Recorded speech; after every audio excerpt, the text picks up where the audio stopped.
stand that they took to go into an alliance with the Aam Aadmi Party. And I remember Rahul Gandhi would often say that there's a lot we need to learn from the Aam Aadmi Party. And this coming from a party like the Congress, which actually was completely eroded because AAP grew on the basis of finishing off the Congress. Their vote bank is pretty much the same. 15 years of Sheila Dikshit's legacy was completely wiped out. Some very harsh words were used by Arvind Kejriwal for Sheila Dikshit, and today her son has got the complete backing. Of course, they are going to be cynics, and I would be one of them wondering why is it that the Congress party took such a long time to realize that while you talk about unity at a national level, at the local level, it's just not possible. For example, again, I'm going to go back to my home state of Bengal. Mamata Banerjee understood this very early. She realized that India bloc is okay, but my enemies are as much the BJP as the left on the ground. So she had no truck with them. Today, the Congress party is speaking with loud voices, talking about the fact that they are a threat to democracy, so on and so forth. And very quickly, should the Aam Aadmi Party lose these elections, it's going to have a deep impact on the India bloc, where TMC and SP, which voted and campaigned, have not voted, but campaigned for AAP, are certainly going to blame the Congress party for helping or enabling the BJP. Now, or will they also then treat the AAP like a pariah and leave them, dump them around ahead of Bihar? And then, of course, we're building up to Punjab.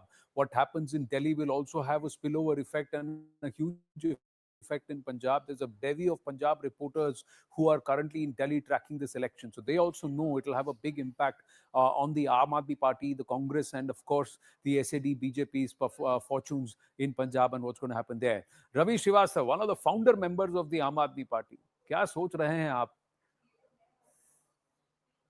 Good morning, Anand, and good morning, Jaka, and panelists, co-panelists. See, first of all, I have a little objection to your calling Atishi Marlena a Marxist. Her name does in fact Marx and I Lenin, didn't call her Marxist. I just said that people who are Marxist, Leninists and who follow them are also talking about Dharma. That's all I said. No, yeah, but I think she has given up that ideology that remains with her parental lineage and all, and she is very much secular, like Aam Aadmi, I mean, being a founder of Aam Aadmi Party. Yes, she was a co-founder with me of Aam Aadmi Party. And the issue here is, Anand, that what for BJP is so desperate. You know what, at least Arvind Kejriwal has got something to show on the ground. Look, he could not control the pollution. He could not clean the Yamuna. He could not provide that so many thousand kilometers of the sewage lines and all that. Right. But at least he and his team was on the ground. They were trying to work. I think that people of Delhi know very well.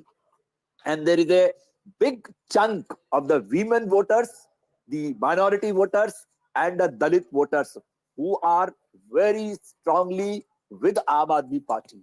And the 15% delta of that assembly election is too huge for BJP to bridge that.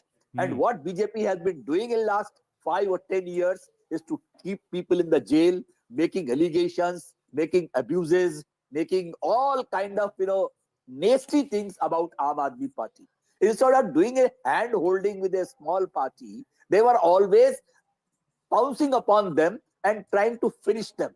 I think no party can be finished. Somebody was talking in the morning, first time Arvind Kejriwal fought 400 seats in the Lok Sabha. I recall it very well. And even in the first round, historically in the country, first round they won 4 seats for the Lok Sabha. Although what subsequently happened was a history, but then he could do it. He could persuade people. He could convince people. He himself went and fought against Narendra Modi. Ravi Srivastava ji, interrupting you, the LG is speaking. उनसे भी appeal की थी कि वो भी vote करें. ये लोकतंत्र का पर्व है. आप 5 साल के लिए अपनी बागडोर किसी को सौंपते हैं, तो इसलिए हर नागरिक जो वोटर है उसको वोट करना जरूरी है. मैं समझता हूं कि दिल्ली की जनता बढ़ चढ़कर वोट करेगी और अपनी सरकार चुनेगी. ये इसलिए भी जरूरी है कि आपके वोट से ही निर्धारित होता है कि आप क्या चाहते हैं अपनी सिटी में, अपनी स्टेट में. आज का दिन ड्यूटी का दिन है, छुट्टी का दिन नहीं है।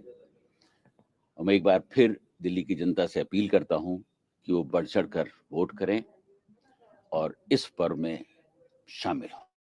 सर, बतौर एलजी और दिल्ली का सिटीजन होने के नाते आपके भी क्या मुद्दे जिनको ध्यान में रख करके आपने भी वोट जो है वो आज कास्ट किया? देखिए, दिल्ली में बहुत सारी चीजें हैं जो जनता की निगाह में है। पोल्यूशन एक बहुत बड़ा मुद्दा है, कूड़े के पहाड़ बहुत बड़े मुद्दे हैं, यमुना की सफाई एक बहुत बड़ा मुद्दा है। इस तरीके की बहुत सारी ऐसी इश्यूज हैं जो जनता को मेरे ख्याल से ध्यान में रखना होगा। और शायद अभी जिस तरीके की वोटिंग हो रही है, मुझे यकीन है कि इन सब मुद्दों को ध्यान में रखकर ही वोटिंग होगी। Thank you so much. So the LG there trying to rake up some of the key issues that could be the pain points while steering clear of what could perhaps be the thumbs up moment, but saying that the voter turnout is quite heavy. We'll try and get you an update on the voter turnout so far. It's 9 o'clock on the 9:15. So we should have the 9 a.m. data in a bit. So since morning, since about 7 a.m. to 9 a.m. in 2 hours, how has Delhi voted on a working day? Ravi Srivastava said history may fail, maths may fail, science may fail, economics may fail, overall fail in terms of not delivering on a lot of issues, but at least showed up for the examination. Came there and said with the intent, wrote the papers with intent. Marks nahi mile to kya hua? At least they were present. What about the others? They have not even contributed. That was one point of view. Zaka Jacob, what could be the critical factors? Let's get onto the wall. Where is it that Arvind Kejriwal can win or lose the elections? Where is it that the BJP can win or lose the elections? Well, let's look at some of the tight fights. Interestingly, I mean, this was a massive sweep. The last three election cycles, particularly the last two, 2015 and 2020, the AAP won convincingly. I mean, they got 67 in 2015 and 62 in 2020. But there were close contests as well. In the context of Delhi, the close contests are anything that's less than 10,000 vote margin. There weren't too many. There were 14 out of 70. That's about a fifth of the entire assembly, of which 10 the Aam Aadmi Party won. Look at the vote share difference. It's negligible between the BJP at 46.39, almost 46.4, and the Aam Aadmi Party at 46.75. So just a 0.3% vote share difference between the two parties. Remember, statewide, there was a 13-14% vote share difference. But in these 14 seats, some of them are in central Delhi, a lot of them are in the Jamna Par side of Delhi, and a couple of outer Delhi constituencies. In these 14 seats, 10 of which the AAP won, 4 of which the BJP won. If the BJP can start sort of flipping the margins, if it starts winning these tight contests, if it gets those extra 10 more seats, for example, then it becomes much tighter across the rest of Delhi. So this 14 out of the 62 that the Aam Aadmi Party won, 50 of them were above 10,000 margin, but there were 14 seats where they could, the BJP could really give the AAP a chance, a sort of a run for its money. I also want to quickly just run you through, like I keep saying this, the Delhi voter is so schizophrenic. The Congress, and people are talking about the Congress, revival of the Congress, it might not win seats, but it'll put up a fight. It had only a 4% vote share in the 2020 Vidhan Sabha. In the 2024 Lok Sabha, and I must add the caveat, Congress and AAP fought together. So the Congress vote share, which is at 19%, so it went from 4% to almost 20%. So that's a jump of 16%. In partnership with the Aam Aadmi Party, it was leading in 8 assembly segments. If the Congress is able to repeat its performance of the Lok Sabha 2024, where they did not win a single seat, but they're able to get close to 20% vote share, 1 out of 5 voters of Delhi, then that means they will hurt the Aam Aadmi Party. Because look at the Aam Aadmi Party's vote share. It fell from 53 or 54 in Vidhan Sabha 2020 down to just 24. And that same got translated to the BJP. The BJP had 38% in Vidhan Sabha 2020. In Lok Sabha 2024, they had 54. So there's that 20% schizophrenic voter in Delhi who is happy to vote for the BJP in the Lok Sabha and also happy to vote for the Aam Aadmi Party in the Vidhan Sabha. Well, just quickly, do you have the 2015 data with you? Yeah. So if you look at 2015 and 2020, the AAP had similar vote shares, but did they Absolutely. plot similarly? So they won 67 in More or less, 67 in 2015, 62 in 2020. So they net they lost 5 seats, but the vote share was pretty much similar, 54%, So the BJP 53%. made a difference. Did the BJP The go up? BJP actually went up from 32% to 38%, I think, in 2020. 38% was what the BJP had. It went up by about 6%. Yeah, almost 40%. So they went up by about 8%. But the Congress fell by 1%. The Aam Aadmi was more or less the same, 54 in 2015, 53 in 2020. So the AAP retains its vote share. The BJP pulls votes from the Congress party Yes. and some others who had not voted otherwise. So Yeah. that was the trend in 2015 and 2020. But things are different 5 years down the line. What Mr. Ravi Srivastava said, that the AAP was able to win 4 Lok Sabha seats the first time they contested. A lot of water has flown down the Yamuna, along with a lot of pollutants too, ladies and gentlemen. We're going to take a short break. Stay with us.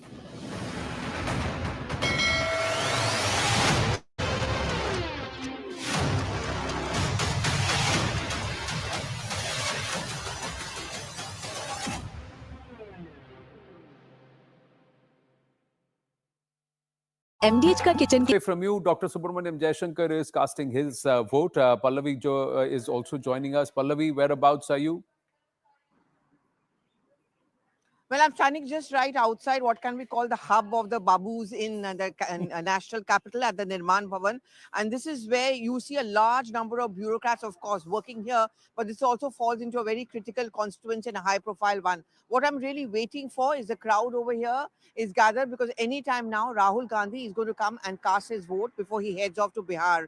Well, I mean, we all talk about AAP. Anand, we are all going to talk about the BJP, the Congress, ironically, for having been a big player for 15 long years, today is very much a fringe player. But the BJP certainly wouldn't want them to be that, because the calculation is that the better the Congress party pulls in terms of voter percentage, the better are the chances of dividing the anti-BJP votes, which means the AAP stands to lose. And that is the reason why very often during the political campaign, Anand, you would have noticed a deliberate goal.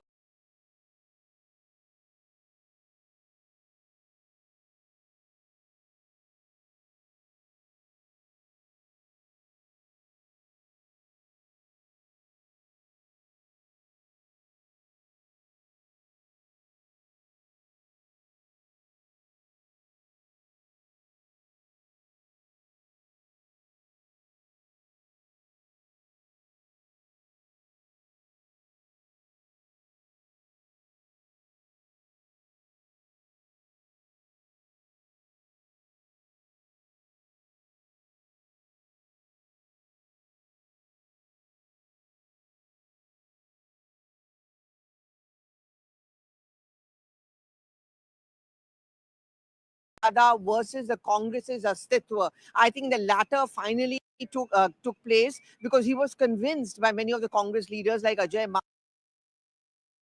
Makan that how long will you keep on paving the way in the name of coalition dharma, because you're getting wiped out state after state. And if you think that you're the only ones capable of taking up the BJP, then it is very important that the Congress does well or has a pan-India presence in states. Bengal, you look at the coalition Maryada, the moment the Congress raised its head, the Congress is completely wiped out in West Bengal. The same is in Delhi, 0 MLAs, 0 MPs. So I think belatedly they've joined into a race, but they've given some very interesting fights, and certainly in the New Delhi constituency. Well, thanks for your inputs, Pallavi, and we'll circle back to you the moment Rahul Gandhi arrives. And does he have a mind of or an opinion with respect to the Delhi voter? What is his pitch before he heads to Bihar? That's another critical one where the last time around the Congress didn't pull its weight. Delhi critical too. Why critical? What are the key factors before we bring back Zaka in with some of the numbers that the voters need to consider? One of the aspects is the middle class. They constitute 67% of Delhi's households. The Jhuggi Jhopadi cluster or the JJ cluster, 17% of the Dalit vote and primarily based in the slums.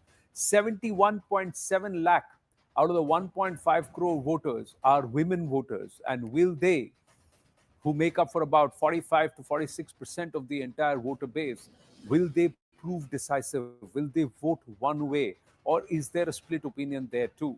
About 12.7% are Muslims. They could be a game changer in at least 6 seats.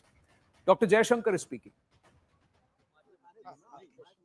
Sir क्या कहना चाहेंगे आज दिल्ली की जनता निकले? You have always been an early voter. I've been an early voter, a Delhi voter, and I think the public is in a mood for change. Sir, what are the issues that you think are important for Delhi? So Dr. Jaishankar not offering much, saying I've been a Delhi voter and I believe that the public are in a mood for change. Rahul Gandhi, fresh pictures coming through. Rahul Gandhi has arrived to cast his vote. Pallavi Ghosh with us. Yes, Pallavi.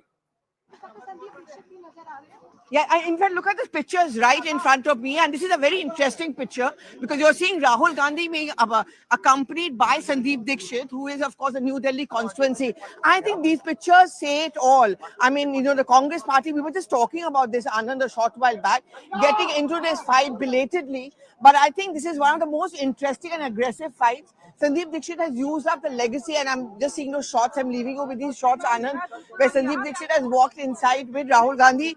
They came in the same car together. And, you know, after that flip-flop where Rahul Gandhi was in two minds whether, you know, you really need to put up a big fight against Arvind Kejriwal, I think finally he decided that this is it. This is what we really need to do.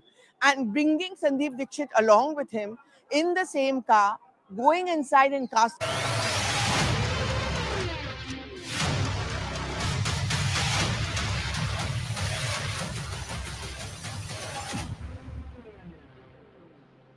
Delhi का चुनाव है, जिस चुनाव नहीं है, ये एक धर्म युद्ध है, ये अच्छाई और बुराई की लड़ाई है, ये सत्य और असत्य की लड़ाई है, ये काम और गुंडागर्दी की लड़ाई है। एक तरफ पढ़े लिखे, ईमानदार, काम करने वाले लोग हैं और दूसरी तरफ गाली गलौच, गुंडागर्दी करने वाले लोग हैं। मुझे पूरा भरोसा है कि दिल्ली के लोग अच्छाई पर, सच्चाई पर, काम पर अपना वोट देंगे। दिल्ली के लोग बुराई को हराएंगे, दिल्ली के लोग गुंडागर्दी को हराएंगे।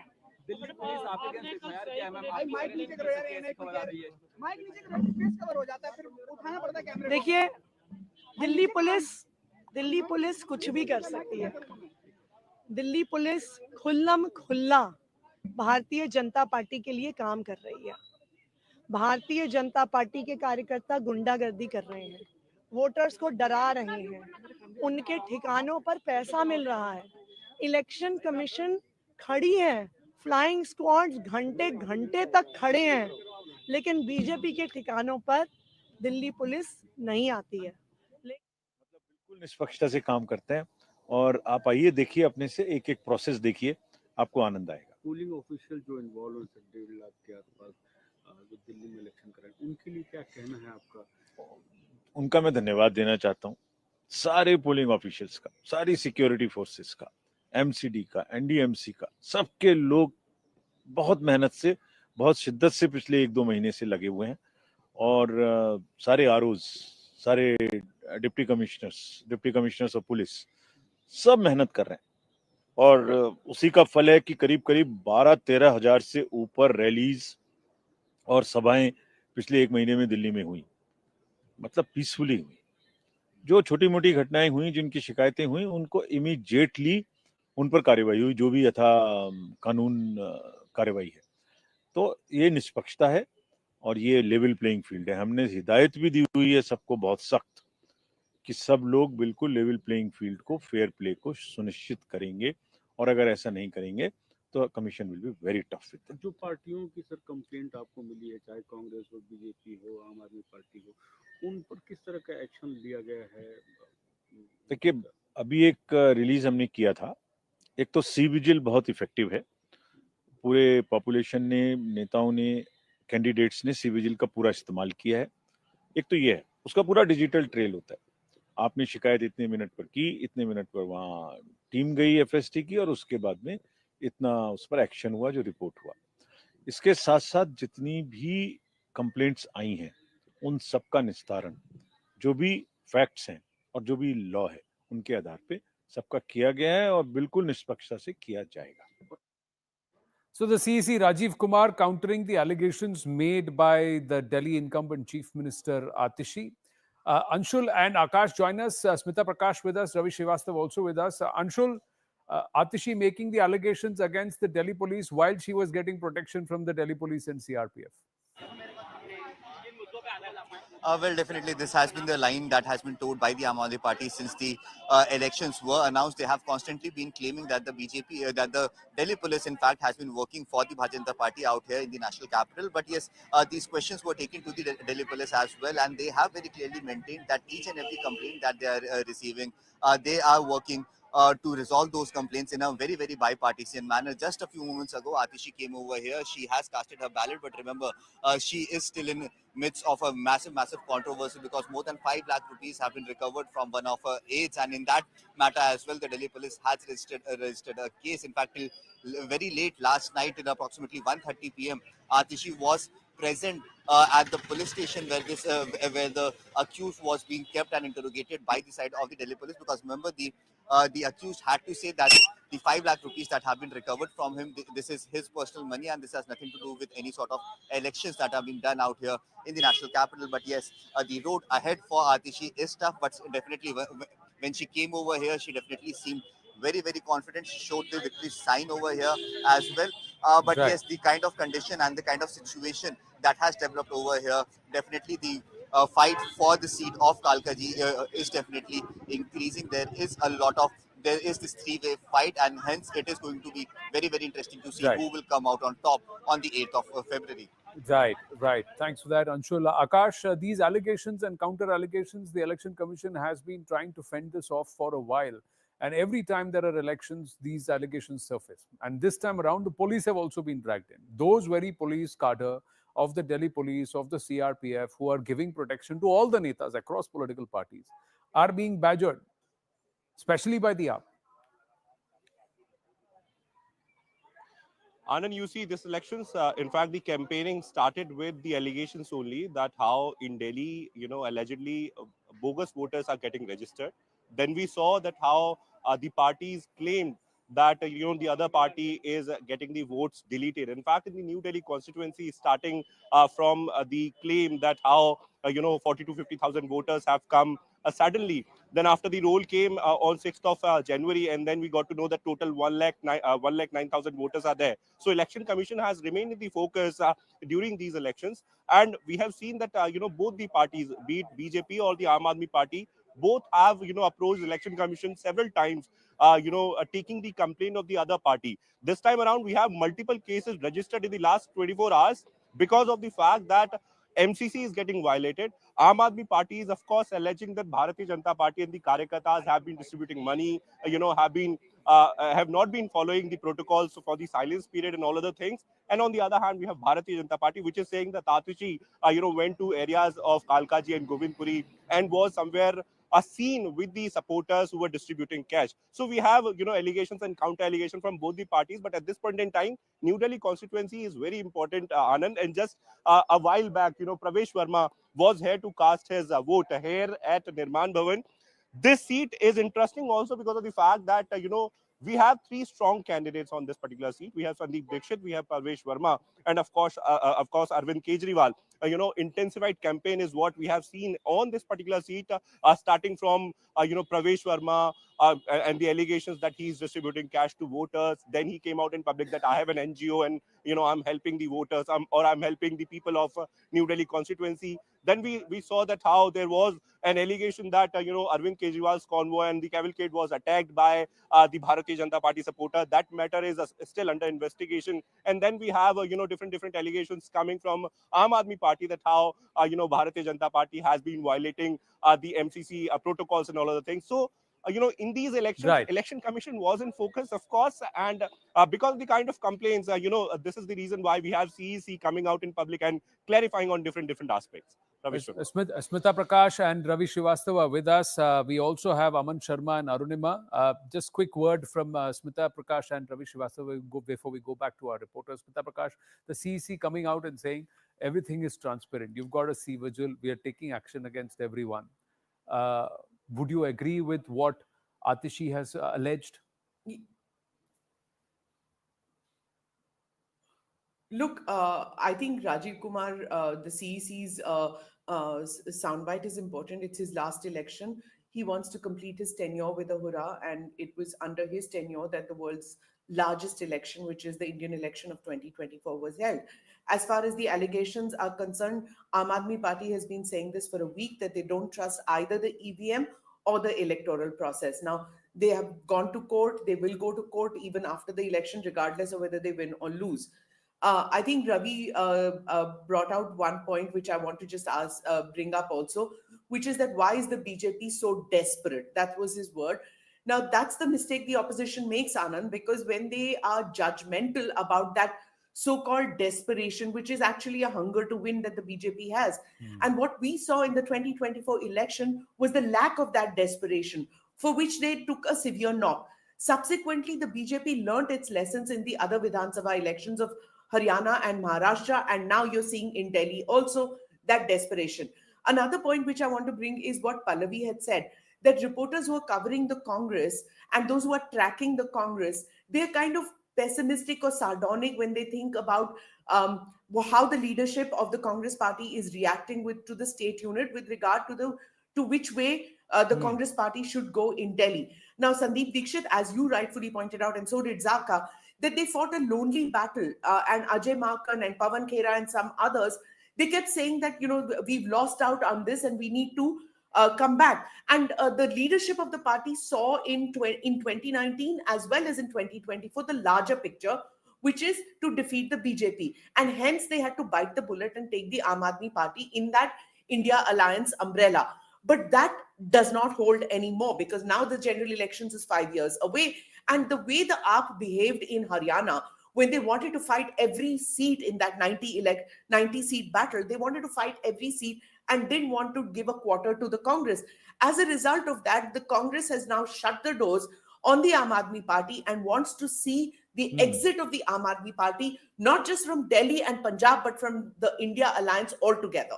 Well, so it's gloves off in that sense. But even before Haryana was being talked about, somewhere we knew that Delhi will be fought independently. AAP will not align with the Congress party, and soon after Lok Sabha 2024, there were those indications clearly. Ravi Srivastava, this constantly blaming, you're standing surrounded by CRPF and Delhi police, and you're standing there and defaming the Delhi police altogether. How does that make sense? I think this present CEC, Mr. Rajiv Kumar's tenure had been very, very controversial right from the beginning. You have seen the most number of cases in the irregularities in the elections, the false voters, the false numbers appearing to 11 o'clock numbers are adding, and all kind of complaints. You have seen that. And the way he has come out and making the statements, it shows that somewhere something is wrong. And all complaints are from the AAP side only. There are no complaints from the BJP side. That's a unique thing. You have seen that nobody is talking on the BJP side saying that these AAP workers have threatened us or AAP worker did this or something like that. All complaints are appearing from the AAP side only. You imagine one thing. One fact you have to remember. This morning, FIR has been filed against Lohania. FIR case has been registered against Amanatullah. Case has been registered against Arvind Kejriwal. All different instances. And there is a matter of investigation of what amount of money was found in Atishi's key aide's car of 5 lakh rupees.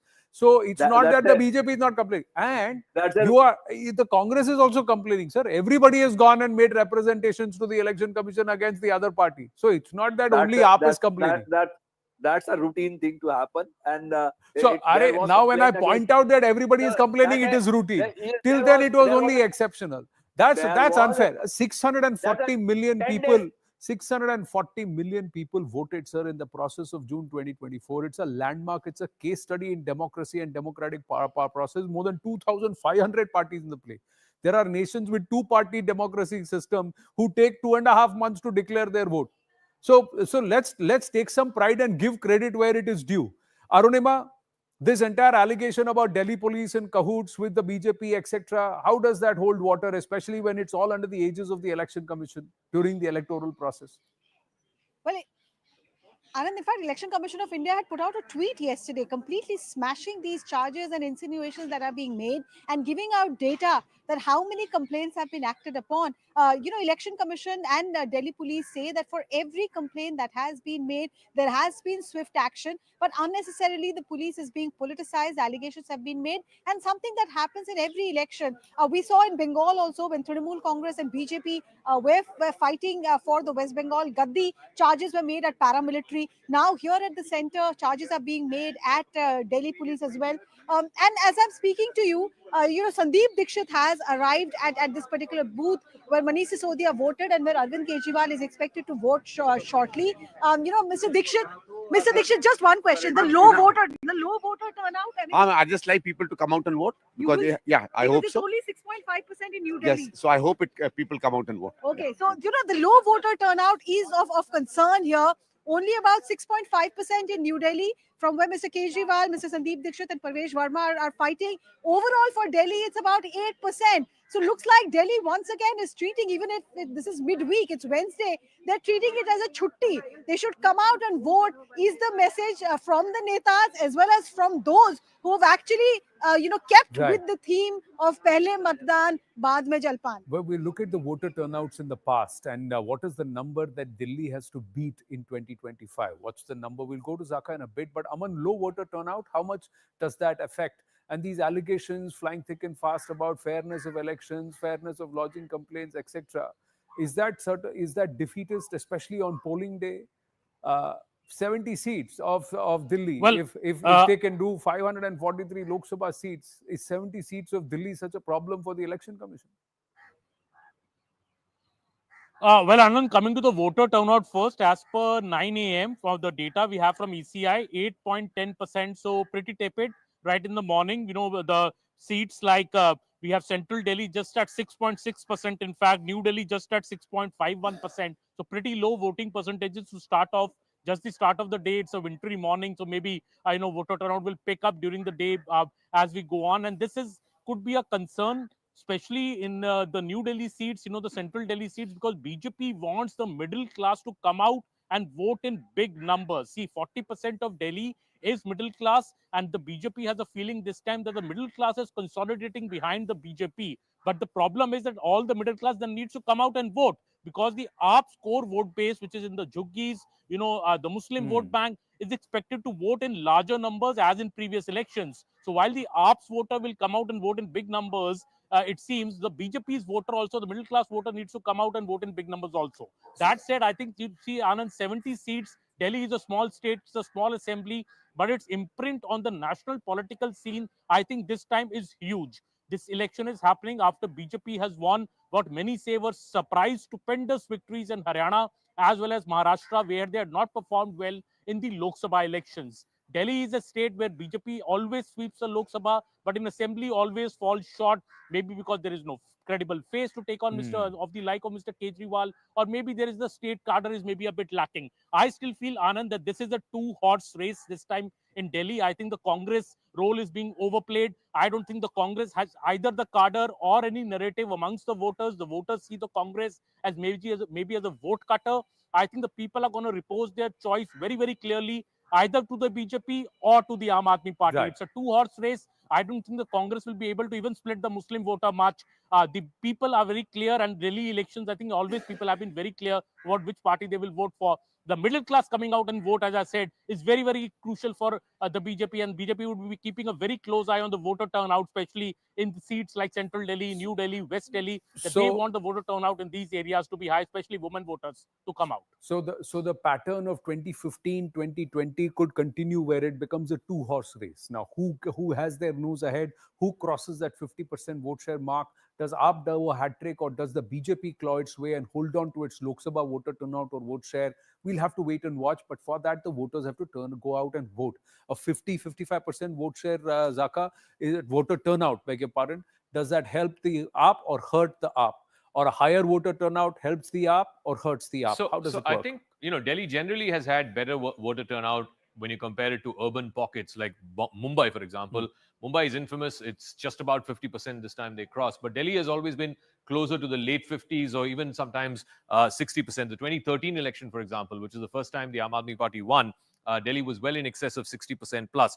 But I just want to run through, the high voter turnout and low voter turnout figures as far as the 2020 Vidhan Sabha is concerned. If you look at the high voter turnout seats in 2020, you will also see that some of them happen to be, the seats where there were no close contests. So there were a bunch of these seats. There are only 7 seats which were above the high voter turnout that was seen, the margin of 60%, the voter turnout of 60% that was seen. So only 7 seats out of 70. So only 1/10 where you had a voter turnout higher than the state average. All 7 were, of course, won by the Aam Aadmi Party. But if you were to look at the low voter turnout seats in 2020, there again, Delhi is essentially, again, exactly 7. So you have 7 seats which were less than the average of the state and 7 seats which were more than the average of the state, and all 14 seats, whether it is high voter turnout or low voter turnout, were won by the Aam Aadmi Party. But going back to the point that Aman was making, in New Delhi constituency, for example, which is where the former chief minister is fighting from, there are 75,000 government employees. These are middle-class voters for whom the tax cuts announced in the budget may or may not be a big thing. If it is a big thing, then the BJP would want a large number of that 75,000 government employees to come out and vote. There's also 25,000 slum cluster voters in that particular constituency. Now, interesting thing, generally the conventional wisdom in Delhi has been the JJ cluster voters, the slum cluster voters are traditionally Aam Aadmi Party voters. If you look at the JJ cluster influence seats, the Jugi influence seats, all of them won by the Aam Aadmi Party, 18 out of 70, above than state average. 53 was the state average, 55.7, almost 56 is the average that they won those seats in, including in the New Delhi constituency. But the interesting thing with the Jugi voters in the New Delhi constituency is a lot of them got regularized Pakka homes when Sheila Dikshit was the chief minister, and her son is now fighting from that same constituency. So does he have some goodwill in that constituency?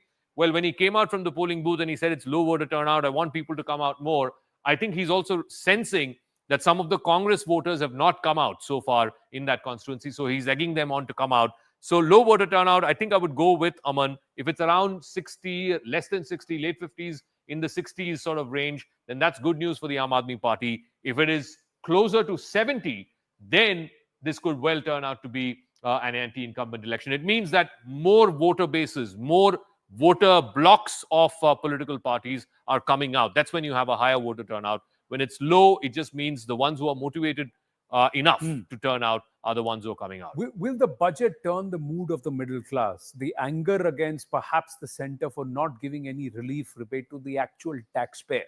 Will that make a difference? Smita Prakash, would you agree with Aman? Ravi Srivastava, your opinion also on the same.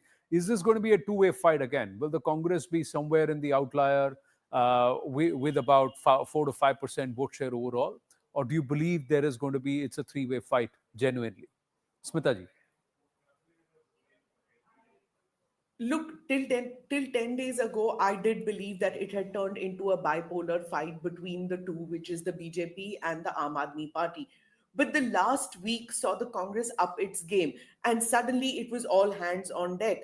But, something that Zaka was pointing out, which is that the New Delhi constituency that Sandeep Dikshit, and I think your shot also showed that there was a little bit of anxiety on his face that maybe his voters have not come to poll in the morning. It's still early hours, but still I can understand any candidate, he wants to see his people come in. And what Zaka pointed out, or which you also pointed out, that this area doesn't have much of Juggi Jhopdi clusters, but those who got the Pakka housing was thanks to Sheila Dikshit. But those guys have not come out for the past 10 years. Just remember that. And they shifted their voting to Aam Aadmi Party. Now, some of them have this feeling that they know Sandeep Dikshit, but Sandeep Dikshit is more an NGO kind of a person. He's still not the hardcore politician that, say, Pravesh Verma is, or Arvind Kejriwal is, the other two contestants from that area. And also the New Delhi constituency is, unlike the others, has seen a drop in the voting, the vote list. I think the 30,000 or something like that, the latest numbers which came out. So lesser number of people voting. So it's absolutely imperative that more people come out to vote. A lot of incentives have been given. You go to shopping malls and places, salons and all that. They've said that if you come with an inked finger, we'll give you discounts. I don't know whether that works or not, but the fact is that Across this city-state, there are 13,766 polling booths. That's a large number. So, for this small city, which is going to polls, to have so many polling stations and people still not coming, which means they don't have to really drive. They can just walk up to the polling booth. So much of facilities available. And if they still don't come, I would be really disappointed in my city people. True. Raviji, I've got to take a break, but quickly, sir, 30 seconds. I just recall my tweet just 4 days before when the budget was announced. The government gave 12,000 rupees, 12 lakh rupees income for the tax break and all. Sir, Delhi people, Arvind Kejriwal has been saying for last 1 month in the speeches, 25,000 to 30,000 worth of saving people are making. Now, 25 to 30,000 rupees worth of saving on account of water, electricity, free bus yatra, this yatra, that yatra. Apart from that, 12 lakh given by the Honorable Prime Minister in the budget. So, dono haathon mein laddu hai. Why should they go and vote for the other party? The one who is giving all everything free, that's okay. Continue with that. And 12 lakh rupees income, free tax free, is also welcome. So this is how it's going to that. I feel that this is the one good reason that people are not coming out. Only the hardcore voters. Well, again, say, okay, we would only want more people. We would only want more people to come out and vote. If you've not voted, then they don't. Somewhere they shouldn't be the ones who will take to social media and crib about things. Ye nahi ho raha, wo nahi ho raha, because you've not taken the basic effort to go out and do something which is integral to this process that is democracy. That is to go and cast your ballot. We're going to take a short break. The coverage continues. Stay with us.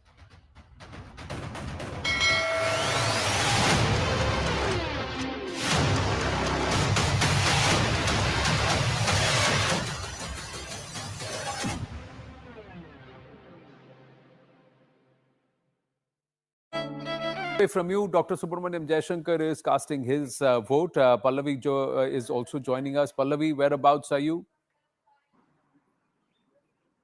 Well, I'm standing just right outside what can we call the hub of the Babus in the national capital at the Nirman Bhavan. And this is where you see a large number of bureaucrats, of course, working here. But this also falls into a very critical constituency and a high-profile one. What I'm really waiting for is the crowd over here is gathered, because anytime now Rahul Gandhi is going to come and cast his vote before he heads off to Bihar.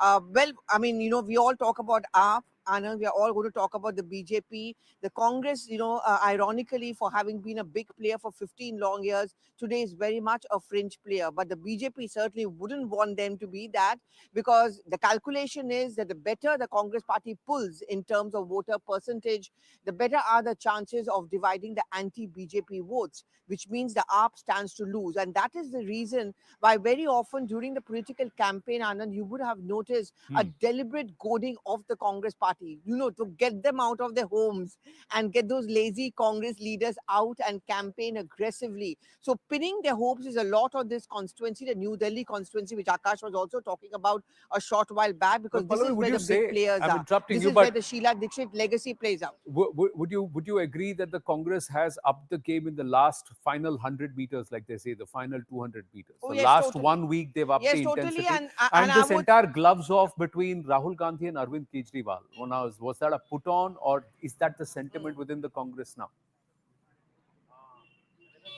Well, you're absolutely right, Anand. And a man who's responsible for this repeated flip-flop is going to come here and cast his vote anytime now. Initially, he was caught into his dilemma of coalition ka Maryada versus the Congress's Astitwa. I think the latter finally took place, because he was convinced by many of the Congress leaders like Ajay Makan that how long will you keep on paving the way in the name of coalition dharma, because you're getting wiped out state after state. And if you think that you're the only ones capable of taking up the BJP, then it is very important that the Congress does well or has a pan-India presence in states. Bengal, you look at the coalition Maryada, the moment the Congress raised its head, the Congress is completely wiped out in West Bengal. The same is in Delhi, 0 MLAs, 0 MPs. So I think belatedly they've joined into a race, but they've given some very interesting fights, and certainly in the New Delhi constituency. Well, thanks for your inputs, Pallavi, and we'll circle back to you the moment Rahul Gandhi arrives. And does he have a mind of or an opinion with respect to the Delhi voter? What is his pitch before he heads to Bihar? That's another critical one where the last time around the Congress didn't pull its weight. Delhi critical too. Why critical? What are the key factors before we bring back Zaka in with some of the numbers that the voters need to consider? One of the aspects is the middle class. They constitute 67% of Delhi's households. The Jhuggi Jhopadi cluster or the JJ cluster, 17% of the Dalit vote and primarily based in the slums. 71.7 lakh out of the 1.5 crore voters are women voters. And will they, who make up for about 45 to 46% of the entire voter base, will they prove decisive? Will they vote one way? Or is there a split opinion there too? About 12.7% are Muslims. They could be a game changer in at least 6 seats. Dr. Jaishankar is speaking. Sir क्या कहना चाहेंगे आज दिल्ली की जनता निकले you have always been an early voter I've been an early voter, a Delhi voter, and I think the public is in a mood for change. Sir, what are the issues you're voting for? Sir, what are the issues that you think are important for Delhi? So Dr. Jaishankar not offering much, saying I've been a Delhi voter and I believe that the public are in a mood for change. Rahul Gandhi, fresh pictures coming through. Rahul Gandhi has arrived to cast his vote. Pallavi Ghosh with us. Yes, Pallavi. Yeah, in fact, look at the pictures right in front of me. And this is a very interesting picture because you're seeing Rahul Gandhi being accompanied by Sandeep Dixit, who is, of course, the New Delhi constituency. I think these pictures say it all. I mean, you know, the Congress party, we were just talking about this, Anand, a short while back, getting into this fight belatedly. But I think this is one of the most interesting and aggressive fights. Sandeep Dixit has used up the legacy, and I'm just seeing those shots. I'm leaving you with these shots, Anand, where Sandeep Dixit has walked inside with Rahul Gandhi. They came in the same car together. And, you know, after that flip-flop where Rahul Gandhi was in two minds whether, you know, you really need to put up a big fight against Arvind Kejriwal, I think finally he decided that this is it. This is what we really need to do. And bringing Sandeep Dixit along with him in the same car, going inside and casting their votes, I think it kind of answers your question that the Congress party has decided to up its ante. And the Congress and Rahul Gandhi have also decided that this really has to be the big fight and the gloves needs to be off. I mean, the Aam Aadmi Party can never ever be a friend of the Congress because the genesis... Back live and we shift focus to Prayagraj. The Mahakumbh enters into the zone of touching nearly 40 crore visitors. And of course, one of the big names to come this time around, and his presence has been missed. He is someone who's worn his spirituality out there on his sleeve and been there leading the entire Astha resurgence of Bharat, that is Prime Minister Narendra Modi, and he's scheduled to touch down at Prayagraj in just a short while from now. That's the big focus right now, even as Delhi goes to the polls till about 9 a.m., just about an 8% turnout overall. Delhi can do better. But in Prayagraj, the Shraddhalus, in fact, we spoke to some voters this morning at the News 18 network coverage, and a lot of the Delhi voters said, yahan vote karenge, and then we are heading to Prayagraj. 38 crore at 29 lakh people and still counting, inching up to the 40 crore mark, even with about 15 to 20 days to go before Shivratri or the 26th of Feb when the Mahakumbh comes to a close. So will it shatter all expectations? 40 to 44 crore devotees were expected. Will those numbers be shattered? Is it an unprecedented sea of humanity that is turning out at Prayagraj, the spot where legend and folklore says that Brahma conducted his first big yajna in the favor, in the process of creation, in the process of Srishti. That is where this Kumbh is, Triveni, where they say during the churning of the ocean, Amrit Manthan, a few drops fell here. And that's why this place is known as a spot of moksha. And 144 years, 12 Mahakumbhs later, the 144 years later, this Mahakumbh comes. And it's special because the alignment of our planets, with Jupiter right at the center, Earth, the moon, Earth, Mars, and the Venus and the Sun, and on the other side, the other of the planets, you would see them all aligned in a straight line. 6 or 7 of them can be seen even now. And there were a few days around the Mauni Amavasya, and that was the peak where they said at least 7, if not 8 planets can be seen aligned. So that's what makes it special. And the Prime Minister coming on a day, that's the 5th of February. In a short while from now, he should touch down at Prayagraj. Arun Dhanta joining us at this point. Yes, Arun, whereabouts are you and what time is the Prime Minister expected to arrive and what's his itinerary?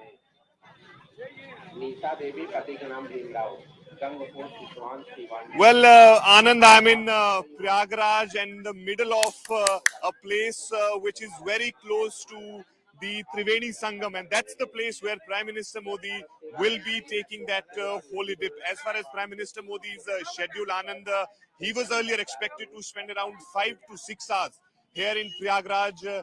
But now, of course, due to what happened on 29, the inconvenience which could be created for the people. So therefore, he will be spending not more than 2 hours here. So I think 10:15, 10:30 is the time when he will be reaching at the Arel Ghat. From there, he will be taking the boat to the Triveni Sangam. And then once he takes that holy dip in Sangam, he will be meeting few saints and seers, and also, of course, participating in Ganga Aarti. And also, Anand, the akhadas were actually expected to leave on 4th, because on 3rd, after the Basant Panchami's Snan, they go back to their places.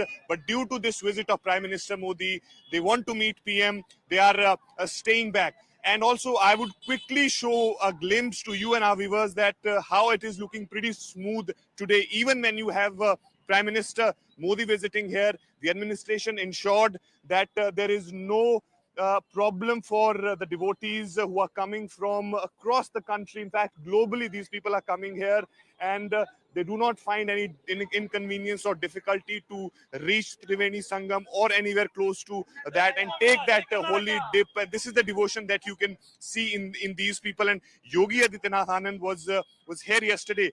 He, in fact, took stock of the entire preparations, the entire thing, that how Prime Minister's visit is going to be, and it seems that the Mahakumbh and Prayagraj is prepared and decked up. And today also a very auspicious day. It's a Magh Mase's Gupt Ashtami. That's what we are given to understand, on which Prime Minister Modi is coming here. Of course, we know that the polls are going on in Delhi. Well, it is 3 days after Basant Panchami. Very auspicious day. Yeah, 3 days after Basant Panchami. So it is the Gupt Ashtami, and it is ahead of the Maghi Purnima that is scheduled on the 12th of February. So the crowds will start building up. It should be slightly thinner in terms of the turnout. But nearly 38.5 crore people have already touched down, who have already come to Kumbh. That itself is unprecedented.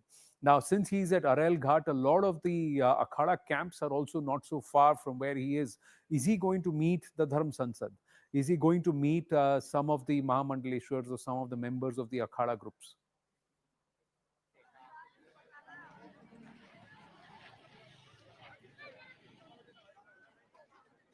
Arun, can you hear me? Is he going to meet some of the Dharm Gurus? Well, okay, that question. Yeah. Yes, Anand. Yes, that's the information which we are getting, that Prime Minister may meet the Mahamandaleshwars of the Akhadas and other saints and seers. And in fact, I think that's the reason why they're staying back, because there was some confusion about Prime Minister's visit, whether he will come or not. But of course, it has been finalized day before yesterday that he will come. And that was the reason why these akhadas are staying back. Mahamandaleshwars are here. So perhaps they will get the opportunity to meet Prime Minister Modi. And of course, one thing that we've been discussing, that earlier Prime Minister Modi's schedule here in Prayagraj was for 5 to 6 hours. Even if you try your level best to give that free access to people, but when you have Prime Minister, the security and everything, you might find some people getting inconvenience or something. I think that's the reason why he cut short his visit. There were plans to go to some places here in Prayagraj, which now is not part of his itinerary. So he will come here at 10:15, 10:30, and then straight away from the helipad, he will come through Nishad Raj to the Triveni Sangam, where he will take the holy dip, and then of course he will be participating in that Ganga Aarti. Then perhaps we are expecting that he is likely to meet the saints and sees Mahamandleshwars. And so in totality, I think Anand, the Prime Minister, is going to spend not more than 2 hours here in Prayagraj. But of All course, right, it's a so very, very so an significant hour visit. and a Even half in to 2 hours 2019, before and about an hour thereafter that the Prime Minister leaves. So between 10 to 12 noon or 12:30 p.m., 2.5 hours is the gap. We are given to understand in the next 5 to 7 minutes, Prime Minister should arrive in Prayagraj and touch down at the helipad, land in Prayagraj, and of course land at the helipad from there at Arail Ghat. Whether or not is there a small rally interaction with the people, or is it to ensure that there is no further untoward instances and there is no collection of huge crowds, that he quickly just makes his way to the ghat, into the boat, to the Sangam, and then all the activity happens on the other side at the Triveni Sangam. Yogi Adityanath, the Chief Minister of Uttar Pradesh, should also be with him. We'd also like to see, keep close eye on who else is present along with the Prime Minister as he comes to the Sangam. For the moment, shifting focus back to Delhi and the day of polls in Delhi. It's the voters, turn of the voters to exercise their franchise in the battle for Delhi.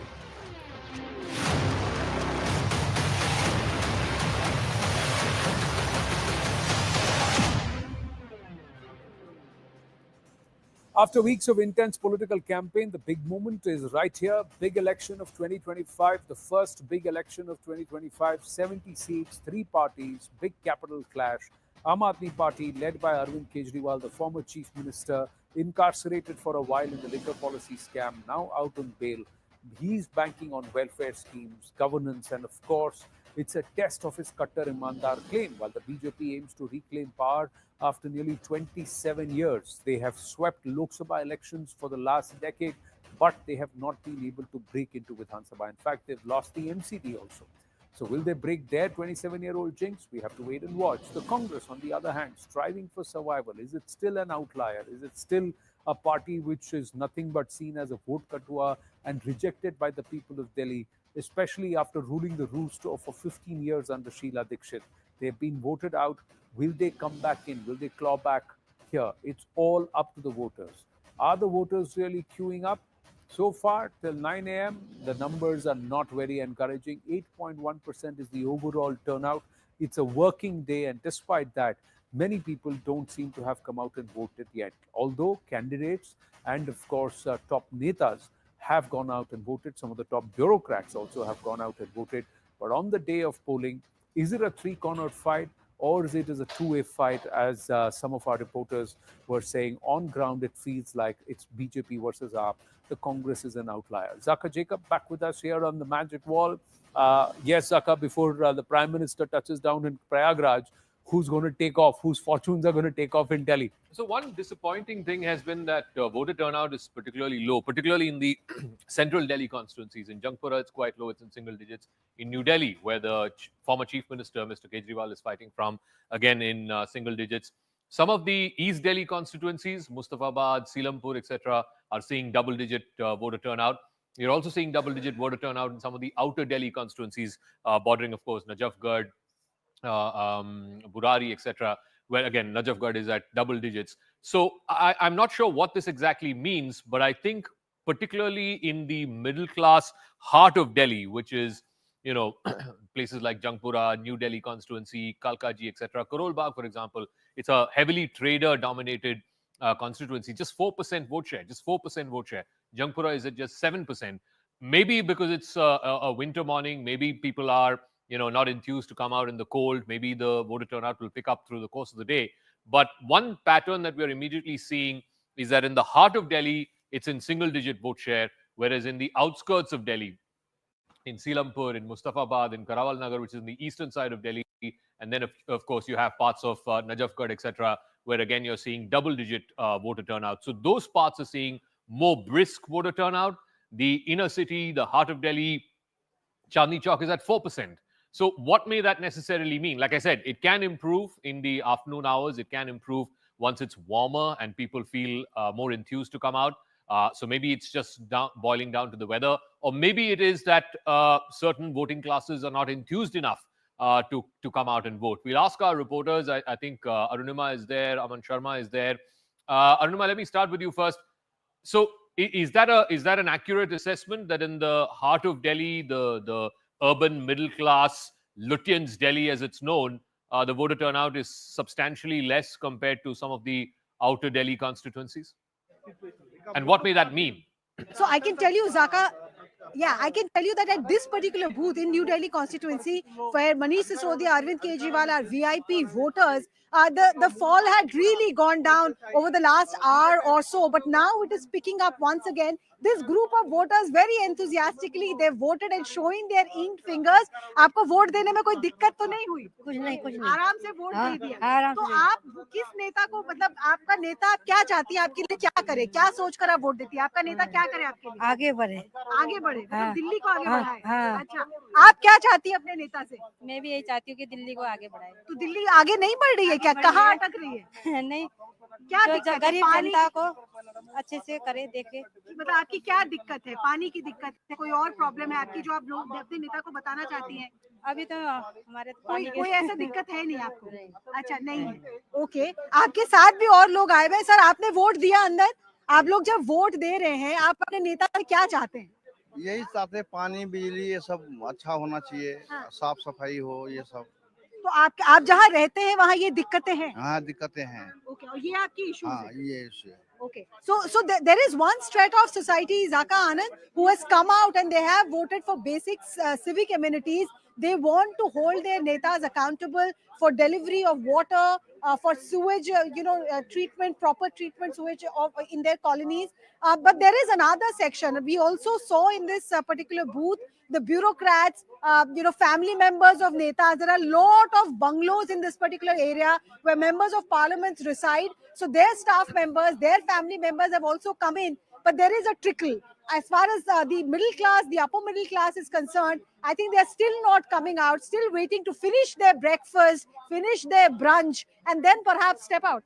Well, it's a working day, so if you're having breakfast at 10 a.m., then wonder where the middle class is plying their wares in terms of working. But there is also the Delhi Standard Time. So, थोड़ा आराम से फैल के आएंगे, आराम से आएंगे. Is that what the Delhi voter is going to do? या फिर शाम में जाएंगे? एक बार काम हो जाए 5 बजे के बाद 6-6:30 बजे तक तो खुला रहेगा भैया. So we'll go at that time. We don't know. In the afternoon, during the lunch break, will the working class come out? The non-working class, the house helps, the people who are the homemakers, all of them, they can pick and choose. The voting booths are open, and in fact, this time around, there are so many voting booths, as Aman was saying, you can just walk around. You walk to your nearest polling booth. You don't need to actually even take a vehicle. That's how convenient the Election Commission has tried to make it. Will Delhi buck the trend? Will it come out and vote in higher numbers than it ever has? What seems to be the factor that's holding them back, or what will be the factor that will pull them out of their homes and get them to go out and vote, Aman?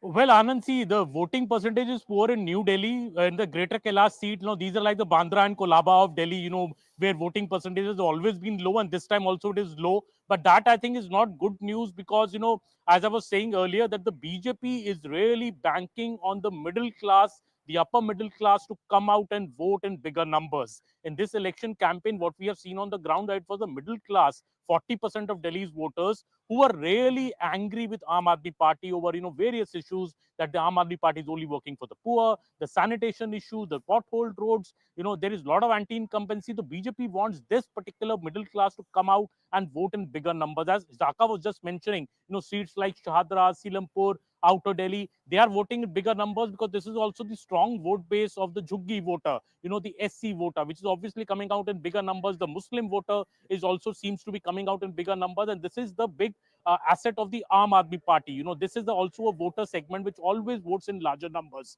Election Commission of India had specifically, by purpose, kept the voting day on a Wednesday. If you remember, in Maharashtra also the voting day was a Wednesday, because so that people can't club their long weekends and go off to the hills. In Maharashtra it worked, and we saw the highest ever polling in Maharashtra on a Wednesday. this time in Delhi, the Delhi is onto also a same test. Can the Delhi voter actually, live up to that Maharashtra example and come out in bigger numbers? I would say Anand Zaka, I think it was a chilly morning. In the morning also when we came, it was slightly chilly. Now the sun is bright and out. So I think by noon we should get a better assessment of the the numbers when they come from the election commission. How good is the voting percentage? But the BJP would certainly want the women and the middle class to vote out in big numbers. Well, so 7 se 9 ka time, the turnout was not so good. It was in single digits. Many expect 9 se 12 the things should improve. And 12 se 2 it should get better. Let's see what happens. Before we go across to Karan Verma and Huda Zariwala who are joining us this morning. Good early morning to you. Let's quickly listen into Manish Sisodia and Pravesh Verma. Ma'am कैसा रहा voting experience? क्या बहुत message बढ़िया। है महिला voters के लिए? क्या कहेंगी आप जो दिल्ली में महिलाएं थोड़ी स्वार्थी हो जाएं और महिलाएं अपने लिए वोट करें, अपने लिए वोट करें? सर एक सवाल बस, दिल्ली के वोटर्स के लिए क्या मैसेज देंगे सर? दिल्ली के वोटर्स अपने बच्चों की शिक्षा के लिए आज शिक्षा की क्रांति के लिए वोट करें।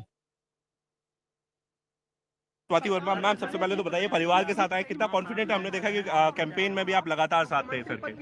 कॉन्फिडेंस इसलिए है क्योंकि दिल्ली की जनता थक गई है 26 साल और 11 साल स्पेशली नाकामी को देख के। अब उन्हें बदलाव चाहिए और उनके चेहरों से और लोगों के जो वोट डाल के आ रहे हैं उस खुशी से दिख रहा है कि दिल्ली में बदलाव आने वाला है, कमल खिलने वाला है। मैम आपको क्या लगता है कौन से मुद्दे हैं जो कहें कि फोकस में रहे? इलेक्ट्रिसिटी और वाटर तो हम सुनते ही रहे, लेकिन यमुना की बात भी उठी। आपको क्या लगता है कौन से मुद्दे हैं जिनको लेके लोग वोट करने वाले हैं? हर चीज के लिए किसी एंगल से नहीं लगता है कि ये देश की राजधानी है।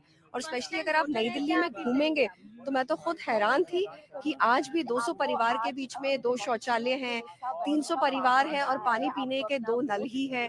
तो ये सब चीजों को देख के अब ये निश्चय हो गया है कि दिल्ली वालों ने भी बदलाव की सोच बना ली है और मोदी जी को मौका देने का सोच लिया। सर 100% कॉन्फिडेंट है। Sir you went to Yamuna as well, आप सुबह सुबह यमुना गए और उसके बाद गौरी शंकर मंदिर भी गए। क्या कुछ कहना चाहिए, कुछ मैसेज है वोटर्स को टर्नआउट को लेकर? मैं चाहता हूं कि दिल्ली वासी अपने बेहतर भविष्य के लिए बाहर निकलें, वोट डालें। ये आपके भविष्य का मतदान है। Karan Verma, Huda Zariwala with us. If Pravesh Verma does well, does he become a chief ministerial contender? Will he do well in a three-way fight with Arvind Kejriwal and Sandeep Dixit? And will how New Delhi votes decide how Delhi votes? Karan Verma. Good morning, Anand. Good morning, Zaka. Good morning to all your viewers. It has been a chilly morning, but I can tell you that as the political rhetoric heats up and things go, we are in for a record turnout. I'm pretty sure we are going to have a huge turnout because both the parties are trying to ensure and mobilize their entire cadre base. And already I just cast my vote here in GK. I'm already seeing large number of people go out. So yes, the morning figures might be a little disappointing, but I think they're going to improve. You spoke about Parvesh Verma and New Delhi. Mark my words, Arvind Kejriwal is losing from New Delhi. This is an angry election. You must understand, never before, at least in my memory, have we seen people so directly affected by governance. 29 people died due to electrocution because of the malgovernance of this government, which it admitted that they could not desilt the drains. You look at the streets, you look at the sewage, it is an angry election. You're right, it's a two-way election. Two-way election in the sense it's Aam Aadmi Party versus the people of Delhi. This time, the people are not voting in someone as much as they want to vote out someone.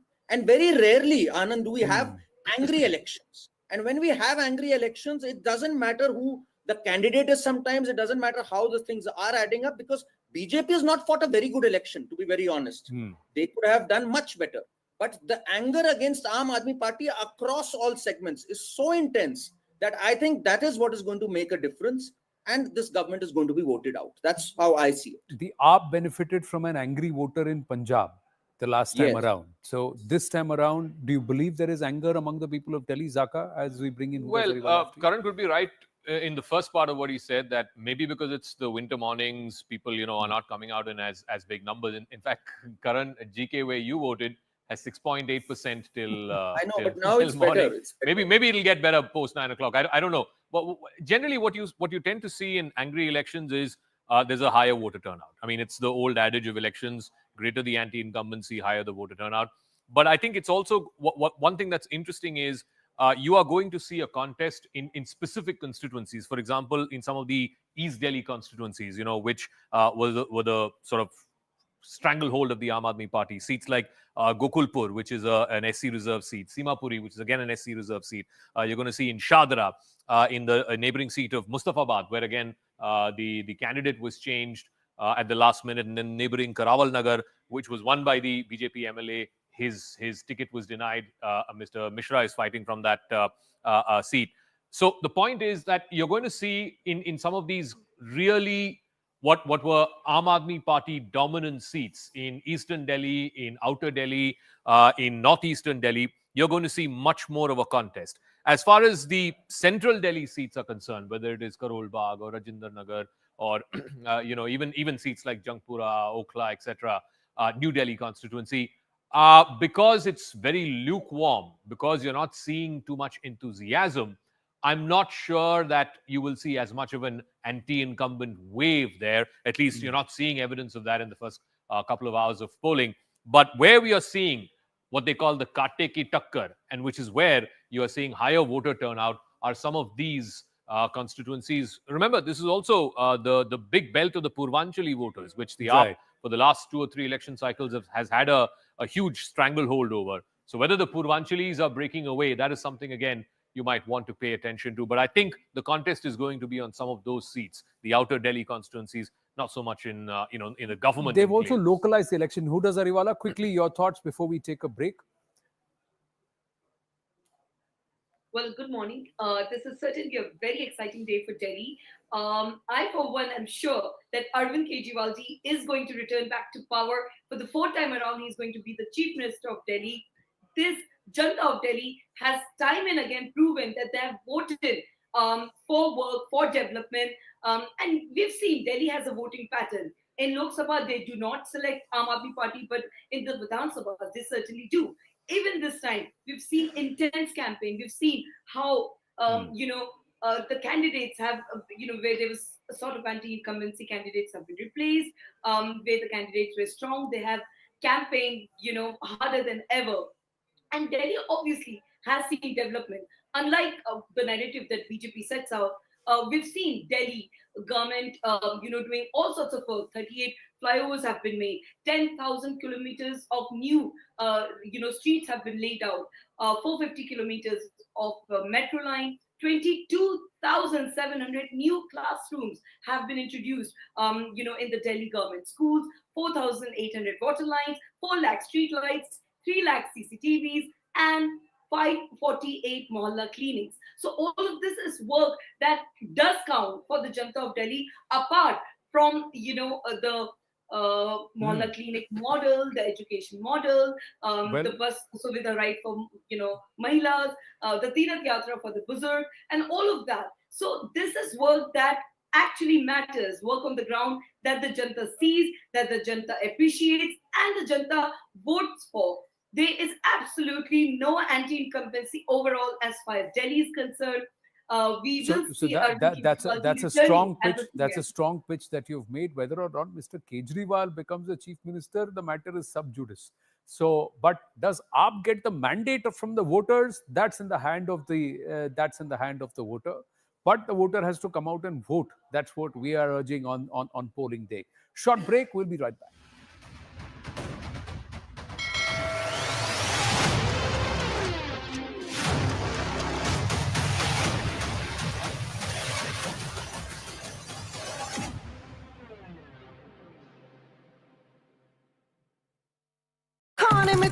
From you, Dr. Subramaniam Jaishankar is casting his vote. Pallavi is also joining us. Pallavi, whereabouts are you? Well, I'm standing just right outside what can we call the hub of the Babus in the national capital at the Nirman Bhavan. And this is where you see a large number of bureaucrats, of course, working here. But this also falls into a very critical constituency and a high-profile one. What I'm really waiting for is the crowd over here is gathered, because anytime now Rahul Gandhi is going to come and cast his vote before he heads off to Bihar. Well, I mean, we all talk about AAP. Anand, we are all going to talk about the BJP, the Congress, ironically, for having been a big player for 15 long years, today is very much a fringe player. But the BJP certainly wouldn't want them to be that, because the calculation is that the better the Congress party pulls in terms of voter percentage, the better are the chances of dividing the anti-BJP votes, which means the AAP stands to lose. And that is the reason why very often during the political campaign, Anand, you would have noticed a deliberate goading of the Congress party, to get them out of their homes and get those lazy Congress leaders out and campaign aggressively. So pinning their hopes is a lot on this constituency, the New Delhi constituency, which Akash was also talking about a short while back, because But this Pallavi, is would where you the say, big players I'm are. interrupting This you, is where but the Sheila Dixit legacy plays out. would you agree that the Congress has upped the game in the last final 100 meters, like they say, the final 200 meters? Oh, The yes, last totally. 1 week they've upped Yes, the totally. intensity, And I this would entire gloves off between Rahul Gandhi and Arvind Kejriwal. Was that a put on, or is that the sentiment within the Congress now? Well, you're absolutely right, Anand. And a man who's responsible for this repeated flip-flop is going to come here and cast his vote anytime now. Initially, he was caught into his dilemma of coalition ka maryada versus the Congress's astitwa. I think the latter finally took place, because he was convinced by many of the Congress leaders like Ajay Makan that how long will you keep on paving the way in the name of coalition dharma, because you're getting wiped out state after state. And if you think that you're the only ones capable of taking up the BJP, then it is very important that the Congress does well or has a pan-India presence in states. Bengal, you look at the coalition Maryada, the moment the Congress raised its head, the Congress is completely wiped out in West Bengal. The same is in Delhi, 0 MLAs, 0 MPs. So I think belatedly they've joined into a race, but they've given some very interesting fights, and certainly in the New Delhi constituency. Well, thanks for your inputs, Pallavi, and we'll circle back to you the moment Rahul Gandhi arrives. And does he have a mind of or an opinion with respect to the Delhi voter? What is his pitch before he heads to Bihar? That's another critical one, where the last time around the Congress didn't pull its weight. Delhi critical too. Why critical? What are the key factors before we bring back Zaka in with some of the numbers that the voters need to consider? One of the aspects is the middle class. They constitute 67% of Delhi's households. The Jhuggi Jhopadi cluster or the JJ cluster, 17% of the Dalit vote and primarily based in the slums. 71.7 lakh out of the 1.5 crore voters are women voters. And will they, who make up for about 45 to 46% of the entire voter base, will they prove decisive? Will they vote one way? Or is there a split opinion there too? About 12.7% are Muslims. They could be a game changer in at least 6 seats. Dr. Jayashankar is speaking.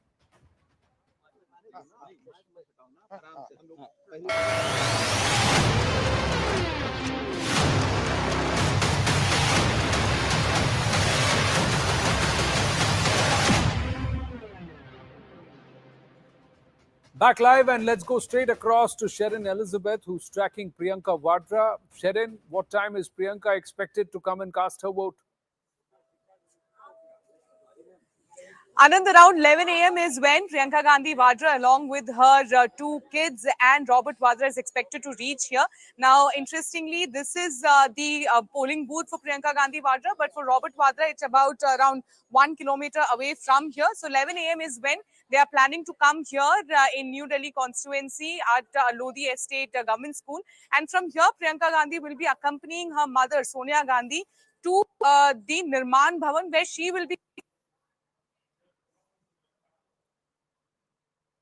Well, I think we've just lost the video feed with Sharon. We've got to take a short break. Quick update. Prime Minister Narendra Modi has touched down in Prayagraj.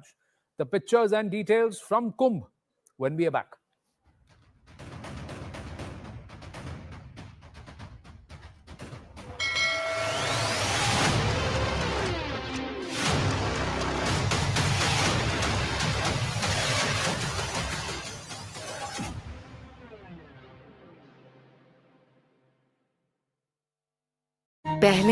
From you, Dr. Subramaniam Jayashankar is casting his vote. Pallavi is also joining us. Pallavi, whereabouts are you?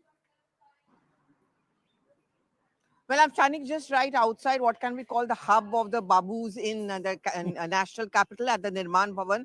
And this is where you see a large number of bureaucrats, of course, working here. But this also falls into a very critical constituency and a high profile one. What I'm really waiting for is the crowd over here is gathered because anytime now Rahul Gandhi is going to come and cast his vote before he heads off to Bihar.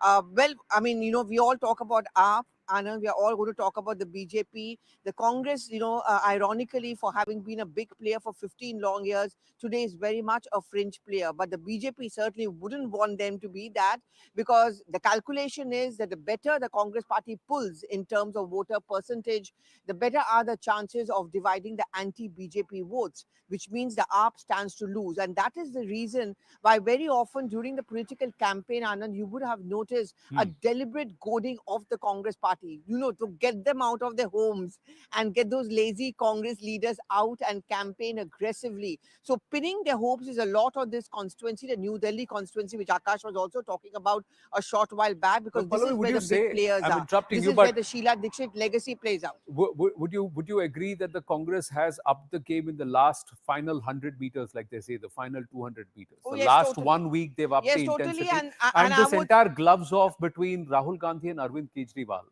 was that a put on, or is that the sentiment within the Congress now?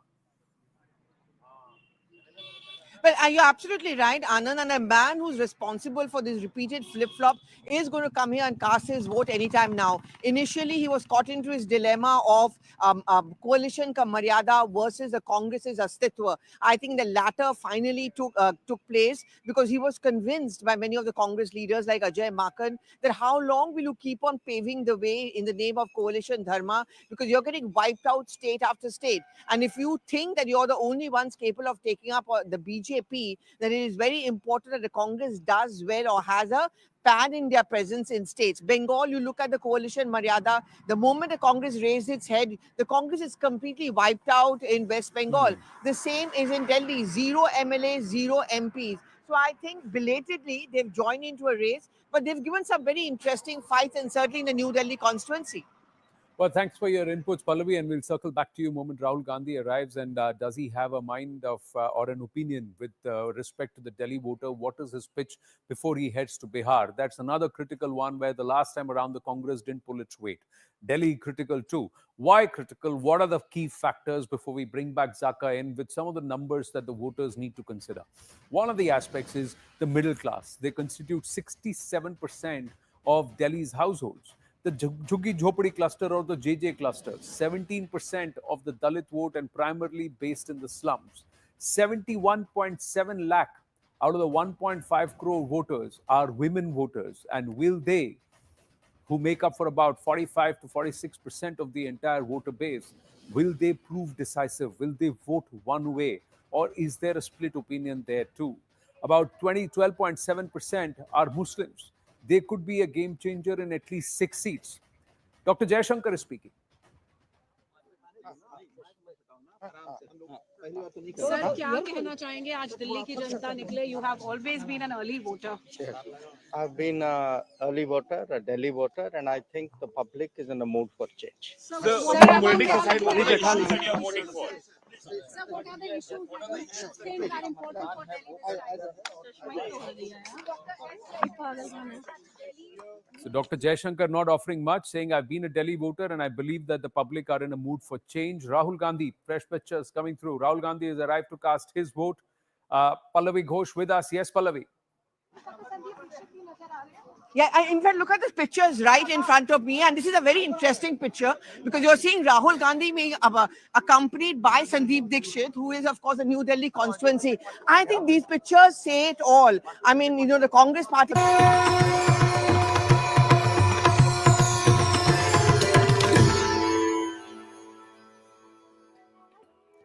Well, it is the Guptashtami on the day that Prime Minister Narendra Modi has chosen to visit Prayagraj, and in a short while from now, he will be visible at the Arail Ghat. We are given to understand he's already touched down. He's gone to Prayagraj via helicopter.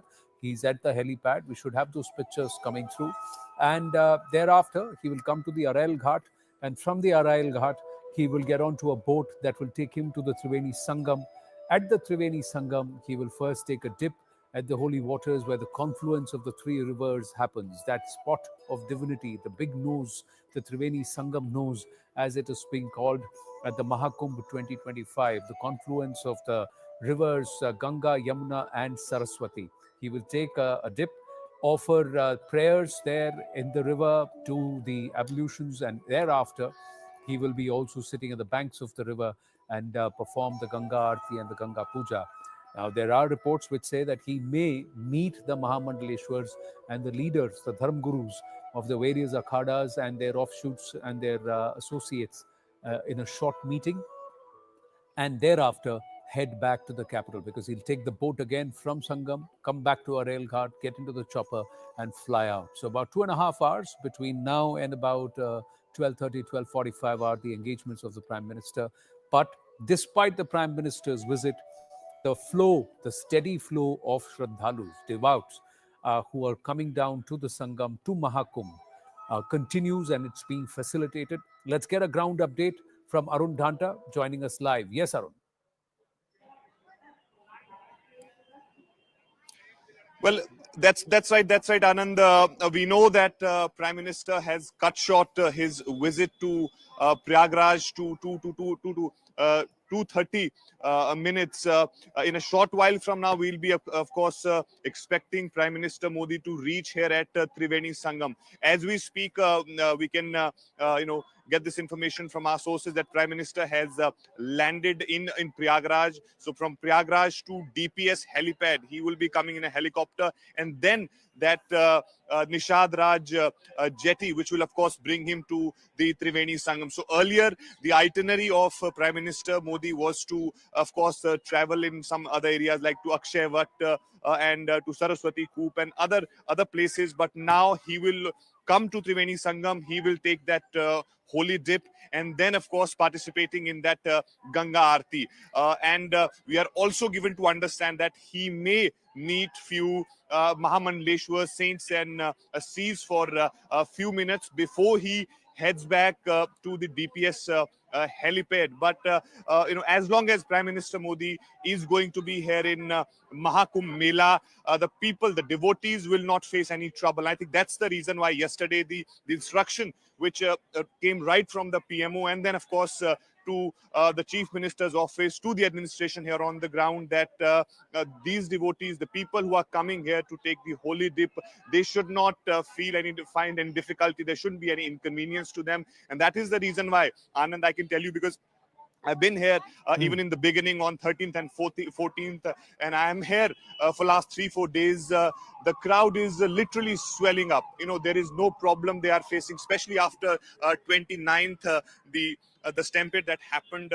Afterwards, we saw the administration swung into action. The routes which were earlier blocked for the VVIPs, they were opened. The ways which people were using in earlier, they got some relaxation. So you had diversion of crowds. So in that way, it became a smooth exercise. At this point, we can say that the crowd, the manner in which people are thronging in here, they are not finding it difficult. That's the devotion which they have. And in fact, some of the people are not aware of it, that PM is coming here. Such is the arrangement which has been made. Such is the the process which they have deployed here on the ground, that the devotees do not face any difficulty. Yogi Adityanath, when he was here yesterday, do we know how many what is the count of devotees today? The Magh Mahina, that is 3 days after Basant Panchami. Today is Gupta Ashtami.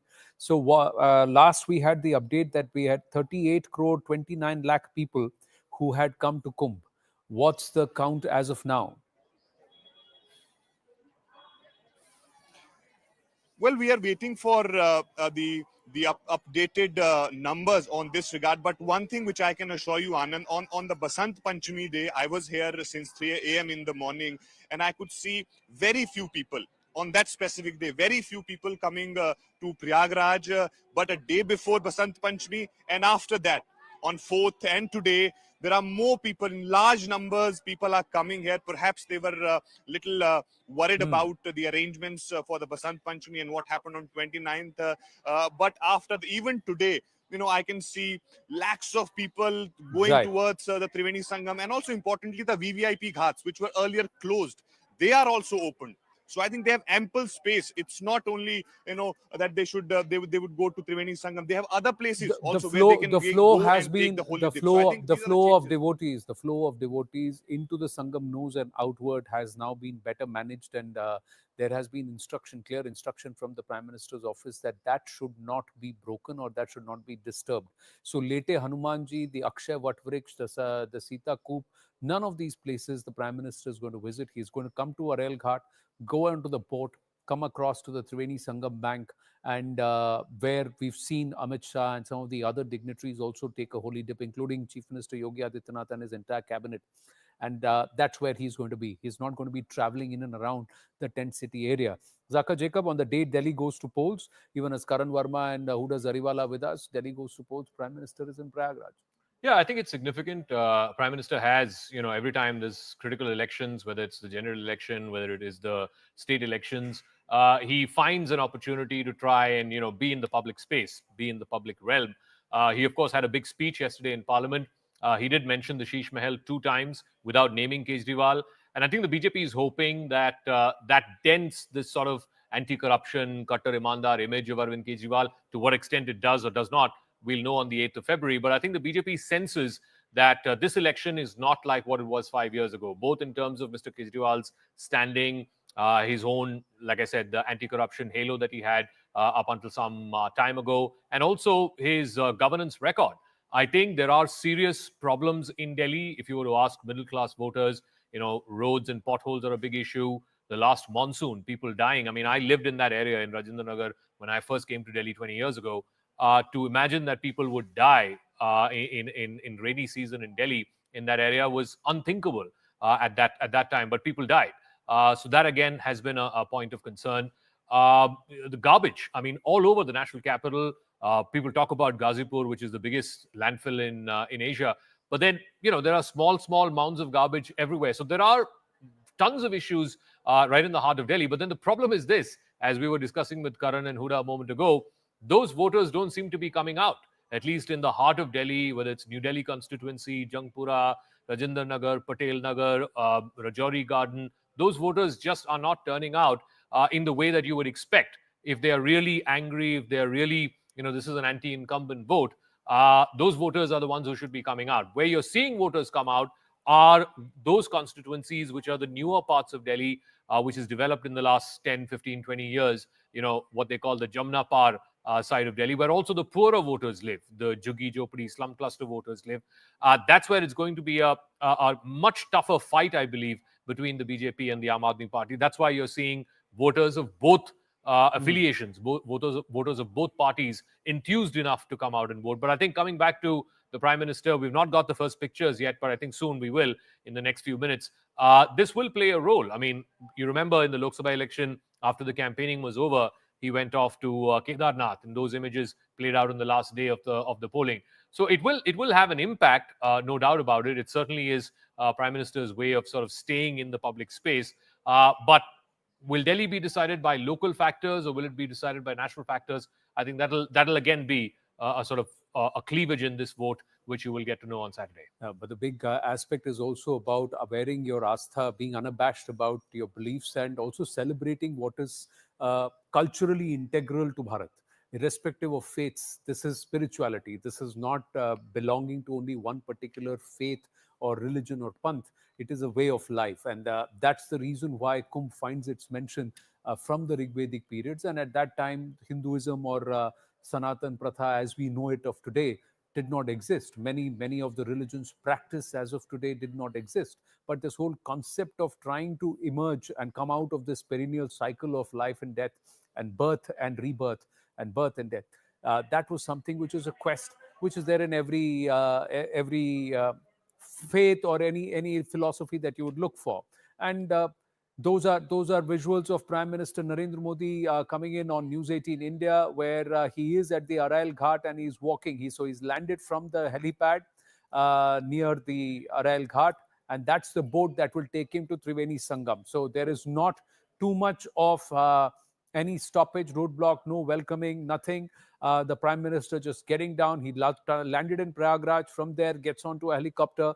There is Yogi Adityanath, who has received him at the helipad, and he is walking with him across. So these are the pictures. Karan Verma, will this have a bearing on Delhi? Is there a political angle that you would want to look into this one? Or as Huda Zariwala says, Mr. Kejriwal has done enough and more for the Delhi voter? Absolutely, Kejriwal has done enough damage for the people of Delhi. So I think this is beyond politics, if you ask me, Anand. As you just said, I personally feel no prime minister has worn our culture as a badge of honor more than the prime minister. I mean, we've had precedents in the past where prime ministers have said that we should not have a construction of a temple as this will lead to Hindu revivalism. So a departure from that, this is also a contrast model of Vikas bhi Virasat bhi. Let's not forget today that along with us presenting our culture to the world, it's also led to a temple economy, which is a 3 lakh crore economy today. It's also given a shot in the arm to so many small businesses around and boosted the economy, the face of Uttar Pradesh. And the Prime Minister has been front and center of it, right from Kashi Vishwanath, where we had the corridor renovated, to the Ram Mandir Pran Pratishtha and the Mahakumbh. I mean, it's only fitting that the Prime Minister of the world's largest democracy is right there at the world's largest spiritual gathering. So I see it beyond politics. But yes, if you ask me, an average Delhi voter, if one sees these visuals, their hearts swell with pride, seeing their Prime Minister front and center of it, who's at least unabashedly, unapologetically wearing his culture on his arm. He represents us in that sense, and it's beyond any particular faith, as you rightly put it. It's for everyone. And when we talk of Sanatan, it is the ethos of pretty much everything from our constitution to the parliament. Look at our national creed. It is Satyamev Jayate. That's again coming from our Sanatan Dharma. You enter the parliament, what do you have there? You have Dharm Chakra Pravartanaya. Our judiciary, the slogan is Yato Dharm Stato Jaya. So, the stamp of Sanatan is pretty much there, and we have a prime minister who represents that, embodies that. And look how Uttar Pradesh has come up in the But we have to tell our viewers that the word dharm, which is used in those idioms and those phrases, does not mean any particular line of faith or panth. Absolutely. It actually means doing what will sustain society in the right manner. So uplifting of society, dharete iti dharma, and that's where the connotation of dharma comes. It's panth agnostic or religion agnostic. It's about what will sustain society, what will uphold society. Here the dream or the pitch is of a Viksit Bharat and a Viksit Delhi that is being made by Prime Minister Narendra Modi, and the Congress party, Huda Zariwala, has been punching holes into this entire Shiksha Niti of the Aam Aadmi Party. They have just quoted recent research and also government data and RTI that says that the Shiksha Niti is not as covered in glory as the AAP claims. There are many, many loopholes and a lot of lacunae. The number of classrooms that you claim that have been built are not enough to sustain the kind of demands. And the AAP has actually let people down on various fronts, be it pollution, be it parali, be it cleanliness of the cities, or even basic Shiksha Niti. The allegation made by the Congress, Ajay Makhan was doing their press conference based on what an individual researcher has now unearthed, is that even the SC community has been marginalized in the education Niti, Shiksha Niti. As far as Ajay Makhanji's press conference is concerned, if you remember, his own party members didn't support him because he was bringing out, all sorts of baseless allegations about Arvind Ji's association with terrorism. If you remember, I mean, none of that made sense, right? Well, that was before the Congress decided that they are going to go after the Aam Aadmi Party and sever all these alliance and India alliance conversations. After that, a lot of water has flown under the bridge in the Yamuna. Right, discrediting Ajay Makhanji's stance on the whole thing. But that being said, Arvind Kejriwal ji is literally the only chief minister, ex-chief minister rather, and hopefully, the future forthcoming chief minister as well, who openly claims that if work has been done, vote for me on the basis of work. This is one chief minister who has the guts to step down even after respectfully getting a bail from the Supreme Court in a case, by the ED, where in the bail is such a difficult matter. We've seen, how one after another allegations were put forth, and he stepped down. He put up Atishi ji on the chief minister's post because he wants to come back with the people's mandate, with the people's majority. So it is a party with a difference. all of that has not changed. The work on the ground Interesting that you say that Arvind Kejriwal put Atishi there. He didn't say that it was the cabinet decision and it was the Aam Aadmi Party that collectively decided to ensure that it is Atishi who replaces Mr. Kejriwal till Mr. Kejriwal is absolved of all the charges on him. And he's not got bail respectfully. He's got bail because bail is mandatory. Jail is optional as far as the rule books of our law is concerned, and the charges against him still stand. He's not been, he's neither been convicted nor has he been, absolved of the charges against him. But coming back to these pictures, Prime Minister Narendra Modi right in the middle of the Triveni Sangam. That's the huge, spread of waters. Yeah. The boat that they're traveling right at the front, you can't see the Prime Minister because of this Yogi. angle, but at the front, it's just the two of them. It's just Yogi Adityanath and Prime Minister Modi. And I think they will have enough to talk about, not just in terms of, what are the arrangements for today, but also let's not forget it comes in the backdrop of that very, very terrible tragedy that happened. I think the question that's going to be in everybody's mind is it's such a vast expanse. And if you see the Sangam knows, it's a huge parcel of land. Yeah. So the question that everybody is going to ask, and perhaps the Prime Minister would also want to understand is, how could an incident like that happen when there is so much space available? Yeah. And I think that's where the questions will be. But these arrangements are elaborate. This is also a statement, Zaka, beyond the politics, the optics of it itself, to have nearly 40 crore people. Yep. And that would be perhaps the third largest population in the world, Yeah. coming to one particular temporary tent city over a period of about 45 to 50 days. It's a show to the world that people here can combine together, come together in peace, in harmony for a spiritual quest, and India can organize it. Yeah, absolutely. I think no doubt about it. It's a testament to the arrangements that have been put in place by the UP administration, the Allahabad administration. I believe there are special commissioners who've been assigned just the role of organizing the Kumbh. And like you said, 38 crore, they were looking at 40 crore. But I think by the end of the month, 25th, 26th is when the Kumbh gets over. I think you might even touch up to 50 crores. So I think it's important to underline that, it's a massive humanity. Let's be very clear about it. It's a massive humanity that's turned up there at Prayagraj for the Kumbh. Of course, unfortunately, the stampede did happen on the occasion of Mauni Amavasya. Hopefully, the lessons from there have been learned. The district administration there has made quite a few changes. You can only now move in a one-way direction. No vehicles are allowed at the city center. I believe a lot of the middle part of the city is accessible only by foot. So all of those changes are good. There are directional changes that have been made in the traffic as well. Two-way roads have been made one way. So all of that is good. Hopefully it should have been done before such an unfortunate incident happened. But hopefully, like I said, people have drawn the right lessons from it.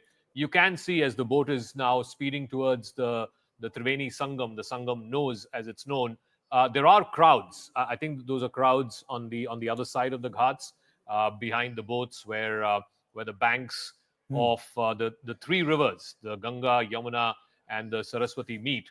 That's where you can see the crowds. Yeah, They're also, that is actually the Sangam nose. So where you see the sea of the lot of crowds People, there, people there, that is the Sangam nose.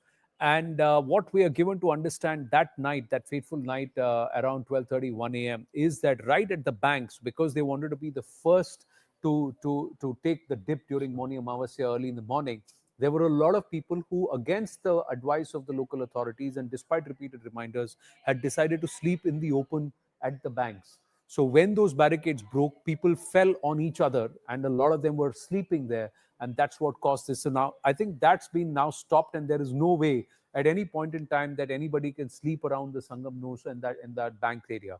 Now the Prime Minister, this is the far side. That is so what we are seeing now, these are the cameras at the Arail Ghat. So this is the Arail Ghat area. You get onto the boat and then you go to the Sangam nose and you approach the Triveni Sangam area via boat. So that's what's happening. So that's where all the akhadas and their tents are on the other side. So the main 13 Juna, the akhadas, including the Juna akhadas and some of the other akhadas, they have their tents on the Sangam nose area. The Kalpwasis, that means those who are going to stay right through the period of the Kumbh, about 10 lakh of them, they are also going to be there in those tents and in that area. Other than that, it's the daily visitors who are coming. So as of now, we're counting down to 11 a.m., just 7 minutes to 11 a.m. Nearly 50 lakh people have taken the holy dip, including 10 lakh Kalpvasis this morning. So there is a steady flow of people.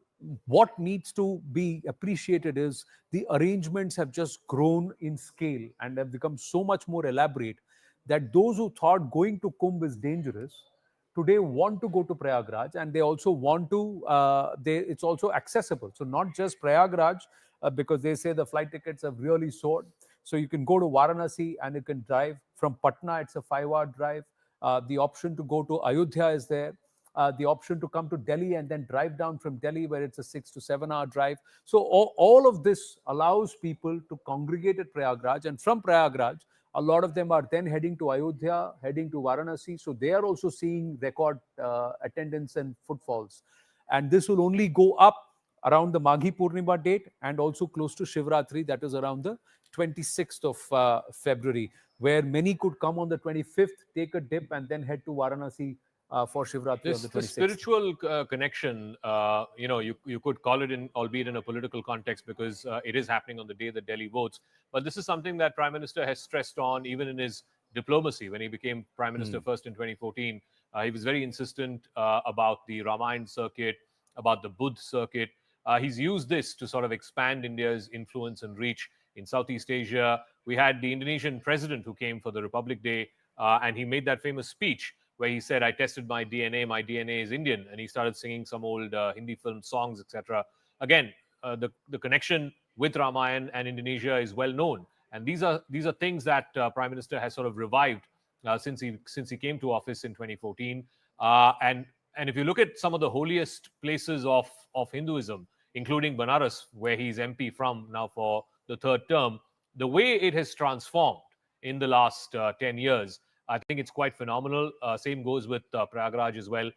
Just the sheer scale of, having 40, 50 crore people come there over a month and a half and take the holy dip, the snan as it's known, is in itself a logistical challenge. And there you see just the two of them. It's just the Prime Minister and the Chief Minister right up front at that little boat that they're taking from the Aral Ghat to the Triveni Sangam nose, which is the holiest place where the three rivers join in unison. And that's where, and I think the PM is asking about some arrangements to the UP Chief Minister, and he's giving him the lowdown. And you can see there are people, not just at the Sangam, but in the neighboring ghats as well. You can see people who have come there to get a glimpse of the Prime Minister. Of course, a lot of them have come there for taking the snan themselves. But I think this religious tourism, spiritual tourism, this is a sort of leitmotif in the Prime Minister's tenure, not just restricted to what we're seeing, these pictures that we're seeing right now on the day of him taking the snan at the Kumbh, but this is something that he has continued to stress on in the 10 years that he's been Prime Minister. Well, this is also the confluence of science and spirituality. The science says that in 144 years, the alignment of the constellations and our planets with Jupiter at the center is that they all fall in a straight line. And this straight line is visible for a period of 25 to 30 days, so nearly a month.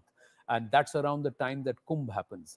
And because of this alignment, the Triveni or the Sangam, the medicinal healing powers of the waters, the divine waters of the Yamuna, the Ganga, and the Saraswati, which is not visible now, it adds to the fact that whoever takes a dip at that time is able to be blessed. But this is not just one dip, although many go just do one dip. The whole process is that you're supposed to complete one lunar cycle. So through the Krishna Paksh and the Shukla Paksh, and that's why a lot of the Kalpvasis stay throughout the entire time. So they start from Makar Sankranti soon after, around that, and go on till Shivratri or towards the end of the Magh month. So this whole sequence is that you're supposed to be there, be in meditation, follow a minimalistic lifestyle, live with the nature, and then continue to bathe and cleanse yourself. So this period of 30-40 days of cleansing is something which is there across multiple faiths, and it's happened through eons. Different faiths follow it, but this whole aspect of cleansing is there. So in Kerala, Sabrimala, you do 40 days. In Christianity, there is 40 days of Lent. There is Ramzan in Islam. So this period of cleansing, purification, we are trying to find your spiritual inner self and connect with the universe, forces of the universe, is a spiritual concept. And that's why we also saw the king of Bhutan come. Yeah. So Buddhists are here, Christians are here, people of all walks of life across the world have come here only in this quest for trying to connect with the forces, the cosmic powers of the universe. And this place gives you that feeling that you are able to connect. Now, each person comes there for different reasons, but this is something which is also an example to the world that we have our spirituality along with our science, and we have humanity and humanism, which again the Prime Minister has very strongly espoused, saying we are talking about integral humanism, we can practice it and we can organize it. So it's a big statement. And if we can organize Kumbh, we can organize the Olympics. If we can organize Kumbh, we can organize any conglomeration of humanity in our country, and we can be peaceful. And kudos to those 38, 39 crore people so far who have come, where barring that one incident, largely it's been incident free, incident free. And people are coming and they're accommodating. Everybody is having a bath, taking a holy dip, and they're finding their way back. Yeah, there are stories of people missing, people being left behind, etc. But they're all being monitored. Aerial surveillance is happening. There is drone security that's being provided. Look at this crowd. It's going to be mind-boggling for anybody to handle it for one day. The UP organizers, the people, all of them, the UP government is doing it from the 13th of January till the 26th of February. Yeah, it's a month and a half, and as Anand was saying, it's the first time in 144 years where the planets are literally aligning for this holy period, and the Prime Minister knows the significance of this, both from a religious prism and may I also say from a political prism. It's a huge thing for foreign folks as well who've come. A lot of diplomats, for example, who are based in Delhi from foreign countries have gone there. The Dutch ambassador, the Mexican ambassador. I have a conversation with Erik Solheim, the former Norwegian minister, which we'll play out in the next few days. He also went to the Kumbh and took a dip, and it's a spiritual experience for all of them. We saw Coldplay's lead singer Chris Martin go there along with Dakota Johnson. You had the late Steve Jobs' wife, Lauren Powell Jobs, come and take the dip at the Holy Sangam. So this is not something that's just restricted to India or large parts of the Indian population.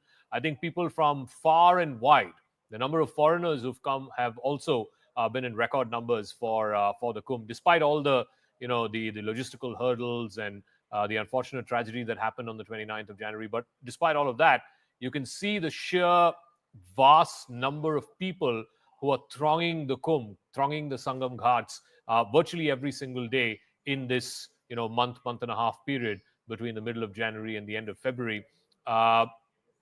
Just purely from a spiritual point of view, Anand, why is this important for the Hindu faith, for people who follow Sanatan Dharma? This constellation of coming together of the planets once in almost 150 years. How and why is this time period important? Well, there are different philosophies. Kumbh itself finds its relevance from the fact that this region, Prayagraj, was considered to be the first place where Brahma conducted a big yagya. And the yagya was of creation, of Srishti. The other story that goes is that there are drops of nectar when the churning of the ocean happened. So when Dhanvantri emerges with the bottle of, with the entire jar of nectar, there were a few drops that have dropped here at this point. But the scientific reason is the confluence of these three rivers. Ganga itself has supposed to have medical and healing powers. The Saraswati has its own potency, and so does the Yamuna. When these three rivers converge here, the waters there become very, very divine in terms of their healing powers and their purity. That, along with the constellation being aligned, the energies are such that there are the ancient thought processes. There were portals. These portals connected you to the higher cosmic energies, and if you are able to realize that and connect that, you are able to escape. This whole thing is to escape the cycle of life and birth. So Kashi finds its mention in Rigveda. Kumbh finds its mention in Rigveda.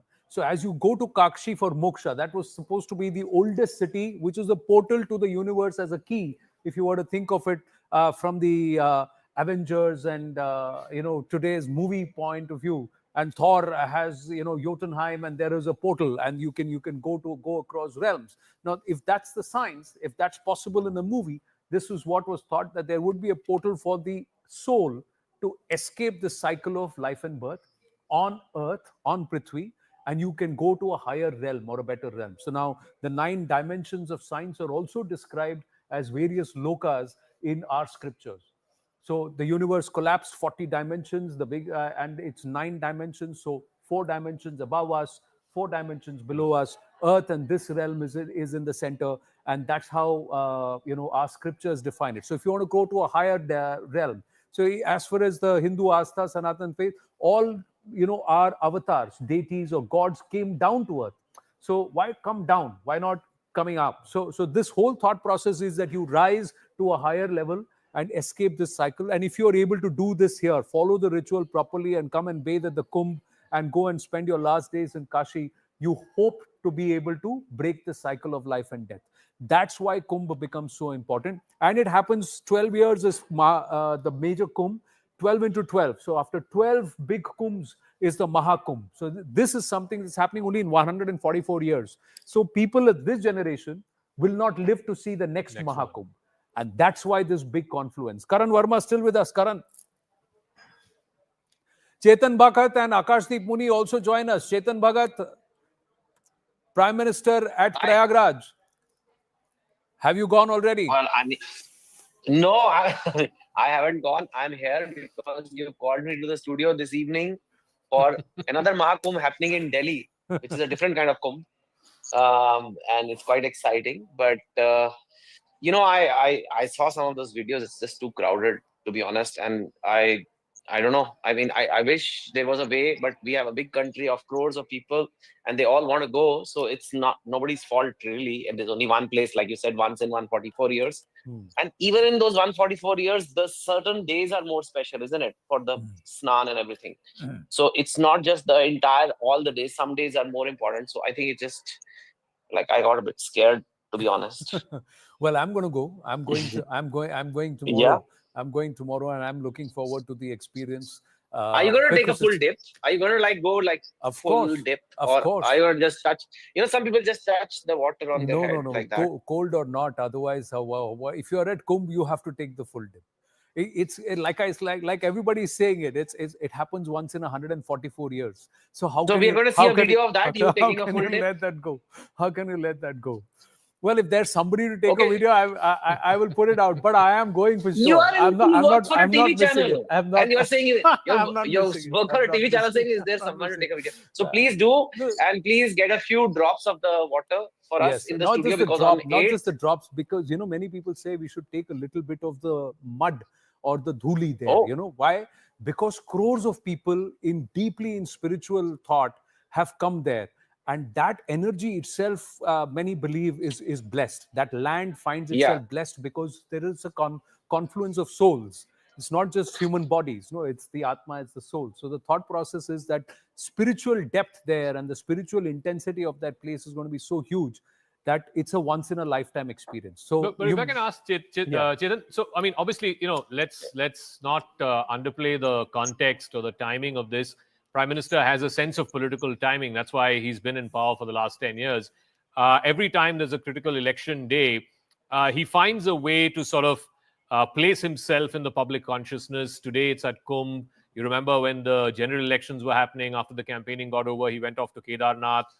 Again, do you reckon any of this actually makes a difference to even 1% voters, swing voters who may not be enthused to come out and vote? In Delhi, for example, at least in the first couple of hours, the voting has been pretty thin in single-digit voter percentage-wise. But do you think this has a political sort of fallout as well? For the Lok Sabha election, I think when he went to Rameshwaram, right? Yeah. Yeah, I think and then that was a different kind of trip. He went for meditation and he went away. And I don't know if it was political. Maybe it does get too much, I mean, if you're doing this job, imagine the number of rallies he does. And when the final voting is happening, you just want some peace. And that's his preferred choice. If it has a political benefit, I mean, okay, that's good. That's just who he is. And I think he he is and I'm not just saying it like siding. I think he is a person who believes, who's a big faith believer, and he would have gone to the Kumbh anyway. Now, in terms of the timing, is it going to help in Delhi? I doubt because if he's gone today, he would have gone like a few days back. Like by the time today is actually the voting day, so I don't think in Delhi it will have such a big impact. Delhi politics isn't about Hindutva politics as much anyway. I think the issues here, as we know, are Arvind Kejriwal, who's the blue-eyed boy of Delhi, and he's like literally somebody who has taken on the BJP here very well, and of course now the new tax-free country we have. Movies used to get tax-free. Now, like people are tax-free. So I think that will have an impact. I think how much does this have an impact? I don't think so. And I would not be so cynical. I know there will be people who say, "Oh, he's going to," but like there's an election in India every week, So I don't think a place like Delhi has an impact. If it was UP, this is happening in UP, and there's a UP election. Maybe you can say okay, but Delhi, people are having other issues. No, Delhi, there are a lot of voters who are actually heading to Prayagraj after casting their vote. We actually spoke with them early this morning at some of the voting booths. Including you. My vote is in Noida. My vote is in UP. So, usme to abhi time hai. But the other thing is, if you look at the Prime Minister's schedule, first was the budget and third. And before that, there was his calendar was packed. We are given to understand that between the 5th and the 7th, these are the only dates that he had, because 8th is result in Delhi. So clearly 9th and 10th, there will be, if the mandate is in favor of the BJP, he will be required. The parliament session is currently on. And then thereafter, he takes off to France. He's going to France on a trip. On the 10th, he's off to France. So this was the only window which was there. And there is a possible trip to the US. So we don't know. But this was the only window. Date got confirmed. Well, and if there is political opportunism that's being seen, then people who want to see it will see it. Akashdeep Muni, once the dust settles here in Delhi, are you going to head towards Kumbh? It's been hectic. Supporters and workers went to Kumbh recently. So it will be my privilege, and I will be lucky enough to head to Kumbh and take the holy dip. But today, Anand, the biggest question is that while the कही सकती कि भी उपासना करते हुए नजर आएंगे, तो आपने देखा कि किस तरह से न्यूज 18 ने आपको दिखाया कि बिल्कुल न्यूज 18 के कैमरे से हम दिखा रहे हैं अपने दर्शकों को प्रधानमंत्री नरेंद्र मोदी संगम में डुबकी लगाते हुए, जहां पर सबसे पहले उन्होंने वस्त्र चेंज किया है और अंग वस्त्र लिया और फिर त्रिवेणी में उतरे, और वहीं पर बड़ी संख्या में लोग जो तट पर मौजूद हैं वो प्रधानमंत्री का अभिवादन करते हुए नजर आ रहे हैं और उत्साह लोगों में है। प्रधानमंत्री को बेहद करीब से ये लोग देख पा रहे हैं। हमारे सहयोगी राजीव के क्या? Well, so I think the Prime Minister has stepped down. He's changed, and then he stepped down to have take a dip at the Sangam. There it is. Those are the pictures. The Prime Minister getting down. There are waiting crowds who are looking at the Prime Minister. A lot of the people who are taking their dip at the ghats, they can peek through to the other side, and they can see the Chief Minister, Uttar Pradesh Chief Minister Yogi Adityanath present there. Wonder why the cameras are panning away from the Prime Minister. The Prime Minister is actually to the left, where he's down in the waters. And he should be. So I think the priests are also waiting. He's gone in to take to change. I think that's what's happened.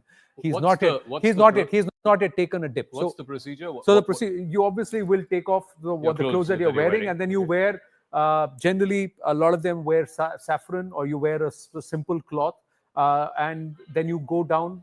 You offer your prayers, and you're supposed to take 3 dips. Okay. So the full dip is thrice. So it's 3 dips.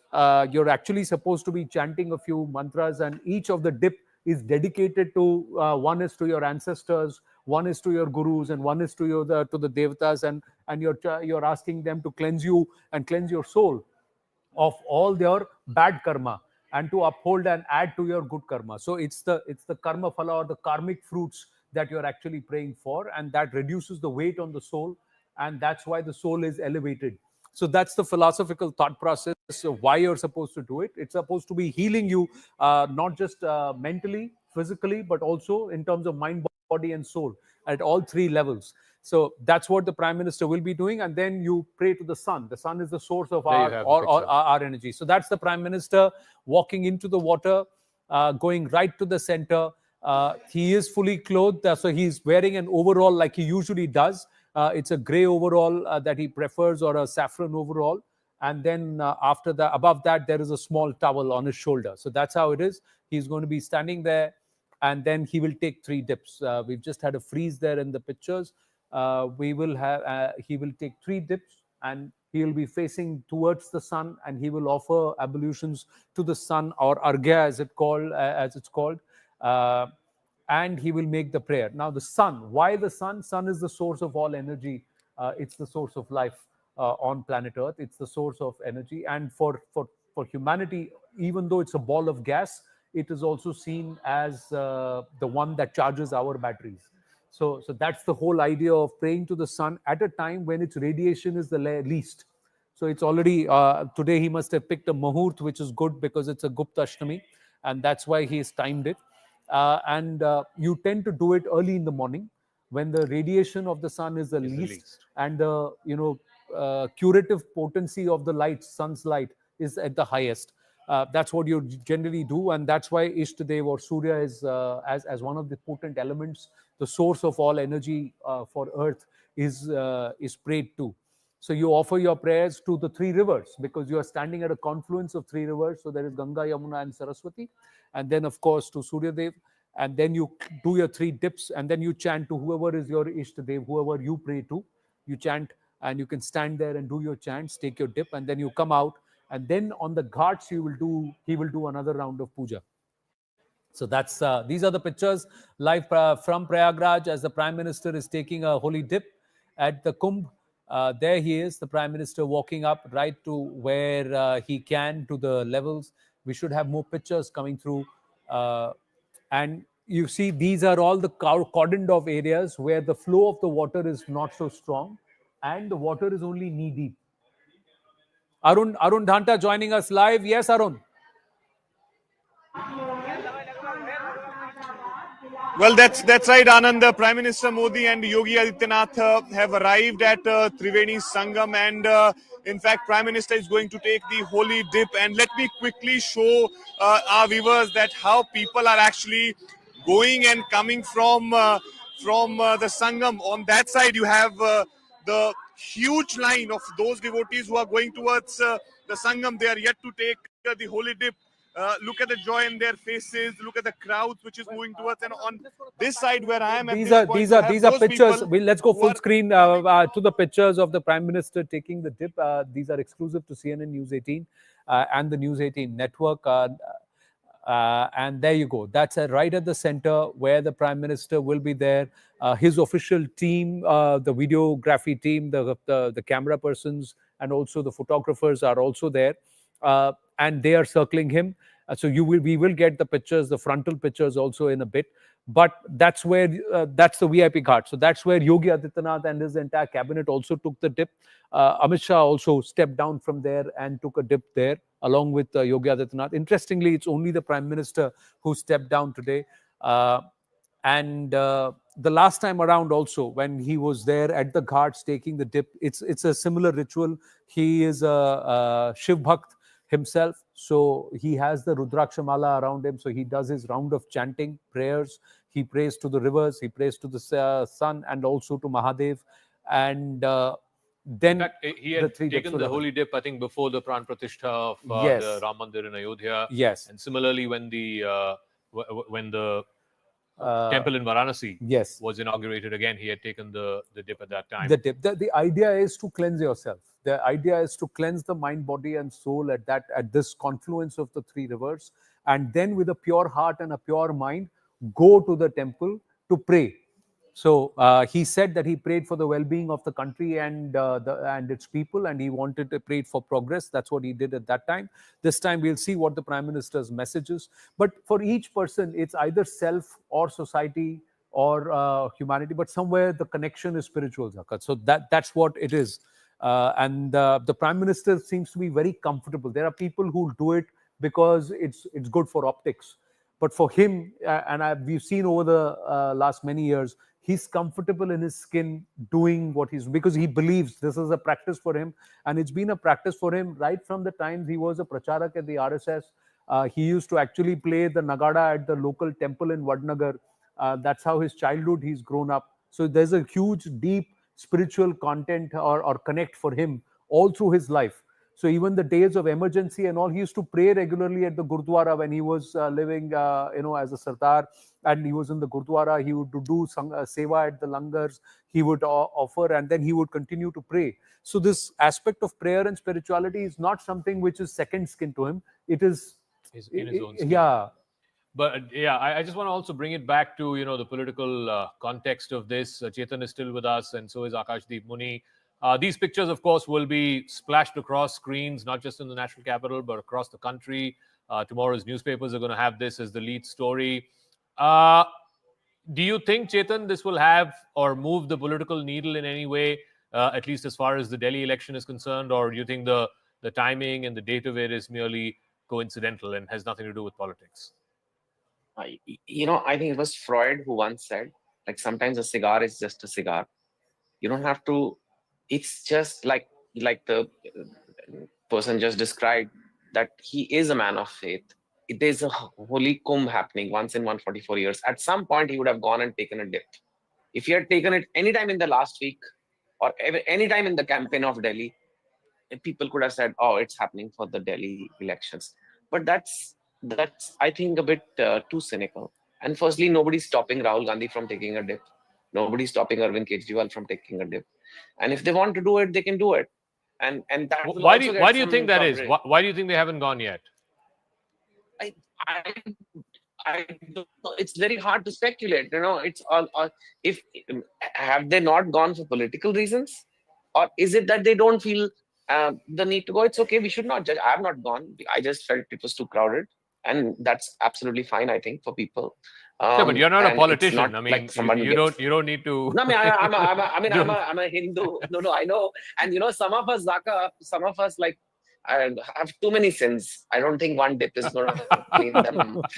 So, that's a separate discussion. I'm just saying we shouldn't judge. You don't become more superior by taking a dip. It's just an act of faith, and I don't think there's any elitism about it. But at the same time, I do believe that. I mean, who has been God kinder to? I mean, the Prime Minister has won 3 times Prime Minister. I mean, God has been bestowed all the blessings on him. If he will not be a man of faith, who will? So I think he is a human being, and at the end of the day, yes, sometimes it may, but taking a dip in the bathroom, crores of people are taking it. So to say that, but he is taking it because of that, I think it's a bit unfair. I mean, it doesn't look like, what is the impact on Delhi election? It doesn't really have. I mean, who's going to say, oh, he took a dip, I'm voting for him? I mean, how many people in Delhi are thinking that way right now? And like you're saying, people haven't even gone and voted. So guys, those who are watching this in Delhi, please go out and vote. Yeah, that's their duty. That's their fundamental their duty. That is democratic also, duty. This is a spiritual quest. So that quest can happen once the voting duties have happened. It's a working day in Delhi. Akashdeep Muni, Chetan Bhagat believes iska Delhi election में कोई फर्क नहीं पड़ने वाला, because Delhi का voter has already decided. I partially agree with Chetan ji that इसका दिल्ली के elections पे इतना असर नहीं पड़ेगा. पर साइलेंस पीरियड में ऑफ कोर्स प्रधानमंत्री जा रहे हैं और 24/7 टीवी पे दिख रहे हैं. इसका ये इंटरेस्टिंग है. पर दिल्ली का जो वोटर है वो सिर्फ काम की राजनीति में भरोसा करता है. दिल्ली के वोटर सोचता है कि नहीं, कौन मुझे, बुजुर्गों को कौन कुंभ में भेज रहा है, बुजुर्गों को कौन अयोध्या यात्रा करा रहा है, बुजुर्गों को कौन 4 धाम की यात्रा करा रहा है, वो अरविंद केजरीवाल है. फ्री बिजली, फ्री पानी, 24 घंटे बिजली, ये सारे अरविंद केजरीवाल दे रहे हैं. Interestingly, today what happens is that today the Honorable Prime Minister says that we will be providing remedies to Delhiites if we come to power. But interestingly, the same day today, the Energy Minister, the Central Energy Minister, is saying that we will all the free electricity throughout all the states should be stopped. So these double speak in terms of BJP will really hamper BJP's prospects in Delhi, because ultimately the people of Delhi think that कौन हमें अच्छी जिंदगी देगा, कौन हमारे बच्चों को पढ़ाई देगा, कौन हमारे बुजुर्गों को हेल्थ केयर देगा. These are all important things. And also the elderly who want to visit Kumbh Mela or even different sacred sites, they think that Kejriwal ji भेजते रहे पिछले 5-10 साल से, बीजेपी तो भेजती नहीं रही है. Right. So Now, ultimately there it's is, down to just what pulling away is Akashji on for the a table. second, just we're getting pictures. So there is chanting in the background, and these are pictures of Prime Minister. Like I said, it's the three Anjalis Argha which will happen to the sun, and the three dips against the flow of the water, that you will sit down and do it thrice. That's what the Prime Minister has done. Interesting, his sartorial choice this time around. It's tracks and a hoodie. Is the same thing that he was wearing at the Zedmore tunnel. So there is a shift that is also, if you were to see in the Prime Minister's casual attire, that we are seeing. And trying to appeal to young voters, to Gen Z voters. But just walk us through, what are the mantras that are being chanted, and what is it that you're supposed to pray to as you take these three holy dips? Well, depending upon which sampradaya you would follow, as of now, they are chanting the prayers towards the. Okay, so these are Upanishadic chants which they are actually chanting as prayer towards the elements, towards nature. Yeah. And also they will chant the Swasti mantra. They will chant, now if you're praying to Mahadev, many of them would also chant the Rudram. So at various, based on what you believe in. Yeah. But largely it is about people, it is about uniting with the cosmic powers, also praising the various elements which are there, especially water, the five elements you have to see. So sun is energy, is Agni, there is ether, there is air, water, and so and of course sky, Akash. So these are the five elements that would be. So the Rudraksh that he's using to chant So the mantras, because he's a Shiv Bhakt, so Rudraksh is representative of Shiva. So, and that's why many use different beads. So those who follow the Vaishnava Sampradaya or worship Krishna or Rama will use Tulsi beads. And it's usually 108. So you chant and you do a round of 108. Or it's 54 and you chant it twice. So 108 itself adds up to number 9. These numbers itself have significance. The petals of a lotus are 108. So there are scientific, geographic, and also astrological and numerical importances. Why the number 9 is so special? Why the number 108 is very special? The number of veins in the leaves, many say, counts up to 108. So 108 is present in all around us as far as nature is concerned. The number 9 is present because Navagraha, 9 graha. So the number 9 becomes important. And that's why Prime Minister, he's a Shiv Bhakt. So that's why Rudraksh, and that's what he's doing. He's also chanting.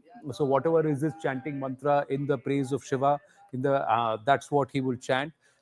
Depending upon the sampradayas or the various offshoots of Shaivism, each one would have a different mantra or a different chant. So many chant the Mahamrityunjaya mantra. That means that's the mantra that ensures that you are elevated or protected from death, because Shiva is supposed to be the only god who defeated Yama, and there is a story there. So many people will chant the Mahamrityunjaya mantra. Many people would chant only Om Namah Shivaya, or the 3 syllables or Om, which represents against the universal hum of the universe. That's the sound of the universal sound. That's Om. So depending upon what works for him, he would do his chant. The interesting thing that Chetan made, and if I can go back to him, Chetan, I don't want to see this purely from a political lens, but point is, no one stopped, as you said, Rahul Gandhi or Arvind Kejriwal from going to the Kumbh. They may still go, or maybe after the elections are over, they may still go. I think you have time till the 26th, which is when Mahashivratri is, so you have another 20-odd days. Akhilesh Yadav went. Yeah. I think he's one of the prominent opposition politicians who went. I don't think he saw it necessarily from a political prism. but to detach the politics out of it, I think would also be naive. No, I mean, see, it is a country of faith. We have politicians are always trying to find ways to connect with people, and if this is one of the ways they can connect with people, then I mean, they could. And I don't think there is as such anything wrong with it. It's up to the people how much meaning they ascribe to this, how much of their voting preference comes down to this. But I think as people want to see their leader uh, do some of the cultural traditions of the country. I don't know whether this video is playing on loop a lot but like that water is cold, by the way, Zaka. So I think if he's Yeah. wearing a tracksuit or something, it could be due to the weather. I mean, I don't know.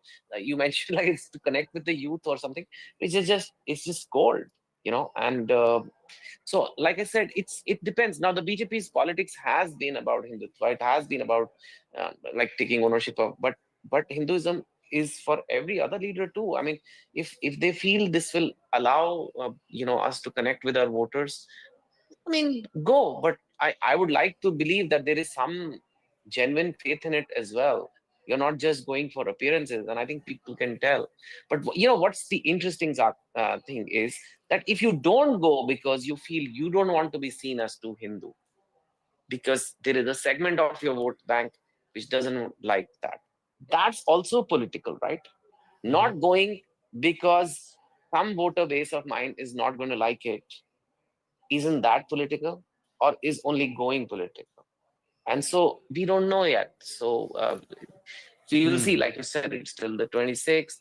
I think it's a big event. I think it also, when senior leaders go, it boosts tourism of Yes, that place. So they become brand ambassadors for that event. It becomes a big deal that, okay, even the prime minister went, okay, let's go, guys. Instagram wanderlust, okay, 1 million people in a traffic jam. And I think that's, but it's there. And that's another interesting point, that I thought that the youth of this country will not be so much into it, but they are. A lot of young people are going. They are making plans. It's become, like someone I think a few days back said, it's bigger than the Coldplay concert. Well, 40 crore people coming there have to be youth. It cannot be just there cannot be just geriats there. But the aspect is, Chetan Bhagat, that the Prime Minister seems comfortable. He's not uncomfortable doing this. So it's not just mere optics. It's also part intrinsic to your faith. And what the Prime Minister does, everybody wants to see, because he is perhaps the biggest influencer in our country. Look what he did to Lakshadweep. Yeah, and if 40 crore people are going, and won't the 40 crore people like to see, wow, even the Prime Minister went, right? Didn't like the Coldplay guys also go? Yes, they did. Yeah, Chris Martin Chris and Martin. Yeah. Dakota Johnson went. Dakota Johnson went, yes. Or it could be because they felt faith, or it could be because they wanted to make the Indian fan base happy. I don't know. They did a lot of things, like they're talking about the cricketers in their concerts. I don't know if Chris Martin is really into cricket, but he talked about Jasprit Bumrah and all that. I mean, because to connect better with the audience. So there is always, whenever there is a celebrity or a big leader who goes, there will be that element that, is he doing it for PR? Is he doing it for politics? But as long as you're being your authentic self, and I think the Prime Minister is a devout man. I mean, he does believe that, going here is really auspicious. And I think it's a good thing that he went. What day should he have chosen? Please, I think people who feel that this is very political timing, tell me a day he could have gone, which will not be considered So political. today is also a good day. It's Tell Magh us Ashtami. So so you're building up to Magh Purnima on the 12th, and 3 days after Basant Panchami. So it's the day of Magh Ashtami. So today is also a good day. Like people look for good days, good time, good Mahurat, and that's why you have the Amrit Snan dates, which are the special days even within the Kumbh. But the thought process is, if you have purity of heart, this is a constellation scientifically, the alignment of the planets, and this timing happens only once in 144 years. And that's what makes this Mahakumbh really special. So there is science and there is also spirituality, and at most of the times, they are intertwined. Chetan. See, now it's already almost noon, and I mean, it's like Delhi, only few hours of voting is left. And like, what do you think? Like, people are like, oh, I switched on TV, I saw the Prime Minister taking a dip, all right, then it's not going to be AAP, it's going to be BJP this time. Who does like that? Does anybody here switch their vote like that? So I think it's absolutely, very far-fetched to think that this has got anything political to it. I mean, he just wanted to go. He's the prime minister. He went. Okay. So I think that's a good thing. And I hope other leaders also go. I mean, because, like I said, the leaders normally get the VIP guard and everything. So a lot of the inconvenience that, people are afraid of will not happen for It's them. interesting. So multiple choice question hai. Which is the right time to go and which is not short of, which is without politics? चुनाव के पहले जाना, चुनाव के दिन जाना और चुनाव के बाद जाना. तो होते ही रहते हैं ना चुनाव तो इतने सारे states हैं इतने सारे so many things are there and the parliament is also on right now, so then if he skips parliament to go here, then that's another political issue or not? Yes, it is. We got Yeah. we got So more then what do pictures. you do? I think these are pictures from earlier when he was taking a dip and offered his argya and prayers inside the river. He's come out, and those are pictures of the Ganga Aarti or the puja which will happen at the ghats. So once you offer your prayers inside in the river, take the dip and offer prayer, do your prayers. You come out. There is a change of your vastra which will happen. And then you don fresh clothes, and then you sit down for a puja at the ghats. That is again an extension of the ritual where you would pray for the well-being of your family. You would seek the blessings of the ancestors and also the deities and the gods that you would like to pray to or you pray to, and of course blessings of the elements. All these will be done together at that small puja, which lasts about 10 to 15 minutes, which ends with the Swasti mantra. So the Swasti mantra actually prays for the well-being of everyone, and with the whole thought of Loka Samasta Sukhino Bhavantu. So that's the whole Upanishadic thought which actually dominates those set of prayers. There are some pictures coming in from the CNN News 18 feed and the News 18 network feed of that grouping towards the right of your screen. The pictures seem to have frozen right now. There should be more coming through in a bit. So again, I just go back to So if Arvind Kejriwal and Rahul Gandhi go after the voting is complete, then it's not politically motivated. Is it not? Because the constituency that may not like to see you at Kumbh I think that's before a fair they point. vote, That's as a fair Chetan point Bhagat said. that Chetan. It's a fair question that Chetan has asked. I mean, are they not going because it may offend a certain constituency? But again, the question can also be asked: where else does that constituency go? It's not like they are spoiled for choice, politically speaking. But having said that, I agree with Chetan. I think they should go, whether it's linked to polls or not linked to polls, before polls, after polls. Fact is that religion is a very deeply personal thing.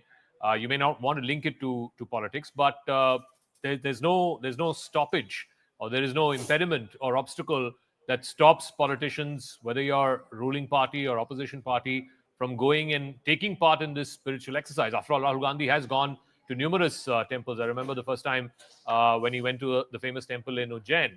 And he said he's a Shiv Bhakt. People said, oh, he's doing this for politics. Maybe he strongly believes in that. And therefore, if he does, then he should go to the Kumbh too. And same is the case with Mr. Arvind Kejriwal. I remember famously last time in the 2020 election, he had come for one of our events and he sang the entire Hanuman Chalisa. Again, no one said he's doing this for politics, but he was asked a question by the anchor and he recited the Chalisa.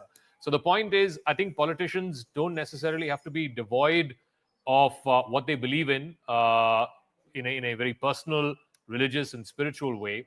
But to not go because it might be politically, inconvenient or it might politically backfire, I don't think that's particularly smart, even politically speaking. So we have the turnout numbers in Delhi till 11 a.m. It's 20%. So I think it's improving. So 12% bump up between 9 a.m. numbers and 11 a.m. numbers. That's a good sign. Yeah, that's a good sign. Is this a Kumbh effect or just that Delhi waking up a little later and then coming out to vote, as we had predicted that the numbers should go up between 9 and 11 and perhaps improve further between 11 and 2?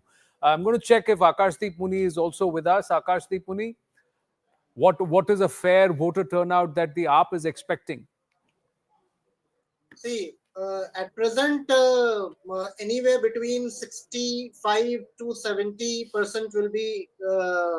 I think it will go in the Delhi percentage elections. But the most important factor is that there has been number of issues that has been raised recently.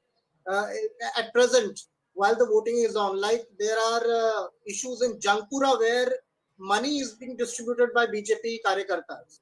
So these particular lacunas in election day really marks a very bad impact on the procedure of elections. I So think has the AAP formally complained to the regarding Election this. Commission, because the CEC was on record saying that any complaint will be very seriously looked into, and Jangpura is Mr. Manish Sisodia. That As the I AAP know should be now, very, the very complaint has confident been and made. comfortable. See, as of now, I think that complaint has been made as per the information I have got, and Manish Shishodia is pretty confident in Jangpura specifically. But what made him change, Most move away important, from Patpatganj? Many are asking that question. see, there are many BJP karyakartas who have also shifted tickets. So shifting a ticket is now not a big issue. The big issue is that what the particular MLA is bringing on table for the people of Delhi. Are they giving free electricity? Are they giving good healthcare? Are they giving good schools, colleges, etc.? So, the most important question is that 8,000 schools in Assam are closed. And there's the same BJP government in Assam since last 10 years. I want to say that while you close schools in Assam, 2,500 new classrooms are opened in Delhi. So these things will really make an impact. New healthcare model, new schools, even mohalla clinics, proper sanitation, proper electricity, proper water supply. These all will be really making a difference in Delhi elections. Delhi elections is not about that Hindu-Muslim tirade. It is all about what you bring to the table. And specifically, while Parvesh Verma is distributing money at his government residence, he can do that. But ultimately, everyone knows that ultimately Kejriwal is the one who will be providing succor, relief to But all would you agree? people Would you in agree? Delhi. Would you agree that this time around things are tougher compared to 2015 and 2020 for the Aam Aadmi Party? Oh yeah, certainly. I think there are two reasons for it. One is, of course, the personal image of Mr. Kejriwal taking a bit of a beating. Not so much in the liquor gate thing, because I think that it still needs to be proven in a court of law. He's out on bail. Yes, a charge sheet has been filed, but ultimately the law of the land is you are innocent until proven guilty. So the ED, the CBI, these separate cases, they have to prove that he was a beneficiary of the kickbacks, or that the Aam Aadmi Party was a beneficiary of the kickbacks, and they changed the policy to get those kickbacks. That's still, the jury's out on that one. But I think the Sheesh Mahal thing, just purely from a perception point of view, has knocked the halo off a bit. This whole Kattar Imandar image, no doubt about it. So that's one part of it. The second part of it is this constant fighting between the central government and the state government, which has resulted, I think, in a governance deficit in the national capital. If you look at the condition of the roads, the condition of traffic. I mean, traveling between any of the satellite cities from Gurgaon to Delhi, if you are working in Gurgaon, living in Delhi, or similarly vice versa, if you are living in Noida, working in Delhi, the traffic, evening and morning peak hour traffic is just unbearable. I mean, there used to be a point of time when Delhi had the best roads in the country. I don't think that's quite the case today. In fact, the two satellite towns, Gurgaon and Noida, probably have better infrastructure today than it was 10 years ago, 15 years ago. So, and then the mounds of garbage. All of these are very serious governance issues, and there is a definitive governance deficit. Now, who the people of Delhi hold accountable for it? Do they hold the central government responsible for it? Do they hold the Aam Aadmi Party government responsible for it? Again, I don't think the central government's role can be brushed aside. I mean, the fact is that it went all the way up to the Supreme Court. A constitutional bench of the Supreme Court looked at the matter and said the state government should have the authority to appoint secretaries. And then what did we have? The judgment of the Supreme Court constitutional bench was circumvented with an ordinance, and then subsequently the ordinance became an act in Parliament, a bill, and then an act in Parliament. So I think this whole political back and forth that's been happening between the two governments, centre and state, has also taken a toll on governance in Delhi. But I want to come back to the pictures of the Prime Minister, taking the dubki, as it's called, in the Triveni Holy Sangam. Also, just want to bring our viewers up to speed. Mr. Kejriwal is right now at his voting booth in New Delhi constituency. Yeah. He's arrived there with his parents. I believe Priyanka Gandhi and her family, Robert Vadra and others Her mother, Sonia Gandhi, is also there. So she's also arrived to vote. But we are, of course, squarely focused on the pictures of the Prime Minister. Interestingly, Sandeep Dixit is accompanying Priyanka Vadra too. Yeah. So in the morning, he was there with Rahul Gandhi, and now he is there with Priyanka Vadra too. So clearly a shift in perhaps the Congress's positioning. Is it going to be limited only till the elections, Delhi elections, or is it a clear shift? We will explore that, and we'll watch that very closely. We'll be back with Mr. Kejriwal also casting his vote as the day Delhi goes to polls and Prime Minister is in Prayagraj.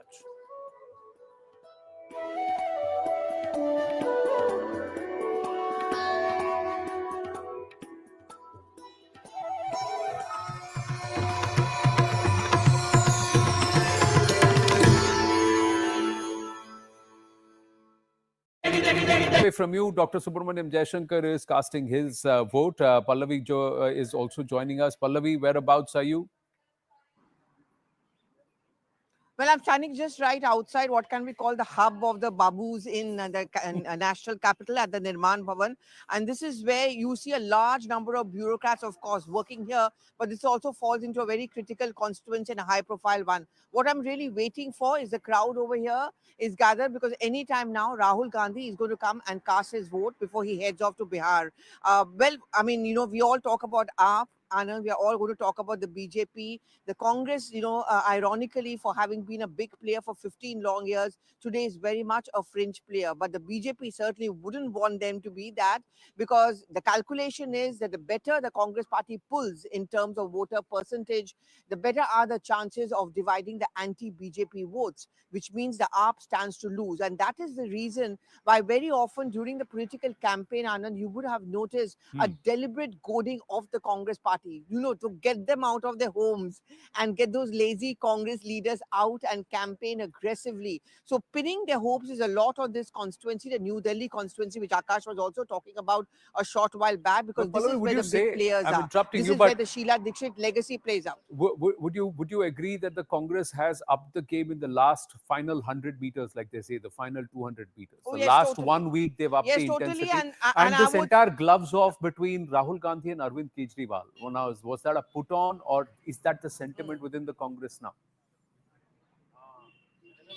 Well, you're absolutely right, Anand. And a man who's responsible for this repeated flip-flop is going to come here and cast his vote anytime now. Initially, he was caught into his dilemma of coalition ka maryada versus the Congress's astitwa. I think the latter finally took place, because he was convinced by many of the Congress leaders like Ajay Makan that how long will you keep on paving the way in the name of coalition dharma, because you're getting wiped out state after state. And if you think that you're the only ones capable of taking up the BJP, then it is very important that the Congress does well or has a pan-India presence in states. Bengal, you look at the coalition Maryada, the moment the Congress raised its head, the Congress is completely wiped out in West Bengal. The same is in Delhi, 0 MLAs, 0 MPs. So I think belatedly they've joined into a race, but they've given some very interesting fights, and certainly in the New Delhi constituency. Well, thanks for your inputs, Pallavi, and we'll circle back to you the moment Rahul Gandhi arrives. And does he have a mind of or an opinion with respect to the Delhi voter? What is his pitch before he heads to Bihar? That's another critical one, where the last time around the Congress didn't pull its weight. Delhi critical too. Why critical? What are the key factors before we bring back Zaka in with some of the numbers that the voters need to consider? One of the aspects is the middle class. They constitute 67% of Delhi's households. The Jhuggi Jhopadi cluster or the JJ cluster, 17% of the Dalit vote and primarily based in the slums.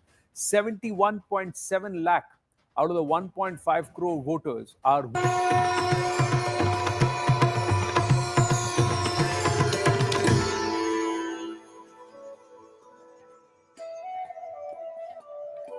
Back live with pictures to the left of your screen from a short while ago, with the Prime Minister taking the holy dip at Mahakumbh 2025 in Prayagraj at the Sangam Nose, the Sangam Ghat, Triveni Sangam Ghat. And then to the right, these are pictures of the Prime Minister post the prayers and also a short puja, changing his clothes, and he is actually wearing the Uttarakhandi topi. As he says, waves to the crowds there, and then makes his way back towards the helipad. So this is right outside the Arail Ghat where he is. There is waiting crowds to whom he is waving, and then getting into the convoy, getting into his vehicle. That will then lead him to the Prayagraj airport, the helipad where he'll take the helicopter to the Prayagraj airport. So So this it's a pretty helipad short is at visit. Yeah, It's very short an visit. hour and a half at best. In fact, he was earlier supposed to go to the Akshay Wat. These are pictures of the puja. So these are pictures, or this is the Himachali topi, not the Uttarakhandi topi. This is the Himachali topi that he's wearing. So, and his prayers. Now, this again a standard ritual where you would offer ablutions and, of course, small offerings that include a piece of cloth, some flowers, and also some fruit or to the river. And at the Sangam, that's what you do. ओम सुजात ज्योति घातन्भवरूतम सदस्वाहा भासो अग्नि विश्वरूपद्भुंसं जयस्वविभावसो वस्त्रोपवस्त्रं समर्पयामि ओम नाभ्यायासीदन्तरिक्षगुंसे स्नोद्यौः समवर्तत पद्भ्यां भो मृदेतः स्तोत्रान् तथा लोकान् कल्पयन् नैवेद्यं निवेदयामि द्रवदक्षिणां समर्पयामि ओम चंद्रमा मनसो जातचक्षुः सूर्यो वजायत श्रोत्राद्वायुश्च प्राणश्च मुखादग्निरजायत मन में बसा कर तेरी मूर्ति उतारू मैं मैया तेरी आरती मांगू तुझसे क्या मैं यही सोचूं मैया जिंदगी जब तेरे नाम कर दी अर्पण सब कुछ तेरा कुछ नहीं मेरा चिलता है तुझे को मां संसार के मन में बसा कर तेरी मूर्ति उतारू मैं मैया तेरी आरती वेद तेरी महिमा गाए संत करे ध्यान नारद गुणगान करे चेड़ बीड़ातान भक्त तेरे द्वार करते हैं पुकार हम सब तेरी माँ उतारे आरती मन में बसा कर तेरी मूर्ति उतारू मैं मैया तेरी आरती ओम मंगलम भगवान विष्णु मंगलम गरुड़ध्वज मंगलम पुंडरीकाक्ष मंगलाय तनो हरे मंगलम भगवान शंभु मंगलम वृषभध्वज मंगलम पार्वतीनाथ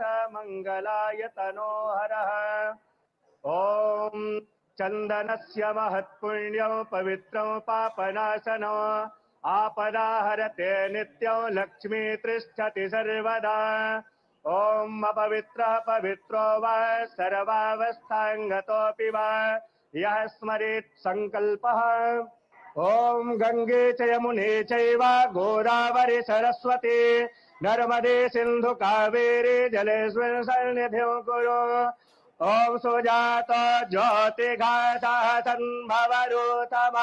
सदस्वाहा भासो अग्नि विश्वरूपद्भुंसं जयस्वविभावसो Okay, now these pictures are now being relayed yet again. So it started with the Sankalpa and offerings to the river, the holy river Ganga, at the point of confluence. After the point of confluence, where the Prime Minister is making the offerings and performing the arti, he's already left Arail Ghat and is headed back towards the Prayagraj airport.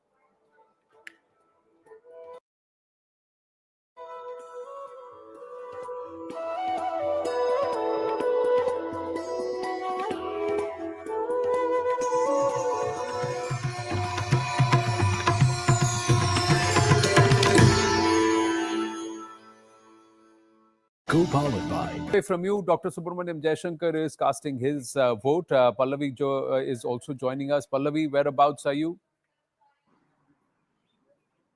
Well, I'm standing just right outside what can we call the hub of the Babus in the national capital at the Nirman Bhavan.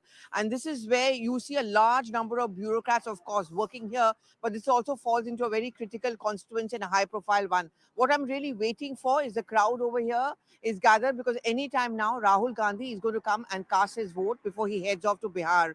Well, I mean, we all talk about AAP. Anand, we are all going to talk about the BJP, the Congress, ironically, for having been a big player for 15 long years, today is very much a fringe player. But the BJP certainly wouldn't want them to be that, because the calculation is that the better the Congress party pulls in terms of voter percentage, the better are the chances of dividing the anti-BJP votes, which means the AAP stands to lose. And that is the reason why very often during the political campaign, Anand, you would have noticed a deliberate goading of the Congress party, to get them out of their homes and get those lazy Congress leaders out and campaign aggressively. So pinning their hopes is a lot on this constituency, the New Delhi constituency, which Akash was also talking about a short while back, because But this Pallavi, is would where you the big say, players I'm are. interrupting This you, is where but the Sheila Dixit legacy plays out. would you agree that the Congress has upped the game in the last final 100 meters, like they say, the final 200 meters? Oh, The yes, last totally. 1 week they've upped Yes, the totally. intensity, And I this would entire gloves off between Rahul Gandhi and Arvind Kejriwal.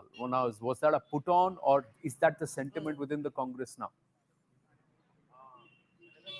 Well, you're absolutely right, Anand. And a man who's responsible for this repeated flip-flop is going to come here and cast his vote anytime now. Initially, he was caught into his dilemma of coalition ka Maryada versus the Congress's Astitwa. I think the latter finally took place because he was convinced by many of the Congress leaders like Ajay Makan that how long will you keep on paving the way in the name of coalition dharma, because you're getting wiped out state after state. And if you think that you're the only ones capable of taking up the BJP, then it is very important that the Congress does well or has a pan-India presence in states. Bengal, you look at the coalition Maryada, the moment the Congress raised its head, the Congress is completely wiped out in West Bengal. The same is in Delhi, 0 MLAs, 0 MPs. So I think belatedly they've joined into a race, but they've given some very interesting fights, and certainly in the New Delhi constituency. Well, thanks for your inputs, Pallavi, and we'll circle back to you the moment Rahul Gandhi arrives. And does he have a mind of or an opinion with respect to the Delhi voter? What is his pitch before he heads to Bihar? That's another critical one where the last time around the Congress didn't pull its weight. Delhi critical too. Why critical? What are the key factors before we bring back Zaka in with some of the numbers that the voters need to consider? One of the aspects is the middle class. They constitute 67% of Delhi's households. The Jhuggi Jhopadi cluster or the JJ cluster, 17% of the Dalit vote and primarily based in the slums. 71.7 lakh out of the 1.5 crore voters are women voters. And will they, who make up for about 45 to 46% of the entire voter base, will they prove decisive? Will they vote one way? Or is there a split opinion there too? About 12.7% are Muslims. They could be a game changer in at least 6 seats. Dr. Jayashankar is speaking. Sir क्या कहना चाहेंगे आज दिल्ली की जनता निकले you have always been an early voter. Yes. I've been an early voter, a Delhi voter, and I think the public.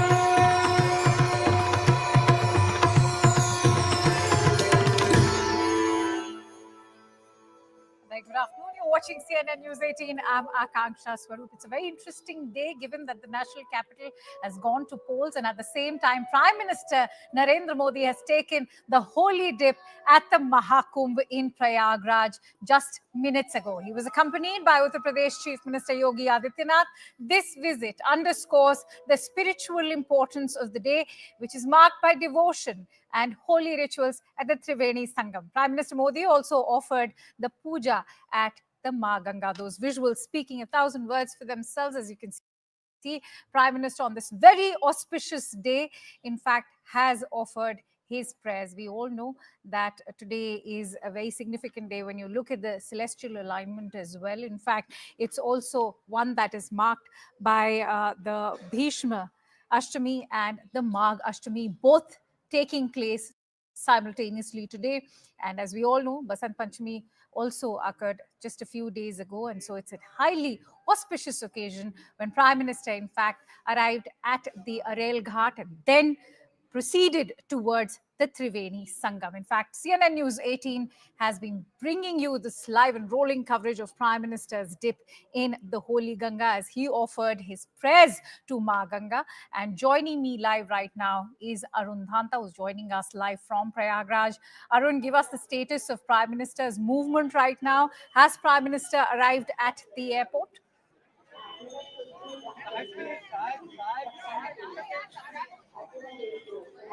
Well, Prime Minister Modi's convoy Akanksha has left. We are given to understand that he spent almost 35 minutes in Prayagraj, which of course includes the dip, the holy dip which he took, and also the Ganga Aarti and Puja which he conducted. There were multiple programs earlier which were slotted for Prime Minister. We were given to understand that almost 5 to 6 hours he was to spend here, but he cut short that period because of course, the large number of devotees who are coming here. So he perhaps, does not want to create that inconvenience or the problem for the devotees who are coming here. And I think that's the reason why he left early. As we speak, Yogi Adityanath, was with him, and he, in fact, now going back from after,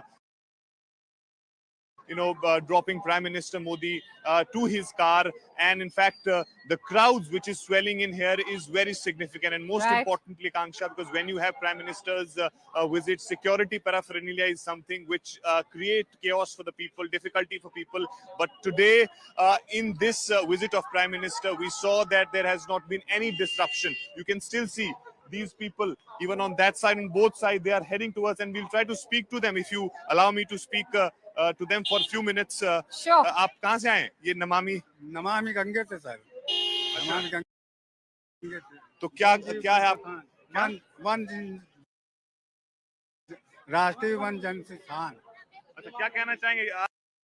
आप कहाँ से आई हैं? कोटा राजस्थान से। इस तरफ कैमरे की तरफ आइए। इतना बड़ा बैग ले रही आप? हाँ, बैग लेके हाँ, तो क्या करें, कपड़े भी तो है ना। अच्छा, और कितने हम 14 जने आए। 14 जने आए। हाँ। कितने लंबे से आप? अब आ रहे हैं वहीं से 3 किलो 5 किलो। कैसी व्यवस्था लग रही है? बढ़िया लग रही है, बहुत बढ़िया। अच्छा, आपको पता है कि प्रधानमंत्री मोदी भी यहाँ पर थे? मालूम है, 5 तारीख को भी यहीं आए वो भी। अभी और उनके आने की वजह से कोई परेशानी तो नहीं हुई आपको? आराम से आ रहे हैं, कोई परेशानी नहीं है, बहुत अच्छी तरह से आ रहे हैं, बढ़िया आ रहे हैं। 29 तारीख को यहाँ हादसा हो गया तो उसके बाद कोई डर नहीं लगा आपको? जिसके बाद में भी आ गए कोई परेशानी नहीं है हमारी। हाँ, सब एक ही है। So Akanksha, these are the people. Look at the emotion, joy on their faces. They are not worried about the crowds. They have such a faith in the God. And most importantly, Prime Minister is here. They're saying that they did not face any difficulty due to his visit. So I think that's how it has been planned by the administration here, that Prime Minister visits here, but then ensure that there is no difficulty for the devotees. It's extremely insightful that you shared all those details about the security arrangement, given that that stampede had just taken place some days ago. So it's in fact laudable that the security arrangements have been so stringent. But Arun, also give us a sense of how religiously, if you look at today, is a very significant day for Hindus, especially when you look at this is a day that marks the Bhishma Ashtami and the Magh Ashtami both occurring today. So the Prime Minister clearly taking that dip on a very auspicious day.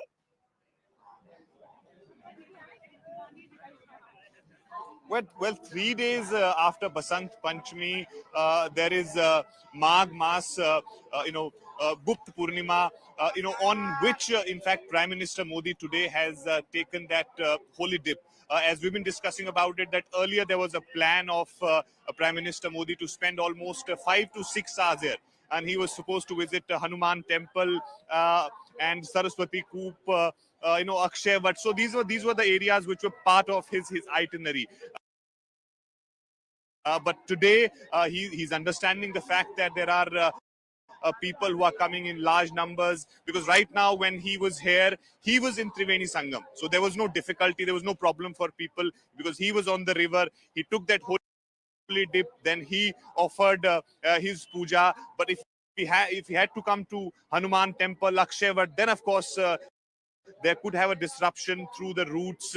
I think keeping all these things in mind, this decision was taken. But Prime Minister Modi ensured that he did not cancel his visit.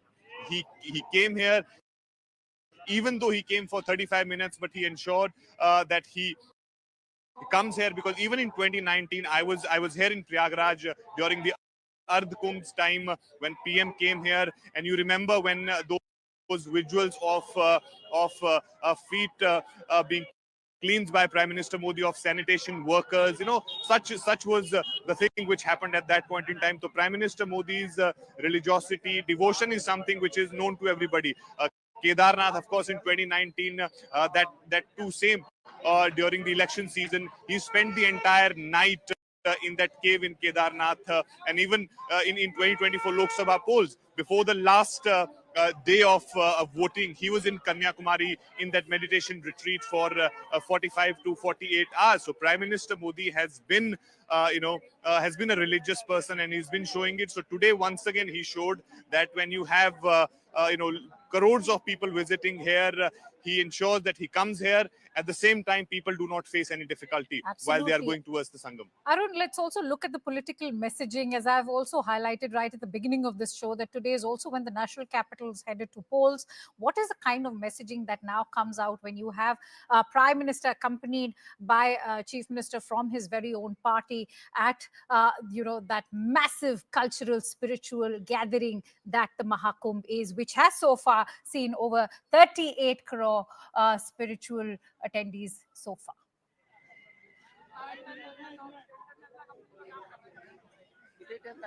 Well, even today, but till about at 11 a.m., 38 lakh people have taken the holy dip here in Prayagraj, and the total number actually goes beyond the 40 crore in this entire period. And by the time you have the closing of the Mahakumbh on 26th, the numbers will be mind-boggling.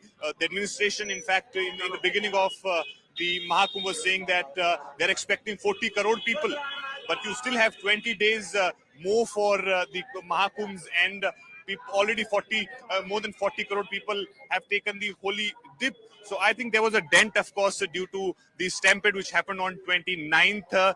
But post that, the way administration changed the things around, some of the top officials were deployed here on the ground, especially those ones who were involved in the 2019 Ardh Kumbh's management. They were also deployed here. And then onwards, we are seeing that there is a complete change of picture. The routes which were blocked for the VVIPs earlier, they are open now. People are getting, ghats available. The ghats are not blocked for the VVIPs. So these are the changes which perhaps they could have done earlier. But now all these changes can be seen, are very much visible here on the ground. I think we have a few youngsters also. They are waiting patiently. Let me quickly cut across to them. आप कहाँ से हैं आप लोग? हम MP से हैं। MP से हैं। तो अभी जा रहे हैं या आ रहे हैं? जा रहे हैं। और कैसा लग रहा है? कैसा फीलिंग? इतने लोग हैं? बहुत आनंद आ रहा है। बहुत ज्यादा भीड़, बहुत पब्लिक है। तो घर वालों ने मना नहीं किया कि भाई अब आप 29 तारीख को वहाँ पे भगदड़ हो गई, मत जाइए? नहीं नहीं नहीं। तो क्या करके, मतलब कितना पैदल चल के आए अभी तक? हम अभी तक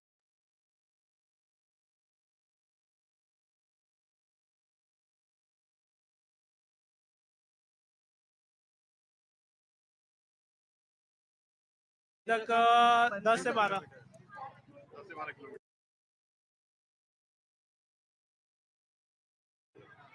आप बताइए, क्या भावना, क्या लेकर आए हैं दिमाग में, यहाँ क्या सोच कर आए हैं? सर ये संगम नहाने आए हैं। संगम नहाने आए। आप बताइए, आप कहाँ से हैं? Vidisha MP.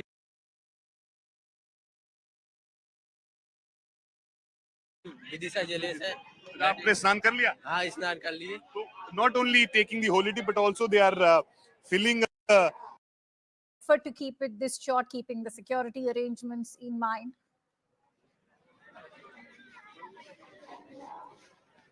Well, see, I mean, yeah, it was initially the plan was very clear that on 5th, Prime Minister Modi will come here in Prayagraj. But then, especially after the stampede which happened on 29th, Moni Amavasya, that's something which made them tweak the plan, because they do not want to create another situation like that. I think that's the reason why this planning was made, that Prime Minister will visit, but there will be a reduction as far as his total itinerary, the time which he's going to spend here in Prayagraj, and that's the reason why you see he's only spending 35 minutes here, and those 35 minutes he was there on Triveni Sangam. He took that holy dip, and then of course offered his prayer to Ma Ganga, and then Yogi Adityanath accompanied him back to the Arel Ghat, from where he went in his convoy, and then of course in fact as we speak he would have perhaps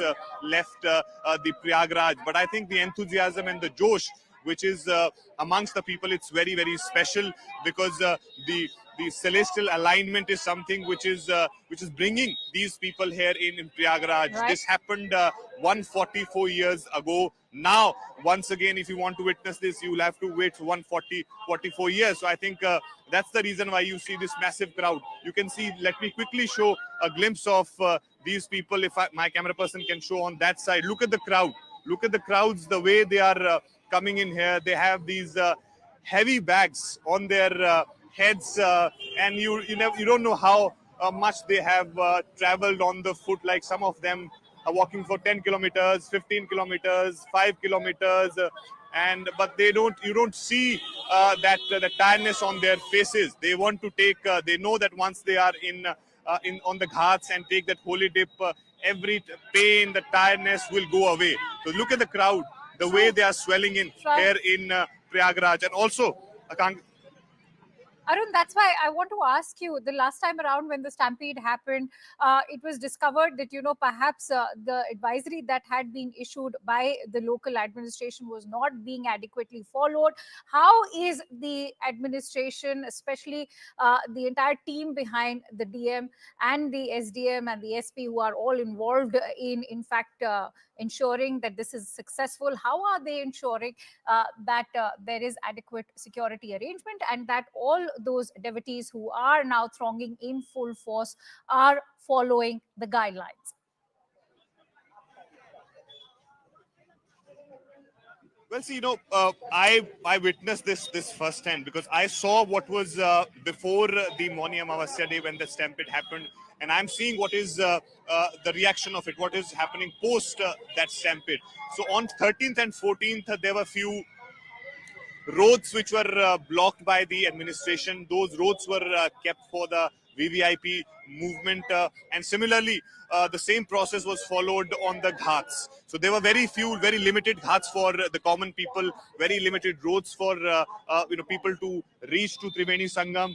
But after that stampede, I am witnessing that all those roads which are blocked for the VVIPs, they are opened. And even if you have a certain VVIP coming here on a particular day, you will see that road being blocked for like 1 hour or for 2 hours. It's not like that where earlier you used to have the entire road blocked for 6 hours, 8 hours. So these are the changes which they have made. And also importantly, the senior officials' involvement. 6 to 8 senior IPS officers were deployed after Moni Amavasya by Yogi Adityanath here in Prayagraj. They were camping here. And also importantly, some of the top officials who were part of the team in 2019 who conducted the Ardh Mahakumbh, they were also deployed here. So these are the changes which they were made. And I think the implementation of the planning which they made afterwards was something which is significant, and which can be seen on the ground, that how it has created that change. Yogi Adityanath, of course, he was under tremendous pressure.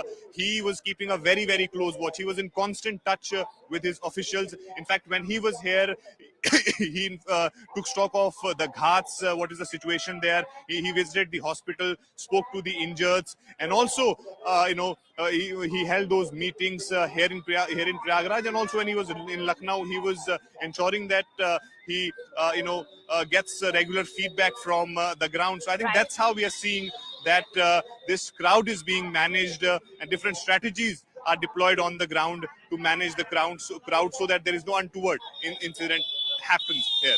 Oh, absolutely. Managing a crowd of over 36 crore people so far, which has been the turnout, is no ordinary task. In fact, quite a Herculean task, to say the least. On that note, let me quickly bring in Aman. Stay with me, Arun. Aman joins me on the phone line as well. Aman, the holy trinity, so to say, of Amit Shah, Yogi Adityanath and Prime Minister Modi, earlier seen campaigning on the streets of the national capital. Now they have truly become the highlight at the Mahakumbh, with Prime Minister's own dip culminating into that massive spectacle. Well, absolutely. See, Akanksha, the Prime Minister visit, always have a larger audience in mind. So, when we see these visuals of Mr. Modi taking a dip at the Mahakumbh while voting in Delhi elections is on, the mix of spirituality and a subtle political messaging is not lost on anybody. The Prime Minister was earlier in Prayagraj during the Kumbh in 2019 also. Then also, he was dressed in trademark saffron, had washed the feet of sanitation workers, which had become a memorable picture. On the day of polling for the last phase of the 2019 general elections, I remember the Prime Minister had visited the Kedarnath and the Badrinath shrines in Uttarakhand, before spending the previous night meditating in a cave near the Kedarnath shrine. And we all know what happened in the general elections. BJP scored a big victory with 302 seats. So the party may be hoping for a similar stroke of luck and blessings, from Mr. Modi's Mahakumbh visit today. And this was a short visit, about 2 hours. Just the dip has happened, and after that he did the prayers. So there was a larger program planned earlier, but to ensure that there is minimum, inconvenience to the normal devotees here, the Prime Minister has kept his visit short and his program very, very short. But of course, the political messaging in Delhi, Yes. as I said, is not lost on anybody. And the Prime Minister, the visuals which have been streamed and which have been seen by millions, surely it will have an impact on the larger electorate, especially while Delhi is polling today. As well. Aman, I'm sure you'll agree that there is a dual advantage to Prime Minister's visit today. If you look at it religiously, not only is this a very auspicious day according to Hindu customs, but it's also the political messaging, as you rightly highlighted, given that Delhi is going to polls. Well, absolutely. And, the Prime Minister in the past also, there are numerous instances where, when he has used, time which was like either the silence period or when polling was over to make these, spiritual visits. I remember, after the campaign, like for the 2024 general elections ended, and there were a couple of days to go for the final polling to happen, the Prime Minister spent 45 hours meditating in silence at the Vivekananda Rock Memorial in Kanyakumari, last year. So the opposition always, questions these visits, saying that, you're trying to influence voters, but the Election Commission of India has always given the green signal to such visits by the Prime Minister. And, they don't see any wrong in this, because the Prime Minister is not speaking anything, he's not saying anything. There is no public rally being held in, like today in Prayagraj, where the Prime Minister has not said anything. But of course, those pictures speak 1,000 words, and the BJP would be hoping, as I said, that the blessings from Mahakumbh that the PM has got also transfers to the party for the Delhi elections, as Delhi is voting today. All right, many thanks to you, Aman, for sharing those extensive inputs with us. Let me quickly go back to Arun, who continues to stay live with us from Prayagraj. He's been tracking a minute-by-minute update on Prime Minister's entire movement as he made and took that dip in the Ganga. Arun, if you look at the footfall on a daily basis, it's nothing less than 1 crore per day so far.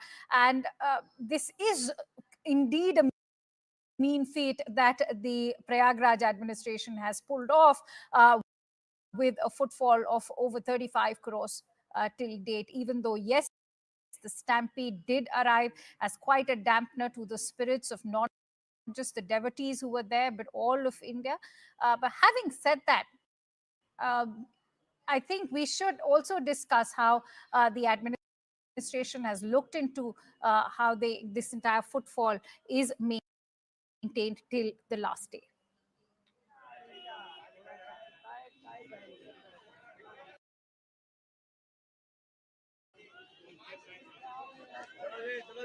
Well, see, crowd management is something which has been a huge problem for the administration here. Of course, more than 40 crore people have already taken the holy dip here.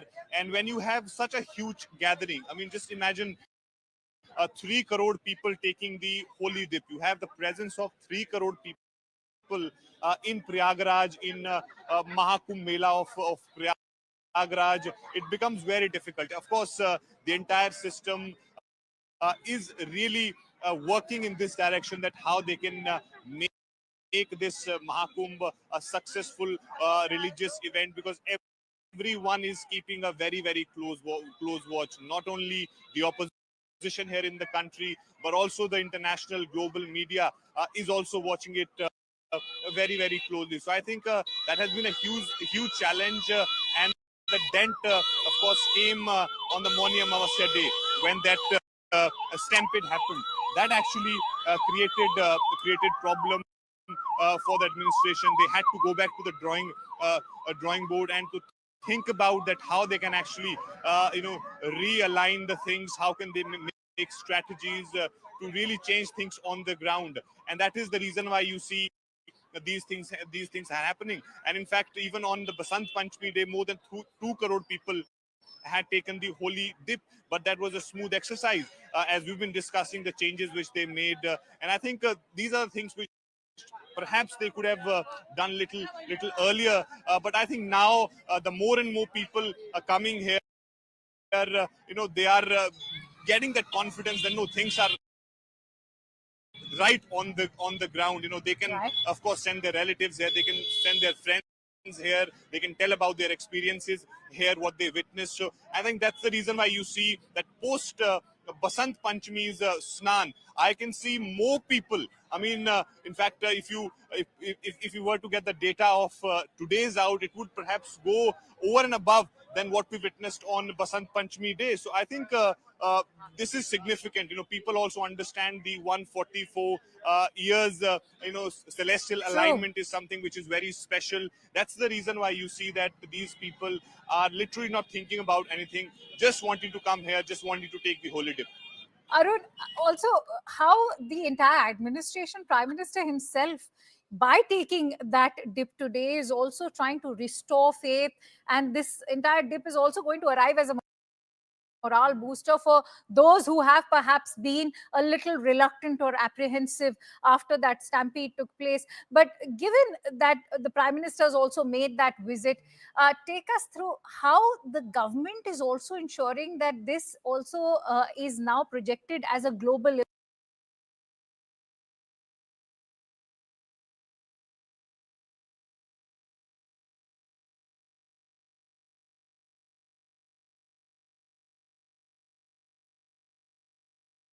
Remember, just days ago, we saw close to 100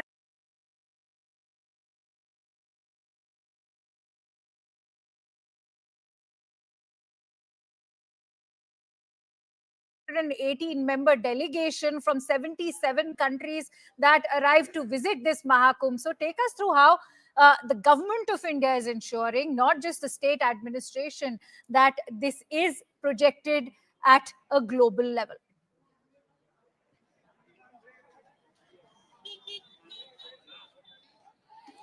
Well, see, the likes of Home Minister Amit Shah, Defense Minister Rajnath Singh, Vice President Jagdeep Dhankar, Akhilesh Yadav, and of course the foreign delegates. I think somewhere around 118 people, which includes the family members of the diplomats. They all visited here in Prayagraj. They took the holy dip, and that happened. That visit of the delegates happened after the stampede which happened. So I think that was also a confidence building measure from the government side. These foreigners coming here and taking the holy dip, that sends a message. And also, of course, Yogi Adityanath's presence, especially after Moni Amavasya's day. Yogi Adityanath has been a regular visitor to Prayagraj. Yesterday he was here. When Bhutanese king was here, he also took that that holy dip. So Yogi Adityanath also understands the importance of this thing, because there are so many people who got jobs or revenues through this Mahakumbh. I can see people making money here through different avenues. Some of them are running small rickshaws here.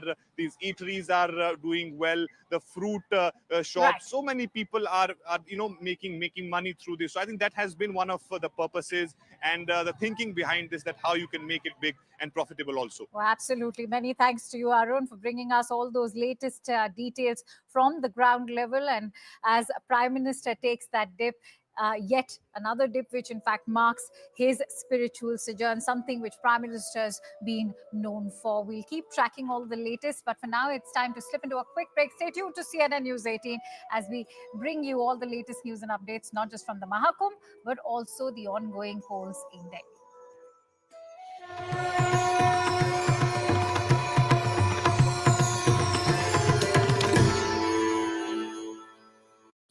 Order from you, Dr. Subramaniam Jaishankar is casting his vote. Pallavi is also joining us. Pallavi, whereabouts are you?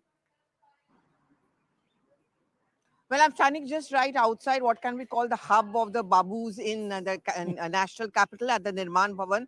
And this is where you see a large number of bureaucrats, of course, working here. But this also falls into a very critical constituency and a high-profile one. What I'm really waiting for is the crowd over here is gathered, because anytime now Rahul Gandhi is going to come and cast his vote before he heads off to Bihar.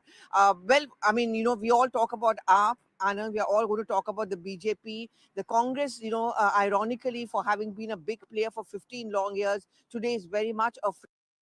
Well, you're absolutely right, Anand, and a man who's responsible for this repeated flip-flop is going to come here and cast his vote anytime now. Initially, he was caught into his dilemma of coalition ka maryada versus the Congress's astitva. I think the latter finally took place, because he was convinced by many of the Congress leaders like Ajay Makan that how long will you keep on paving the way in the name of coalition dharma, because you're getting wiped out state after state. And if you think that you're the only ones capable of taking up the BJP, then it is very important that the Congress does well or has a pan-India presence in states. Bengal, you look at the coalition Maryada, the moment the Congress raised its head, the Congress is completely wiped out in West Bengal. The same is in Delhi, 0 MLAs, 0 MPs. So I think belatedly they've joined into a race, but they've given some very interesting fights, and certainly in the New Delhi constituency.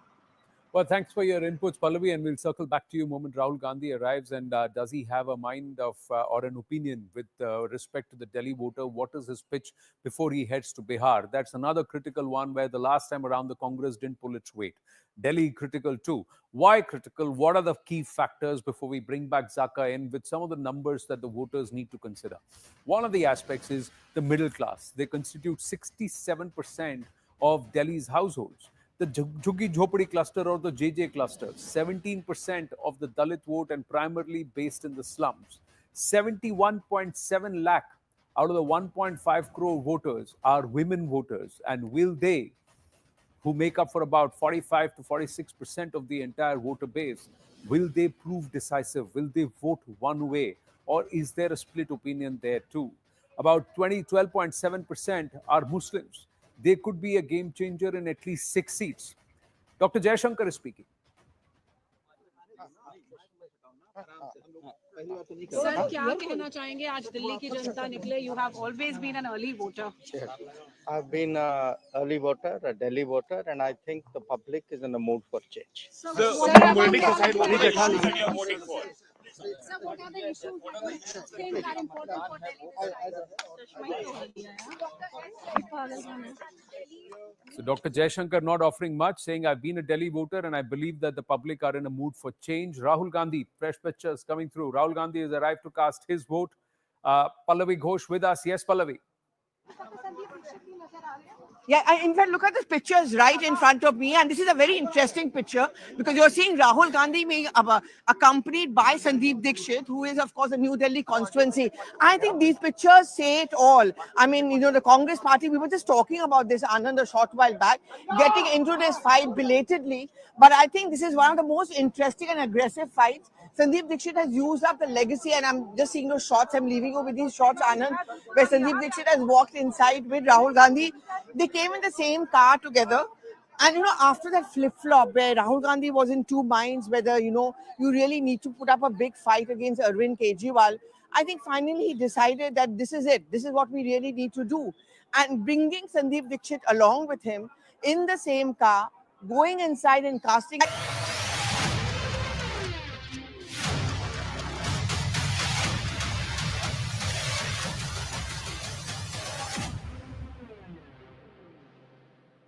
Welcome back to our special segment, Battle for Delhi, because it is polling day for the national capital today and stakes remain high as three parties clash for over 70 seats. Now, as we speak, voters have queued up to decide Delhi's fate. Initial figures have revealed that 19.95% voter turnout has been recorded till 11 a.m.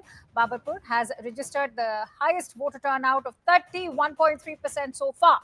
Major leaders across party lines have reached poll booths to cast their votes. Leaders such as Manish Sisodia, External Affairs Minister Dr. S. Jaishankar, Basuri Swaraj, Rahul Gandhi, Virendra Sachdeva, Alka Lamba and Sandeep Dixit have all already cast their ballot. Even on the voting day, both Aam Aadmi Party and BJP have launched scathing attacks at each other, with the Aam Aadmi Party slamming BJP for hooliganism and Bhartiya Janata Party raining fire at Aam Aadmi Party for corruption and more.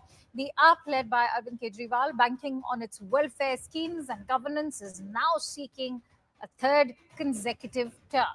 While the BJP is aiming to reclaim power after more than 2 decades, will it break its 27-year-old jinx is to be seen. Now, the Congress, on the other hand, is striving for its survival and hopes to regain its lost ground. We bring you some reactions. मैं चाहता हूं कि दिल्ली वासी अपने बेहतर भविष्य के लिए बाहर निकलें, वोट डालें। ये आपके भविष्य का मतदान है। दिल्ली की जनता मुंह तोड़ जवाब देगी, डबल इंजन की सरकार बनाएगी, गंदे पानी पर वोट करेगी, सीवेज की समस्या पर वोट करेगी, टूटी हुई सड़कों पर वोट करेगी, अरविंद केजरीवाल के भ्रष्टाचार पर वोट करेगी। आज का दिन हमारी जीत का दिन होगा और ये परिणाम दिल्ली की दिशा तय करेगा। निश्चित रूप से हमें जनता पे भरोसा है, हमें दिल्ली के लोगों पे भरोसा है। अब आपदा जाएगी, भाजपा आएगी। बड़ा एक्साइटमेंट था कि वोट डालने जाना है, वोट डालने जाना है, तो वो पूरा अपना एफर्ट्स लगा के आज वोट डालने के लिए आए हैं। मैं दिल्ली के सभी लोगों से भी विनती करना चाहूँगा कि सब लोग वोट डालने के लिए निकलें, अपने अपने वोट का अधिकार इस्तेमाल करें। अच्छे स्कूल बनाने के लिए, अच्छे मोहल्ला क्लिनिक बनाने के लिए, अच्छा इलाज के लिए, अस्पतालों के लिए, दिल्ली के विकास के लिए वोट डालें सब लोग। ऐसा मेरी सब लोगों से विनती है। जाहिर तौर पे जो काम करेंगे उन्हीं को जनता वोट देगी। Alright, so Arvind Kejriwal hoping to come back on that promise कि जो लोगों के लिए काम करेंगे जनता उन्हीं के लिए वोट करेगी. Let's quickly try and get in a sense of what's happening on the ground level, what's been the voter turnout also so far. Let's quickly bring in our correspondents. I'm joined in by Arunima, Aman and Pallavi also to be joining in some time from now. In fact, I can see Pallavi is also joined in. Arunima, if you could tell us, where are you currently stationed and what has been the voter turnout so far? We were being told that till 11 a.m. it was recorded at 19.1%.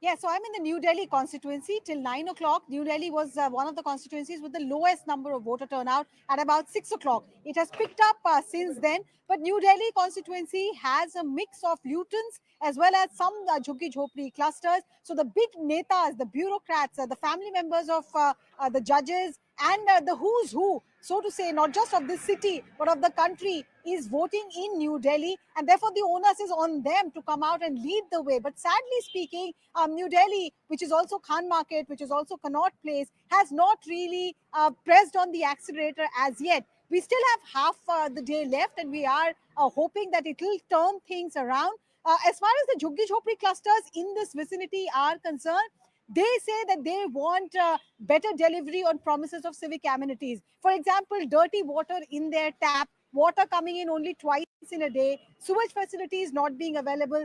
These are big concerns of the population here. Some of the others are wanting, and at the Lady Irwin booth where Arvind Kejriwal voted, Election Commission of India was actually handing out small plants to voters, especially first-time voters, doing their to clean the air of Delhi. And that's something that a lot of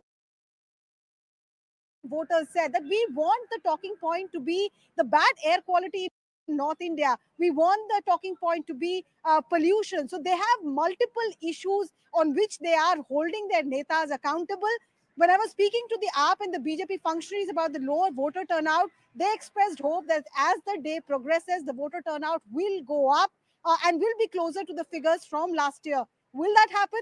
Keeping our fingers crossed. All right. Aman, if I could bring you in, what are the constituencies that you are, in fact, expecting the voter turnout to be extremely high? People are, in fact, hoping that all those constituencies, especially in Eastern Delhi, are going to see a high voter turnout. Is that true, and why so?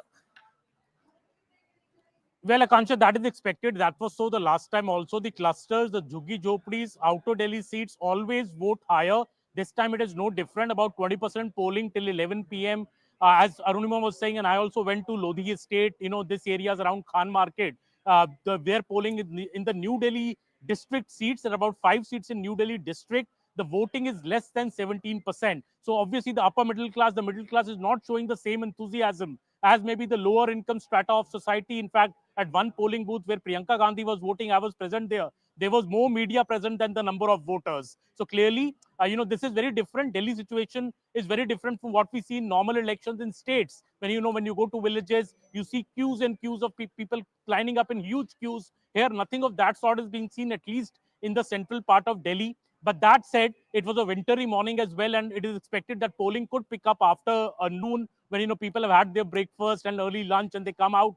That said, I think the larger picture in Delhi is very clear, that the middle class voter and whoever I've spoken to who have voted in the middle class are clearly saying that they are backing the BJP. They feel that the city has gone to dogs. As one person told me, there's a sanitation issue, potholed roads, bad air. The recent income tax, relief which has come is also acting as a bonus for the BJP. The middle class is voting for the BJP, but is middle class coming out in full numbers? Because there is 60% middle class in the city, but are they coming out in full numbers? It doesn't seem so. On the other hand, the Jhuggi voters, I think, which are a big vote bank of the Aam Aadmi Party, there's a bit of a split there this time, but Aam Aadmi Party, I think, still holds to a large majority of Jhuggi voters. There, the voting percentage is very high. Similarly, I think Muslim voters also, the AAP, I think, is managing a stronghold over them despite the efforts of the Congress party. I think the Muslims in a large measure may also vote for the Aam Aadmi Party, and we see seats like Babarpur and other seats where there is extremely high polling, 30% plus. So that is a larger picture. We should wait, I think, till the about 5 p.m. to know the final voting figures. But so far, it seems Delhi is in for a keen two-horse race, which is a very, very tight race, I feel, for the national capital, power in the national capital. That's a very interesting point that you've made, Aman, which I'd also like to take forward with Pallavi. Pallavi, whether it is the issues related to sanitation, clean drinking water, or pothole-ridden roads, or even education for children, why do you think this election in Delhi, the key to it is held by the middle class? Delhi has around, if you go by the figures, at least 45% of Delhi's population are the middle class, which is actually more than 31%, which is the national average, which is why the middle class becomes extremely critical for every political party. And while in the Lok Sabha elections, Akanksha, it's the middle class which voted for the BJP, which is why they won all the 7 seats. As far as the state polls go, they have consistently backed Arvind Kejriwal. 2013, when he romped to power for the first time ever, the entire middle class moved away from Sheila Dikshit and the Congress party and shifted towards the Aam Aadmi Party. So traditionally speaking, if you look at Delhi's politics, the middle class has usually been either with the Congress. Since the entire Congress vote bank seems to be shifting towards AAP, the reason for the success of AAP in 2013 was largely a shift of the Congress vote bank, which is the Muslims, that's the minorities, plus the Jhuggi Jhopri and plus the middle class. That is where the BJP really wants to make an inroads into. That is the BJP's political strategy. So very quickly talking about all the three, for example, the middle class, as we all know, the tax relief is where it's hoping to make the counter. Even among the minorities, I mean, look at the Okhla constituency. Yes. 3 Muslims pitted opposite one Manish Chaudhary of the BJP. So the BJP hopes to utilize this kind of a polarization or division of the Muslim votes to work towards advantage. And in case the BJP wins Okhla, that's really going to be a huge story for them. Finally, when we come to a Jhuggi Jhopri clusters, always backed either the Congress party earlier, I mean, HKV Salve and all of those people were considered to be the icons of the Jhuggi Jhopri politics. That again shifted almost en masse to the Aam Aadmi Party.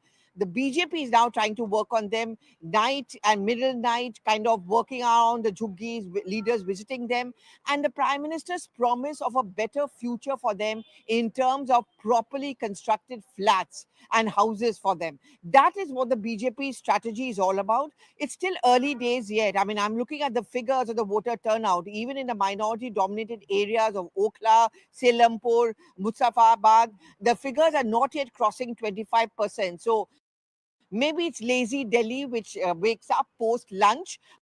But so far, almost all of Delhi seems to be quite sporadic and little lethargic as far as the vote bank is concerned. Well, the sun is out, so let's hope Voter that they are turnout is not. concerned. Yes, the sun is very much out. Let's hope that they are not as lethargic as they were at 7 a.m. in the morning. So here's hoping that the voter turnout will only increase. Going to request you, Pallavi, Arunima, and Aman to continue staying with us. Let's also listen in to some more reactions that are coming in thick and fast before we go back to them. मुझे पूरा भरोसा है कि इस धर्म युद्ध में कालिका माई का आशीर्वाद सच्चाई के साथ, सत्य के साथ, काम के साथ रहेगा और दिल्ली के लोग भी इस धर्म युद्ध में काम को, सच्चाई को, अच्छाई को अपना वोट जरूर देंगे। दिल्ली के वोटर्स के लिए क्या मैसेज देंगे सर? दिल्ली के वोटर्स अपने बच्चों की शिक्षा के लिए आज शिक्षा की क्रांति के लिए वोट करें। I just like people to come out and vote because I hope so. Only 6.5% in New Delhi. Yes, so I hope people come out and vote. मुझे लग रहा है दिल्ली की 1,55,00,000 मतदाता उत्साहित है बिकॉज मुझे पूरा विश्वास है वो बदलाव चाहते हैं, विकास चाहते हैं। अब दो ही शब्द है, बदलाव और विकास। अब इस बदलाव को होने से कोई नहीं रोक सकता है। मैं सभी मतदाताओं से अनुरोध करूंगा कि बाहर निकलें और आकर के वोट दें। ये हमारे लोकतांत्रिक धर्म हमारा है और उस लोकतांत्रिक धर्म का पालन करें। Right, and we have Arunima, Aman, and Pallavi joining us back. Arunima, if I could bring you in on the fears that the Aam Aadmi Party is currently shelving in terms of their vote share being eaten, because that's what he's constantly, as far as Kejriwal is concerned, he's always cautioned his voter base to not vote for the Congress party, to not vote for an AIMIM. I'd like you to shed some light on the role that perhaps the Congress and the AIMIM could play in perhaps posing more hurdle to a clean sweep for the Aam Aadmi Party. Well, you're absolutely right. In the minority pockets that I moved around and I spoke to, initially there was some confusion whether they should go with the Aam Aadmi Party, because yes, they are a religious minority, but they're also living in the same colonies, the same Jhuggi Jhopri clusters, have concerns about clean sewage, have concerns about clean drinking water. So in those minority pockets, initially, there was some confusion. Then Congress party threw its weight completely. We saw Rahul Gandhi, Priyanka Gandhi Vadra coming out, campaigning. Congress's candidates were seen more, their vehicles, their flags were seen more on the streets of Delhi. And the third factor that emerged was AIMIM. Even though their footprint is limited to a couple of seats, the fact that Asaduddin Owaisi is emerging as an option for the minority voters, there's no denial of that. Aam Aadmi Party is hoping that by now the minority consolidation has happened behind them, because they seem to be the only challenger right now at the national level. Many of the minorities feel that Congress, this is Aam Aadmi Party's narrative, they feel Congress can't be a real option. But, it is also correct, like Pallavi just pointed out, when there are 3 or 4 players vying for the minority vote, then there is a real possibility of a Hindu consolidation with the BJP's candidate. So that's what the BJP is hoping for. They're watching the situation very closely. After traveling all around Delhi, all I can tell you is that this is one of the closest elections in recent memories, where both parties are giving it all that they have. And Congress, initially it looked that it was the third player, but now it seems that this is a two-way fight between the AAP and the BJP. Right. Aman, if I could bring you in on that bipolar contest, which many still look at as a tri-cornered contest. So if you look at whether Congress, Aam Aadmi Party and BJP all have been trading charges at each other over corruption and bad governance as well. But having said that, is that going to have any impact with the Aam Aadmi of Delhi? What will Delhi ki Janata choose? Or is it going to be the freebies that are being offered so far by the Aam Aadmi Party that will still continue to hold water for the Aam Aadmi in the national capital? Well, Akanksha, I would agree with what Arunima is saying. I also believe that this is now a two-horse race. I think Congress is just a marginal player. It was always a marginal player with just 4% vote share. Yes, Rahul Gandhi did try to revive the chances of the Congress by doing a spirited campaign, speaking things about Arvind Kejriwal. But I don't think Congress has the kind of the cadre on the ground or that kind of narrative that it can pull voters towards it in big measure. I think voters are going to choose between the Aam Aadmi Party and the BJP. When the election began about 2 months back, Aam Aadmi Party was in a pole position. Of course, it has a 14% vote gap from the BJP from the 2020 elections. But I think the BJP has made very, very spirited progress as the election campaign has moved on ahead, especially on the issue of freebies, if you ask me. If we see the 2020 Assembly election, Akanksha, the word Revdi was coined by the Prime Minister during the 2020 Delhi election. He criticized the Revdi culture of the AAP, and BJP said that, we do not believe in this freebie culture. The voters did not believe in them. BJP lost that election big time because the voters thought, BJP, if it comes to power, it's going to stop all those freebies. This time, BJP has completely changed its strategy. We had the Prime Minister saying from the election stages that none of the public welfare schemes or the subsidies in Delhi like free water or free electricity or free bus rides for women will be stopped. Everything will continue. To top it all, BJP promised rupees 2,500 to women. So the women voters also, which has been a strong, votary of the Aam Aadmi Party in Delhi, has been pulled to its side in some measure by the BJP also. So I think the freebie war is very much on. It depends. I think it will boil down in the end on whose freebies do the Delhi voters really trust. The BJP's freebies. BJP has a record of delivering on its promises in Maharashtra, in Madhya Pradesh, in other states, or the Aam Aadmi Party, which has delivered free power and free water in Delhi, but it has failed to deliver the free women scheme in Punjab. So it depends on whose promises the voter will ultimately go for, Akanksha. All right, Pallavi, if I could bring you in on what the voter in Delhi wants.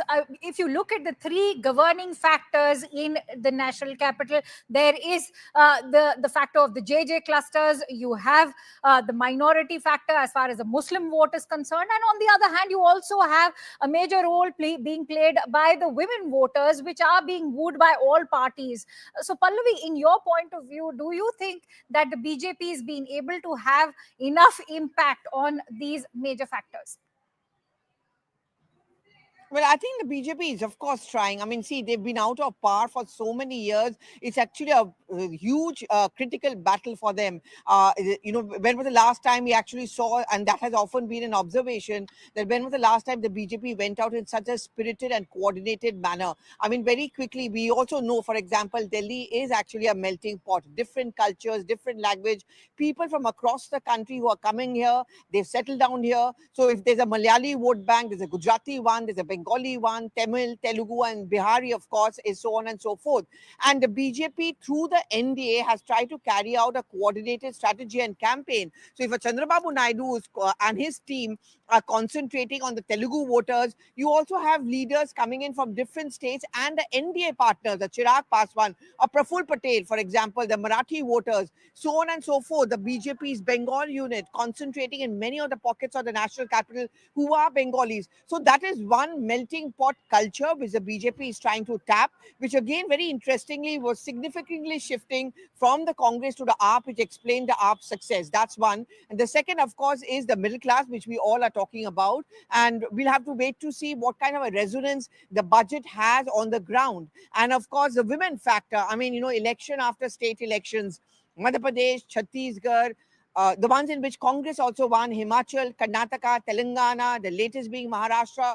Women have been the clincher. They have been the ones who have been the clutter breaker, and therefore they clearly matter. This is something which all the three political parties, the AAP and the BJP being the main players, understood it from day one. They say a one vote to a woman actually decides the vote of the entire family. So I think the BJP is also trying to whip up on this factor, which worked for them at other state level as well. So they are going to be very important. The few areas I did visit, I did see a large number of women voters as expected coming out to vote. So, these are the many factors which both the BJP and the AAP are eyeing. Oh, absolutely. And it will be the results which will govern whether there or not there has been any anti-incumbency in the national capital, despite the corruption, despite the kind of allegation we've seen coming in from not just the BJP, but even the Congress party. Stay with me, Pallavi, Aman, and Arunima, as we play out some more reactions. सबसे appeal है कि घरों से बाहर निकलिए, आइए और अपना वोट डालिए। ये संविधान ने आपको सबसे बड़ा, सबसे अहम अधिकार दिया है, इसका ठीक तरह से इस्तेमाल करिए। मैं जानती हूँ कि दिल्ली की जनता उठ चुकी है। जहाँ जहाँ मैं जाती हूँ, लोग कह रहे हैं कि पानी की सुविधा ठीक नहीं है, सड़कों की सुविधा ठीक नहीं है, पोल्यूशन इतना ज्यादा हो रहा है, तमाम समस्याएं इनका हल करना है। तो आइए, बाहर आइए, वोट डालिए।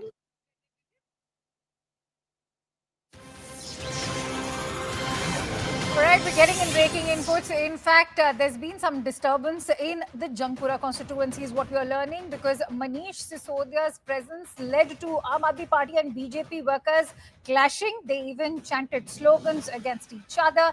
The Aam Aadmi Party has now accused that money was being distributed at the location in Jangpura. Manish Sisodia had arrived after receiving information about the money distribution. Remember, in fact, Manish Sisodia is now fighting election from the Jangpura constituency. Earlier, he used to fight it from Patparganj. But the breaking input that we are bringing to you, those visuals coming in of Manish Sisodia, in fact, accompanied by the police force there after a tip-off was passed on to him that there was money being distributed, and soon that led to, in fact, a clash between workers of the Aam Aadmi Party and the Bhartiya Janata Party. Arunima joins me with the latest breaking inputs. Arunima, share with us what exactly transpired. So you've given the details of why Manish Sisodia was there, but to give you the larger picture, Aam Aadmi Party is being extremely aggressive, as is BJP. Like last night, BJP had complained against one of the personal staff members of Atishi. Today, there was Sanjay Singh putting out a video from one of the constituencies here in one of the booths here in New Delhi. Now from Jangpura also, similar allegations coming in of money being distributed. The Election Commission of India, the Delhi Election Commission Office, as well as the Delhi Police, they are repeatedly responding on social media, saying every time such a video comes up or such a complaint is put out on social media, they're responding immediately, saying that our officials have reached on the ground, they're identifying what's really going on. I think in Jangpura also, a situation is now limping back to normalcy. It's a very, very high-stake battle there. Farhad Suri, Tejinder Babbar and Manish Sisodia, Tejinder Marwa. It's a very, very high-stake battle there also. And once what was considered a relatively safe seat for AAP has now suddenly become a triangular contest in Jangpura. No wonder then that Aam Aadmi Party cadre is being extremely vigilant and looking at every little thing which they can flag off. Oh, absolutely. And in fact, the Bharatiya Janata Party also being extremely vigilant. They are in fact also monitoring the voter pattern right now.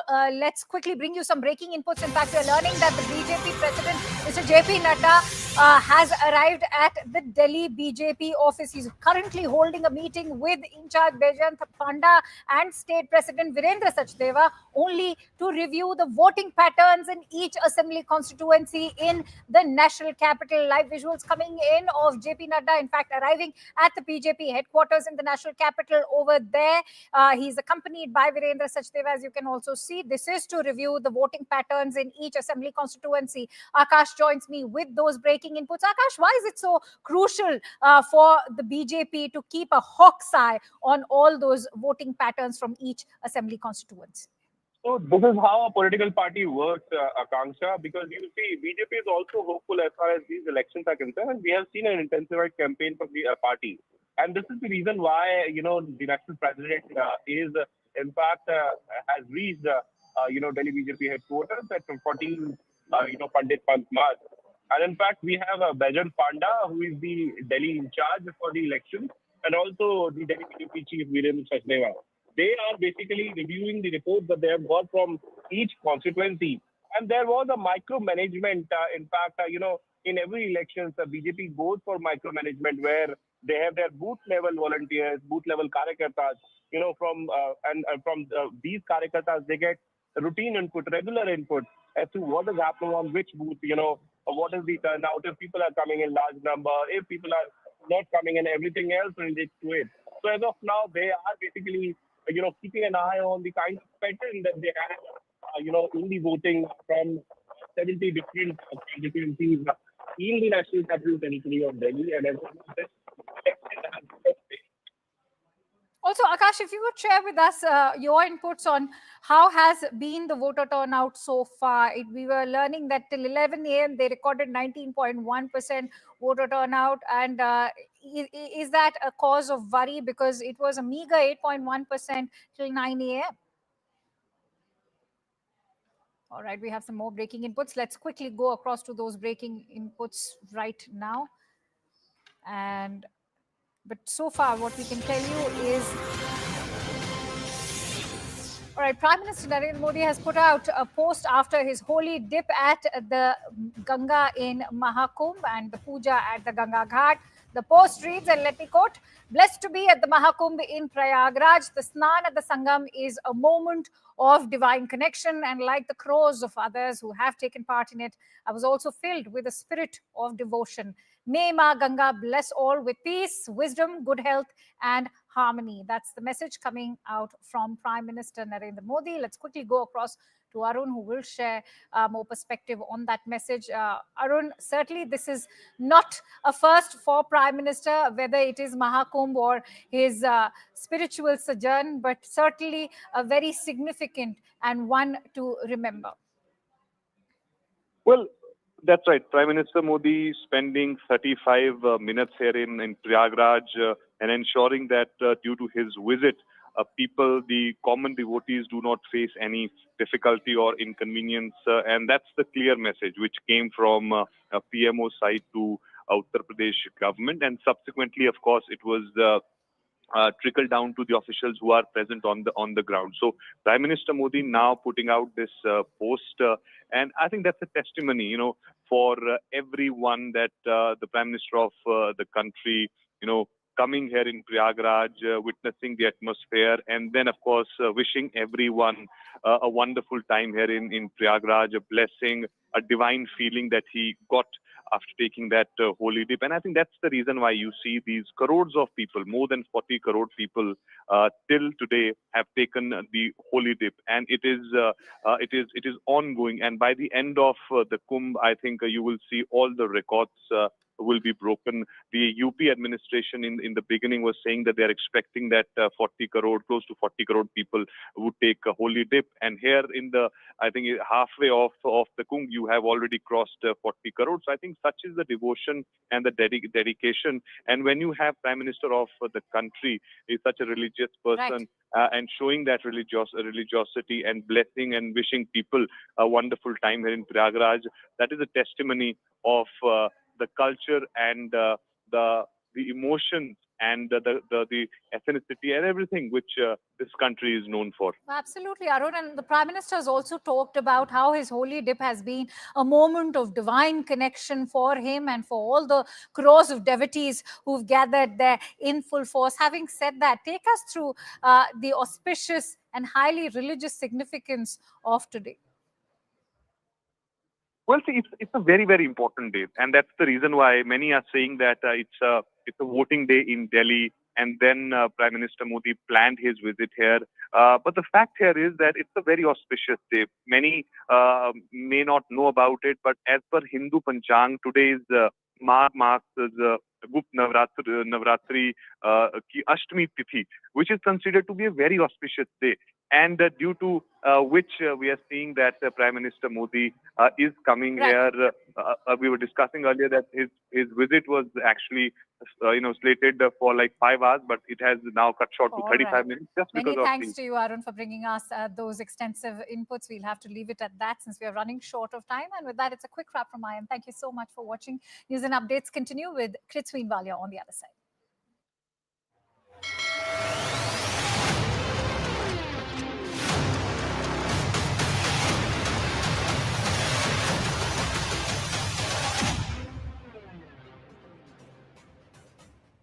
Hello and a very warm welcome. Thanks for tuning in to CNN News 18. I'm Kritsween Valia, and it is polling day in the national capital, viewers. Stakes are high, three parties clashing. These are 70 seats that are witnessing voting today. As we speak, voters have queued up. They're deciding Delhi's fate. Results, remember, will be declared on the 8th. So it's going to be a super Saturday indeed as far as the national capital's decision is concerned. And we've been tracking the voter turnout as well. The most important figure on any voting day. Initial figures reveal 19.95% voter turnout till 11 a.m. We're going to put out fresh figures at 1 p.m. That's when that's when the high voter turnout is expected. But Babarpur so far has registered the highest voter turnout of 31.3%. Several leaders across party lines have been making it to the polling booths to cast their votes. We've been putting out all of those important visuals from the national capital since early this morning. Manish Sisodia, External Affairs Minister S. Jaishankar, Mansuri Swaraj, Rahul Gandhi, Virendra Sachdewal, Lamban, Sandeep Dikshit, they've all cast their ballot already. Arvind Kejriwal also in contention this time around from New Delhi is also just a short while ago cast his vote. Even on voting day, both the Aam Aadmi Party and the BJP have been trading barbs. They've been hitting out at each other. The Aam Aadmi Party slamming the BJP, once again repeating the hooliganism charge. The BJP raining fire back at the Aam Aadmi Party and repeating the corruption allegations. So there's lots happening on voting day in the national capital. The AAP led by Arvind Kejriwal, viewers, remember, is banking on its welfare schemes. But the BJP and the Congress not too far behind. Similar promises that have been made by the other two parties in fray as well, which makes one wonder whether or not there will be any exclusivity in the mind of the voter when they're looking at welfare schemes and the promises so far that have been made by the Aam Aadmi Party. The last 10 years, we've seen some being delivered, some the voters say they're not quite content with. BJP, of course, wanting to come in and really use all of those loopholes to its advantage. But whether or not the BJP will be able to hurt the Aam Aadmi Party's prospects is something that we're going to have to wait till the 8th for. But the BJP also aiming to reclaim power. This is, after not being in power for 27 years, will it break its 27-year-old jinx? Is something that is being watched very closely. The Congress on its part is striving for its survival. It's a do-or-die battle for the Congress party going into Delhi elections. Voting taking place, like I said, on 70 constituencies in the national capital. First up, let's play out the big reactions that have come in from Delhi. मैं चाहता हूं कि दिल्ली वासी अपने बेहतर भविष्य के लिए बाहर निकलें, वोट डालें। ये आपके भविष्य का मतदान है। दिल्ली की जनता मुंह तोड़ जवाब देगी, डबल इंजन की सरकार बनाएगी, गंदे पानी पर वोट करेगी, सीवेज की समस्या पे वोट करेगी, टूटी हुई सड़कों पे वोट करेगी, अरविंद केजरीवाल के भ्रष्टाचार पे वोट करेगी। आज का दिन हमारी जीत का दिन होगा और ये परिणाम दिल्ली की दिशा तय करेगा। निश्चित रूप से हमें जनता पे भरोसा है, हमें दिल्ली के लोगों पे भरोसा है। अब आपदा जाएगी, भाजपा आएगी। बड़ा एक्साइटमेंट था कि वोट डालने जाना है, वोट डालने जाना है, तो वो पूरा अपना एफर्ट्स लगा के आज वोट डालने के लिए आए हैं। मैं दिल्ली के सभी लोगों से भी विनती करना चाहूँगा कि सब लोग वोट डालने के लिए निकलें, अपने अपने वोट का अधिकार इस्तेमाल करें। अच्छे स्कूल बनाने के लिए, अच्छे मोहल्ला क्लिनिक बनाने के लिए, अच्छा इलाज के लिए, अस्पतालों के लिए, दिल्ली के विकास के लिए वोट डालें सब लोग। ऐसा मेरी सब लोगों से विनती है। जाहिर तौर पे जो काम करेंगे उन्हीं को जनता वोट देगी। मुझे पूरा भरोसा है कि इस धर्म युद्ध में कालिका माई का आशीर्वाद सच्चाई के साथ, सत्य के साथ, काम के साथ रहेगा और दिल्ली के लोग भी इस धर्म युद्ध में काम को, सच्चाई को, अच्छाई को अपना वोट जरूर देंगे। दिल्ली के वोटर्स के लिए क्या मैसेज देंगे सर? दिल्ली के वोटर्स अपने बच्चों की शिक्षा के लिए आज शिक्षा की क्रांति के लिए वोट करें। I just like people to come out and vote because I hope so. Only 6.5% in New Delhi. Yes, so I hope people come out and vote. मुझे लग रहा है दिल्ली की 1.55 करोड़ मतदाता उत्साहित है बिकॉज मुझे पूरा विश्वास है वो बदलाव चाहते हैं, विकास चाहते हैं। अब 2 ही शब्द है, बदलाव और विकास। अब इस बदलाव को होने से कोई नहीं रोक सकता है। मैं सभी मतदाताओं से अनुरोध करूंगा कि बाहर निकलें और आकर के वोट दें। ये हमारे लोकतांत्रिक धर्म हमारा है और उस लोकतांत्रिक धर्म का पालन करें। सबसे अपील है कि घरों से बाहर निकलिए, आइए और अपना वोट डालिए। ये संविधान ने आपको सबसे बड़ा, सबसे अहम अधिकार दिया है, इसका ठीक तरह से इस्तेमाल करिए। मैं जानती हूँ कि दिल्ली की जनता उठ चुकी है। जहाँ जहाँ मैं जाती हूँ लोग कह रहे हैं कि पानी की सुविधा ठीक नहीं है, सड़कों की सुविधा ठीक नहीं है, पोल्यूशन इतना ज्यादा हो रहा है, तमाम समस्याएं, इनका हल करना है तो आइए, बाहर आइए, वोट डालिए।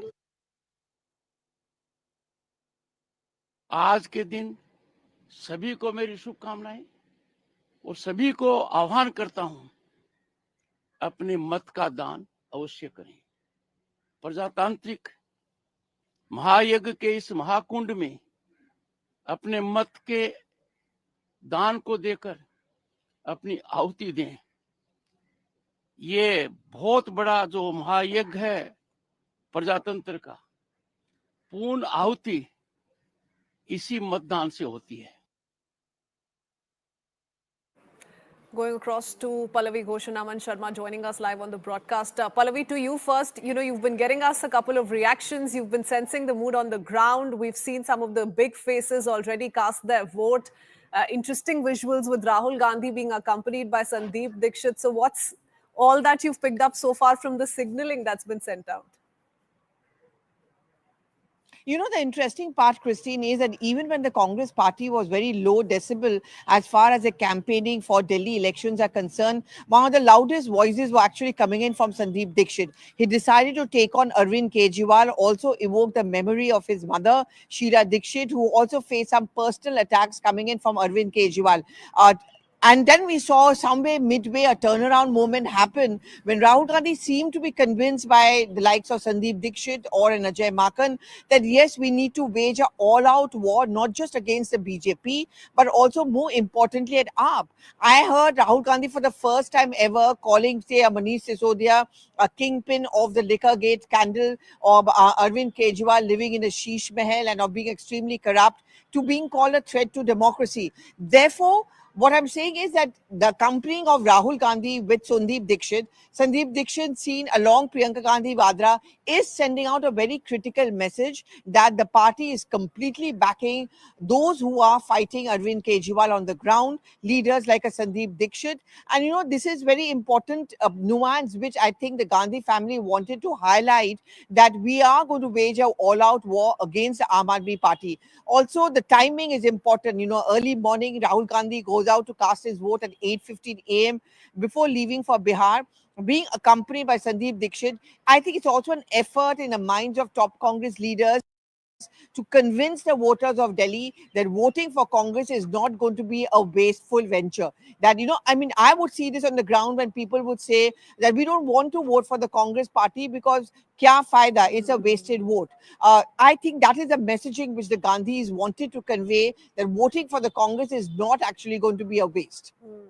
We began building up to the elections by saying that this is going to be a triangular contest. But like you said, the sentiment on ground appears to be indicating otherwise. It's mostly the Aam Aadmi Party and the BJP, Aman, that we've seen at loggerheads over key issues, debating it, thick and thin through each passing day. So it's pretty much centered around how the two are taking each other on, isn't it? And how does it look like on voting day, D-Day today in the national capital?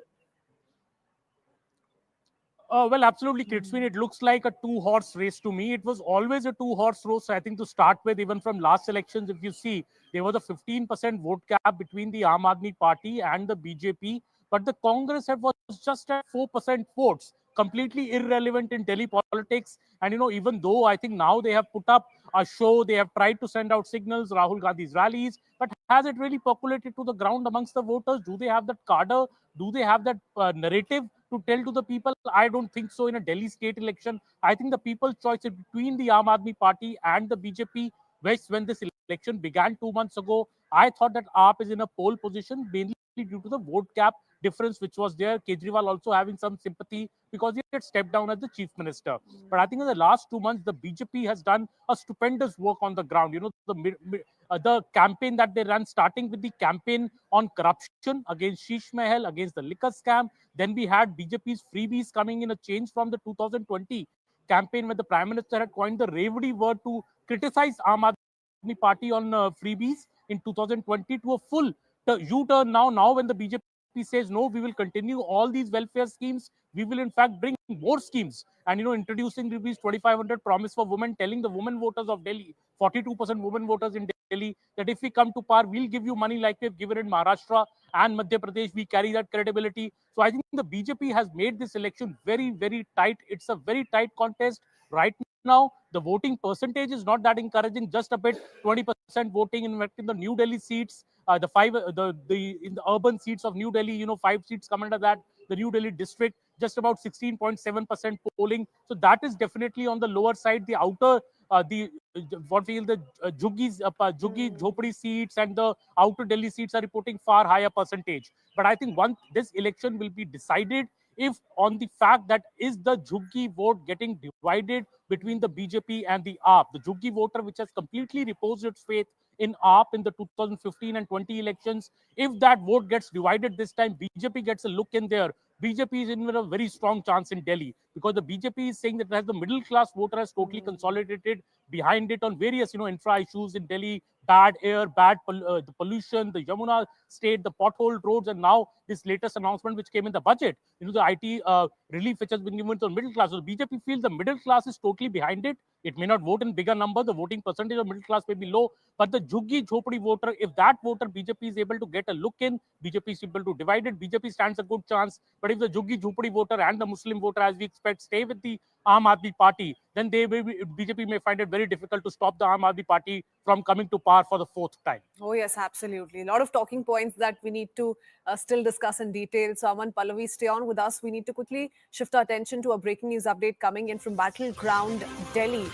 This is news coming in from Seelampur, and we're learning that some women voters in Seelampur have alleged that when they went out to the booth to cast their vote, they were told that their vote had already been cast. Delhi police team and the election commission officials are now doing an identification checkup of the documents. The situation as of now is normal, is what we're learning. An AAP candidate from Greater Kailash, Saurabh Bhardwaj, has also alleged that the Delhi police is the one trying to stop people from casting their vote at a polling station in Chirag, Delhi as well. We've already seen a little bit of a drama breakout in Jangpura. Manish Sisodia's presence led to Aam Aadmi Party and the BJP workers chanting slogans at each other. So all's not as calm in the national capital. It's voting day, and we're seeing, this friction play out in the open in several constituencies. I want to first up play out this reaction of Saurabh Bhardwaj that's just come in. Listen in. वहां पे वो कह रहे कि आपने लगवाया है, आप बताइए ना। ये इस तरीके से आप वोटिंग को यहाँ पे प्रभावित करने के लिए सुबह से लगे हुए हैं। सुबह सुबह आप लोगों ने बोला कि हम हटवा रहे हैं, फिर आपने वहां पे जो है बैरिकेडिंग कर दी। आप सारा का सारा मीडिया आप मेरे साथ चलिए, आप देखिए वहां पे पूरा जैम लगा हुआ है। तो सबके लिए होगी ना, साउथ एक्स में भी होगी। क्या आप मुझे बता दो, मैं मीडिया से पूछ रहा हूँ, मीडिया मुझे बता दे। मैं पूछ रहा हूँ, क्या आपने देखा कि वीरेंद्र सचदेवा 200 मीटर उतारे गए हों और वहां से पैदल आए हों, या आपने अभी राष्ट्रपति जी को भी वोट डालते हुए देखा है? आपने देखा कि 200 मीटर की गाइडलाइन थी यहाँ पे, वहां पे वो कह रहे कि आपने लगवाया है। आप बताइए ना, ये इस तरीके से आप वोटिंग को यहाँ पे प्रभावित करने के लिए। Going across to my colleague Anshul, joining us with more details. Anshul, tell us a little bit about these allegations being leveled by Saurabh Bhardwaj. He's raising questions with the manner in which the Delhi police, is trying to gain control over the situation, alleging that the police officials are stopping people from casting their vote in Chirag, Delhi.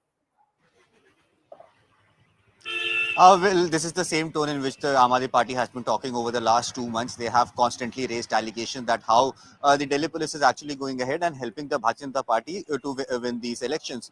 But if you see, most of these allegations have absolutely come out unfounded. If we talk about this specific case of Saurabh Bhardwaj, what the Delhi police has to say, since the area is inside a colony, since the voting booth is inside the colony, and if at all vehicles are allowed to go over there, then there could be a massive mismanagement of traffic and people that could happen. And that is the reason why they have decided to stop vehicles that will be traveling towards the voting station a few meters before the polling is where the polling is happening. Now, this is not only happening over there, but in several parts of the national capital where the polling booths are actually in very, very congested area. The Delhi police takes this decision that vehicles should not be allowed to reach over here, and hence they are stopped at least 100 to 150 meters away from the polling booths, so that the people can go over there freely. So this is another allegation that has come to the fore. Apart from this, there are several other allegations that have been raised from the Aam Aadmi Party of how voting is being rigged out here in the national capital. An incident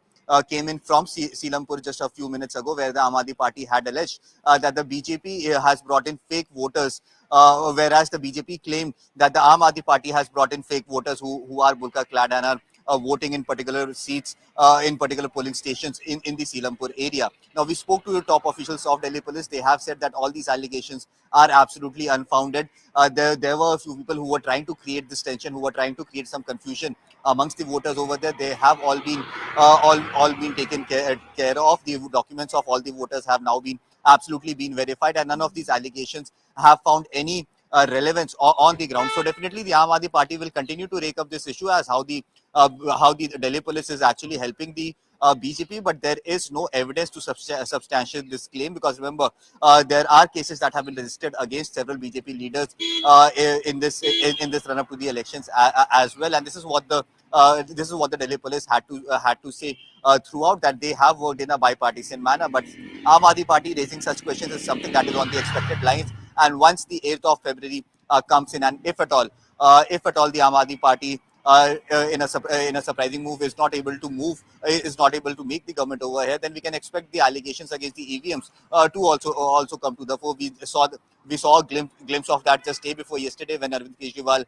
went to the Election Commission and raised allegations of how EVMs can be misused, and in fact he did that press conference in which he said that the BJP can actually hamper at least 10% of the voting through EVM. So vote for me in a larger manner. So EVM is something that is also going to come up in the next few days, if at all the Aam Aadmi Party is not able to form the government over here. But yes, these allegations are going to continue. But the message from the Delhi police is very, very clear, that everything is fine on the ground. People can easily safely come out and cast their ballots to the nearest polling stations. Okay, stay on with us, Anshul. You know, there's lots happening in some of these constituencies. Like you said, the Delhi police has cleared the air and says their only duty is to maintain law and order. But let's play out reactions coming in from Seelampur, where some women have alleged that they were not allowed to cast their vote. यानी यहाँ कोई हंगामा नहीं है, कुछ नहीं, आराम से वोटिंग हो रही है, समझे। ये जो कांग्रेस का जो कैंडिडेट है वो हार रहा है, वो जो है अब्बा फैला रहा है यहाँ पर, समझे, क्या फर्जी वोटिंग हो रही है, ये हो रहा है। वो चाह रहा है कि किसी सूरत से इलेक्शन ये पोलिंग पोस्टमार्ट हो जाए, पोलिंग, समझे। यहाँ एक तरफा आम आदमी जीत रही है। पार्टी दोनों आपस में लड़ रहे हैं, आप यहाँ पे टकराव कराया दोनों ने, और बीजेपी ने आकर यहाँ पे हंगामा करने चाहा कि पोलिंग रुक जाए, कि यहाँ वोटिंग ना हो पाए पूरी तरीके से, क्योंकि जो अनिल गौड़ जो है वो, हाँ, बीजेपी का जो कैंडिडेट है अनिल गौड़ जो है, उनने आकर के यहाँ पे कहा जी फर्जी वोटिंग कैसे करते हैं, हमारे पास पहचान पत्र, आधार कार्ड, सब चीज है, हम उससे दिखा के कार्ड पोलिंग वोट कर रहे हैं, मगर यहाँ पे इल्जाम लगा रहा है कि यहाँ पे फर्जी वोटिंग हो रही है। कुछ नहीं हो रहा, ये सब रोकने की साजिश है, बेवजह के अंदर नाटक है सिर्फ, और कुछ नहीं।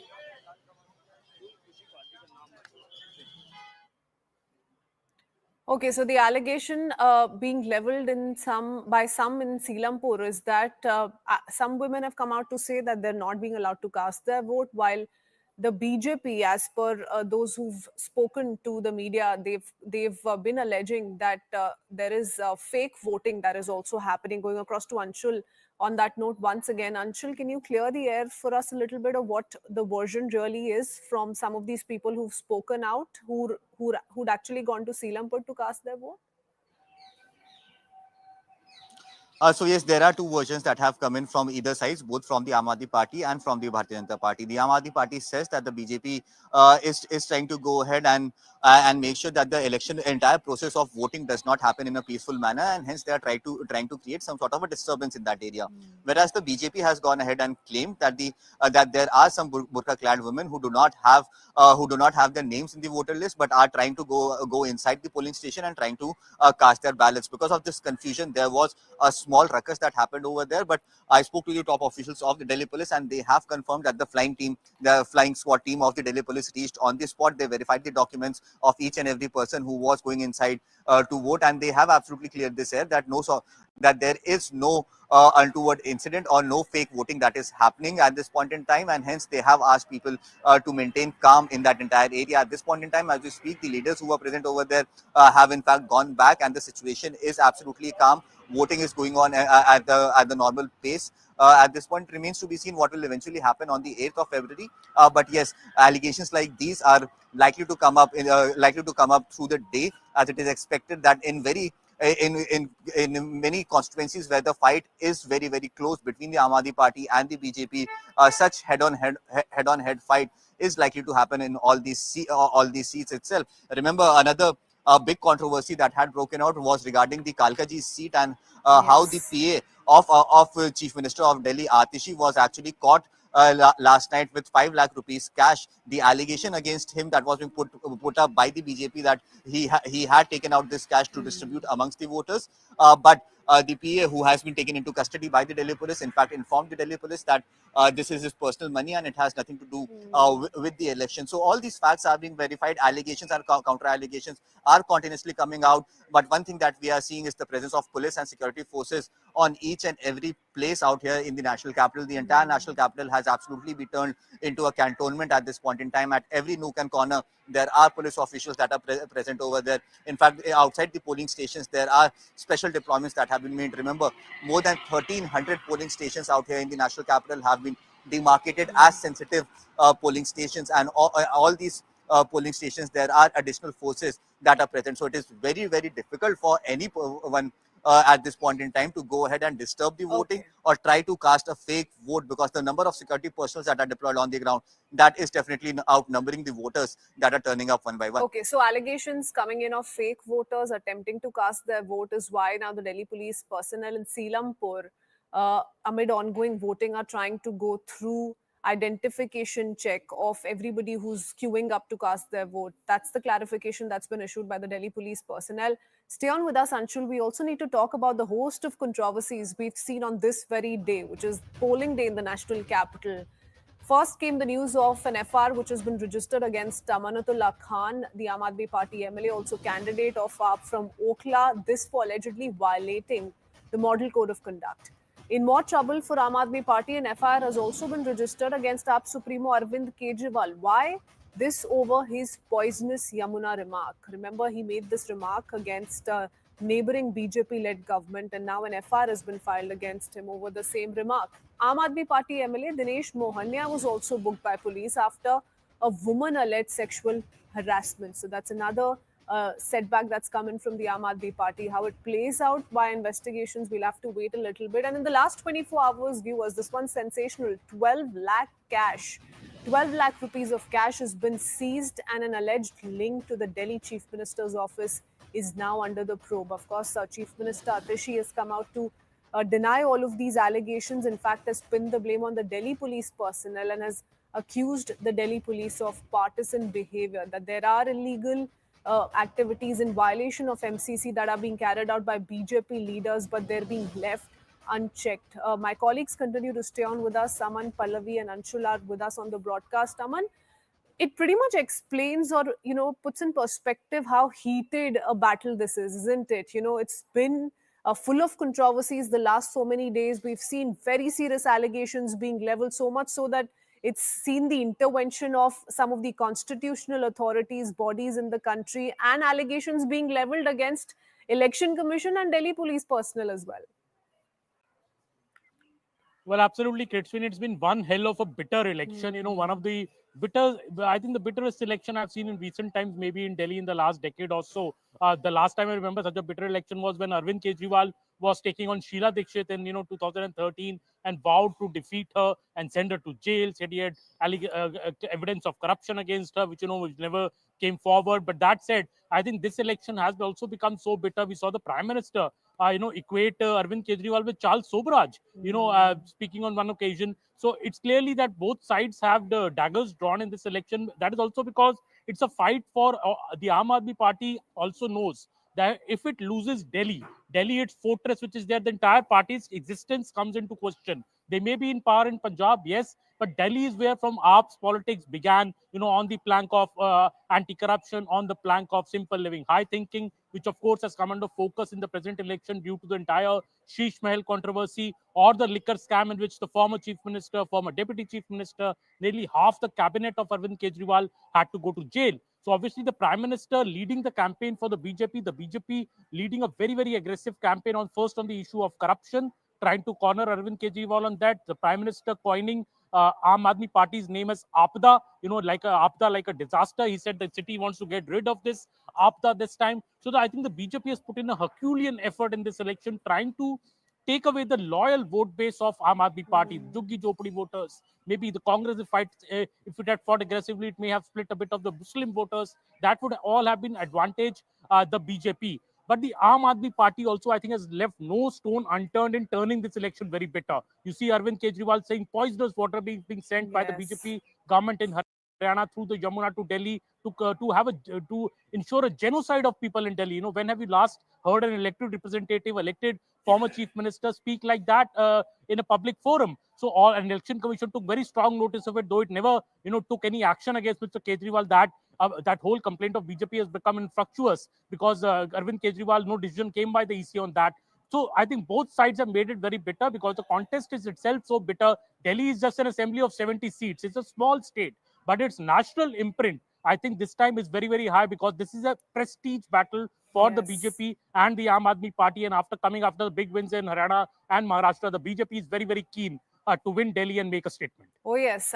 And like you rightly pointed out, the BJP has made a point through its Haryana and Maharashtra victory, Pallavi, but this one's not going to be easy, isn't it? And tell us how it's been shaping up in the minds of the voter. You've been speaking to so many people the last few days. What's the key issue that they're keeping in mind while casting their vote?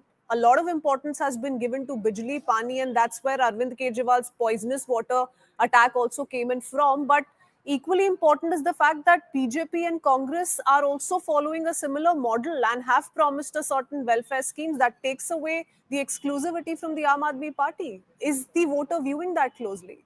Well, Delhiites, I think are spoilt in the sense of they are used to, at least the voters are very much used to this entire concept of freebies, which is what has been the hallmark and the basis of the Aam Aadmi Party's politics ever since they came in from 2013.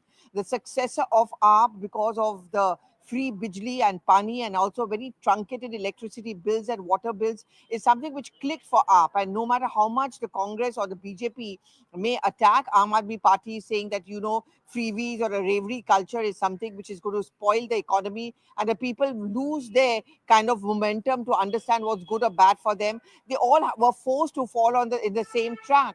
And that's why if you look at the Sankalp Patra, whether it's of the Congress, whether it's of the BJP, all of them seem to be promising pretty much the same thing. So one, it's going to be a fight as far as the so-called freebies are concerned. So the Delhiites are having it easy on that count. So in that sense, the AAP and the BJP are not going to be very much different. So they're going to decide on that. I think state election after state election, Christine, always makes it very clear. Not always a national issue, it's actually the local issues which matter. Lok Sabha elections are completely different. So while the people over here may have voted for the BJP en masse as far as Lok Sabha goes, at the state level, of course, it's issues like water, issues like pollution, which really matters, health for that matter. And I think in that sense, the BJP has tried to make an inroad. Oh, yes, absolutely. For the rest, we'll have to wait till the 8th, but we'll keep continuing with these conversations. Thank you to Aman, Pallavi and Anshul for joining us with those details. Heading into a very quick break for now. We'll be right back.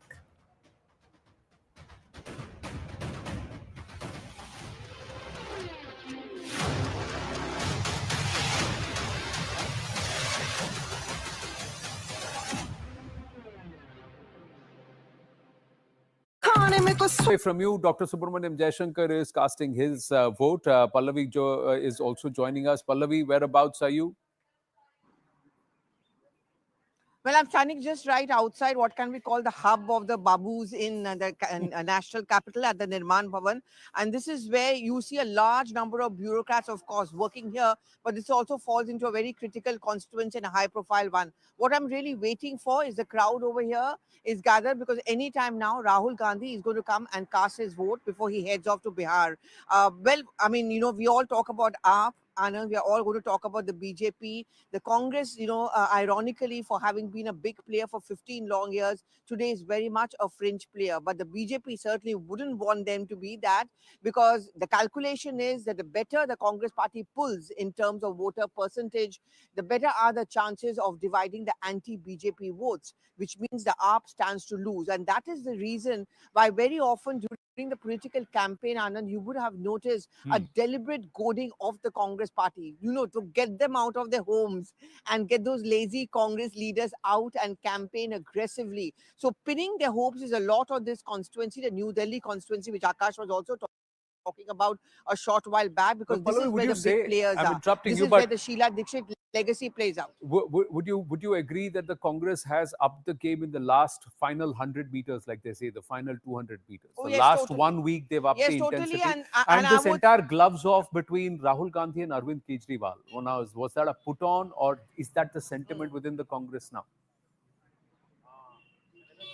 Well, you're absolutely right, Anand. And a man who's responsible for this repeated flip-flop is going to come here and cast his vote anytime now. Initially, he was caught into his dilemma of coalition ka maryada versus the Congress's astitwa. I think the latter finally took place because he was convinced by many of the Congress leaders like Ajay Makan that how long will you keep on paving the way in the name of coalition dharma, because you're getting wiped out state after state. And if you think that you're the only ones capable of taking up the BJP, then it is very important that the Congress does well or has a pan-India presence in states. Bengal, you look at the coalition Maryada, the moment the Congress raised its head, the Congress is completely wiped out in West Bengal. The same is in Delhi, 0 MLAs, 0 MPs. So I think belatedly they've joined into a race, but they've given some very interesting fights, and certainly in the New Delhi constituency. Well, thanks for your inputs, Pallavi, and we'll circle back to you the moment Rahul Gandhi arrives. And does he have a mind of or an opinion with respect to the Delhi voter? What is his pitch before he heads to Bihar? That's another critical one where the last time around the Congress didn't pull its weight. Delhi critical too. Why critical? What are the key factors before we bring back Zaka in with some of the numbers that the voters need to consider? One of the aspects is the middle class. They constitute 67% of Delhi's households. The Jhuggi Jhopadi cluster or the JJ cluster, 17% of the Dalit vote and primarily based in the slums. 71.7 lakh out of the 1.5 crore voters are women voters. And will they, who make up for about 45 to 46% of the entire voter base, will they prove decisive? Will they vote one way? Or is there a split opinion there too? About 12.7% are Muslims. They could be a game changer in at least 6 seats. Dr. Jaishankar is speaking. Sir, क्या कहना चाहेंगे आज दिल्ली की जनता निकले? You have always been an early voter. I've been an early voter, a Delhi voter, and I think the public is in the mood for change. So what are the Sir, what are the issues that you think are important for Delhi? So Dr. Jaishankar not offering much, saying I've been a Delhi voter and I believe that the public are in a mood for change. Rahul Gandhi, fresh pictures coming through. Rahul Gandhi has arrived to cast his vote. Pallavi Ghosh with us. Yes, Pallavi. Yeah, in fact, look at this pictures right in front of me. And this is a very interesting picture because you're seeing Rahul Gandhi being accompanied by Sandeep Dixit, who is, of course, a New Delhi constituency. I think these pictures say it all. I mean, you know, the Congress party, we were just talking about this, Anand, a short while back, getting into this fight belatedly. But I think this is one of the most interesting and aggressive fights. Sandeep Dixit has used up the legacy, and I'm just seeing those shots. I'm leaving you with these shots, Anand, where Sandeep Dixit has walked inside with Rahul Gandhi. They came in the same car together. And after that flip-flop where Rahul Gandhi was in two minds whether, you really need to put up a big fight against Arvind Kejriwal, I think finally he decided that this is it. This is what we really need to do. And bringing Sandeep Dixit along with him in the same car, going inside and casting their votes, I think it kind of answers your question that the Congress party has decided to up its ante. And the Congress and Rahul Gandhi have also decided that this really has to be the big fight and the gloves needs to be off. I mean, the Aam Aadmi Party can never ever be a friend of the Congress because the genesis and the growth of the AAP has been at the cost of the Congress. So Rahul Gandhi goes in, he's cast his ballot, he's gone with Sandeep Dixit, Zaka. That's interesting. Now, we were expecting him to come with Sonia Gandhi because they are voting in the same booth. Priyanka Gandhi votes in a different booth. But interestingly, he's come with Sandeep Dixit. And Sandeep Dixit...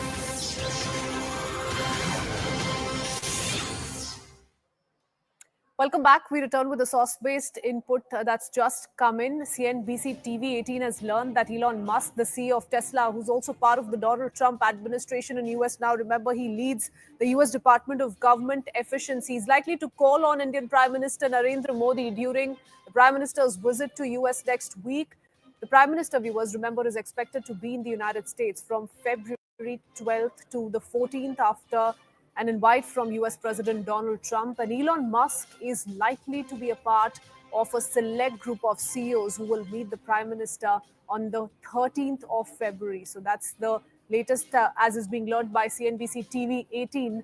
Elon Musk, remember, has had plans to take Tesla cars into the Indian market for a few years. In fact, his much anticipated visit to India last year was postponed due to some obligations at Tesla. But I want to go across to CNBC TV 18's Parikshit Luthra joining us live on the broadcast. Parikshit, tell us what we can make of the news that CNBC TV 18 has picked up. It's once again a forward-looking development. Could this also mean something big for manufacturing in India? Well, there have been a lot of meetings between Tesla and the Indian government over the last few years, and India has been engaging with them to come and manufacture here. But there have been some concerns around tariffs. Also, the global EV environment has also started slowing down. So the plans of Tesla have kept on changing over the years. But what we're told right now is that Elon Musk will be among a group of key CEOs who will be meeting Prime Minister Modi in the US. That is on the 13th of February. So what's really on the agenda? Elon Musk would be seeking lower tariffs on importing electric cars into India.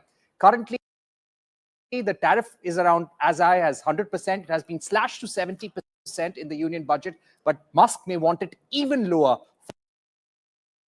for electric cars to be brought in. He would want a level playing field with domestic car makers in India, the like. They would be launching an affordable electric car in the US market and global markets, and India could be one destination where they would like to bring those cars to. Having said that, what has India been offering Tesla and Elon Musk? Number one, last year in February, we launched a scheme for manufacturing electric cars in India, which would give the likes of Elon Musk and Tesla a 15% concessional duty if the company commits to manufacturing in India and invest $500 million. Number two, in the union budget, we slashed import duty on cars costing over $40,000 from 125% to 70%. Basic customs duty on lithium-ion batteries, the key component of electric vehicles, has been scrapped completely. So all these are positive signals to the Trump administration, Elon Musk, but it remains to be seen whether he will make any immediate announcement on India, considering the global EV environment and how electric vehicle sales have been slowing down in some geographies. Oh yes, whether or not this is going to be in his capacity as a Trump colleague or as a businessman. So we're watching out for that one. But Parikshit, you briefly touched upon this as is. I also want to understand the industry response to this, because Donald Trump has been mounting the tariff war. And India is keenly looking at shaking off the, the tariff king label that's been spoken of by Donald Trump. So overall, we need to look at how India is going to respond to this huge development. You're absolutely right. And India has already offered some positive signals and sweeteners. I spoke about high tariffs. India has removed the high 100% duty rate. So currently we have a 70% duty rate, which is going to be the highest for any product in the country. So your sales of electric cars being imported into India, all those cars if they are brought in as fully built units, completely built units, the tariff on that would be 70%. If you speak about electric motorcycles, high-end motorcycles like Harley Davidson, they would also now enjoy a lower tax regime, import duty regime after this last union budget. So those positive signals to the Trump administration are already there. We would also signal that we're open to business, open to negotiating lower tariffs in certain areas which benefit US companies. But at the end of the day, it has to be a win-win partnership on both sides. Elon Musk has always complained about high tariffs in India, saying that they would like tariffs in the range of 20% to 40%. But there is also pushback from Indian car makers, saying that over the years, we have invested so much because of the FAME scheme, because of PLI schemes. Then what is the point of all those investments if companies like Tesla give those major duty concessions without any commitment to manufacturing? So this is going to be the sense from the Indian side that fine, we can give you lower duties, but please commit to manufacturing in India within a scheduled time frame. Oh, yes, absolutely. And this indeed is going to be the first interaction in Donald Trump's second presidency between the two world leaders. So surely the two want to start off on a good note. Thank you so much, Parikshit, for joining us with all those details. We now shift our attention to another bit of breaking news update coming in. Home Minister Amit Shah is chairing the review meeting on Jammu and Kashmir as we speak. The meeting is currently underway in the national capital, and Jammu and Kashmir Lieutenant Governor Manoj Sinha is also in attendance. Now, it's a crucial security review meeting on Jammu and Kashmir that is taking place in Delhi as we speak. The high-level discussions, remember, have been ongoing for a while now, have previously been attended by the Home Secretary, the Army Chief, and other senior officials, and is focusing on assessing the security situation in the Union territory, reviewing measures taken to combat terrorism. But I want to go across to Payal Mehta, who's going to come in on the host of issues that are going to be taken up through this meeting. Yes, Payal. You know, the security situation in the state, also the build-up to the fact that, we are already going to start our preparation, Christine, as far as the next year's Amarnath Yatra, etc. is concerned. What is the situation on ground? Because you've had a change of, government that you've now seen. Umar Abdullah has taken up from the Lieutenant Governor's rule over here in the in the Union Territory of Jammu and Kashmir. That is something which is going to be discussed, as far as the Home Minister is really concerned, keeping a very, very close eye.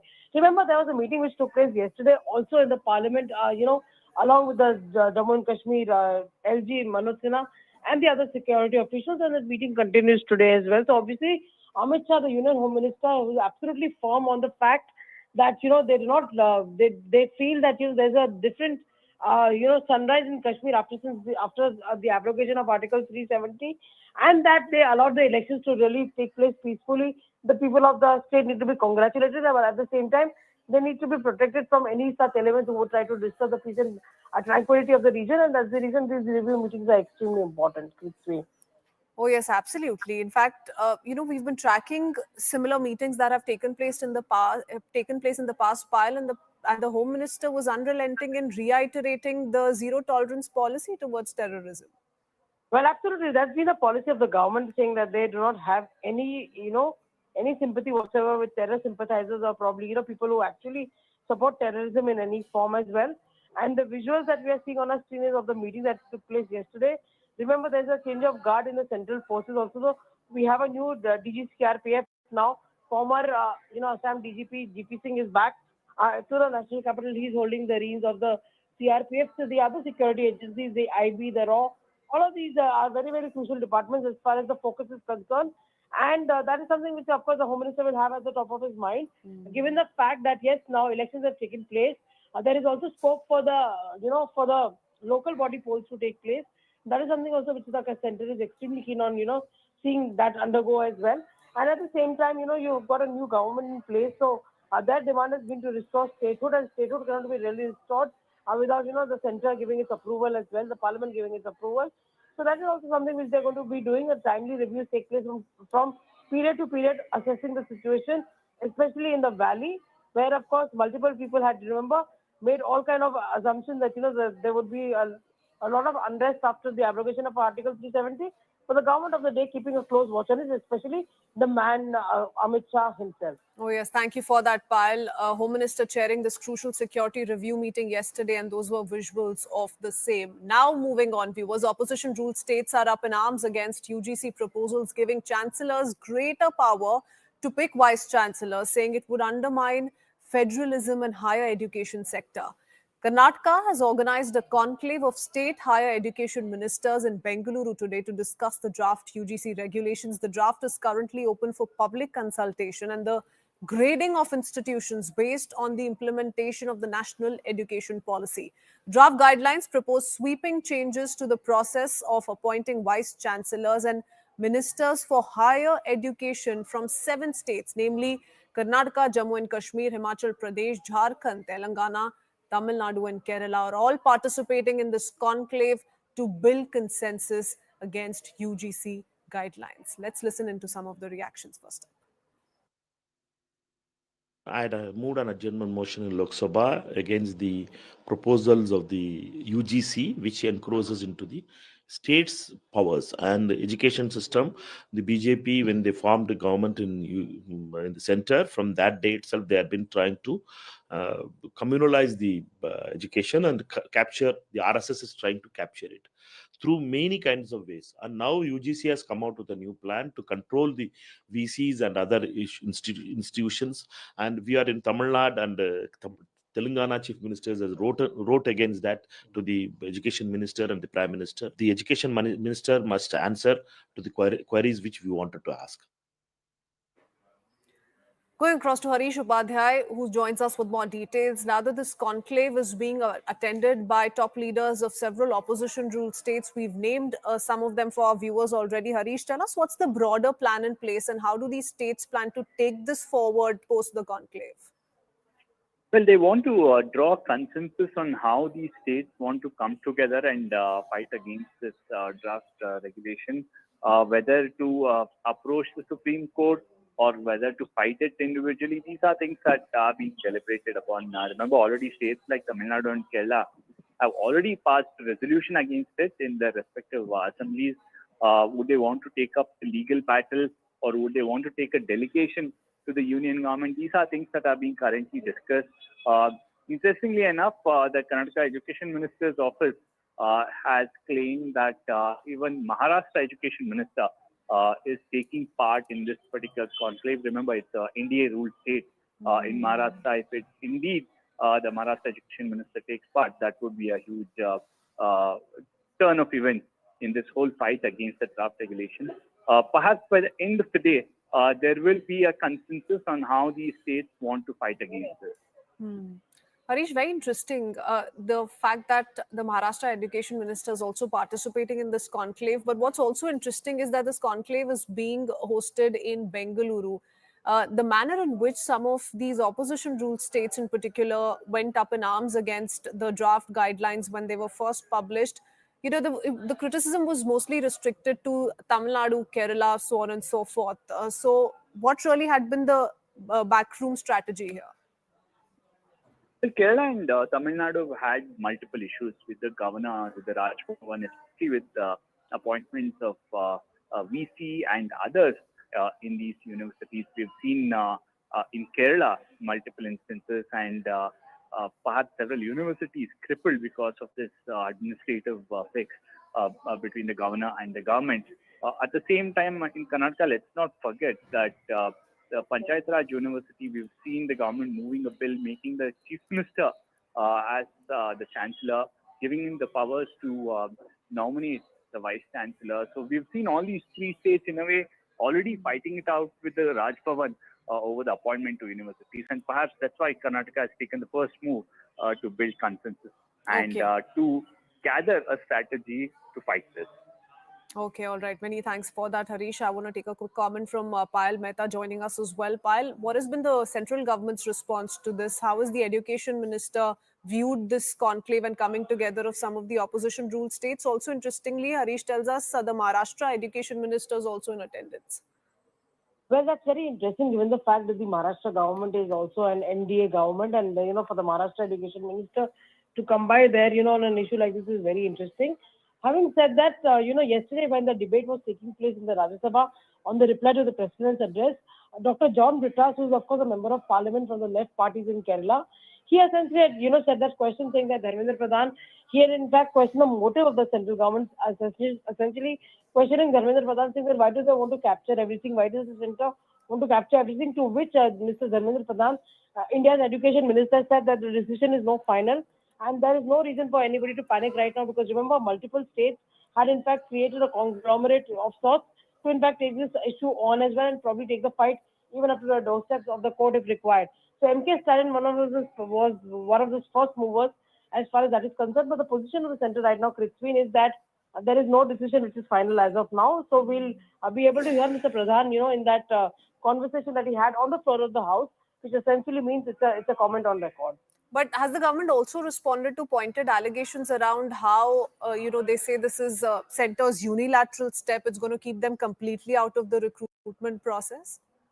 Since the decision is not final, I think that's what the education minister has really said on the floor of the House, which clearly means that he said it on record. But there's no discussion which is happening essentially just on this right now, Christine, right? So, when Mr. Brittas was making his speech as a minister of the government, Mr. Pradhan has the right to intervene or interject into any conversation or interject into any speech that is being delivered. So that is what, in limited terms, is what Mr. Pradhan has said, is what we heard. Okay, we'll have to wait a little while longer for another detailed response from the education minister. But this is an anti-UGC draft conclave, which is currently taking place in Bengaluru, being attended by several opposition-ruled states. Interesting fact that was pointed out by Harish was that Maharashtra education minister is also in attendance. Thank you for that, Payal. We're tracking the several reactions that are slowly coming in on this big story from Karnataka. For now, we shift our attention, I beg your pardon, to another update coming in on the Delhi elections. Delhi has registered a total voter turnout of 33.31% till 1 p.m. So it's a little bit of a jump from the 20% that Delhi had recorded till 11 a.m. 1 p.m. 33.31% is the voter turnout, and top leaders across party lines, remember, have already cast their vote. They've already been making appeals to the voters of the national capital to come out, cast their vote, do what is their rightful in a democratic setup. So we've seen those kind of reactions come in already, but that's the figure that you need to focus on right now. It's 33.31% till 1 p.m. and hope is that the number will go up, because the more the number, the more interesting the election fight, the electoral fight, and that's what's expected of the national capital, given the heated exchange we've seen in the run-up to this big battle in Delhi. Now, do remember, we've seen Rahul Gandhi, Priyanka Gandhi Vadra, accompanied by New Delhi candidate Sandeep Dikshit. We've also seen Arvind Kejriwal cast his vote. As far as BJP is concerned, we've seen Union Minister Jai Shankar, Hardeep Singh Puri, Delhi BJP Chief Virendra Sachdeva, BJP candidate from New Delhi seat Parvesh Verma. All the big wigs have essentially come out. They've stepped out of their homes, they've cast their vote and have been making non-stop appeals to the voters of the national capital to do the same. We'll put out some of those visuals of what we've managed to access from the national capital, but going across to Pallavi Ghosh as well. Pallavi, how does this figure look to you? 33.31% till 1 p.m. Nothing great. It's a slight jump from the earlier 20% till 11 a.m.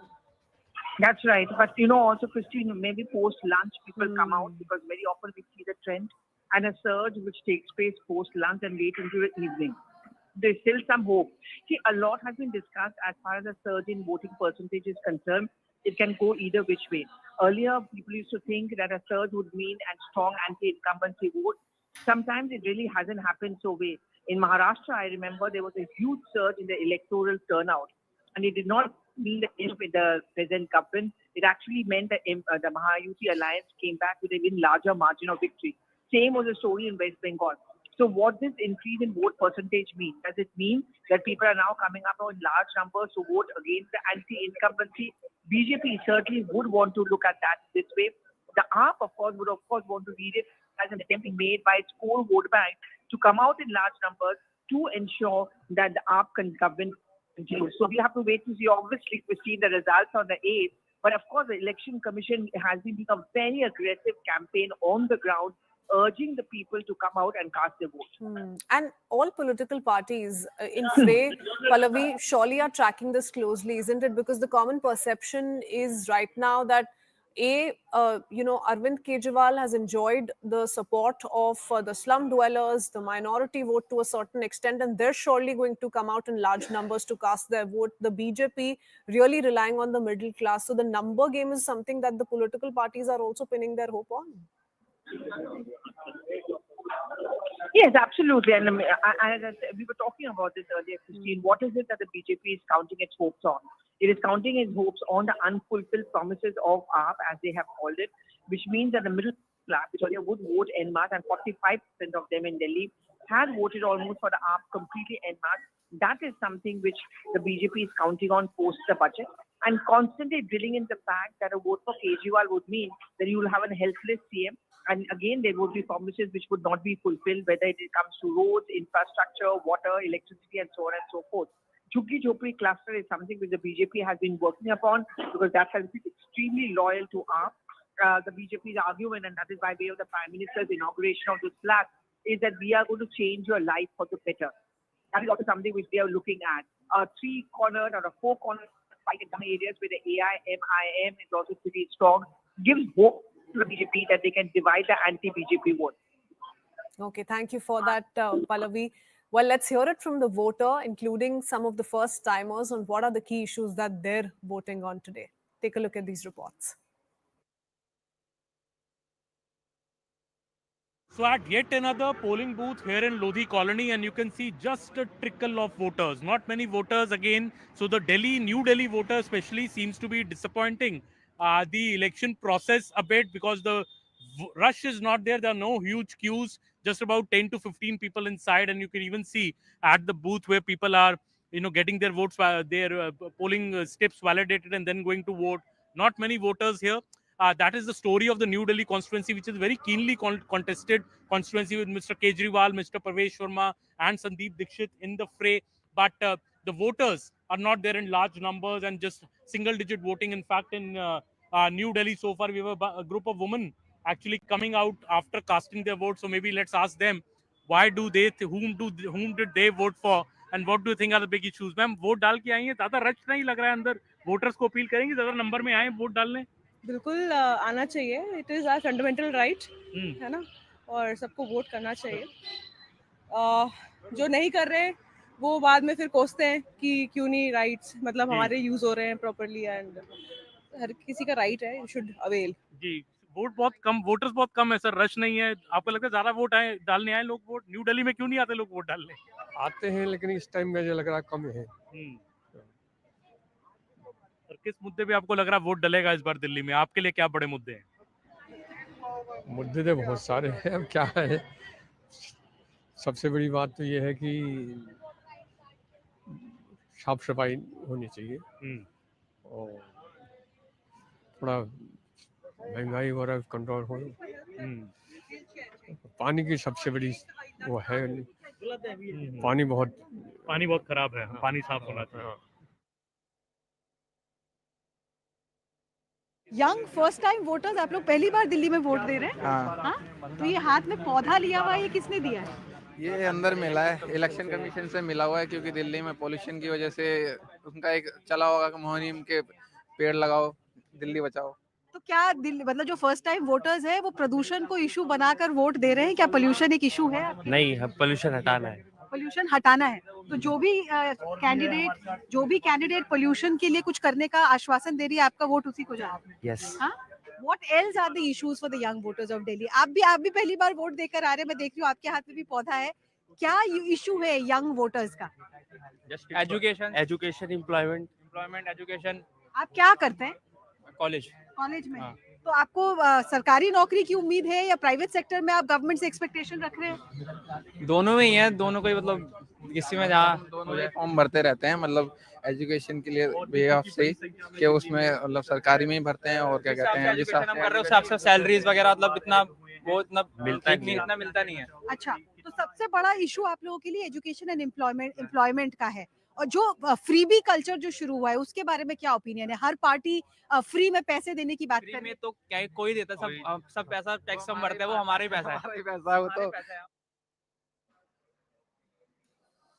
Hello and welcome, and thank you so much for staying with CNN News 18. I'm Griha Atul, and we are in fact focusing on elections in the national capital, as Delhi has registered a total voter turnout of 3.31% till 1 p.m. Now, top leaders across party lines have cast their ballots. Leaders like Arvind Kejriwal, Atishi, Manish Sisodia from the Aam Aadmi Party have all voted.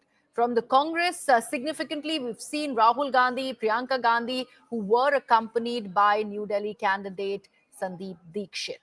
From the BJP, Union Minister Dr. S. Jaishankar, Hardeep Singh Puri, Delhi BJP Chief Virendra Sachdeva, BJP candidates, from New Delhi seat Parvesh Verma have all cast their ballots. Stakes remain really high as three parties clash at 70 seats. Baburpur has registered the highest voter turnout so far, which is at 31.3%. And even on voting day, both the Aam Aadmi Party and the Bhartiya Janata Party have launched scathing attacks at one another, with the Aam Aadmi Party slamming the Bhartiya Janata Party yet again for hooliganism.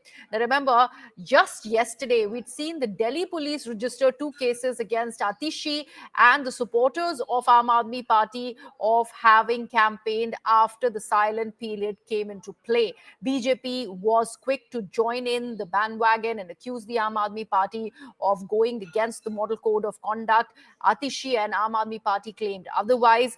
BJP, in fact, is raining fire at the Aam Aadmi Party over corruption. Remember, the Prime Minister spearheaded that entire attack against Arvind Kejriwal and the Aam Aadmi Party, and he was the one who came up with the term Sheesh Mahal and Apada for misgovernance against the Aam Aadmi Party in the national capital, and that is what the BJP has been claiming.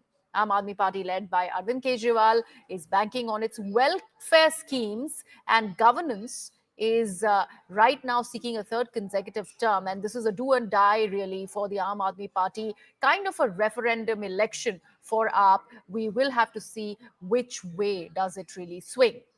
Now, if we take a look at Bhartiya Janata Party, this party also aims to reclaim power after more than 2 decades or 27 years. That's the jinx that we are talking about, that the BJP is looking at breaking. Congress, on the other hand, is striving for its survival, and it hopes to regain lost ground. But is it really anywhere as far as this big battle of Delhi is concerned? We take a look at a series of ground reports that my colleagues have filed, and also the reactions that we are getting from on ground. मैं चाहता हूं कि दिल्ली वासी अपने बेहतर भविष्य के लिए बाहर निकलें, वोट डालें। ये आपके भविष्य का मतदान है। दिल्ली की जनता मुंह तोड़ जवाब देगी, डबल इंजन की सरकार बनाएगी, गंदे पानी पर वोट करेगी, सीवेज की समस्या पर वोट करेगी, टूटी हुई सड़कों पर वोट करेगी, अरविंद केजरीवाल के भ्रष्टाचार पर वोट करेगी। आज का दिन हमारी जीत का दिन होगा और ये परिणाम दिल्ली की दिशा तय करेगा। निश्चित रूप से हमें जनता पे भरोसा है, हमें दिल्ली के लोगों पे भरोसा है। अब आपदा जाएगी, भाजपा आएगी। मैं दिल्ली के सभी लोगों से भी विनती करना चाहूंगा कि सब लोग वोट डालने के लिए निकलें, अपने अपने वोट का अधिकार इस्तेमाल करें। अच्छे स्कूल बनाने के लिए, अच्छे मोहल्ला क्लिनिक बनाने के लिए, अच्छा इलाज के लिए, अस्पतालों के लिए, दिल्ली के विकास के लिए वोट डालें सब लोग। मुझे पूरा भरोसा है कि इस धर्म युद्ध में कालिका माई का आशीर्वाद सच्चाई के साथ, सत्य के साथ, काम के साथ रहेगा और दिल्ली के लोग भी इस धर्म युद्ध में काम को, सच्चाई को, अच्छाई को अपना वोट जरूर देंगे। दिल्ली के वोटर्स के लिए क्या मैसेज देंगे सर? दिल्ली के वोटर्स अपने बच्चों की शिक्षा के लिए आज शिक्षा की क्रांति के लिए वोट करें। I just like people to come out and vote because I hope so. Only 6.5% in New Delhi. Yes, so I hope people come out and vote. मुझे लग रहा है दिल्ली की 1,55,00,000 मतदाता उत्साहित है, बिकॉज मुझे पूरा विश्वास है वो बदलाव चाहते हैं, विकास चाहते हैं। अब 2 ही शब्द है, बदलाव और विकास। अब इस बदलाव को होने से कोई नहीं रोक सकता है। मैं सभी मतदाताओं से अनुरोध करूंगा कि बाहर निकलें और आकर के वोट दें। ये हमारे लोकतांत्रिक धर्म हमारा है और उस लोकतांत्रिक धर्म का पालन करें। Now, let's take a look at the reactions that we have played out for our viewers so far. If we take a look at this reaction of Manish Sisodia, who's now fighting from Jangpura and not Parparganj, as was his earlier constituency, he claims that the people of Delhi should come out and vote. He says people should come out and vote for Shiksha Ki Kranti, that education model that Arvind Kejriwal really had, in fact, assumed power over. One of the key aspects that got Aam Aadmi Party the reins of the national capital, that in turn is now being questioned by not just the Bhartiya Janata Party, but also the Congress Party. Sandeep Dixit has been leading this attack along with Ajay Makan against the education model of the national capital and how this is very detrimental for the future of the students who study in Delhi. And that is something which has been the Congress's direct line of attack against the Aam Aadmi Party. BJP, on the other hand, we've seen how that entire line of attack has been spearheaded by the Prime Minister himself. When he started campaigning in the national capital, he came up with the term Apada for misgovernance under Aam Aadmi Party. And then he further claimed the ample amount of alleged corruption that have happened under Arvind Kejriwal and Aam Aadmi Party. And he also said that there is a lot of splurging in the name of the Chief Minister's residence at 6 Flagstaff Road, which he coined the term as Sheesh Mahal. So that barb's really flowing thick and fast right as this election goes down to the wire. 8th of February is when Delhi decides who is it that is in fact going to wrest control in the national capital. Let's take a look at more reactions that are coming in. In fact, before we go to that, we are now getting some breaking news on the broadcast, and we are looking at the entire aspect of illegal immigrants coming in from the United States of America. Now we are learning that a flight with illegal immigrants who had been residing in the US is now landed in Chandigarh.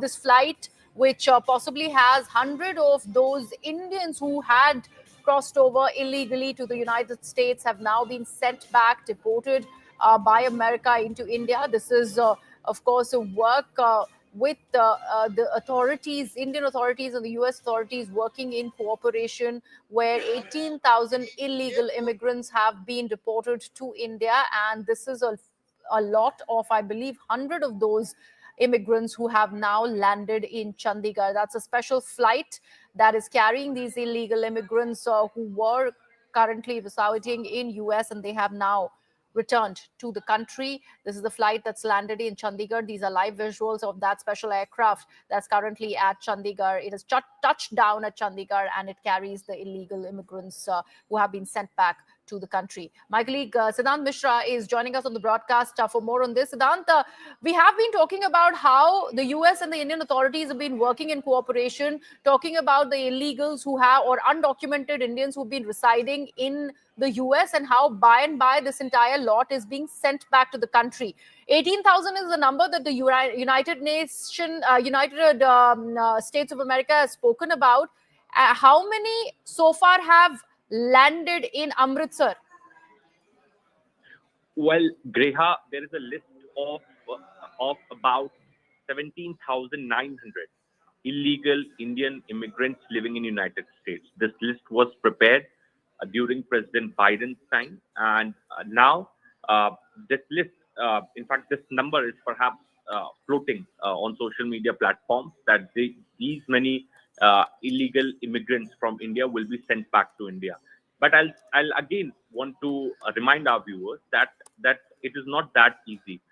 This list will be verified by the Indian side, and then only these immigrants get deported. Now, the first batch, I would say, the first batch in Trump's administration of 205 illegal Indian immigrants have landed in Amritsar.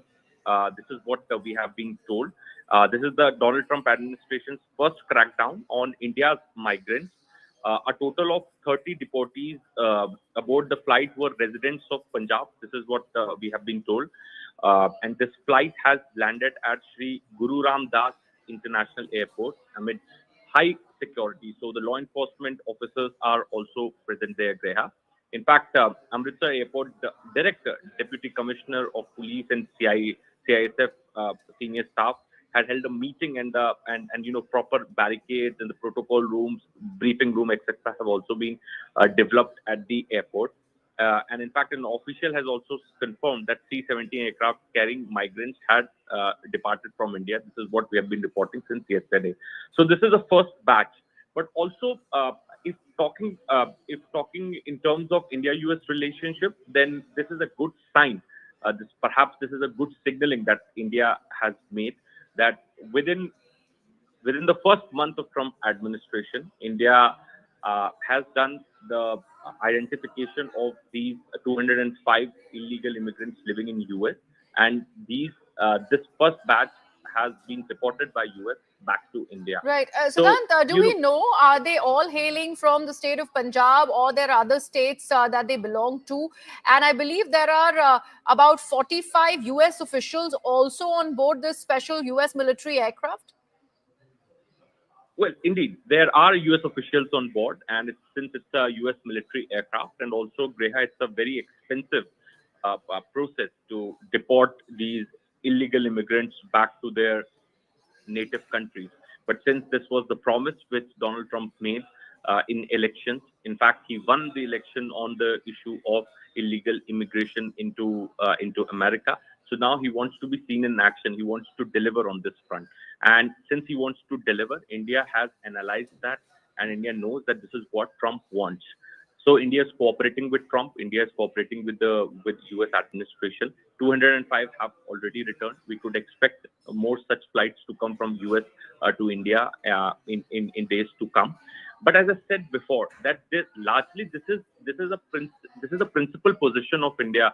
And it is not that India is showing some special gesture in this particular case, since Trump administration is involved, or it is US. Wherever in the world, if an Indian citizen is living illegally without papers, then India is always ready to accept them.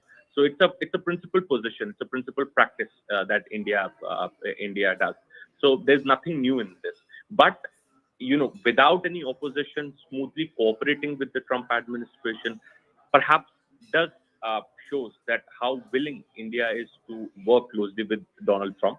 And This is a good messaging, good signaling that India has done by accepting the first batch of 205 immigrants. In fact, this is if we talk about what is now left for India to do, now that these people have landed in the country, and we are learning from the Punjab DGP and the Punjab Chief Minister Bhagwant Mann that they are going to be dealing with all these individuals in a very, very friendly manner. But what is the process like? Because possibly out of these 205, many individuals or some of them could be criminals, could be incarcerated. What is the government here in Punjab also planning to do about those who are now landing? Well, Greha, they are Indian citizens. They can go back to their hometowns. They can do whatever they want to do here. They don't have cases against them in India. So they obviously there's going to be one session with the authorities where definitely authorities are going to note down their names, their profiles, etc., and then they will be free. They can go wherever they want to go. But yes, I have also been told that there is a possibility, though I'm still trying to verify from people in the government, that there could be some people with the criminal antecedents. Yes. Okay. So if any individual has a criminal background in India, then that individual will be handed over to the law enforcement agency of that particular state. So that would be followed if somebody is a criminal or has been involved in some criminal activities in India. So he or she would be handed over to the law enforcement authority of that state. Other than that, if there is no criminal background of the person, if his or her background is completely clean, then he's free to go to his native place, his home. Yeah, there's no. He or she is an Indian citizen, so if there is no case against them, then they're free to go wherever they want to go. Right. So then, to stay on with us, we also have our colleague Akanksha Swaroop, who's joining us from the CNN News 18 newsroom. Akanksha, the first batch of illegal immigrants now deported from America, they have landed in Amritsar. Now it's over to the Indian authorities. Oh, absolutely. And important to highlight the fact, Greha, that India has always maintained whenever it comes to the issue of illegal immigrants, whether the United States, Libya, or elsewhere, in whatever part of the globe, Indian authorities have always extended their full cooperation, and that first flight under Donald Trump 2.0 is in itself testimony to India's cooperation with the United States, especially when it comes to the issue of illegal immigrants. Now, remember, as far as the United States is concerned, there are two key sticking points, whether it is trade or illegal immigration. These two key sticking points have been red flagged by Donald Trump. The timing of this is extremely crucial. We've all been talking about for the past 7 days how Prime Minister Modi will be welcomed by the White House,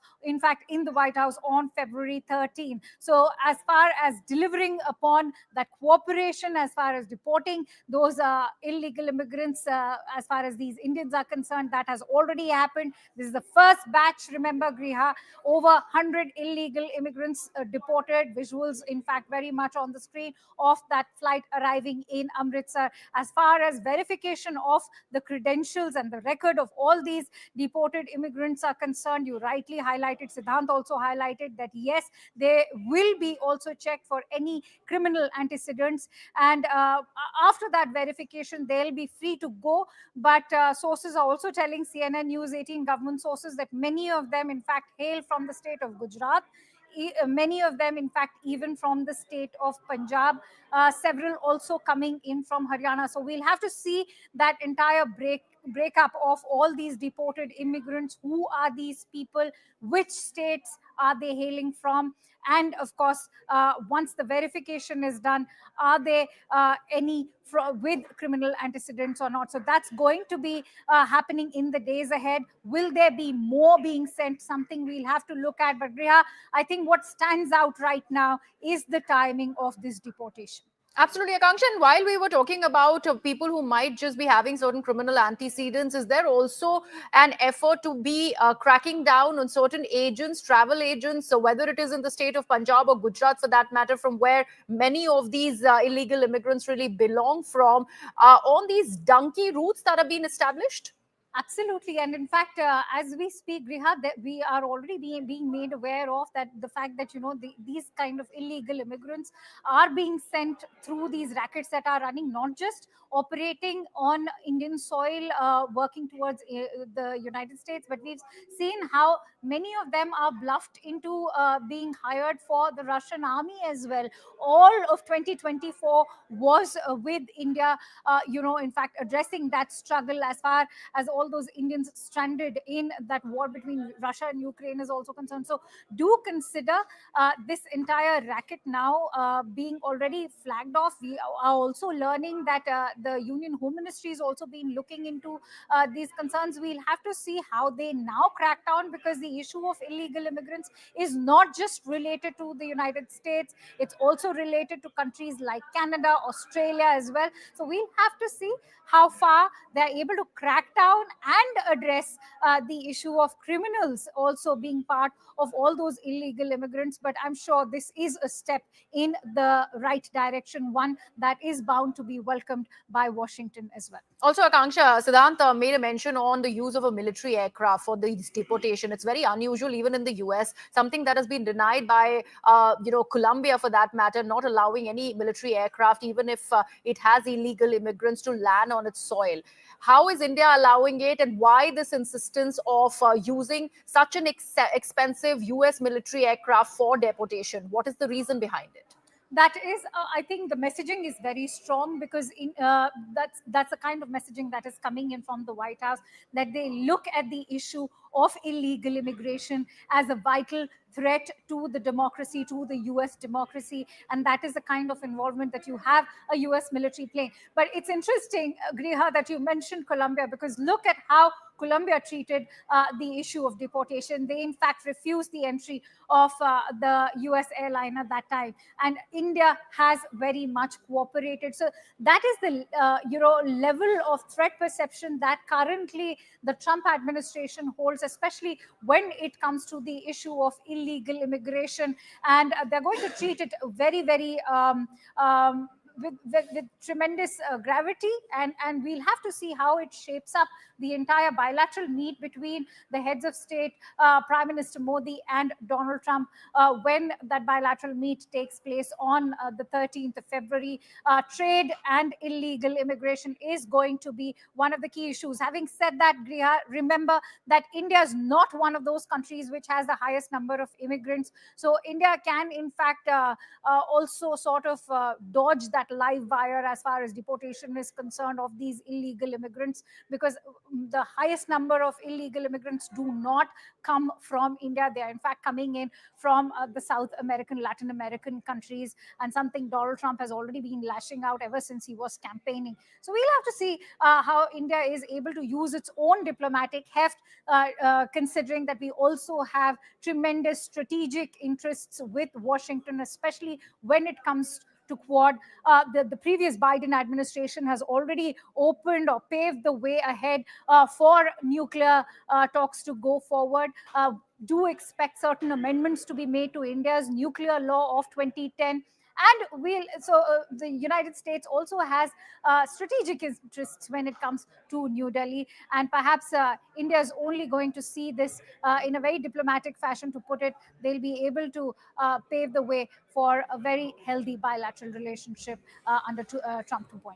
Absolutely, Akanksha. And, back home, there has been a fair amount of facilitation for these illegal immigrants who will be now landing in the country by and by in these lots. 205 is the first number that is landed in Amritsar. We are learning of these counters that have been set up. And you were talking about how this is a welcome step right ahead of Prime Minister's visit to America. But there was a comment that was made by the foreign minister about identification of what America is claiming is illegals coming in from India. The number is almost at 18,000. What is the Indian government really planning on doing about this identification that the External Affairs Minister has spoken about? Right. The External Affairs Minister has been talking about it. In fact, the MEA has been of this view that India is going to only extend its complete cooperation when it comes to zeroing in all those illegal immigrants. This was much before Prime Minister's visit to the United States was even discussed upon, or his phone call also went to Donald Trump. It was, in fact, the External Affairs Minister, Dr. S. Jaishankar, who had made his third trip of 2024 itself. In fact, it was his third time around when he visited the US in the last 1 year, and he was very warmly welcomed at the inauguration of Donald Trump. So during that time, when he met with the Secretary of State, Marco Rubio, the issue of illegal immigration was also flagged off by the United States, to which India was very vocal in extending its cooperation, in fact saying that if they are illegal immigrants, it is incumbent upon India to in fact have them come back. So now you can expect that process is very much underway as we speak, Griha, which is why that first batch of over 100 illegal immigrants have been deported. They have arrived in Amritsar, and we can expect several more such batches, given that you also highlighted that there are 18,000 of them. So we'll have to see how often these batches are going to now arrive, and what will be the verification process that will be followed. The number one priority or the need of the hour is going to be a check into their credentials, into their backgrounds, to see if they have any criminal antecedents. Right, if absolutely. they do, what happens next. Right, Akanksha, thank you so much for all of that perspective. Let me now, on that note, bring in Major General A.K. Sivach, who is joining us on the broadcast. Major General Sivach, first of all, what do you make of this exercise? US has already begun deportation of Indians who they believe have been undocumented, have been overstaying their welcome in the United States of America, and is also getting ample amount of cooperation from India. Now this first batch has landed with 205 Indians on board this US military aircraft. As far as India is concerned, we were very forthright and open that if there are illegal migrants which belong to India and the documents prove that they are Indians, we are ready to take it back. I think it's a step in the right direction, because the point is that India itself is a victim of illegal migrants which have taken place from Bangladesh.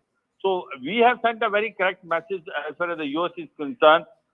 If there are illegal migrants, which are approximately about 18,000 as it's been now projected out of 1.4 million people which have been identified as illegal migrants, we will take back. And remember that as far as Donald Trump is concerned, it is give and take. You have to also understand that if you have to take something from Donald Trump, Prime Minister Modi will be visiting US on 13th, 14th February. He has got number of things on his plate, especially as far as the defense equipment is concerned, also about the energy sector.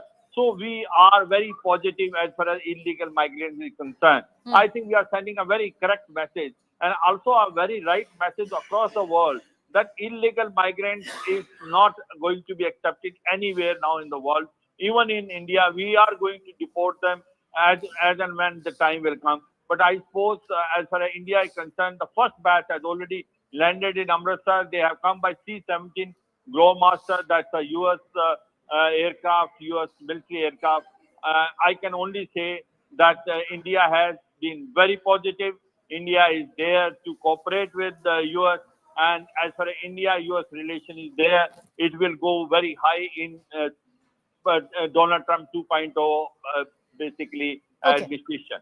Right, Major General Sivash, thank you so much for joining us. Let me take this back to my colleague Akanksha, who continues to be with us on the broadcast. Akanksha, I was earlier asking you about this Trump administration's insistence on using C-17s. Why is it that Donald Trump is ready to pay that extra cost? And we are not just talking a few $100s. This is 5 times the cost of what a normal American airlines really will have, if at all you do not use a US military aircraft. Why then have the C-17s been pressed into service? You know, that's a very interesting question, Griha, because the use of a military aircraft has a broader messaging behind this. This also goes on to talk about how the Pentagon is treating the issue of illegal immigration with utmost seriousness, with utmost gravity, and that this is number one on their agenda as far as the initial few days of Trump 2.0 is concerned. Remember, this is Donald Absolutely. Trump's Akanksha, I'm really way sorry. of Can I interrupt you for just a bit? We have a guest on the broadcast, Mr. Ashok Sajjanar, former diplomat, is with us on the broadcast. Mr. Sajjanar, let me ask you that very question that I was, in fact, discussing with my colleague. Why is America so pressed upon using C-17s for deportation of the illegal immigrants? You know, basically what I think is it is sending out a message to its domestic constituency with that, because, you know, it wants to show in terms of, you know, the muscular strength, muscular power, we are doing it. And, you know, that Donald Trump is abiding by his commitment, his promise that he had made to the people that the world's biggest illegal deportation, you know, deportation of illegal migrants, that will take place starting the first day that he comes to power, and that is what he's doing it. It's also a you know, message signaling to the global community that he is serious, he means business, and so the you know, the other countries, they take cognizance, they take note, and you know, fall in with you know, if there are some who are going to object to it, like we had saw Colombia or any of the other countries, then they should fall in line. Mr. Sajjanar, in fact, I was reading out this report, which, you know, puts out a comparison of the two planes. And it really says that a recent military deportation flight that was sent out to Guatemala, it said likely costed at least $4,675 per migrant. And this is more than 5 times the $853 cost of a one-way first-class ticket on American Airlines. Who's bearing the cost, sir? Oh, it's the American taxpayer. It's the American economy that is bearing the cost, because even earlier when they used to send the you know, the illegals by chartered civilian aircraft, it is basically the Americans who are footing the bill. So it is, you know, and this is, I think the amount is, Donald Trump is willing to pay this extra amount for the show of determination and show of, you know, strength that he both domestically as well as internationally. So in the end, it all boils down to PR, because he did realize that those commercial charters were not as imposing as C-17s, and they were not garnering that kind of attention which he wanted the media and the global media to have as far as the crackdown on illegal immigration is concerned, because eventually that was essentially his key poll plank that got him back into the power in America. No, absolutely, absolutely. I think that, and of course the economy, and the economy is not doing well. So what is he going to do with the economy? So on that he has, come down very heavily on in terms of tariffs on different countries.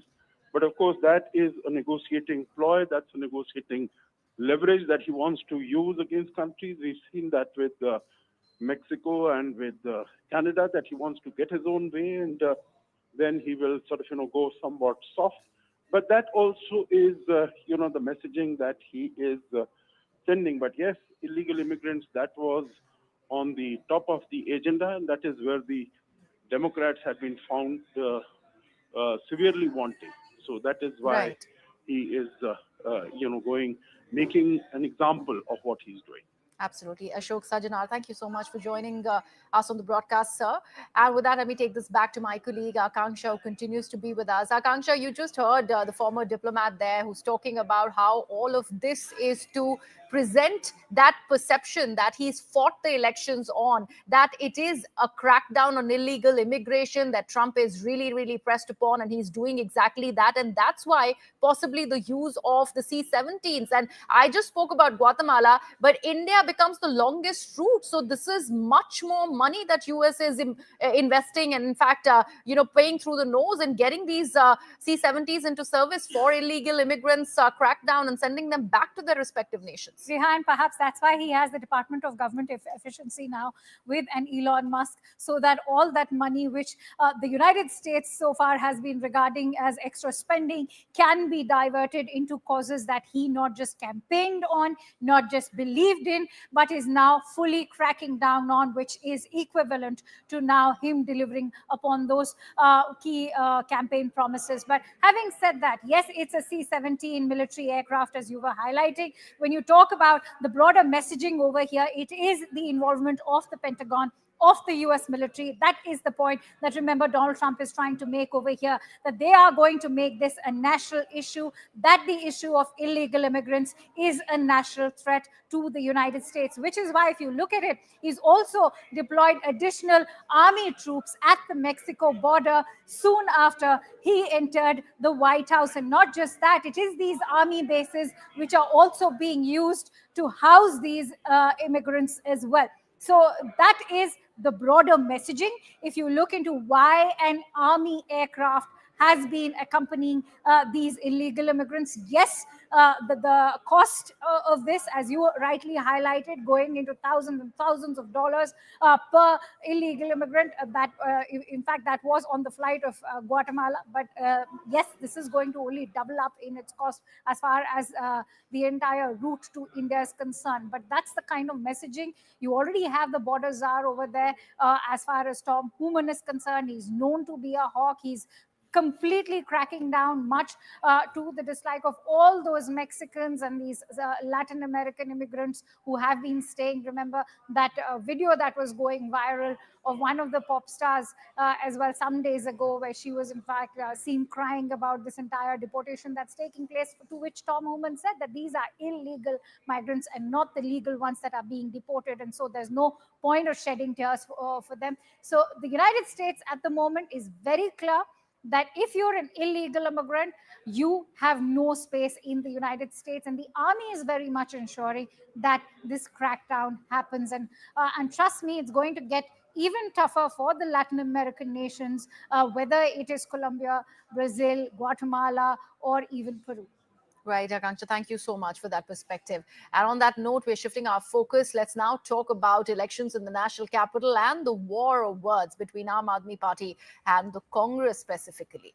Now, even as Delhi voters vote for Delhi's fate, this political war of words is only continuing. In the latest, we are learning that Congress's Pawan Khera has hit out at Aam Aadmi Party, calling it a dangerous party and, quote unquote, a threat to democracy. Mr. Khera has even gone on to say that Congress did not want to ally with the Aam Aadmi Party and agreed on an alliance for the sake of the other allies. Pawan Khera also, however, has said that the India bloc continues to remain intact despite this internal rift between AAP and Congress. Now, Congress's New Delhi constituency candidate Sandeep Dixit has also reached the polling booth to cast his vote with Rahul Gandhi and Priyanka Gandhi. That was also an important messaging on part of the senior leadership of the Congress that really wanted to suggest to the Delhi voter that it is not a sidelining of these Delhi netas that the Congress really wants. Now, Sandeep Dixit has expressed concern at the low voter turnout, and he's urged the voters of the national capital to come out and vote for the Congress party. First of all, I've heard your statements of the Congress party. Suddenly, the love seems to have been over between AAP and the Congress party. You're calling them an enemy of democracy? Look, why do you call it love? That the other partners of India Alliance wanted us to take Aam Aadmi Party in the alliance, and therefore we agreed, because that's the kind of sense of democracy we have in our hearts. But in the longer run, people like Arvind Kejriwal, parties like Aam Aadmi Party, are dangerous for, not just for democracy, are dangerous for the politics of this country, because they have no ideology. They stand for nothing. They stand against nothing. But isn't there a sense of flip-flop within the Congress's strategy also? You seem to be going soft on him in the beginning, and suddenly towards the end of the campaigning. No, absolutely not. I mean, I don't know why you think we were soft on them. We were never soft on them. But of course, we have to prepare our own ground in order to fight. We are fighting two parties after all in this city. So obviously, we'll first prepare our ground and then start talking against them. Okay. And finally, in case whatever be the results, do you think it's going to have an impact on the future of the India bloc? Because in case AAP loses, they are certainly going to be blaming, along with the Trinamool Congress, for example, that the Congress was the one who helped the BJP win. Let them do that. Why did they contest Gujarat? Why did they contest Haryana? Did anyone question them? Tell me. So why they contested Punjab? They contest every state, and then suddenly this is our state. We've been in power here for 15 years. Mrs. India Dixit bloc was will the remain Chief Minister intact. for 15 years, of course. India bloc, of course. Let me take this across to my colleague Pallavi Ghosh, who's with us on the broadcast now. Pallavi, we heard that interview of yours with Mr. Pawan Khera, and he is, leaving no stone unturned to accuse the Aam Aadmi Party of being a threat to democracy. He's standing by that statement, and yet he says that there is no rift within the India bloc. That really stays intact. How does one see these two statements? Because one is contradicting the other. Absolutely, and this is very, very confusing. I mean, I remember in the times of the West Bengal elections, the Trinamool Congress was miffed with the Congress for having tied up its left. And even though there were clarifications issued and the Congress tried to reach out to a TMC, Mr. Kharge did a press conference and saying that she's not our enemy, we want her to win and her fight against the BJP. The relations between the two have never ever improved. Inside the parliament during the winter session, whenever the Congress would begin protest, the TMC would stay out of it. I foresee a similar situation in Delhi also. In case the Aam Aadmi Party fails to win the elections, and even if it wins with a little less margin, the AAP, the TMC and the Samajwadi Party, who campaign for each other, are bound to blame the Congress Party for getting ambitious and aggressive on the ground. I mean, the words which are now being used by the Congress leaders are very kind of bitter, are very strong, accusing AAP of being a threat to democracy. And Pawan Khera is saying this on the day when the polling is taking place, so as to ensure that the voters are not confused. They don't think that voting for the Congress party makes no sense at all. This is bound to have an impact on the India bloc after the 8th. And how much of it will have an impact on the Congress party as Delhi is voting today? Do you see the people in Delhi or the voters in Delhi who probably traditionally voted for the Congress party are still willing to go ahead and associate themselves with the Grand Old Party? I think it's a very tough call. I agree with you. 2013, when AAP came on the scene and won the elections, the reason it did so is that traditional vote bank of the Congress, the Jhuggi, Jhopris, the middle class, all of them shifted towards the AAP.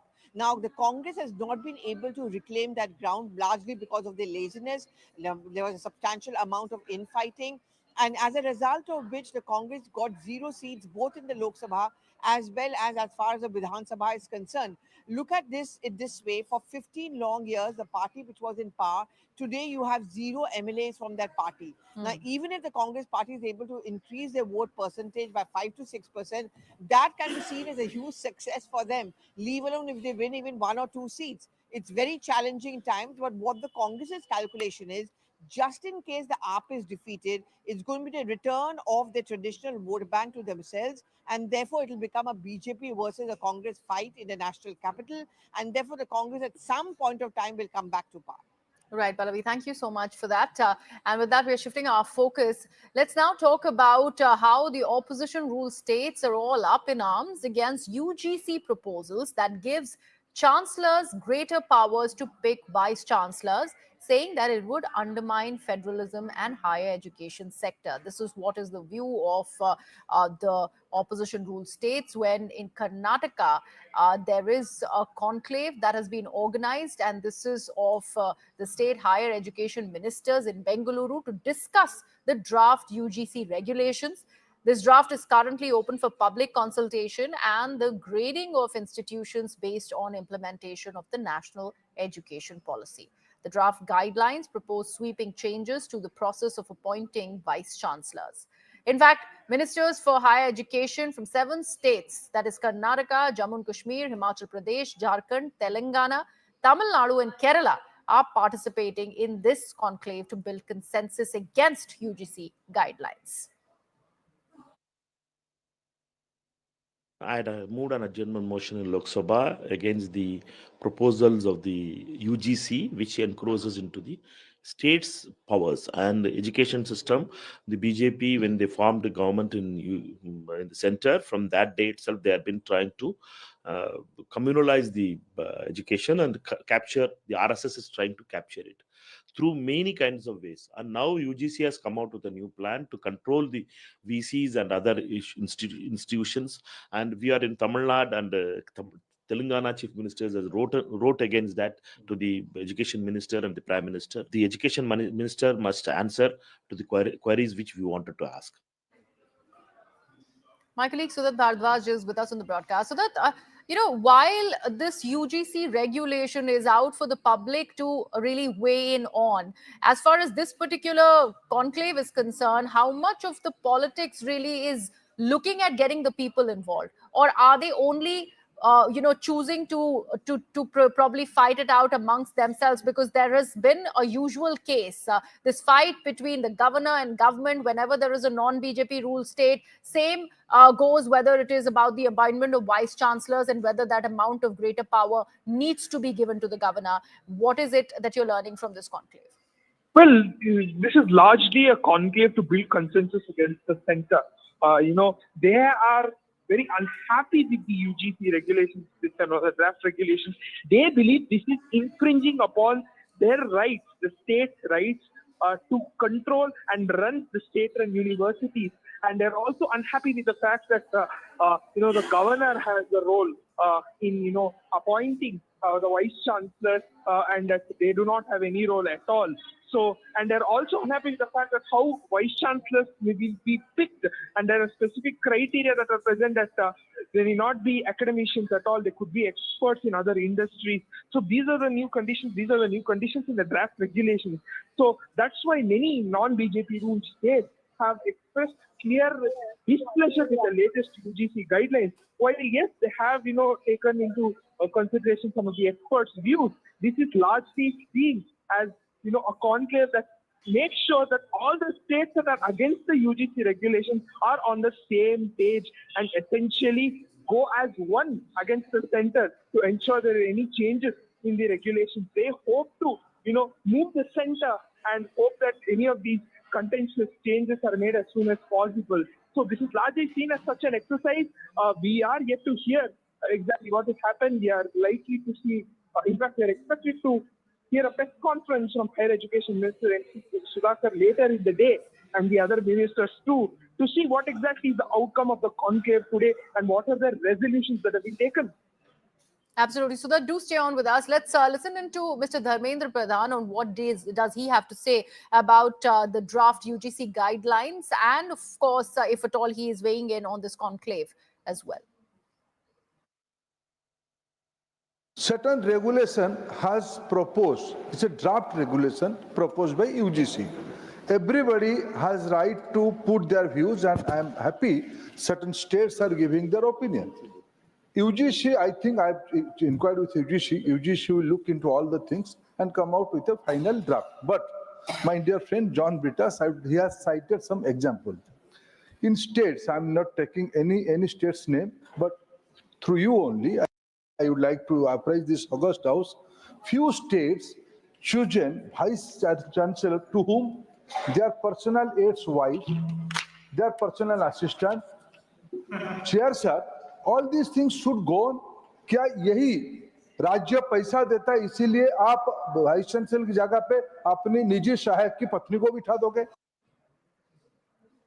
Now, let's take a look at this anti-UGC draft conclave. What is it that this conclave is looking at achieving? The first objective is to challenge the attempt to centralize the vice-chancellor appointment process. That is the claim of all these non-BJP ruled states. Then they also go on to claim how this is an attempt to safeguard the federal structure of the country and also build alliance with non-BJP ruled states against this particular draft of the UGC. They also would like to examine the potential adverse effects of the regulations and discuss and propose alternatives to draft regulations of the UGC. They also further go on to discuss the autonomy of state universities and how that is being undermined as per their accusations, and that's why this conclave. My colleague Sudat continues to be with us on the broadcast. Sudat, just noted out certain objectives that this conclave is planning on achieving. As far as the people who are attending or the stakeholders in the various states, are they state chief ministers in attendance? Who all really are part of the conclave? Well, there are higher education ministers from Kerala, from Tamil Nadu, from Jharkhand, from Telangana, and several other states. Mostly all the 7 non-BJP ruled states, including Karnataka. So there are top officials from each of these states, top education officials and ministers are present in the meeting. And you can already see that, Tamil Nadu and Kerala have actually already passed a resolution against the UGC guidelines in the assemblies. So this is largely, once again, an exercise to build consensus, be on the same page against the UGC regulations. Perhaps they could all discuss what all objections that they have, what they're okay with the UGC guidelines. Because, remember when MC Sudhakar recently talked to CNBC 18, he mentioned that they had no objections with the previous UGC regulations, but the latest ones clearly infringe upon the states' rights. In fact, they believe that this is an assault on the federal structure and how the states should actually run their state-run universities. So, yes, several ministers, all the top, higher education ministers and the officials from Kerala, Tamil Nadu, Jharkhand, Telangana, and the like, Himachal Pradesh, all of them have come here for the conclave. So again, we have to see what the outcome of this conclave will be, whether they will send a solid list of objections that they have, and what action the center or the UGC will take. That is something we have to see. Right. Sudha, thank you so much for that information. And we are right now shifting our focus. We're getting some breaking news on the broadcast. Let's take a look at that. We're learning that ChatGPT chief Sam Altman has met with Union IT Minister Ashwini Vaishnav. And soon after that meeting, Altman said that India is now the second largest market for OpenAI, with the company having tripled its user base in the country over the past year. That's a very important statement that is being made by OpenAI chief Sam Altman. And he has in fact said that India has become one of the leading markets, in fact, the second largest markets where OpenAI and its user base really has tripled. And that is just happened in this last 1 year. A very, very constructive piece of news that was coming in, and something that will be a major boost for India and its association with AI and the AI market, like was also talked about by the Union Finance Minister in her budget address. And now with OpenAI chief Sam Altman really saying exactly the same, this is a huge boost for the country. Let me take this across to my colleague Payal Mehta, who's joining us on the broadcast. Payal, an important meeting with the IT Minister, Mr. Vaishnav, OpenAI chief really vouching for India, claiming how it's raring to go. Well, absolutely. You've seen the announcement that was made by Finance Minister Nirmala Sitharaman allocating funds worth 5,000 crores, for the development of infrastructure and promoting of AI in India. And in a few days from now, the Prime Minister himself will be participating in the global conference which takes place in Paris to do with artificial intelligence and its use. And the Prime Minister Griha yesterday coined an interesting term that, aspirational India stands for AI for him as much as artificial intelligence really does as well. So Mr. Altman's meeting with Ashwini Vaishnav is extremely significant. We are also given to understand that probably later in the day he could also be meeting with Prime Minister Narendra Modi in the national capital as well. The government of the day has said that any form of intelligence, whether it's artificial intelligence or otherwise, is going to be extremely welcome in a country like India. And also at the same time, the government feels that there are multiple facets to this use of technology, and probably it should be going in the right direction, because AI and deepfakes have also been concerns for many countries, including India in the past as well. So obviously, India is ready to open its arms to the world to come and invest in India, to come and make in India, and probably to come and innovate in India. That's something which the Prime Minister and the and the Minister for Information and Technology have time and again said at multiple global platforms as well. Right. Payal, thank you so much for that perspective. Let's in fact listen into that conversation that the OpenAI chief Sam Altman had with the IT Minister, Mr. Ashwini Vaishnav. Sent a mission to the moon at a fraction of the cost that many other countries did, right? Why can't we do a model which will be a fraction of the cost that many other countries do? So yes, innovation will bring that cost down. Within the applications in healthcare, in education, in agriculture, in weather forecasting, in disaster management, in transportation, multiple different things we are working. And I request the entire startup community to come up with very unique solutions, and we'll be open. We are very soon starting a kind of open competition for it, open empanelment competition kind of thing. So that will be huge. So many problems can be solved, and why don't we use this latest technology that we have for solving these problems, right? You guys are good with that? Yes. We'd love to do. Our country. Remember, this is a huge impetus for the country, something that the finance minister also spoke about, on how the budget this year is going to lay a lot of emphasis on AI and education, which is to do with artificial intelligence. And now with the OpenAI chief, Mr. Altman, really lauding India for the progress that it's made as far as AI is concerned. This is a huge feather in the cap. And the Union IT Minister, Ashwini Vaishnav, was really gung-ho about that conversation with Mr. Altman, while he said that India has now tripled its user base as far as OpenAI is concerned in just this last 1 year. So with that, we are slipping into a very short break. News and updates continue on the broadcast. Stay tuned for more.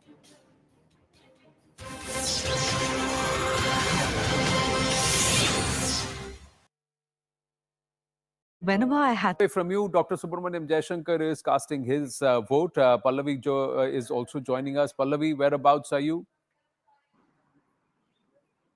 Well, I'm standing just right outside what can we call the hub of the Babus in the national capital at the Nirman Bhavan. And this is where you see a large number of bureaucrats, of course, working here. But this also falls into a very critical constituency and a high-profile one. What I'm really waiting for is the crowd over here is gathered, because anytime now Rahul Gandhi is going to come and cast his vote before he heads off to Bihar.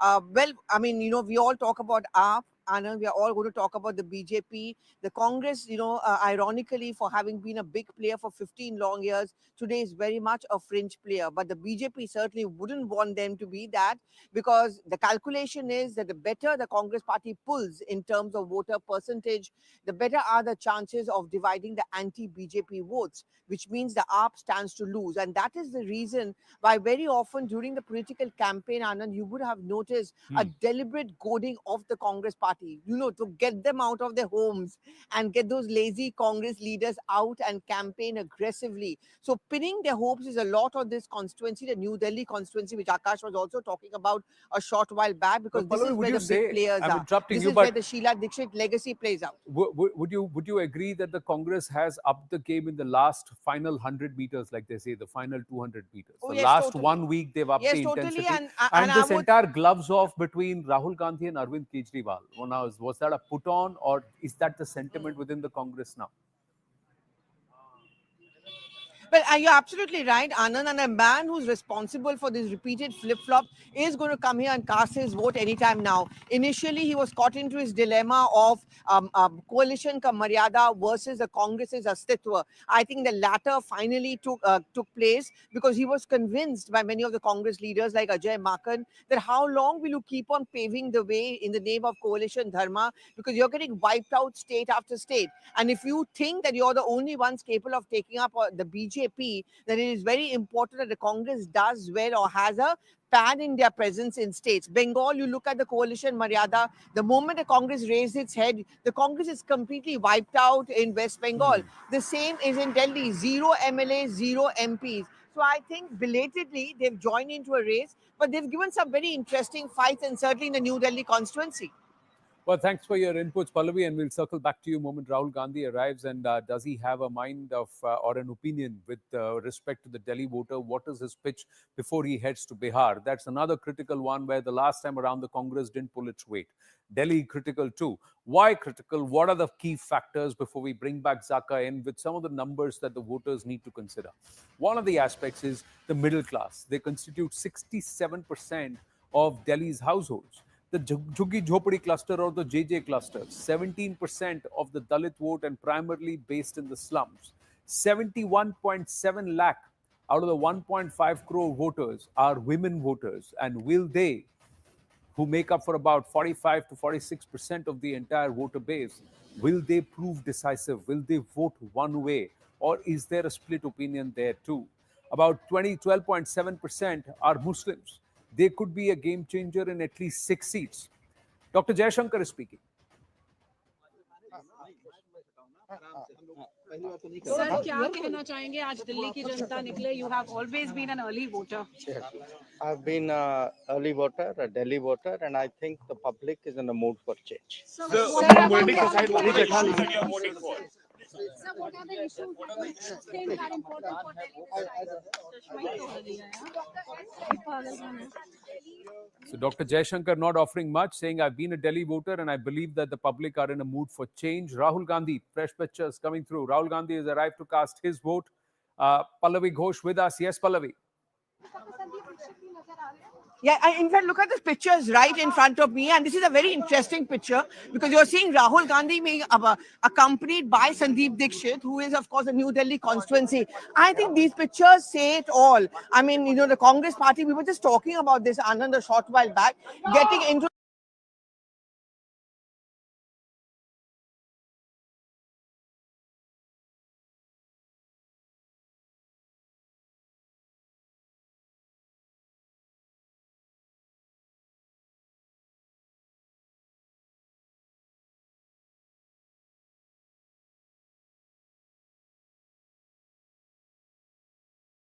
I mean, the Congress party, we were just talking about this, Anand, a short while back, getting into this fight belatedly. But I think this is one of the most interesting and aggressive fights. Sandeep Dikshit has used up the legacy, and I'm just seeing those shots. I'm leaving you with these shots, Anand, where Sandeep Dikshit has walked inside with Rahul Gandhi.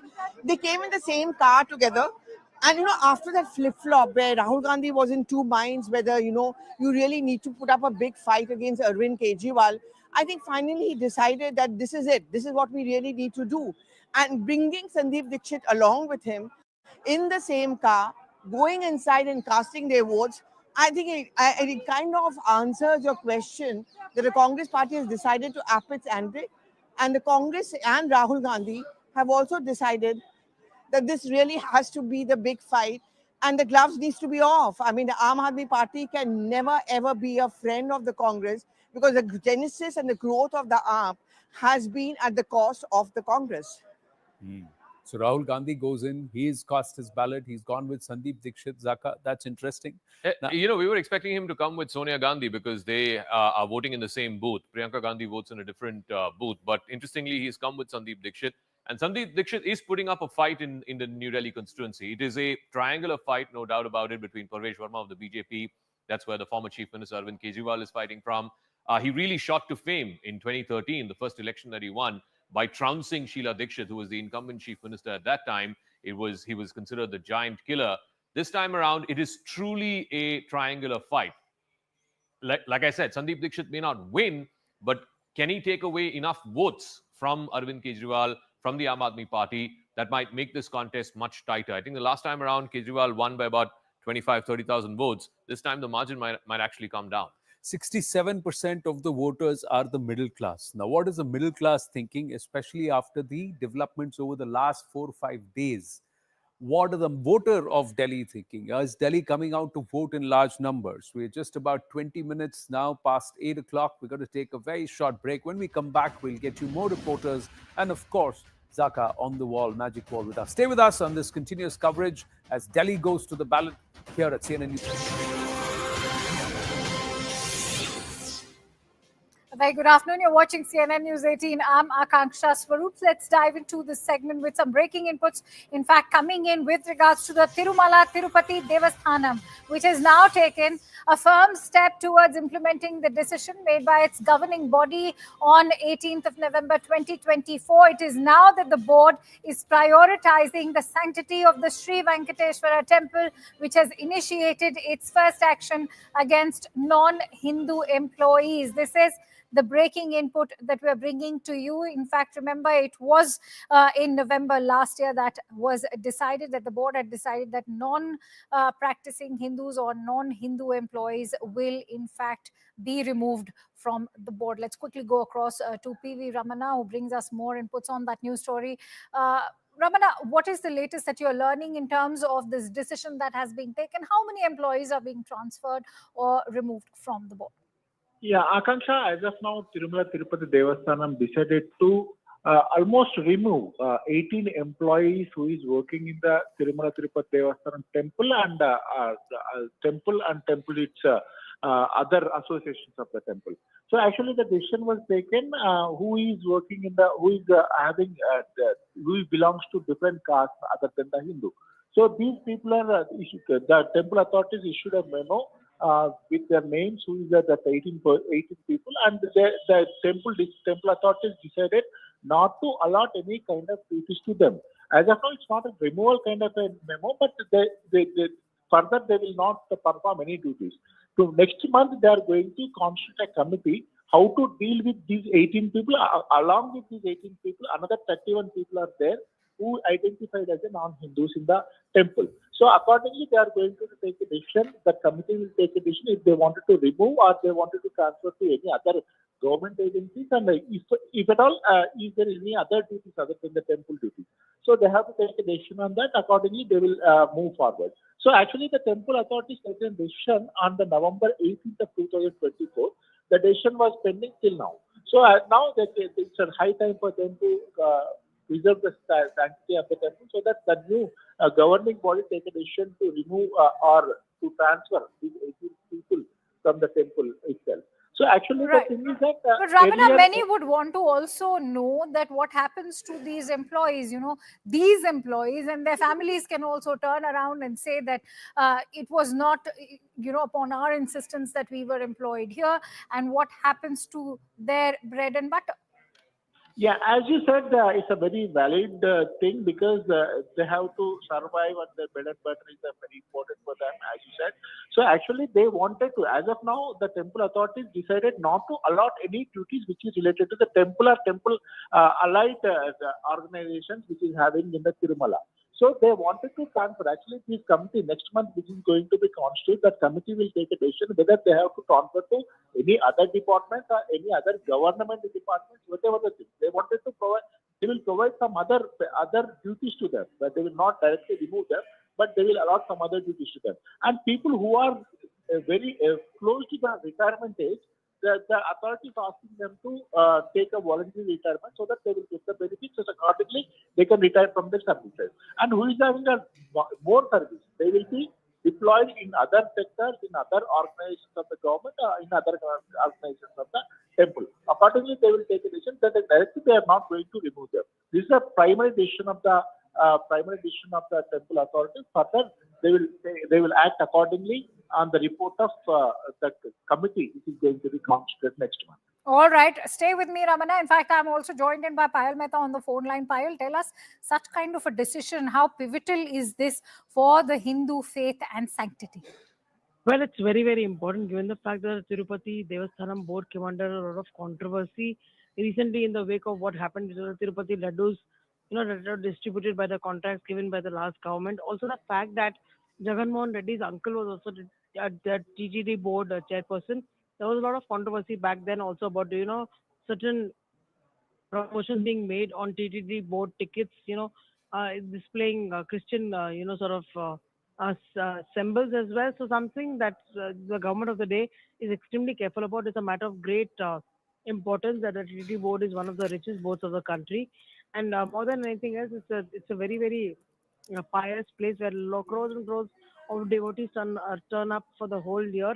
And that's something which the state government of Andhra Pradesh wants to be extremely careful in terms of government. You do not want to have anything which is going to create any sort of a furor or controversy of this sort coming up, at least as of now. All right, let me quickly go back to Ramana as well. Ramana, first of all, when the 1989 Endowment Act refers to how the TTD must be, in fact, comprising of employees of Hindu custom, why was there a violation in the first place? Yeah, actually, as you said, the Tirumala is a very precious temple and it completely belongs to the Hindus itself. So, primarily, there is a temple act that says that the people who is working in the Tirumala Tirupati Devasthanam, they should be Hindus because they have to preserve the sanctity of, they have to respect the Hindu tradition and the custom. That was the main aim behind that. So accordingly, they are making the recruitment process, whatever the things is happening in the temple, according to that law only. Somehow, some people came across and some people providing their wrong identity, wrong caste certificates and all. They got the jobs in the Tirumala Tirupati Devasthanam. Earlier, some of the Hindu organizations made some sting operations while they are going to while they are going to the churches and all. Right. So they captured that visual. Right. Raman, I'm so sorry to interrupt you there. In fact, I'm also joined in by Harish, who's joining us live on the broadcast. Harish, first of all, what will be the consequences of such a decision in terms of the employment of these employees who will now either be removed or transferred? B, what, is this a decision which can also now be challenged in the court? Well, definitely, this is a decision that the employees can challenge in the court. And there are two options right now before the government. One, to give them VRS. Will the employees be willing to take it? Especially if they are still young, then will they be okay with the VRS? Second, the government has the option of transferring them back to a different department. Then they perhaps can avoid legal complications. These are two options before the government. Which one would they choose? Also depends, would they have different yardsticks for all these people who've been removed? Would they treat it on a case-by-case basis? That's something that has to be seen. Also remember, although this notification says that they have found that these people were indulging in non-Hindu practices, how will they go ahead and prove it in court? Because if you're making that as the base for removal of these people, and if any of them lands in court, the board needs to have solid evidence to prove that there was enough ground and evidence to remove these people.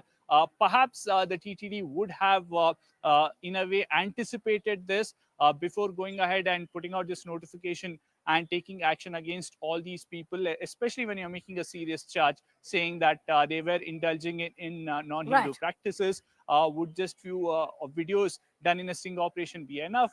Will the court look at it in a positive manner? That's something that the TTD will have to face in the coming days. All right, Harish, stay with me. In fact, I'm joined in by Ravula Sridhar Reddy of the BRS.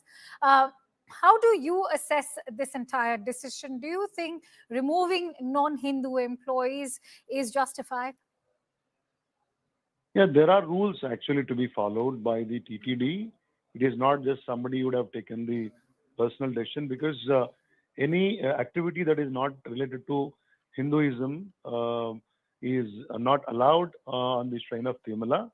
And for a long time, there were allegations that there were certain practices, allegations. I'm saying at times, there were serious allegations, few were proved or not proved and all that. But however, it is linked to the crores of the devotees of Lord Balaji, Lord Venkateshwara, and their sentiments. So if the TTD would have taken a decision in that line to protect, rather to honor the sentiments of the crores of devotees of Lord Venkateshwara, I think it should be welcomed. It should not be politicized first. See, there is a code of conduct, there is a set of rules and regulations for TTD to follow, how the Agama Shastra has to be observed in various activities and all that. So definitely one need to respect it. If anything against, rather violating the code of conduct there, definitely the TTD and the government of Andhra Pradesh must take a decision on that, and that should not be politicized. That's what I can tell you. But Mr. Reddy, the 1989 Endowment Act in itself that prohibited non-Hindus from becoming part of the board or become, employees at the TTD. Having said that, why did such a violation even take place? See, I think for somebody who is not a Hindu, to the best of my knowledge, they have to give a declaration before visiting the Lord. But for the employees and all that, I think there must be some rules. And if that's what I'm trying to say. It is up to the TTD and the government there. If anything it is against the code of conduct which must be observed there, they can take a decision. And if we look everything in the political angle, nothing can be run. The governments cannot run any system properly. All right. One needs to, respect the sentiments of crores of devotees. All right. Many thanks to you, Mr. Reddy, for joining in. I quickly go back to Ramana and Harish, who continues to staying with us. Harish, important to highlight, this is not the first time that such a decision has been taken. The courts and the law, what have they been saying so far? Take our viewers through the past court hearings as well with regards to this matter. Well, remember, as you rightly mentioned, this is not the first time that TTD is taking action of this nature. But when this sort of action has been taken, this gets challenged in the court. There are 2-3 aspects that the TTD will have to look at, or the courts will look at, in fact, on whether the fundamental rights of these people have been in any way violated. Second, when the TTD talks about having enough evidence, what is it that they're saying? They're saying that the investigation or their own investigation has brought out these details. Who carried out? What is it that they base their decision on? Second. The third and the most important factor is where these employees given an option to respond to the TTD, where they served notices, did they respond to the kind of findings that the TTD believes or claims it has, and were they given a fair hearing? Because these are basic principles of law that any of these employees will now go to court and say that that has been violated, that hasn't been followed by the TTD, because that's something that these employees have an option now. Will they exercise, or would they not want to take on the TTD and then the government? Would they rather prefer a transfer? That's something that we'll have to see in the coming few weeks. All right, stay with me, Harish and Ramana, because we also have a reaction coming in. Let's listen in to what Bhanu Prakash Reddy, who's the TTD board member and also a BJP leader, what he has to say. Let's listen. TTD में अभी ज़्यादा लोग on paper Hindu से, लेकिन practising Christianity, ऐसा नहीं चलते हमारा TTD में. फर्स्ट बोर्ड मीटिंग में हम एक रेजोल्यूशन ले लिया और TTD चेयरमैन सभी मेंबर्स में, who are practicing non-Hindu in TTD institution, they must quit from TTD. ऐसा एक रेजोल्यूशन हम ले थे TTD बोर्ड मीटिंग में. अभी yesterday we identified 18 members. उसमें 2 नाम विजय भास्कर रेड्डी और रेणु दीक्षित, वो they are practicing Hindu religion, but unfortunately वो दो नाम कैसा है तो मेरे को मालूम नहीं. हम ईओक से भी रिक्वेस्ट किया वो 2 नाम डिलीट करने के लिए, क्योंकि ये विजिलेंस इंक्वायरी में पूरा एक सेंसिटिव इशू है ना, इसीलिए पूरा इंक्वायरी करने के बाद मेमो और चार्ज देना पड़ता है, शोकास नोटिस। हम ईओ से भी बोल दिया। अभी मेरी खिलाफ से और 500 लोग ज्यादा अभी टीटीडी में अनियमित से काम करने वाले, और सबको हम इधर से टीटीडी से बाहर करने के लिए हम तैयार हैं। All right, so that is one of the TTD board members, in fact, responding to the decision. Let's quickly go back to our correspondents. Ramana, if I could come to you, important to take us through all those moments when, you know, this has courted controversy. Remember, there was a video which went viral back in the year 2017 when one of the members of the TTD was, in fact, even spotted visiting a church. So having said that, in 2007, we know that the existing law was also amended. Take us through all, you know, the entire timeline of how every time the TTD and the non-Hindu employees being part of the TTD have, in fact, courted controversy. So there is a certain rules and regulations for the TTD employees and TTD board. Accordingly, they have to follow, and there is a main rule is that they have to everyone the persons who is working for the TTD, they must be Hindu only. So accordingly, they have caught by the in cameras by the some of the Hindu organizations who was going churches and who was going other places other than the temples and all. So they caught red-handedly, and the videos were submitted to the Raman, I'm so sorry to interrupt you there. In fact, I'm joined in by Mr. Krishna Sagar Rao of the BJP on the phone line as well. Krishna Sagar Rao, what is the guarantee that this time around all of these non-Hindu employees will be removed from the board or transferred? Because remember, this has been a bone of contention for quite some time now. See, the decision by TTD, the new chairman, Mr. Naidu, to ensure that the non-Hindu employees are removed is a good decision, and Bhartiya Janata Party welcomes it. And it has been a demand for a long time that the non-Hindu employees are not working in the TTD, as this is a very pious location for many, I mean, for millions of devotees. So it is essential that this order is enforced, and very soon, I suppose, it will be enforced, because Chandrababu Naidu right now is the chief minister of the state, and he has actually promised to the people that he will ensure that the TTD, despite being an autonomous board, will function in the larger interests of the Hindu devotees. How do you respond to criticism that this will also be taking away the bread and butter of the existing employees who are non-Hindus but had been part of the board or were serving the board even before that amendment was made back in the year 2007? See, we have always been proposing that the employees can be shifted out to other places, because TTD has many institutions which the TTD funds, and it necessarily need not be the Tirumala, which is the deity's main place, which is the sanctorium, and the temple. So apart from the temple, these individuals can be placed in some other positions. So they don't need to lose jobs as such, but it is better not to have them around in the Hindu worshipping place, because there have been a lot of accusations that the religious issues were cropping up, because some people were actually trying to convert using their positions in the TTD. But how is that even being allowed, Mr. Rao? I want to ask you this, that despite the amendment being made to the Endowment Act in 2007, how was such an activity then even permitted when the Act, in fact, clearly spelled out that no non-Hindu employee will be welcomed at the TTD? See, there were many other, I mean, if you know that this is only the third government of Andhra Pradesh.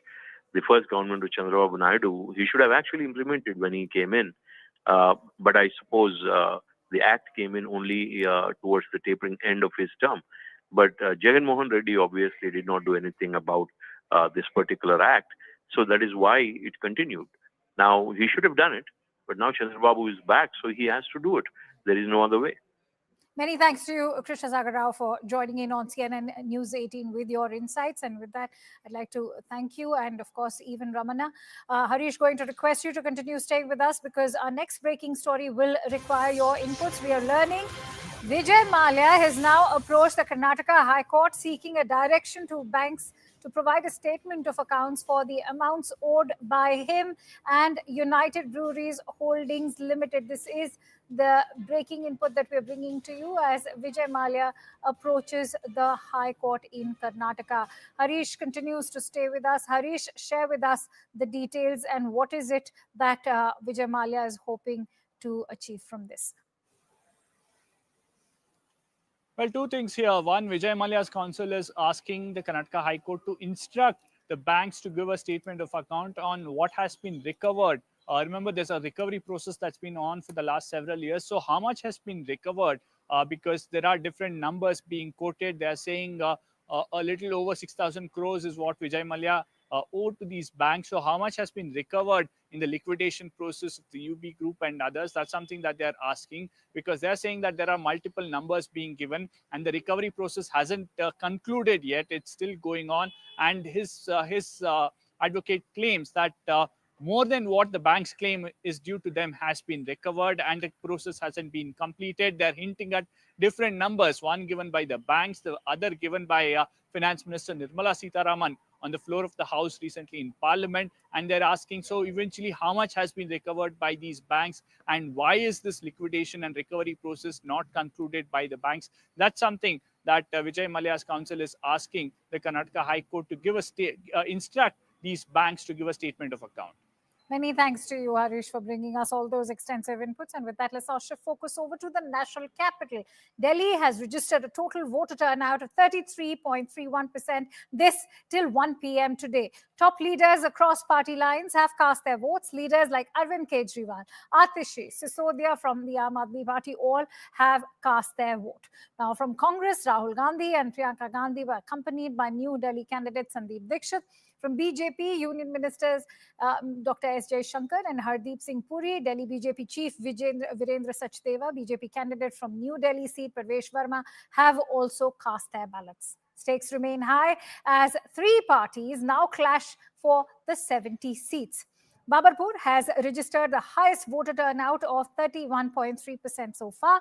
Even on voting day, both Aam Aadmi Party and the Bhartiya Janata Party have launched scathing attacks at each other, with AAP slamming BJP for hooliganism and BJP raining fire at AAP for corruption and a lot more. The AAP, led by Arvind Kejriwal, banking on its welfare schemes and governance, is seeking a third consecutive term, while the Bhartiya Janata Party aims to reclaim power after more than 2 decades. Will it break its 27-year-old jinx? That is yet to be seen. Perhaps it will even get clearer on 8th of February. Now, the Congress, on the other hand, is striving for its survival and hopes to regain its lost ground. We bring you some political voices. मैं चाहता हूं कि दिल्ली वासी अपने बेहतर भविष्य के लिए बाहर निकलें, वोट डालें। ये आपके भविष्य का मतदान है। दिल्ली की जनता मुंह तोड़ जवाब देगी, डबल इंजन की सरकार बनाएगी, गंदे पानी पर वोट करेगी, सीवेज की समस्या पर वोट करेगी, टूटी हुई सड़कों पर वोट करेगी, अरविंद केजरीवाल के भ्रष्टाचार पर वोट करेगी। आज का दिन हमारी जीत का दिन होगा और ये परिणाम दिल्ली की दिशा तय करेगा। निश्चित रूप से हमें जनता पे भरोसा है, हमें दिल्ली के लोगों पे भरोसा है। अब आपदा जाएगी, भाजपा आएगी। मैं दिल्ली के सभी लोगों से भी विनती करना चाहूंगा कि सब लोग वोट डालने के लिए निकलें, अपने अपने वोट का अधिकार इस्तेमाल करें। अच्छे स्कूल बनाने के लिए, अच्छे मोहल्ला क्लिनिक बनाने के लिए, अच्छा इलाज के लिए, अस्पतालों के लिए, दिल्ली के विकास के लिए वोट डालें सब लोग। मुझे पूरा भरोसा है कि इस धर्म युद्ध में कालिका माई का आशीर्वाद सच्चाई के साथ, सत्य के साथ, काम के साथ रहेगा और दिल्ली के लोग भी इस धर्म युद्ध में काम को, सच्चाई को, अच्छाई को अपना वोट जरूर देंगे। दिल्ली के वोटर्स के लिए क्या मैसेज देंगे सर? दिल्ली के वोटर्स अपने बच्चों की शिक्षा के लिए आज शिक्षा की क्रांति के लिए वोट करें। I just like people to come out and vote because I hope there's so. only 6.5% in New Delhi. Yes, so I hope people come out and vote. मुझे लग रहा है दिल्ली की 1,55,00,000 मतदाता उत्साहित है बिकॉज मुझे पूरा विश्वास है वो बदलाव चाहते हैं, विकास चाहते हैं। अब दो ही शब्द है, बदलाव और विकास। अब इस बदलाव को होने से कोई नहीं रोक सकता है। मैं सभी मतदाताओं से अनुरोध करूंगा कि बाहर निकलें और आकर के वोट दें। ये हमारे लोकतांत्रिक धर्म हमारा है और उस लोकतांत्रिक धर्म का पालन करें। All right, but remember, even voting day in the national capital has been marred in controversies. What are they? Let's take you through them. An FIR has been registered against Amanatullah Khan for allegedly violating the moral code of conduct. But that's not all. In more trouble for the Aam Aadmi Party, an FIR was also registered against AAP Supremo Arvind Kejriwal, this over his poisonous Yamuna remark. The AAP MLA Dinesh Mohania was also booked by the police after a woman alleged sexual harassment. And in the last 24 hours itself, 12 lakh cash has been seized, and an alleged link to the Delhi Chief Minister's office is currently under probe. The Aam Aadmi Party candidate Saurabh Bharadwaj has alleged that police officials are blocking voters from casting their votes in Chirag, Delhi. Now, women voters in Seelampur have claimed that their votes were already registered when they reached the booth, and somebody had perhaps already cast a vote on their names. And with that, we have some breaking inputs, in fact, coming in. We're learning that the district election office in the New Delhi district, some incidents regarding relievers now not being allowed inside the polling booths were reported by political parties. This is the breaking inputs that's coming in as far as the district election office is concerned. They've shared this information. However, on-ground verification now reveals that polling agents inside were unwilling to come out, which prevented their relievers from being accommodated as well. Now, sector officers and presiding officers have been sensitized to ensure the smooth relieving of the polling agents. Let's quickly go across to Pallavi, who will share more details with us. Pallavi, what exactly happened, and those polling agents who were inside, why did they refuse to step out?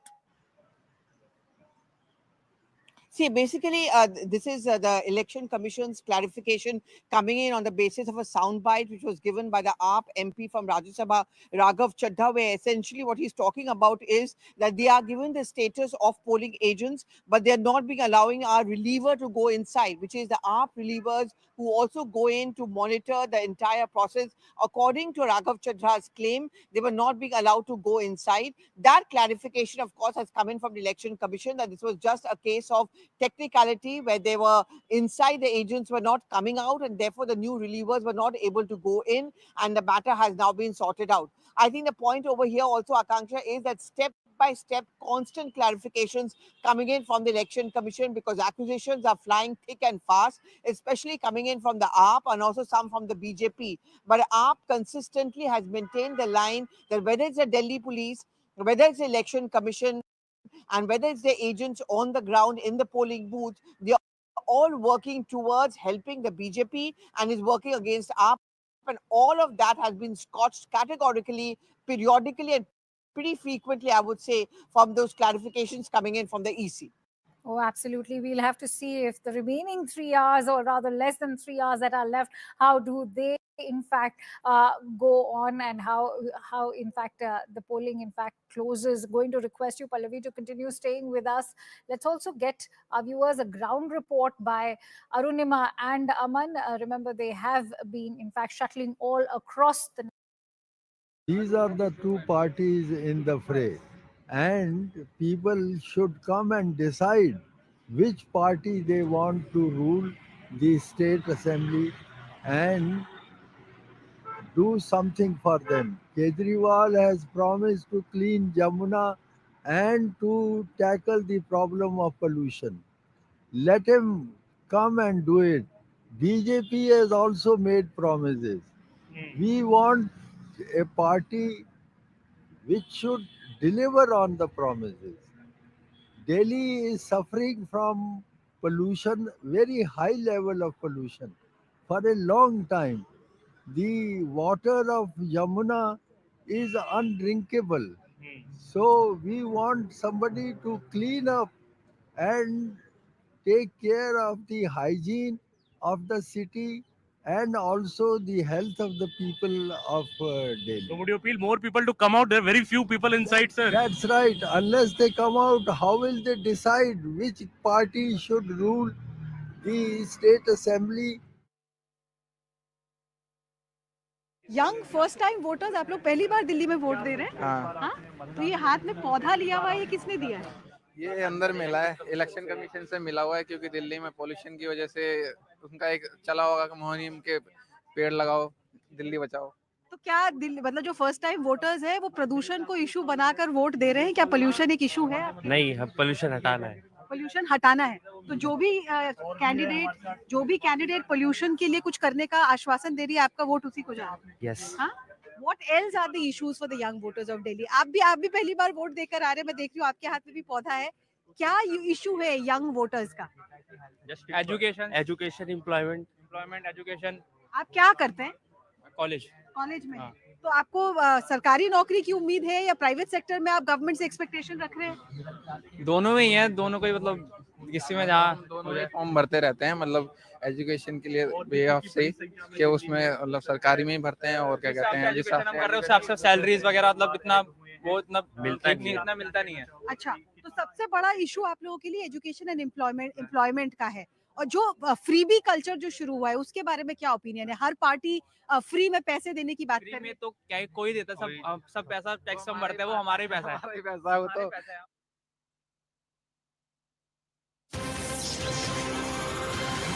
All right, we're getting in breaking inputs. In fact, this one coming in from the Finance Ministry, which has asked its employees to avoid using AI tools, including ChatGPT and DeepSeek, for official purposes. They've cited risks posed to confidentiality of government documents and data. An internal department advisory is now being issued as well. This is the latest word of caution coming in from the Finance Ministry with regards to AI tools such as ChatGPT and DeepSeek. This is the word of caution coming in fact, from the Finance Ministry. And we're also learning that the Finance Ministry has now cautioned that this is also posing a threat, citing risks to confidentiality of the government documents and data as well. Let's quickly go across to Pallavi, who will put this into perspective for us. Pallavi, why are these AI tools going to be prohibited? A, B, what kind of a threat are they now posing to government data?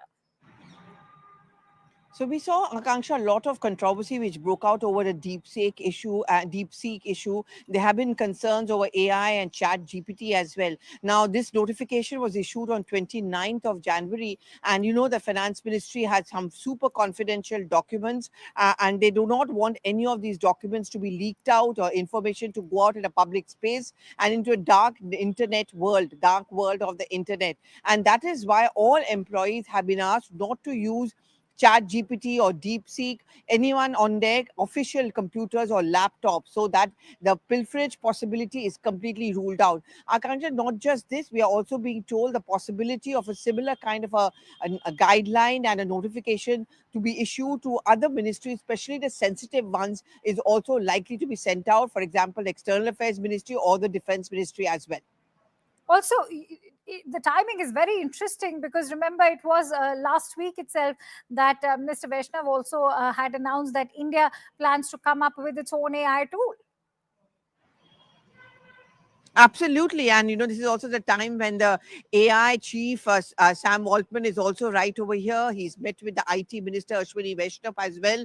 Possibility of a later meeting with the prime minister also cannot be ruled out. See, the prime minister and the government have made it very clear, Akanksha, and all of us know it. This is a realm, or this is a AI or ChatGPT is a reality which none of us can be escaping from. And that is why India wants to be very much a part of this race and a part of this game, but with keeping all the protections intact. And periodically, these kind of riders, these kind of precautionary measures are often announced by many ministries. And that is also where Ashwini Vaishnav talked about India or indigenous alternative to be coming up.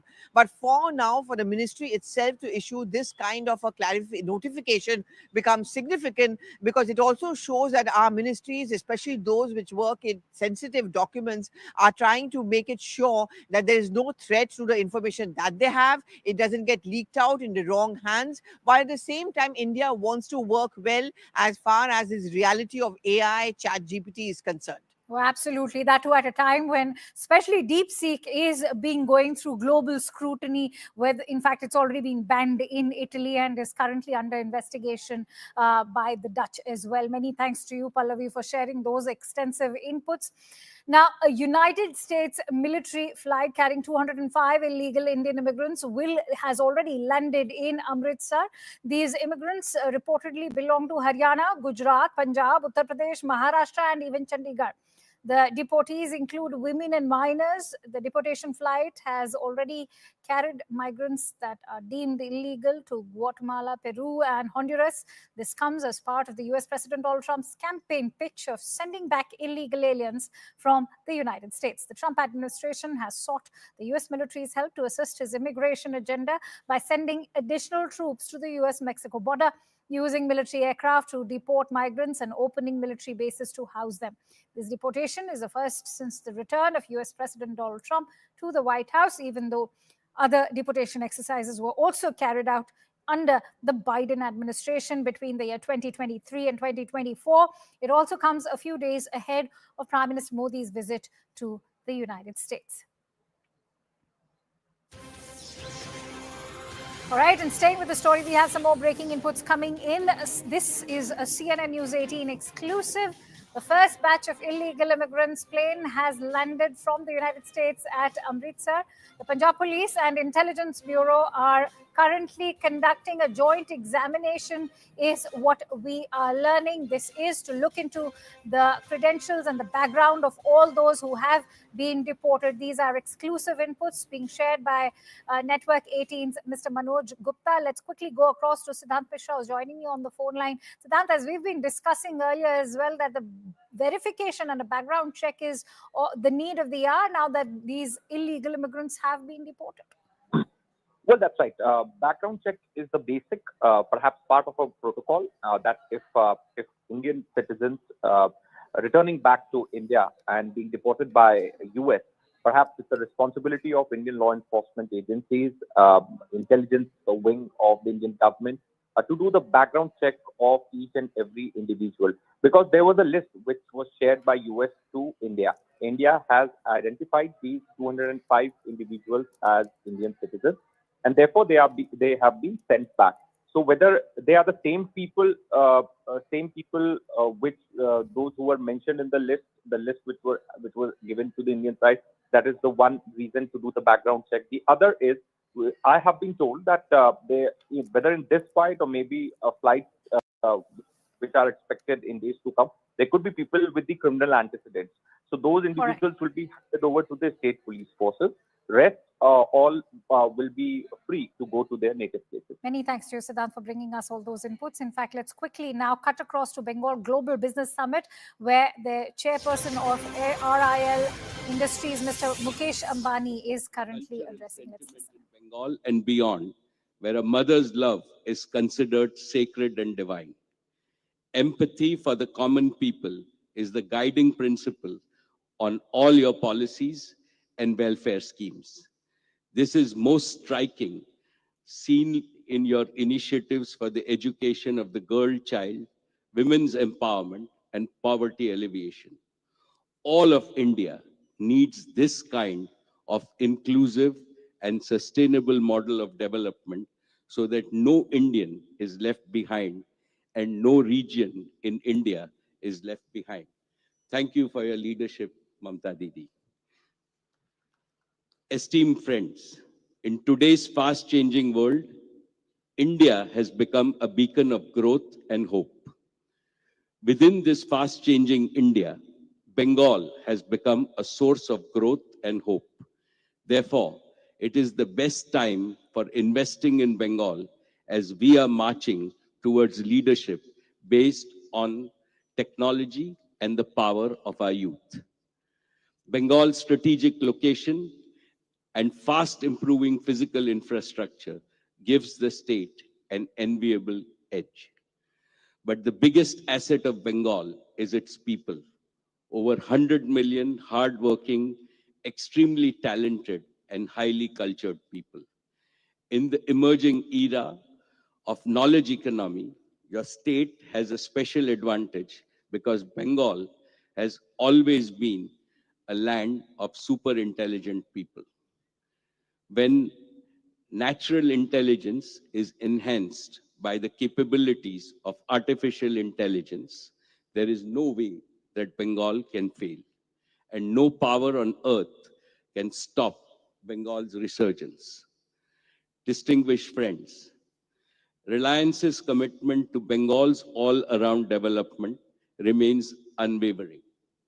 In 2016, when I first attended this summit, Reliance's investment stood below 2,000 crores.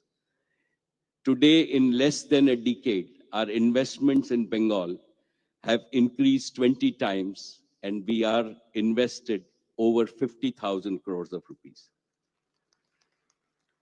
Mamta Didi, we shall double this investment by the end of this decade.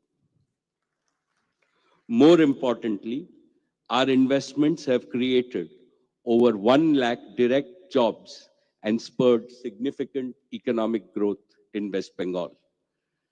Today, I want to make 5 specific commitments. First, digital infrastructure and services.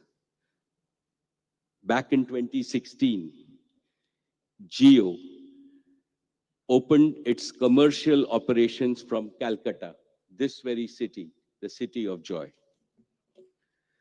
This auspicious launch has proved Didi very lucky for us. It not only triggered a digital revolution across the whole of India, it transformed India into a digital superpower. All right, the RIL chairperson addressing the Bengal Global Business Summit there. With that, let's now shift focus over to Prayagraj. Prime Minister Narendra Modi took a holy dip at the Mahakumbh in Prayagraj. Upon reaching the venue, the Prime Minister also took a boat ride. Soon after Prime Minister arrived in Prayagraj, he took a boat ride to Triveni Sangam with Uttar Pradesh Chief Minister Yogi Adityanath. This visit now underscores the spiritual importance of the day as it marks the observance of Magh Ashtami and Bhishma Ashtami, both deeply rooted in religious and historical beliefs. After the holy dip, Prime Minister Modi also offered prayers at the Sangam and also performed the Ganga Aarti. Prime Minister took to social media X. The post read, and let me quote, "Blessed to be at the Mahakumbh in Prayagraj. The Snan at the Sangam is a moment of divine connection, and like the crores of others who have taken part in it, I was also filled with a spirit of devotion. May Ma Ganga bless all with peace, wisdom, good health, and harmony." All right, so we all know that this is not the first time that Prime Minister has taken a dip in the Ganga. In fact, it was in 2019's Kumbh that Prime Minister had taken that holy dip, and this time being the Mahakumbh and a deeply auspicious day makes this holy dip extremely significant also on a day when the national capital is also going to polls. Arun Datta joins me live with more inputs on that news story. Arun, give us a sense of the mood there in Prayagraj today. I'm sure this has also been a confidence-building exercise, especially after the stampede that took place last week. Well, that's right. And Prime Minister Modi's presence here was something which was very significant because everybody knew that a stampede happened on 29th, and there were various reports that PM would be cancelling his visit to Prayagraj. Of course, he cut short that with that entire plan because earlier he was scheduled to go to different religious places here in Prayagraj, which of course includes Saraswati Koop, Akshay Vat, and Hanuman Temple. So these are the religious places where he was actually supposed to go earlier. But then instead of cancelling his entire program, he ensured that he visits there, and also on top of it, there is no problem, there is no inconvenience to anybody. I think that was the message which came from the PMO side to the UP government, and then of course it was followed by the administration. All those people, in fact, as we speak, the latest data that we have for today, it has already gone beyond 50 lakhs rather people who have taken holy dip today.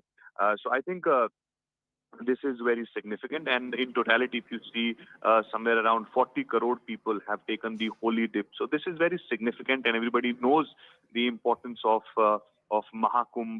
This is coming after 12 years, and also importantly, the celestial alignment, which is very unusual, comes in 144 years for once.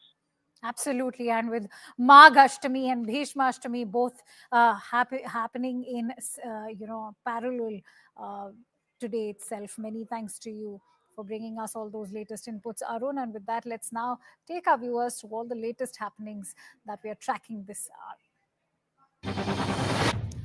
Union Home Minister Amit Shah has chaired a crucial security review meeting on Jammu and Kashmir in Delhi. Lieutenant Governor Manoj Sinha, senior officials of Jammu and Kashmir Police have all attended this crucial meet, which comes against the backdrop of the attack on an ex-serviceman, Manzoor Ahmed Baghe, and his family on Monday when they were shot at by terrorists. Hotelier, who had been absconding after a 24-year-old woman employee jumped down from the first floor of a building here while resisting his alleged sexual assault attempt, has been arrested by the Mukkam police from Kunnamkulla.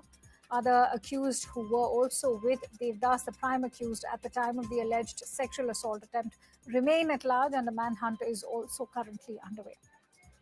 Former India cricketer Rahul Dravid has lost his cool after an auto driver hit his car in Bengaluru. Dravid got involved in a heated argument with the Bengaluru auto driver after a minor collision on the road with his car. Fortunately, none of the parties got injured during this collision. OpenAI chief Sam Altman met with Union IT Minister Ashwini Vaishnav. Soon after the meeting, Altman said that India is now the second largest market for OpenAI, with the company having tripled its user base in the country over the past year. Altman's visit to India comes at a time when the Chinese foundational model DeepSeek has gained popularity due to its significantly lower costs compared to companies like OpenAI. Ahead of Prime Minister Narendra Modi's visit to the United States, CNBC TV 18 sources have revealed that Tesla CEO Elon Musk, who is also part of Donald Trump's administration, is likely to call on Prime Minister Narendra Modi during the latter's visit to the US next week. Musk is likely to be part of a select group of CEOs who will meet Prime Minister Modi on February 30. In a shocking statement, US President Donald Trump has proposed taking ownership of the Gaza Strip and redeveloping it after saying earlier that Palestinians should move out of the region. Trump made these comments after meeting with Israeli Prime Minister at the White House, while Netanyahu responded saying the idea is worth paying attention to. Australia has become the latest nation to take action against DeepSeek, a Chinese AI chatbot, by banning the program from all federal government devices, citing national security risks linked to the app. The decision comes amidst growing global concerns about the chatbot's potential threat to data security and its ability to censor sensitive information. Now, opposition-ruled states are up in arms against UGC proposals giving chancellors greater power to pick VCs, saying it would undermine federalism and higher education sector. Karnataka has organized a conclave of state higher education ministers in Bengaluru today, only to discuss the draft UGC regulations. The draft is currently open for public consultation and the grading of institutions based on the implementation of the National Education Policy. The draft guidelines propose sweeping changes to the process of appointing the VCs. Ministers for higher education from 7 states, Karnataka, Jammu and Kashmir, Himachal Pradesh, Jharkhand, Telangana, Tamil Nadu and Kerala, are participating in the conclave to build consensus against the UGC guidelines. I had moved an adjournment motion in Lok Sabha against the proposals of the UGC, which encroaches into the states' powers and the education system.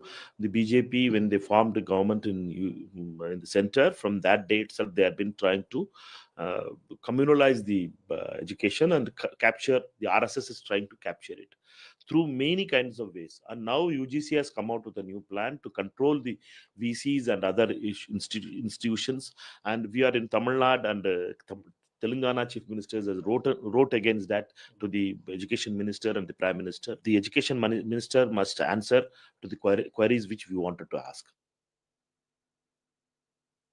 Certain regulation has proposed, it's a draft regulation proposed by UGC. Everybody has right to put their views, and I am happy certain states are giving their opinion. UGC, I think I've inquired with UGC. UGC will look into all the things and come out with a final draft. But my dear friend John Brittas, he has cited some example. In states, I'm not taking any state's name, but through you only, I would like to apprise this August House. Few states chosen vice chancellor to whom their personal aide's wife, their personal assistant, chairs are, all these things should go on. क्या यही राज्य पैसा देता है इसीलिए आप vice chancellor की जगह पे अपनी निजी सहायक की पत्नी को बिठा दोगे? All right, so critics of the new UGC proposal say that this will turn the university into a warring battle between the center and the state, and that the state cannot let go of when it comes to critical decisions with regards to the university. Sudat joins me on the phone line with more inputs. Let's quickly go across to Sudat for more. Sudat, take us through why is this now still becoming an issue for other states like Karnataka, Jammu and Kashmir, even Jharkhand and the likes?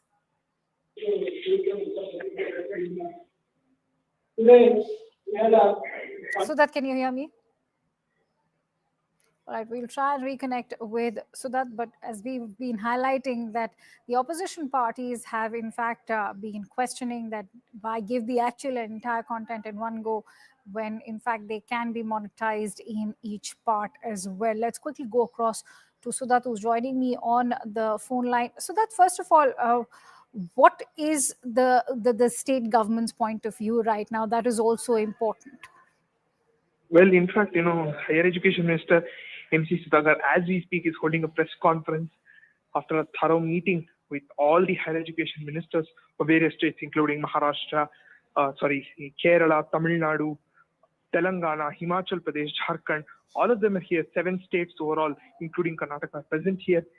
Their demands is that the latest UGC regulations infringe upon the rights of states to control and run state-run universities. They believe, especially when it comes to the appointment of vice chancellors, there is a say that the center has, and how governors are only able to appoint the vice chancellors. They do not want this to happen. They want to have a say in how vice chancellors are appointed as well. And the fact that there are also conditions like how vice chancellors will no longer be academicians and that it can even be industry experts. The various objections that in fact the higher education minister is listing out. So again, we have to see what are the resolutions that they will mention right now, but clearly they feel this is an assault on the federal structure. Many thanks to you, Sudat, for bringing us all those latest inputs. In fact, we have some breaking inputs coming in from Bengal. We are now learning that the Eastern Army Command Headquarters, Fort William in Kolkata, have been renamed. They've in fact been renamed to Vijay Durg. This is the latest input that we are bringing to you. Remember, Fort William, that is the headquarters of the Army's Eastern Command, and that's now been renamed as Vijay Durg. Let's quickly go across to Akash, who brings us those inputs on the phone line. Akash, share with us why Vijay Durg to replace the name of Fort William.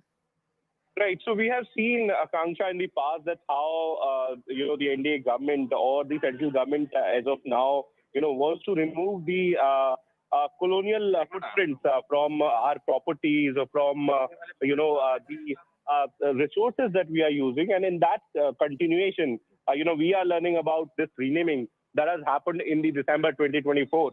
Formal announcement has not yet happened, but we are learning that Army is already using the new word in fact, the new term in the internal communication, and in fact, it has been confirmed by several army officials as of now. In fact, the chief public relation officer from Kolkata has confirmed this to media outlets that how the Fort Williams, that is the headquarters of the Eastern Command, has been renamed. Thank you, Akash, for bringing us all those inputs. The government's yet another effort to decolonize institutions and landmarks over there. And the latest one being the Eastern Army headquarters now there in Fort William, which is now going to be renamed as Vijayadurg. That's all I have for you in this newscast. Thank you so much for watching. News and updates continue on the other side.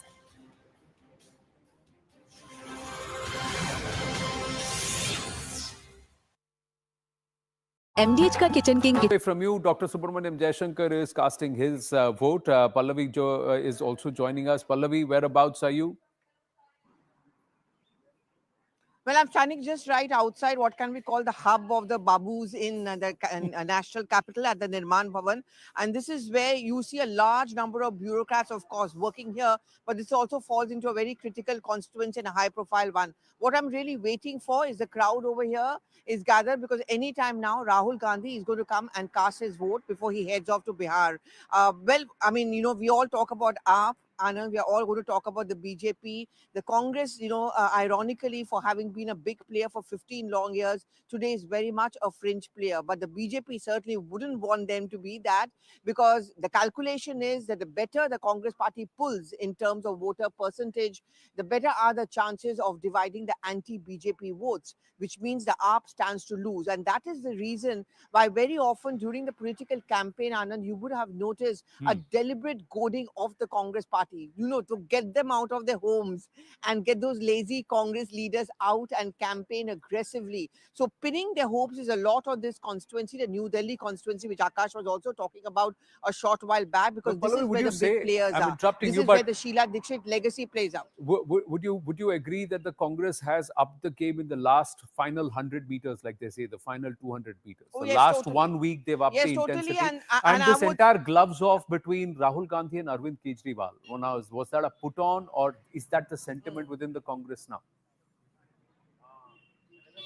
Well, you're absolutely right, Anand. And a man who's responsible for this repeated flip-flop is going to come here and cast his vote anytime now. Initially, he was caught into his dilemma of coalition ka maryada versus the Congress's astitwa. I think the latter finally took place, because he was convinced by many of the Congress leaders like Ajay Makan that how long will you keep on paving the way in the name of coalition dharma, because you're getting wiped out state after state. And if you think that you're the only ones capable of taking up the BJP, then it is very important that the Congress does well or has a pan-India presence in states. Bengal, you look at the coalition Maryada, the moment the Congress raised its head, the Congress is completely wiped out in West Bengal. The same is in Delhi, 0 MLAs, 0 MPs. So I think belatedly they've joined into a race, but they've given some very interesting fights, and certainly in the New Delhi constituency.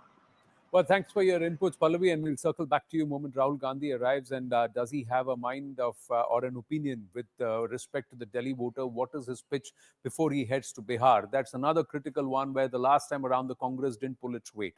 Delhi critical too. Why critical? What are the key factors before we bring back Zaka in with some of the numbers that the voters need to consider? One of the aspects is the middle class. They constitute 67% of Delhi's households. The Jhuggi Jhopadi cluster or the JJ cluster, 17% of the Dalit vote and primarily based in the slums. 71.7 lakh out of the 1.5 crore voters are women voters. And will they, who make up for about 45 to 46% of the entire voter base, will they prove decisive? Will they vote one way? Or is there a split opinion there too? About 12.7% are Muslims. They could be a game changer in at least 6 seats. Dr. Jaishankar is speaking. Sir, क्या कहना चाहेंगे आज दिल्ली की जनता निकले? You have always been an early voter. I've been an early voter, a Delhi voter, and I think the public is in a mood for change. So, what are the voting for? Sir, what are the issues that you think are important for Delhi?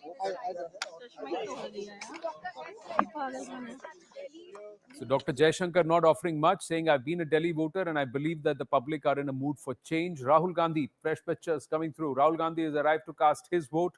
Pallavi Ghosh with us. Yes, Pallavi. Yeah, in fact, look at the pictures right in front of me. And this is a very interesting picture because you're seeing Rahul Gandhi being accompanied by Sandeep Dixit, who is, of course, the New Delhi constituency. I think these pictures say it all. I mean, you know, the Congress party, we were just talking about this, Anand, a short while back, getting into this fight belatedly. But I think this is one of the most interesting and aggressive fights. Sandeep Dixit has used up the legacy, and I'm just seeing those shots. I'm leaving you with these shots, Anand, where Sandeep Dixit has walked inside with Rahul Gandhi. They came in the same car together. And, you know, after that flip-flop where Rahul Gandhi was in two minds, whether, you know, you really need to put up a big fight against Arvind Kejriwal, I think finally he decided that this is it. This is what we really need to do. And bringing Sandeep Dixit along with him in the same car, going inside and casting their votes, I think it kind of answers your question that the Congress party has decided to up its ante.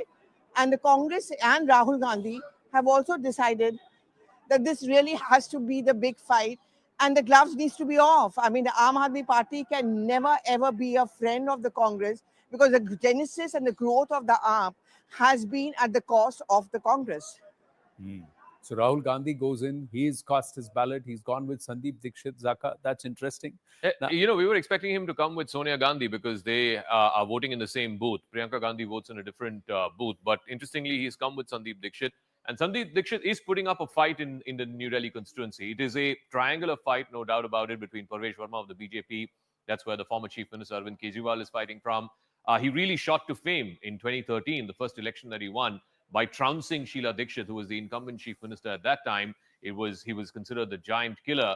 This time around, it is truly a triangular fight. Like I said, Sandeep Dixit may not win, but can he take away enough votes from Arvind Kejriwal, from the Aam Aadmi Party, that might make this contest much tighter? I think the last time around, Kejriwal won by about 25,000-30,000 votes. This time, the margin might actually come down. 67% of the voters are the middle class. Now, what is the middle class thinking, especially after the developments over the last 4 or 5 days? What are the voter of Delhi thinking? Is Delhi coming out to vote in large numbers? We're just about 20 minutes now past 8 o'clock. We're going to take a very short break. When we come back, we'll get you more reporters and, of course, Zaka on the wall, magic wall with us. Stay with us on this continuous coverage as Delhi goes to the ballot here at CNN News 18. From you, Dr. Subramaniam Jaishankar is casting his vote. Pallavi is also joining us. Pallavi, whereabouts are you? Well, I'm standing just right outside what can we call the hub of the Babus in the national capital at the Nirman Bhavan. And this is where you see a large number Good evening and a warm welcome. You're watching CNN News 18 with me, Priya. Now, Delhi has registered a total voter turnout of 46.55% till 3 p.m. today. Top leaders across party lines have cast their votes. Leaders like Arvind Kejriwal, Atishi, Manish Sisodia from the Aam Aadmi Party have all voted. From the Congress, we saw Rahul Gandhi and Priyanka Gandhi, who were accompanied by the New Delhi Congress candidate Sandeep Dixit.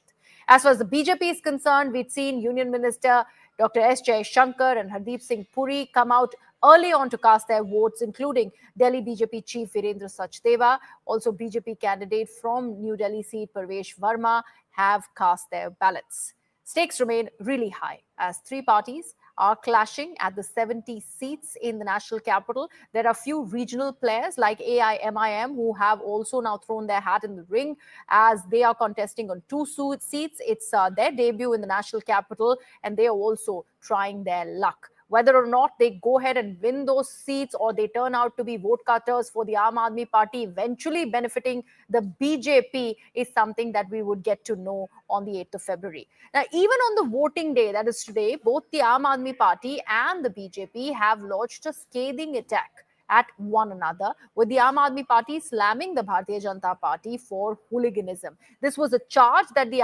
Aam went to the EC with, claiming that many of the volunteers of the Aam Aadmi Party have been manhandled by BJP goons. Now, BJP, on the other hand, is calling out Aam Aadmi Party for the alleged corruption and much more.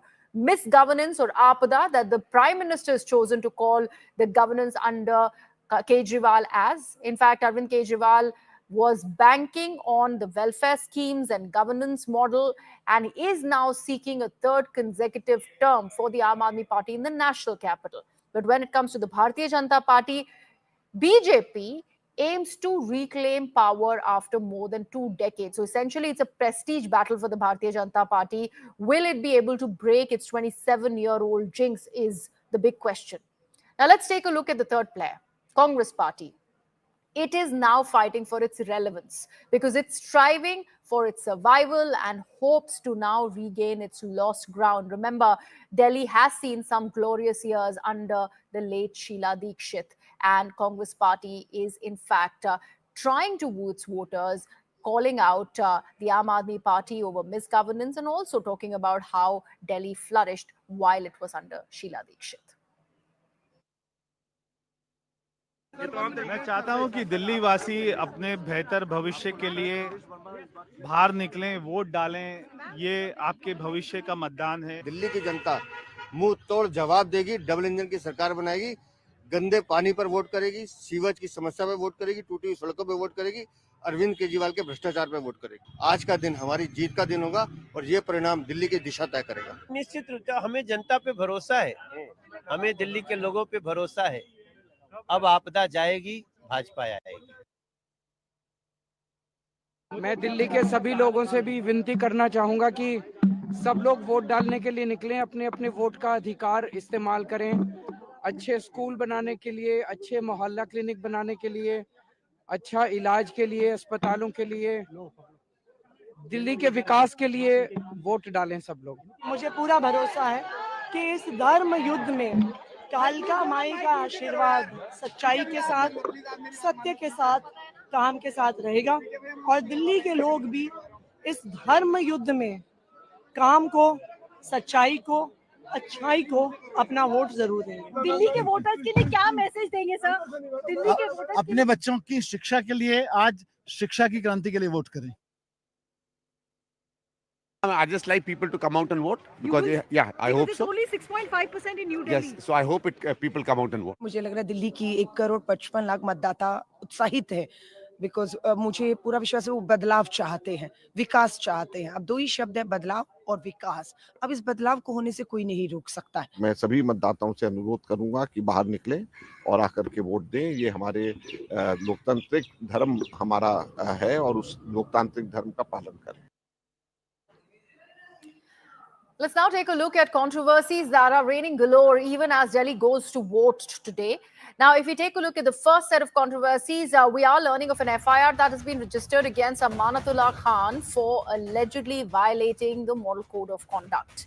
They're in more trouble for the Aam Aadmi Party. We're also learning of another FIR that's been registered against Aam Aadmi Party Supremo, Arvind Kejriwal, over his poisonous Yamuna remark. That's not all. Aam Aadmi Party MLA Dinesh Mohania has also been booked by the police after a woman alleged sexual harassment against him.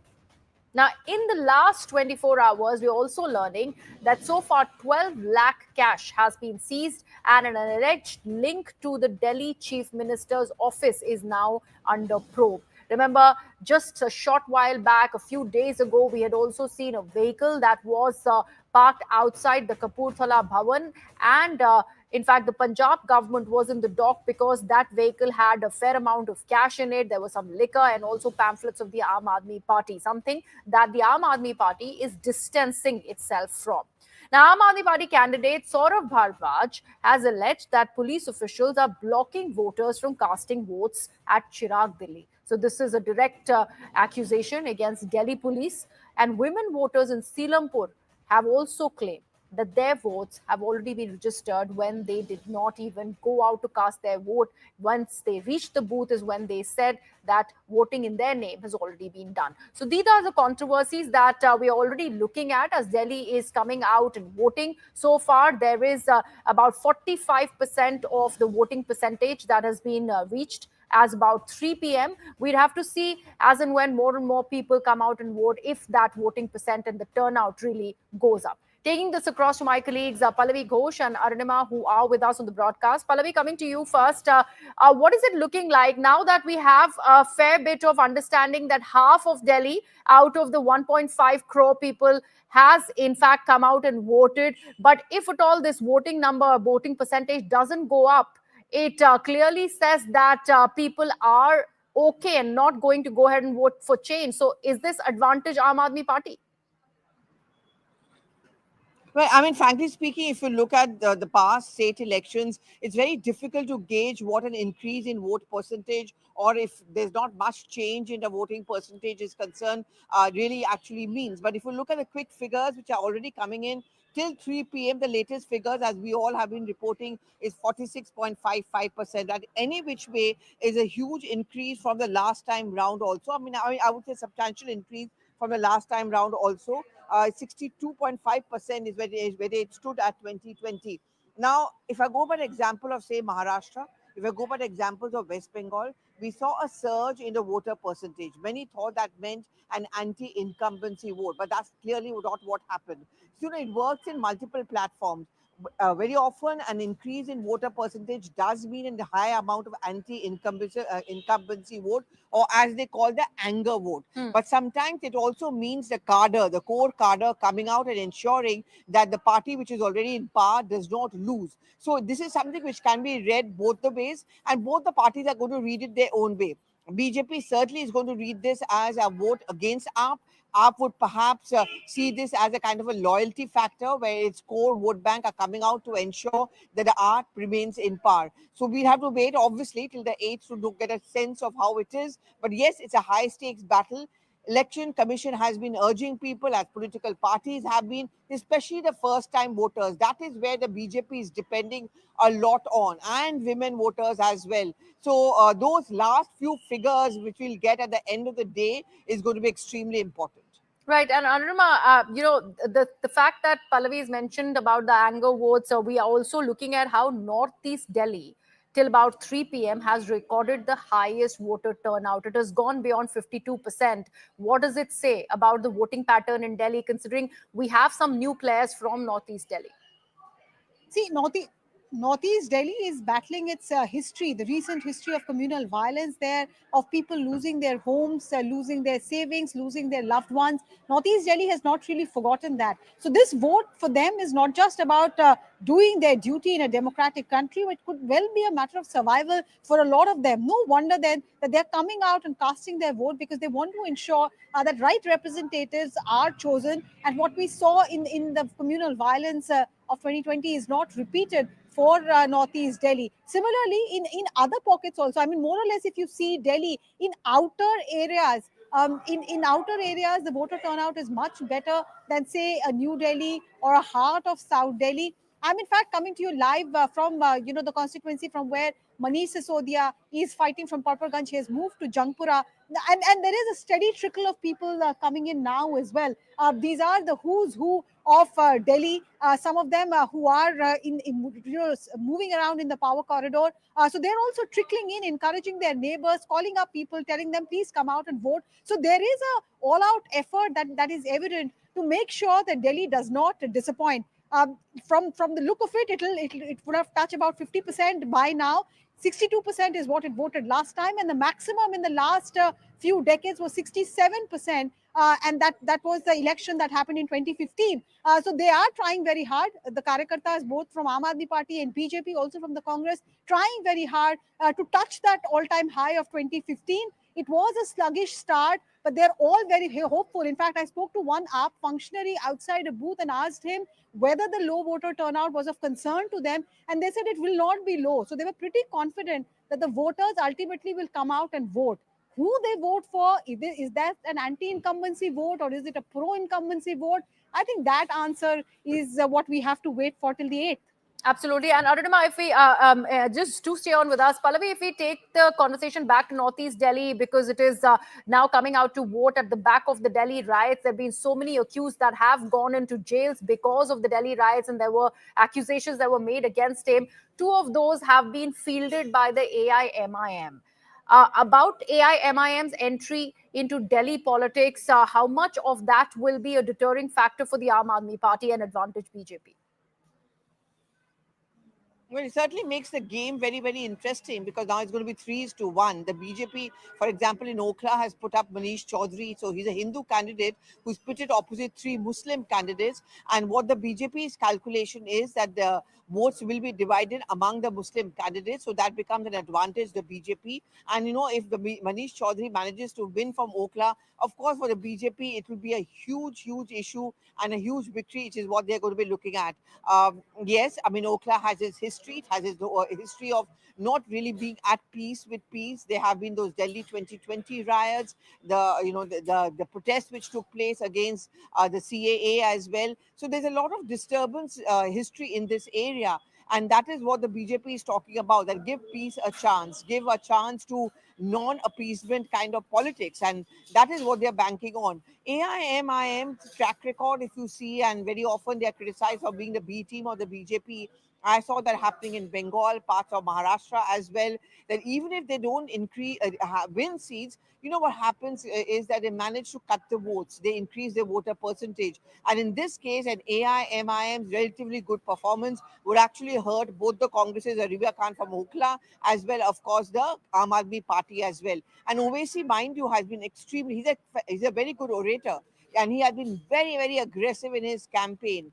And that is something which the BJP would be happily looking forward to in case he's been able to make a dent into the AAP and the Congress's minority vote bank. Right. Pallavi and Arunima, do continue to stay with us. We have a ground report that our colleague Aman Sharma has filed for us. Let's take a look at that. Very few voter turnout, and people like the gentleman have come and vote, you know, even on the wheelchair, but very sadly, very few voters inside. The line is almost non-existent. Sir, would you appeal to people to come out and vote in larger numbers? That's right. They should come and exercise their right to vote. They should decide which government they want, whether they want BJP to form the government or they want Kejriwal to continue. Congress has virtually withdrawn from the contest. So these are the two parties in the fray. And people should come and decide which party they want to rule the state assembly and do something for them. Kejriwal has promised to clean Jamuna and to tackle the problem of pollution. Let him come and do it. BJP has also made promises. We want a party which should deliver on the promises. Delhi is suffering from pollution, very high level of pollution for a long time. The water of Yamuna is undrinkable. So we want somebody to clean up and take care of the hygiene of the city and also the health of the people of Delhi. So would you appeal more people to come out? There are very few people inside, sir. That's right. Unless they come out, how will they decide which party should rule the state assembly? Now, even as Delhi voters vote for Delhi's fate, political war of words is continuing. In a latest, now Congress's leader Pawan Khera has hit out at the Aam Aadmi Party, calling it quote-unquote a dangerous party and a threat to democracy. Pawan Khera has also said the Congress did not want to ally with the Aam Aadmi Party and agreed on an alliance for the sake of other allies only. He's also, however, said that India bloc continues to remain intact despite internal rift and rivalry. Congress's New Delhi constituency candidate Sandeep Dixit has also reached the polling booth to cast his vote with Rahul Gandhi and Priyanka Gandhi, and that is saying a lot as far as perception is concerned. He's also expressed concern at the low voter turnout in the national capital, and he's urged the voters to go ahead and vote for the Congress party. First of all, I've heard your statements of the Congress party. Suddenly, the love seems to have been over between AAP and the Congress party. You're calling them an enemy of democracy? Look, why do you call it love? That the other partners of India Alliance wanted us to take Aam Aadmi Party in the alliance, and therefore we agreed, because that's the kind of sense of democracy we have in our hearts. But in the longer run, people like Arvind Kejriwal, parties like Aam Aadmi Party, are dangerous for, not just for democracy, are dangerous for the politics of this country, because they have no ideology.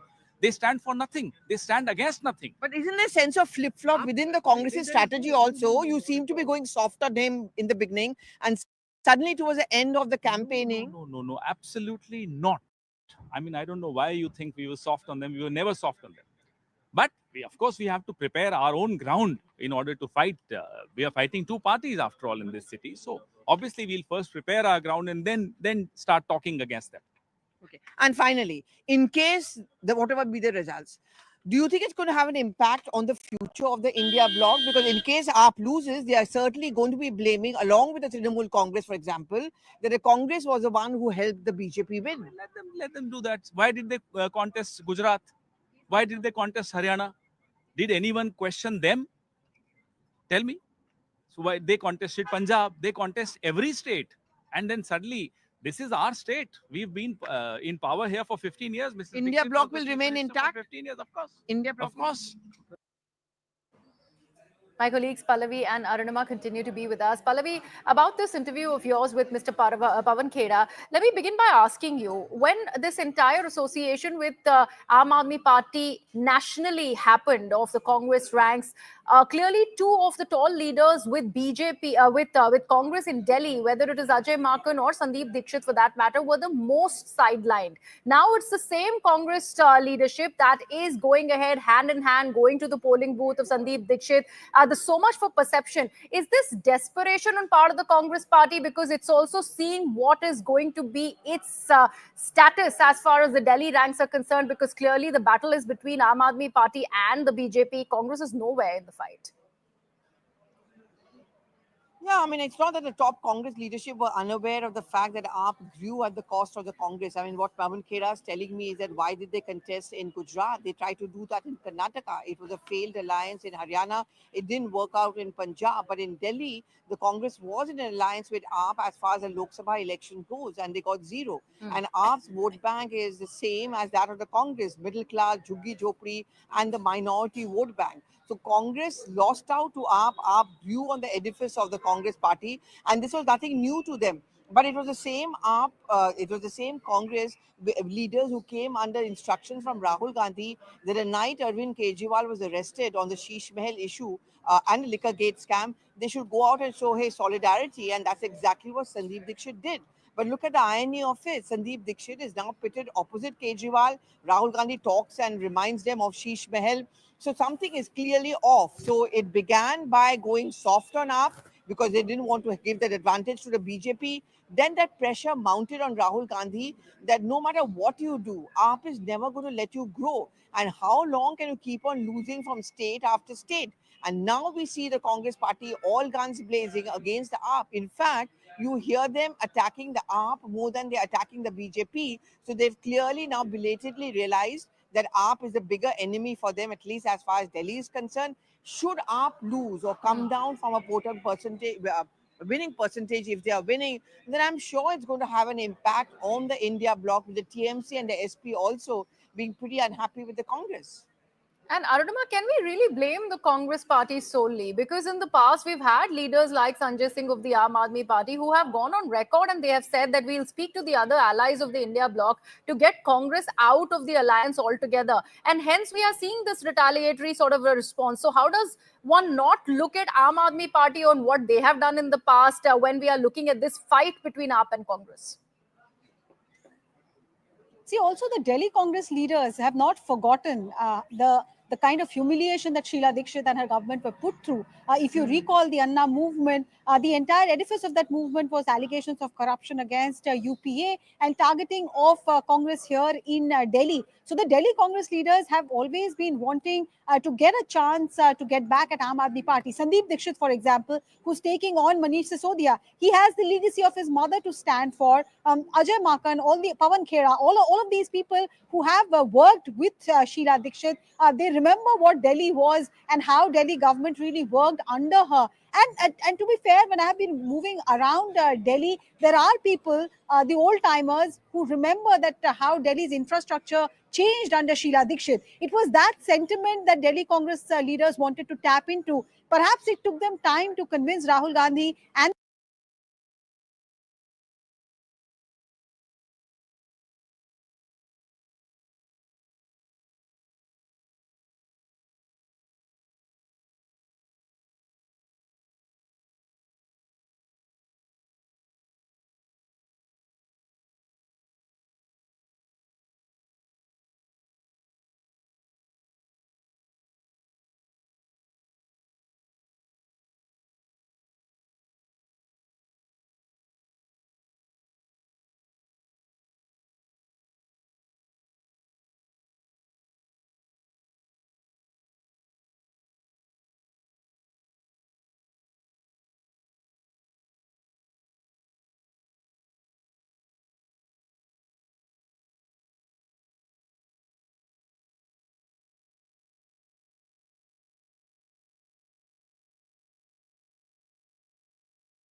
So we'll have to see how this now shapes up, how many days the investigation will take place, and whether they are able to sort of rule out any criminal antecedents of these illegal immigrants who have been deported. But as you've been rightly highlighting, this time around in this deportation process, one which is not just including India, it's also including illegal immigrants from various Latin American nations like Colombia, Peru, Guatemala, all of them. In fact, we'll have to see the U.S.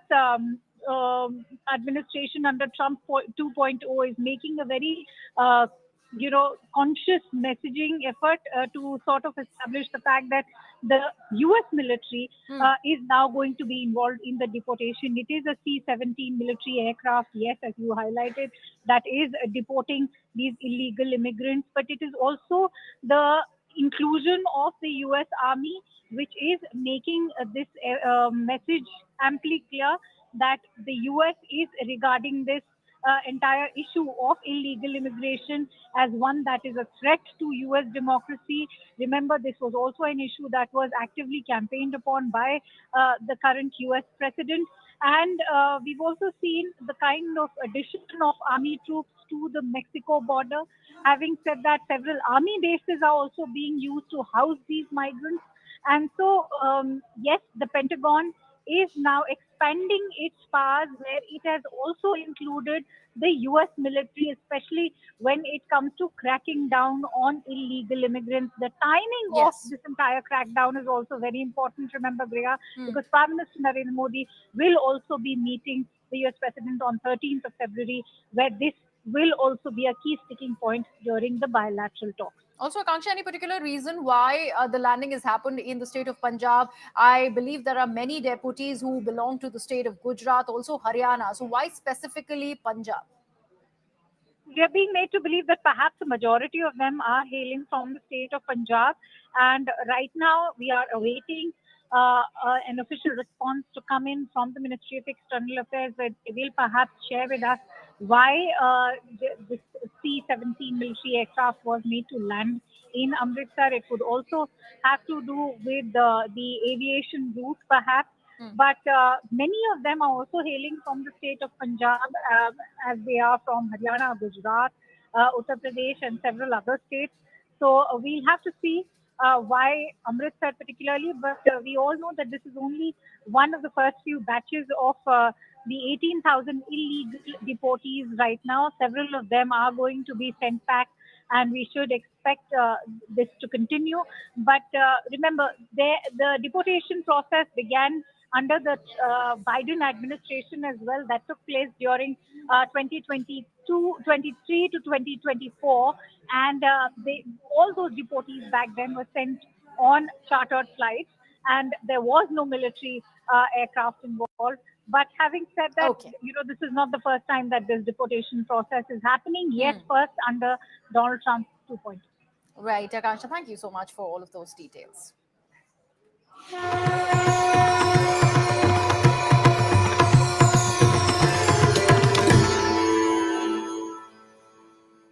In other news, Prime Minister Narendra Modi has taken the holy dip at the Mahakumbh in Prayagraj today. Now, upon reaching the venue, the Prime Minister took a boat ride to Triveni Sangam with Uttar Pradesh Chief Minister Yogi Adityanath.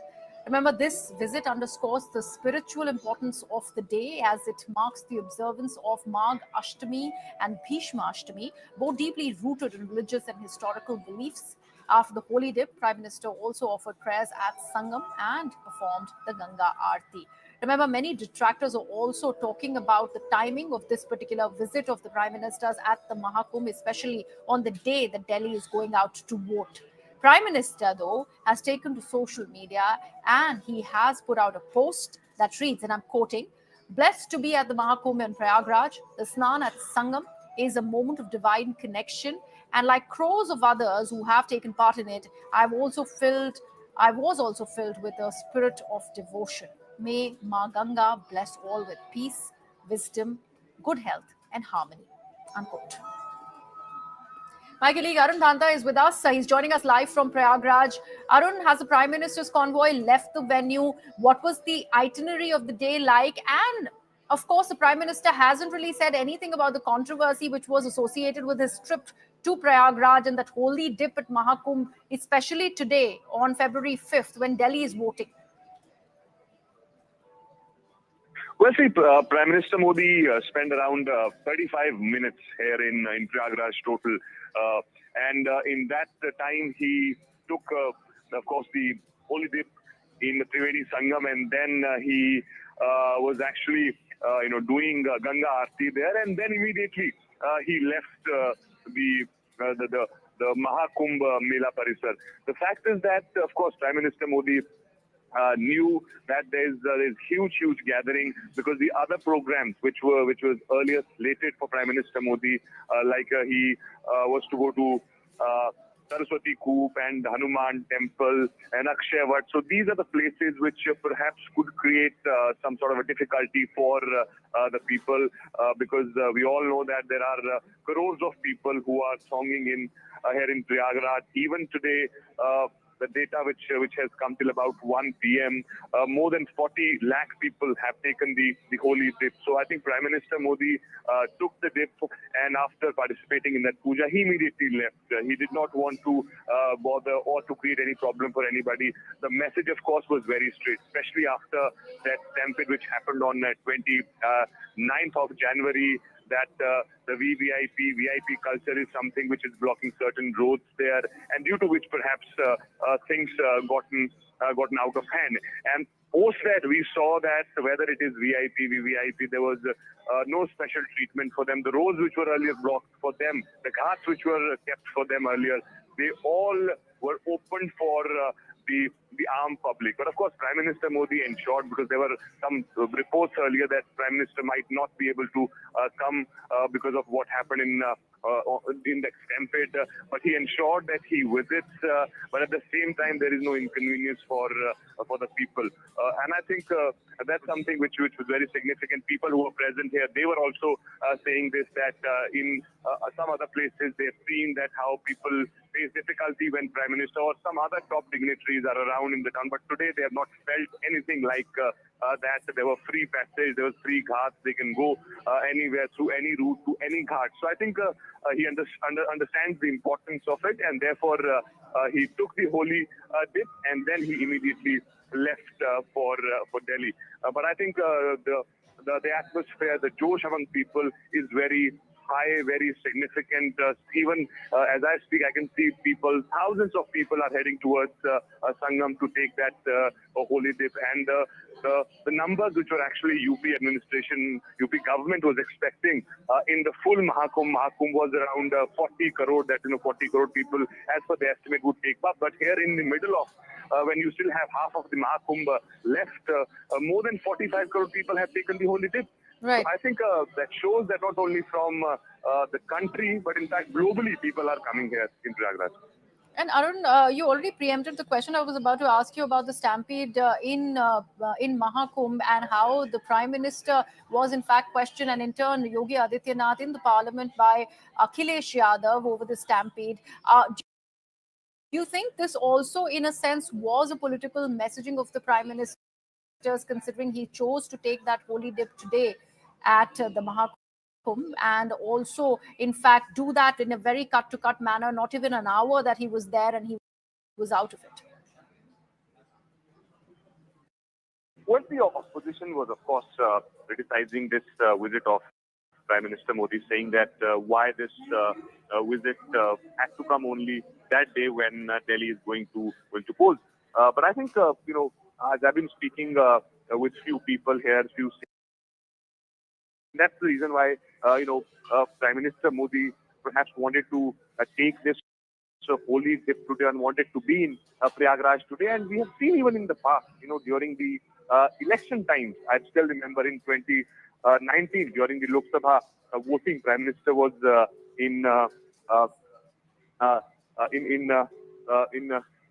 in Uttarakhand. And in fact, during this 2024 Lok Sabha poll, he was in Kanyakumari for that meditation. So Prime Minister Modi, somebody who was not, in fact, shied away from his religiosity, and he has been showing it. And even today, I think that's the reason why the day was auspicious, and he thought of coming here. So it was not a long visit of like 6 hours as it was earlier planned, but he, came here, took the holy dip, and then participated in Puja Aarti, and then left. Right. Arun, thank you so much for all those details. And with that, let's get you a quick roundup of some of the other news stories. Let's begin with the Union Home Minister, Mr. Amit Shah. Now, Amit Shah has chaired a crucial security review meeting on Jammu and Kashmir in the national capital. Lieutenant Governor Manoj Sinha, senior officials of Jammu and Kashmir Police all attended this crucial meeting, which comes against the backdrop of the attack on an ex-serviceman, Manzoor Ahmad Waqaf, and his family on Monday when they were shot at by the terrorists. Former Team India cricketer Rahul Dravid loses his cool after an auto driver has hit his car in Bengaluru. In fact, he was seen on camera where he got involved in a heated argument with a Bengaluru auto driver after a minor collision on the road with his car. Fortunately, none of the parties got injured because of the accident. OpenAI chief Sam Altman has met with Union IT Minister Ashwini Vaishnav. Soon after the meeting, Altman said that India is now the second largest market for OpenAI, with the company having tripled its user base in the country over the last year. Altman's visit to India comes at a time when the Chinese foundational model DeepSeek has gained popularity due to its significantly lower costs compared to companies like OpenAI. Ahead of Prime Minister Narendra Modi's visit to US, CNBC TV 18 sources have revealed that Tesla CEO Elon Musk, who is also part of Donald Trump's administration, is likely to call upon the Prime Minister during the latter's visit to the US next week. Musk is likely to be part of a select group of CEOs who will be meeting with Prime Minister Modi on February 13th. In a shocking statement, US President Donald Trump has proposed taking ownership of the Gaza Strip and redevelop it after saying earlier that Palestinians should move out of the region completely. Trump has made these comments after meeting with Israeli Prime Minister Benjamin Netanyahu at the White House, while Netanyahu has also responded, saying that the idea is worth paying attention to. And Australia has become the latest nation to take action against DeepSeek, which is a Chinese AI chatbot, by banning the program for all federal government devices, citing national security risks linked with the app. This decision comes amidst growing global concerns about the chatbot's potential threat to data security and its ability to censor sensitive information. Let's now shift focus. The Tirumala Tirupati Devasthanams have taken a firm step towards implementing the decision that's been made by its governing board on November 18th last year. The board, prioritizing the sanctity of Sri Venkateshwara Temple, have now initiated its first action against non-Hindu employees. TTD में अभी ज़्यादा लोग on paper Hindu से लेकिन practising Christianity ऐसा नहीं चलता है हमारा टीटीडी में। फर्स्ट बोर्ड मीटिंग में हम एक रेजोल्यूशन ले लिया और टीटीडी चेयरमैन सभी मेंबर्स ने who are practicing non-Hindu in TTD institution, they must quit from TTD. ऐसा एक रेजोल्यूशन हम ले थे TTD बोर्ड मीटिंग में। पूरा इंक्वायरी करने के बाद मेमो और चार्ज देना पड़ता है, शोकास नोटिस। हम ईओ से भी बोल दिया और 500 लोग ज़्यादा अभी TTD में अन्य मत से काम करने वाले, तो सबको हम इधर से TTD से बाहर करने के लिए हम तैयार हैं। With that, it's a wrap from my side. News and updates continue on the other side as well. Stay tuned to CNN News 18.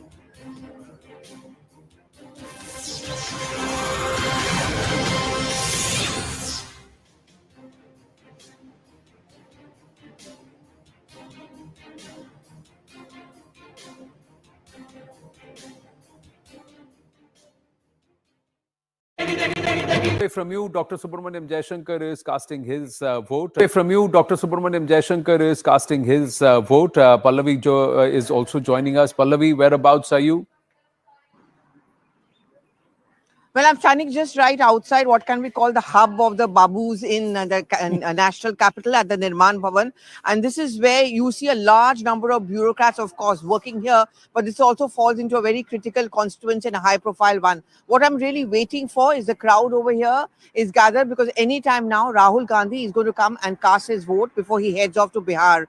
Well, I mean, you know, we all talk about AAP. Anand, we are all going to talk about the BJP, the Congress, you know, ironically, for having been a big player for 15 long years, today is very much a fringe player. But the BJP certainly wouldn't want them to be that, because the calculation is that the better the Congress party pulls in terms of voter percentage, the better are the chances of dividing the anti-BJP votes, which means the AAP stands to lose. And that is the reason why very often during the political campaign, Anand, you would have noticed a deliberate goading of the Congress party, you know, to get them out of their homes and get those lazy Congress leaders out and campaign aggressively. So pinning their hopes is a lot on this constituency, the New Delhi constituency, which Akash was also talking about a short while back, because this is where the big players are. This is where the Sheila Dixit legacy plays out. Would you agree that the Congress has upped the game in the last final 100 meters, like they say, the final 200 meters? Oh, the yes, last totally. 1 week they've upped the Totally. intensity. And this entire gloves off between Rahul Gandhi and Arvind Kejriwal.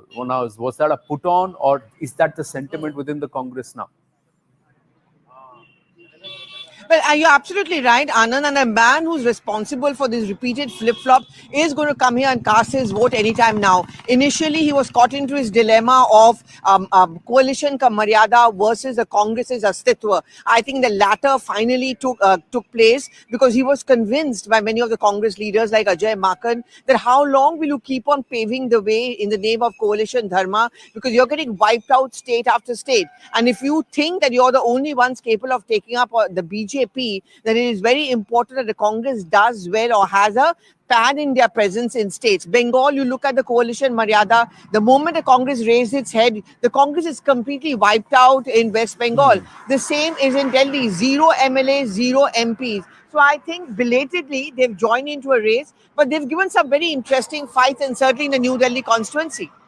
Well, thanks for your inputs, Pallavi, and we'll circle back to you the moment Rahul Gandhi arrives. And does he have a mind of or an opinion with respect to the Delhi voter? What is his pitch before he heads to Bihar? That's another critical one where the last time around the Congress didn't pull its weight. Delhi critical too. Why critical? What are the key factors before we bring back Zaka in with some of the numbers that the voters need to consider? One of the aspects is the middle class. They constitute 67% of Delhi's households. The Jhuggi Jhopadi cluster or the JJ cluster, 17% of the Dalit vote and primarily based in the slums. 71.7 lakh out of the 1.5 crore voters are women voters. And will they, who make up for about 45 to 46% of the entire voter base, will they prove decisive? Will they vote one way? Or is there a split opinion there too? About 12.7% are Muslims. They could be a game changer in at least 6 seats. Dr. Jaishankar is speaking. Sir क्या कहना चाहेंगे आज दिल्ली की जनता निकले? You have always been an early voter. I've been an early voter, a Delhi voter, and I think the public is in the mood for change. Sir, what are the issues that are important for Delhi? So Dr. Jaishankar not offering much, saying I've been a Delhi voter and I believe that the public are in a mood for change. Rahul Gandhi, fresh pictures coming through. Rahul Gandhi has arrived to cast his vote. Pallavi Ghosh with us. Yes, Pallavi. Yeah, in fact, look at the pictures right in front of me. And this is a very interesting picture because you're seeing Rahul Gandhi being accompanied by Sandeep Dixit, who is, of course, a New Delhi constituency. I think these pictures say it all. I mean, you know, the Congress party, we were just talking about this, Anand, a short while back, getting into this fight belatedly. But I think this is one of the most interesting and aggressive fights. Sandeep Dixit has used up the legacy, and I'm just seeing those shots. I'm leaving you with these shots, Anand, where Sandeep Dixit has walked inside with Rahul Gandhi. They came in the same car together. And after that flip-flop where Rahul Gandhi was in two minds whether you really need to put up a big fight against Arvind Kejriwal, I think finally he decided that this is it. This is what we really need to do. And bringing Sandeep Dixit along with him in the same car, going inside and casting their votes, I think it kind of answers your question that the Congress party has decided to up its ante, and the Congress and Rahul Gandhi have also decided that this really has to be the big fight and the gloves needs to be off. I mean, the Aam Aadmi Party can never ever be a friend of the Congress because the genesis and the growth of the AAP has been at the cost of the Congress. So Rahul Gandhi goes in, he's cast his ballot, he's gone with Sandeep Dixit, Zaka. That's interesting. Now, we were expecting him to come with Sonia Gandhi because they are voting in the same booth. Priyanka Gandhi votes in a different booth. But interestingly, he's come with Sandeep Dixit. And Sandeep Dixit is putting up a fight in the New Delhi constituency. It is a triangular fight, no doubt about it, between Parvesh Verma of the BJP. That's where the former Chief Minister Arvind Kejriwal is fighting from. He really shot to fame in 2013, the first election that he won, by trouncing Sheila Dikshit, who was the incumbent chief minister at that time. He was considered the giant killer. This time around, it is truly a triangular fight. Like I said, Sandeep Dixit may not win, but can he take away enough votes from Arvind Kejriwal, from the Aam Aadmi Party, that might make this contest much tighter? I think the last time around, Kejriwal won by about 25-30,000. A very good evening. You're watching Nation at 5 with Bikrit Sween Balia. Viewers, let's talk about the big story from the national capital, and all eyes have been on the voter turnout. So first things first, Delhi has registered a total voter turnout of 46.55% till 3 p.m. today. We'll keep putting out the updated figures, but it is indeed a high-stakes battle and lots at stake really for the three parties in fray. The Aam Aadmi Party, if at all, loses the election, it's going to be a huge setback because remember, Delhi is Aam Aadmi Party's stronghold. As far as the BJP is concerned, it's been an aggressive campaigning on part of the Bhartiya Janata Party, making attempts to dent the Aam Aadmi Party's campaign and poll results. So watching out for BJP and how far the BJP is able to make inroads in the national capital as well. As far as the Congress is concerned, it really is a survival battle. Having been out of power for more than 10 years, a do-or-die situation for the Congress really. But top leaders since early this morning, viewers, across party lines have cast their vote. Arvind Kejriwal, Chief Minister Atishi, Manish Sisodia, top Aam Aadmi Party leaders from the Congress as well, Rahul Gandhi, Priyanka Gandhi, who were accompanied by New Delhi candidate Sandeep Dixit. They were seen casting their vote. As far as the BJP is concerned, we've seen several top NDA ministers, the likes of S. Jaishankar, Hardeep Singh Puri, cast their vote in the national capital. Delhi BJP Chief Virendra Sachdeva, BJP candidate from New Delhi seat Parvesh Verma also were seen at the polling booth. Now, stakes remain high. Like I said, three parties clashing for the 70 constituencies in the national capital.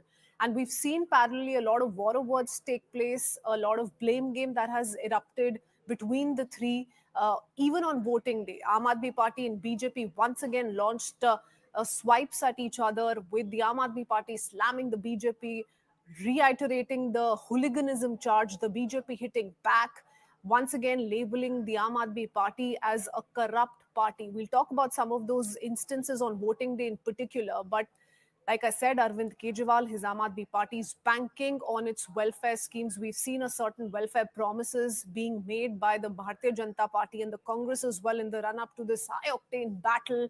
And that really explains the manner in which it's a high-stakes battle, viewers, for the Aam Aadmi Party, the BJP and the Congress. And the BJP really is looking at breaking its 27-year-old jinx in the national capital. So we first up play out the big reactions that have come in, and then we try and decode the story as is being played out since early this morning. मैं चाहता हूं कि दिल्ली वासी अपने बेहतर भविष्य के लिए बाहर निकलें, वोट डालें। ये आपके भविष्य का मतदान है। दिल्ली की जनता मुंह तोड़ जवाब देगी, डबल इंजन की सरकार बनाएगी, गंदे पानी पर वोट करेगी, सीवेज की समस्या पे वोट करेगी, टूटी हुई सड़कों पे वोट करेगी, अरविंद केजरीवाल के भ्रष्टाचार पे वोट करेगी। आज का दिन हमारी जीत का दिन होगा और ये परिणाम दिल्ली की दिशा तय करेगा। निश्चित रूप से हमें जनता पे भरोसा है, हमें दिल्ली के लोगों पे भरोसा है। अब आपदा जाएगी, भाजपा आएगी। मैं दिल्ली के सभी लोगों से भी विनती करना चाहूंगा कि सब लोग वोट डालने के लिए निकलें, अपने अपने वोट का अधिकार इस्तेमाल करें। अच्छे स्कूल बनाने के लिए, अच्छे मोहल्ला क्लिनिक बनाने के लिए, अच्छा इलाज के लिए, अस्पतालों के लिए, दिल्ली के विकास के लिए वोट डालें सब लोग। मुझे पूरा भरोसा है कि इस धर्म युद्ध में कालिका माई का आशीर्वाद सच्चाई के साथ, सत्य के साथ, काम के साथ रहेगा और दिल्ली के लोग भी इस धर्म युद्ध में काम को, सच्चाई को, अच्छाई को अपना वोट जरूर देंगे। दिल्ली के वोटर्स के लिए क्या मैसेज देंगे सर? दिल्ली के वोटर्स अपने बच्चों की शिक्षा के लिए आज शिक्षा की क्रांति के लिए वोट करें। I just like people to come out and vote because yeah, I hope so. Only 6.5% in New Delhi. Yes, so I hope people come out and vote. मुझे लग रहा है दिल्ली की 1,55,00,000 मतदाता उत्साहित है बिकॉज मुझे पूरा विश्वास है वो बदलाव चाहते हैं, विकास चाहते हैं। अब दो ही शब्द है, बदलाव और विकास। अब इस बदलाव को होने से कोई नहीं रोक सकता है। मैं सभी मतदाताओं से अनुरोध करूंगा कि बाहर निकलें और आकर के वोट दें। ये हमारे लोकतांत्रिक धर्म हमारा है और उस लोकतांत्रिक धर्म का पालन करें।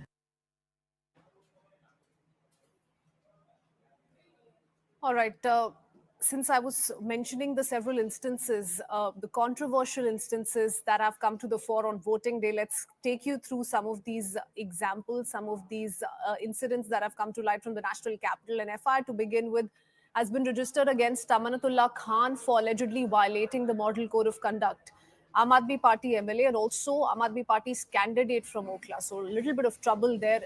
What also added to Aam Aadmi Party's trouble is an FIR which was registered against Arvind Kejriwal, the AAP supremo, last evening by the Haryana police, and this over his poisonous Yamuna remark. Further, Aam Aadmi Party MLA Dinesh Mohania was also booked by the police on charges of molestation and sexual harassment. And that's not it. In the last 24 hours, viewers, 12 lakh rupees in cash has been seized. An alleged link to the Delhi Chief Minister's office is also being probed as we speak. Aam Aadmi Party candidate Saurabh Bhardwaj has also in the meanwhile alleged that police officials are blocking voters from casting votes in Chirag, Delhi. And we've seen an official response from the Delhi police as well that has cleared the air and says that an attempt is being made to ensure that the law and order situation doesn't go out of hand. Women voters in Selampur also have claimed that their votes were already registered when they reached the polling booth. So those are some of the instances that we've heard of from some of the voters, political parties in fray. Going across to Pallavi Ghosh joining us with more details. Pallavi, first things first, 46.55% voter turnout till 3 p.m. What do you make of that figure? 2020, the voter turnout was 62.59%. Going by this speed, I think Delhiites have come out in large number to cast their vote. Yes, absolutely. Certainly seems like it. And we're going to wait to see because 5 o'clock is when technically voting closes. But obviously the people who are already there in the queue will be given the right to cast their vote. But the numbers are expected to go up much, much higher. So we're going to wait for those official figures to come out. But what we did notice really was that post-lunch, large number of Delhiites started to come. And if you look at the breakup, which we've all received, the average certainly seems to be a little bit over 40% across the areas. And this is giving some hope to both the sides. The BJP is hoping it's an anger vote, and therefore the BJP is going to win comfortably with a large number of seats. For the Aam Aadmi Party, it's a hope against hope. That this also means that the loyal voters, their vote bank hasn't got swayed at all. And they are the ones who decided to come out and cast their vote in favor of Aam Aadmi Party, just as it had happened in Maharashtra or in Bengal, where a higher voter percentage did not indicate any kind of an anger voting. Okay, stay on with us, Pallavi, taking in a quick comment from Arunima as well. Arunima, rightly pointed out by Pallavi, normally the sentiment is that if it's a higher voter turnout, likely to depict an anti-incumbent sentiment, but we've seen in the recent past that's really not held true. So, what do you make of the voter turnout, and what's it been like in the national capital? It's been hours since voting began, and we've seen a lot of drama take place on part of the political parties in fray already. Yes, it began at 7 a.m. and it got out off to a very, very sluggish start. Winter mornings, I think people prefer to be in their razais, in the comfort of their heaters. And it took them time. When the sun got out, people finally started coming out and voting. By afternoon, about 1 o'clock, both the Aam Aadmi Party and the Bhartiya Janata Party were kind of satisfied because it was almost touching the 50% mark. And the highest that we have seen in the last decade or so is 2015, when it was about 67%.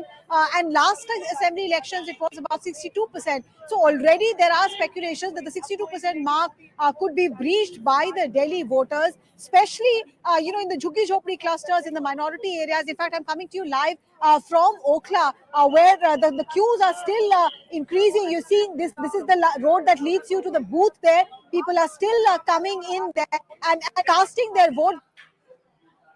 45 minutes or 50 minutes or so when they can stand in the queue and ensure that their votes are accepted. So they want to make the most of this. Ma'am, can I just have one word with you? What is that big issue for which Okhla is voting? See, right now, the sole agenda for this election was development.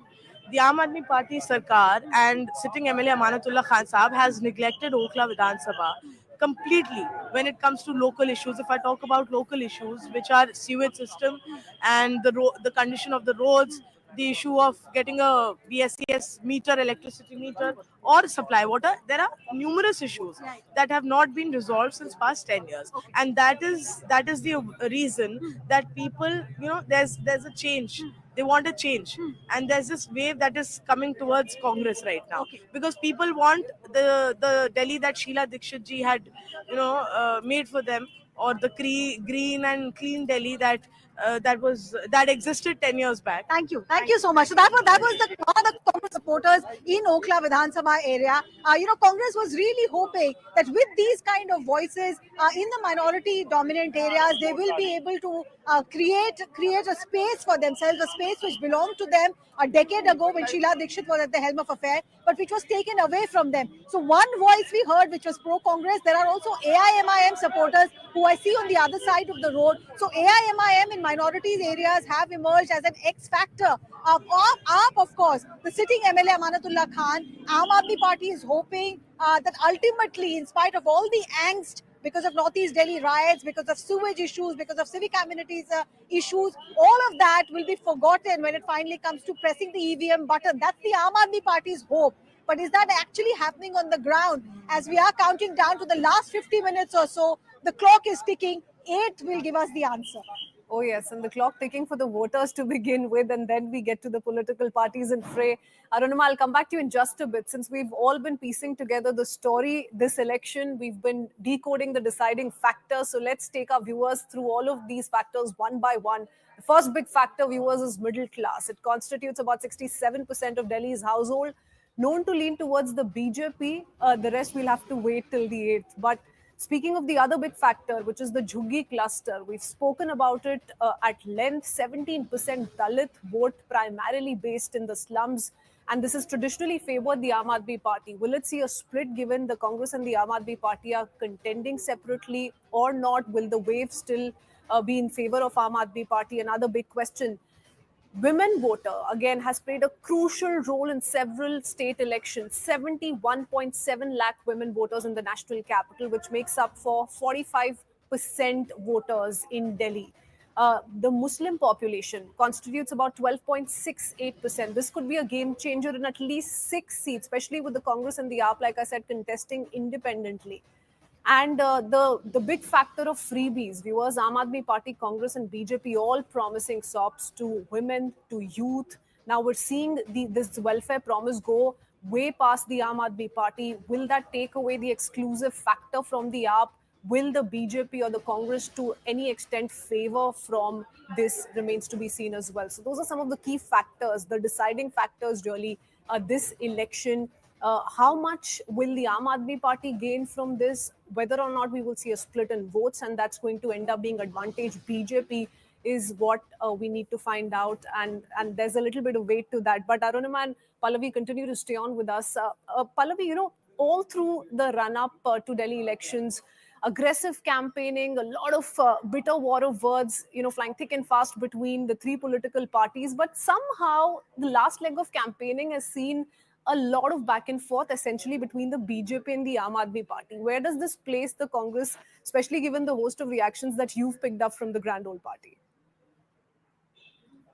You're very right. I mean, the Congress has got into this game, certainly, and the Congress has suddenly become aggressive, but it's come a tad too late. And therefore, it has really not been able to convince the voters of its earlier vote bank that the Congress means business. Because many areas, when I spoke to, many said that, a vote for the Congress party actually means that it will be a waste of a vote because we don't know whether they are serious about this game.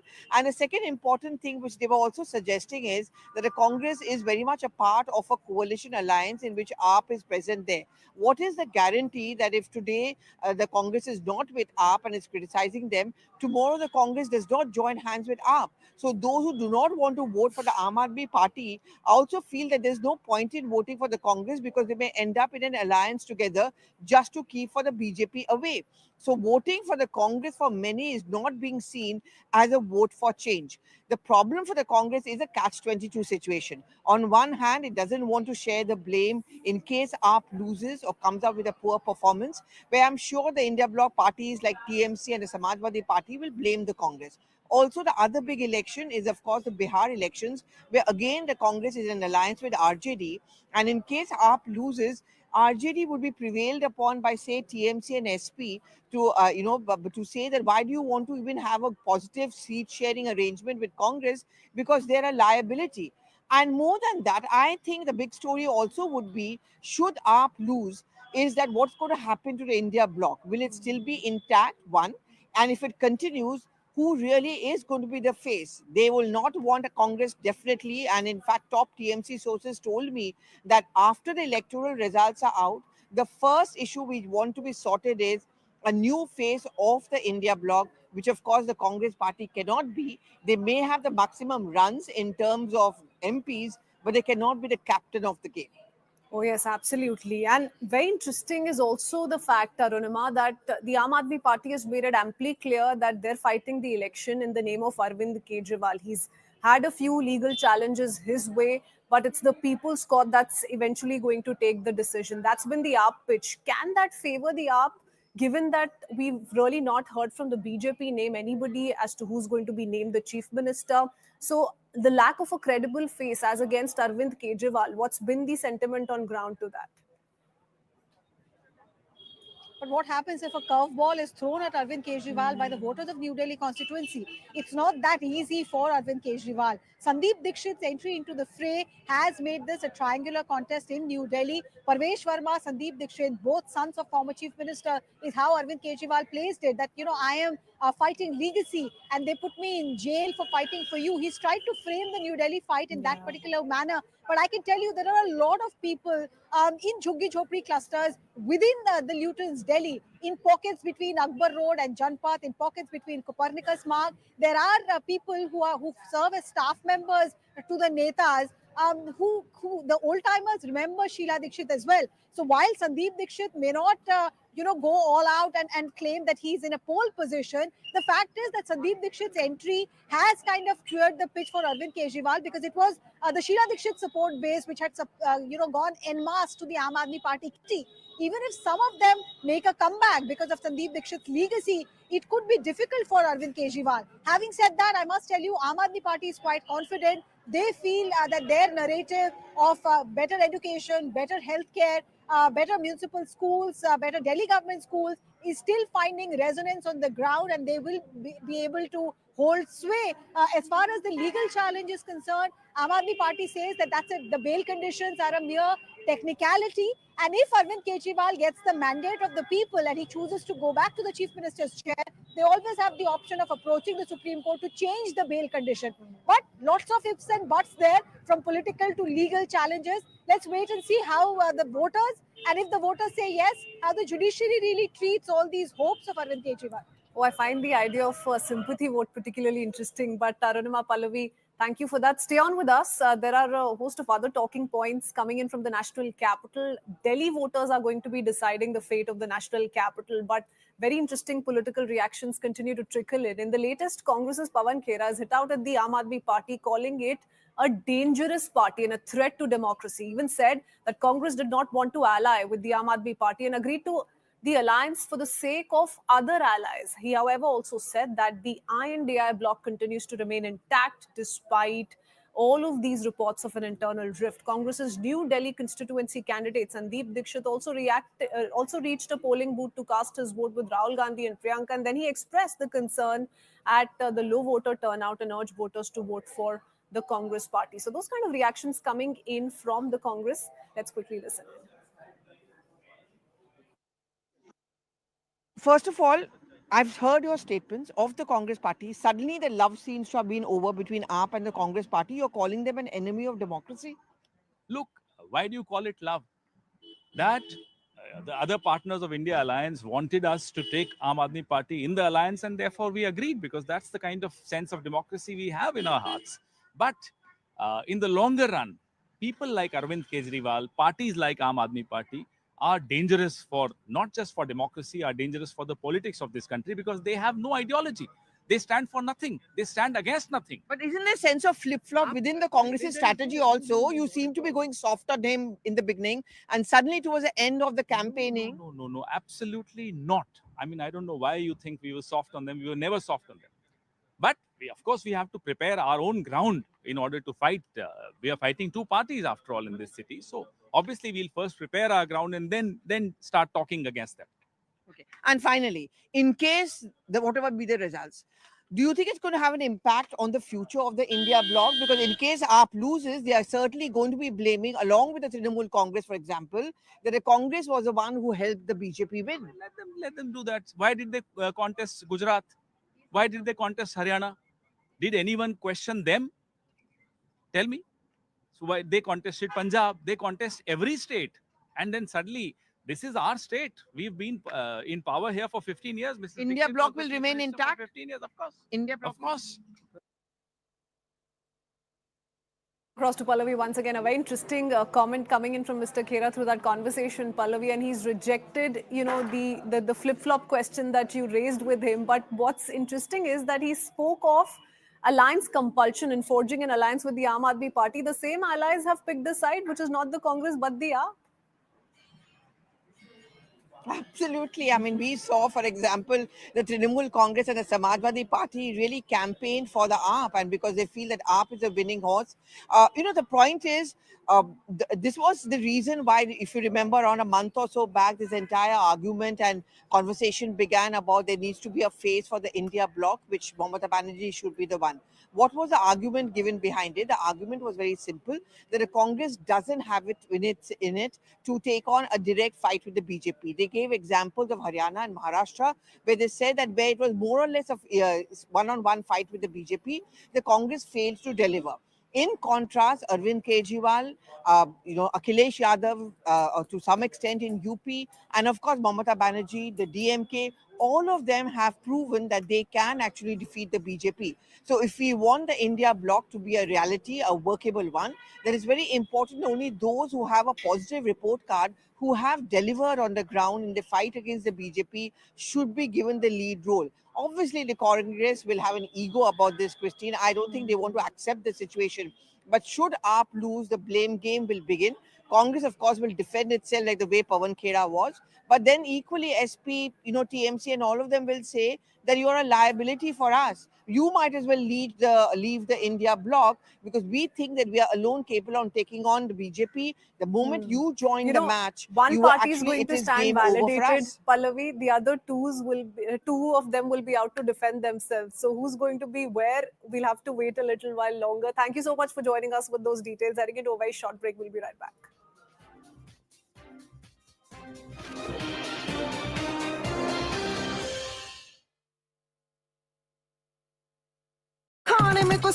From you, Dr. Subramaniam Jaishankar is casting his vote. Pallavi. This is News 18 Network.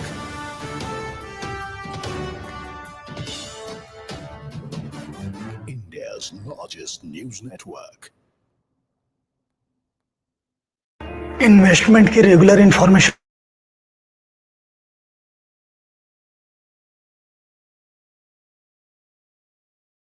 सुन सवाल चंद mutual fund सही है .com पर log in कर, वहां तेरे सारे सवालों के जवाब मिल जाएंगे, समझा? सही है। फिर कौन सी वेबसाइट? म्यूचुअल फंड सही है .com। सही है। म्यूचुअल फंड निवेश बाजार जोखिमों के अधीन है। योजना से जुड़े सभी दस्तावेजों को ध्यान से पढ़ें। This is News 18 Network.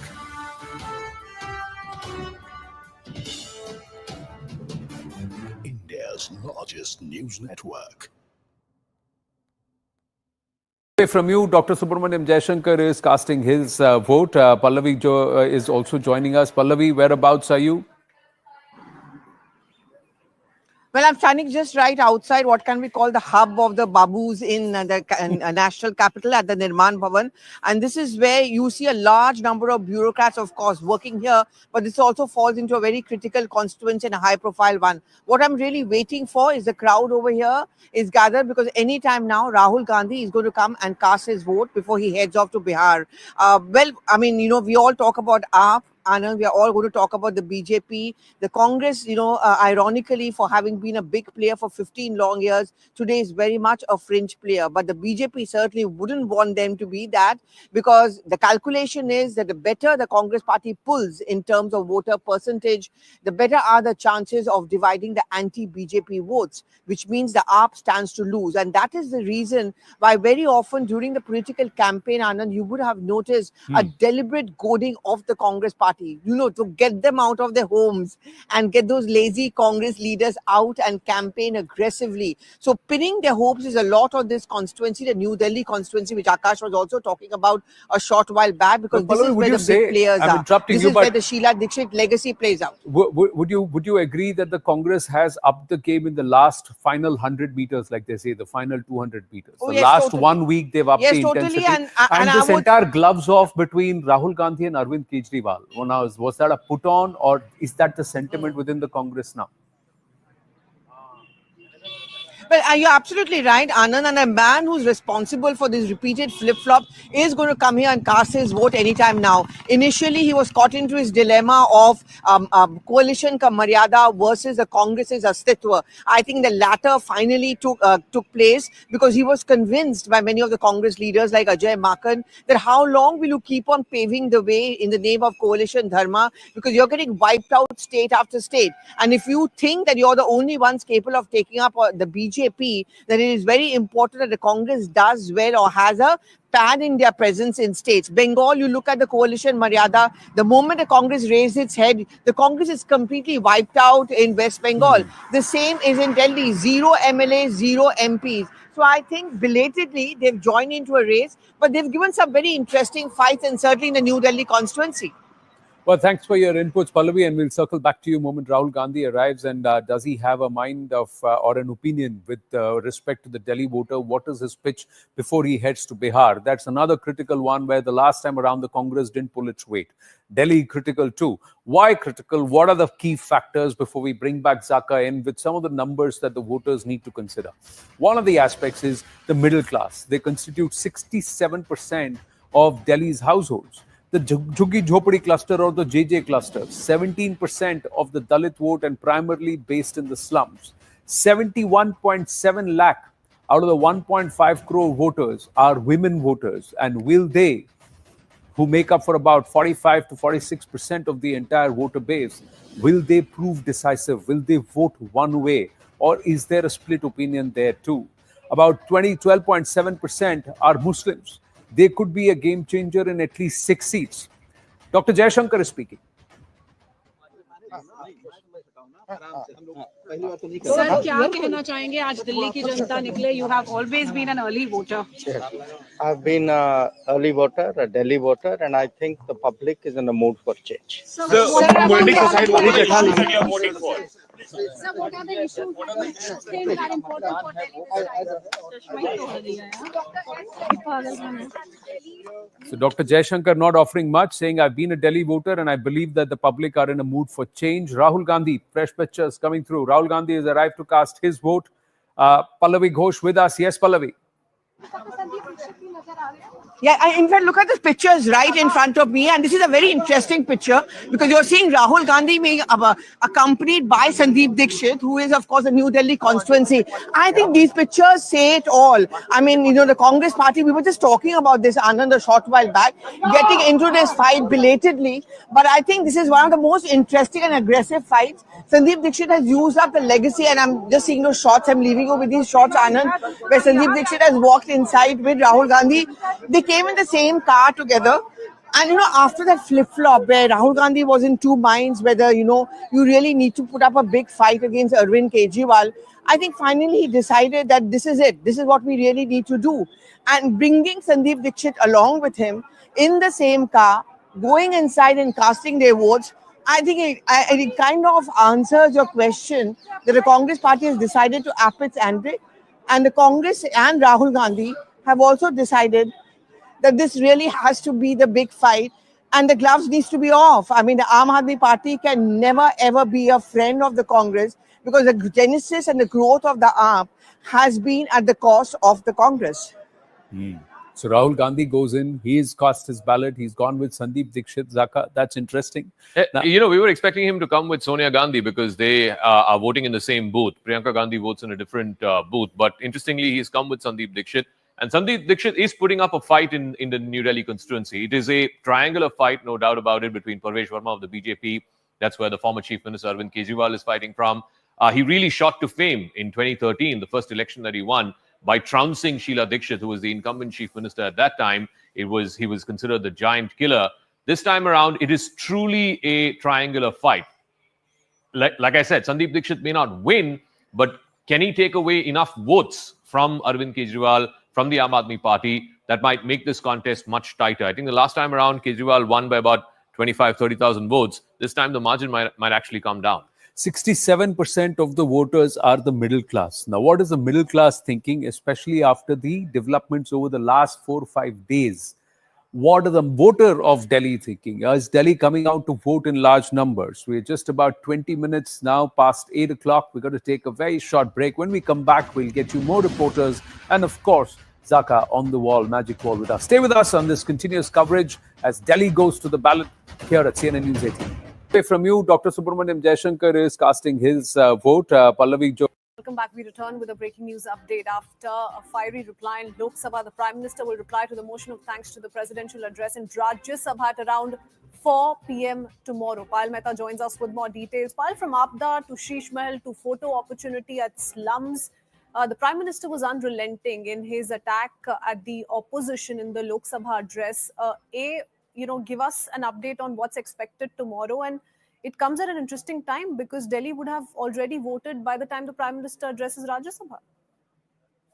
It is certainly very interesting, the timing of the Prime Minister's address in the Rajya Sabha, but one must understand that Rajya Sabha is the house of the elders.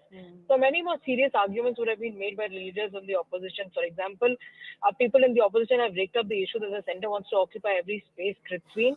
They're trying to, capture the universities in the state also. That's something also which multiple MPs have raised. That you can expect the Prime Minister to really reply, but he's going to go unrelenting as far as the Congress party is concerned, with the fact that one of the speakers in the Rajya Sabha has been Congress President Mallikarjun Kharge, who's considered himself to be a big Dalit face as well. So like the Prime Minister said in the Lok Sabha, that does anybody remember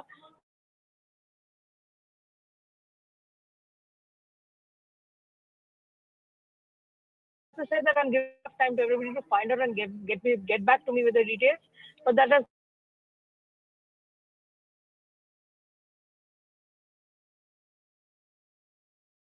taking a jab and taking a pot shot at Dr. Jaishankar also, who will, when the discussion takes place, because he's a member of the Rajya Sabha also. So you can expect an unrelenting attack coming in from the Prime Minister, given the fact that the Prime Minister has time and again, taken on the opposition on multiple issues concerning what has been said, and not to forget that the BJP leadership over here, Kritzwin has brought in a privilege motion against Sonia Gandhi, who is also a member of the upper house, and she is also expected to be present when the Prime Minister speaks tomorrow. Oh yes, that's going to be interesting indeed. Thank you, Payal, for joining us with those details. 4 p.m. tomorrow is when the Prime Minister slated to speak in Rajya Sabha. Shifting focus now, opposition-ruled states viewers are up in arms against the UGC draft regulations that give chancellors greater power to pick vice chancellors in universities. The opposition, while speaking in one voice, says that the proposed guidelines would undermine federalism and higher education sector in states.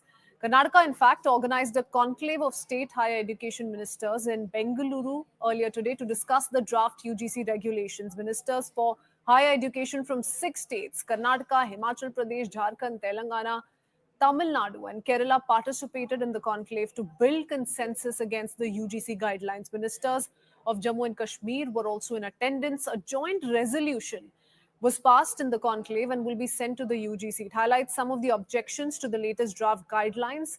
The resolution, amongst the several other issues, demands a central role of states to appoint vice chancellors in state universities. Notably, the draft guidelines propose sweeping changes to the process of appointing vice chancellors, and all of that was taken note of at the conclave when some of these opposition rule representatives were in attendance. First up, we play out the top reactions that have come in so far.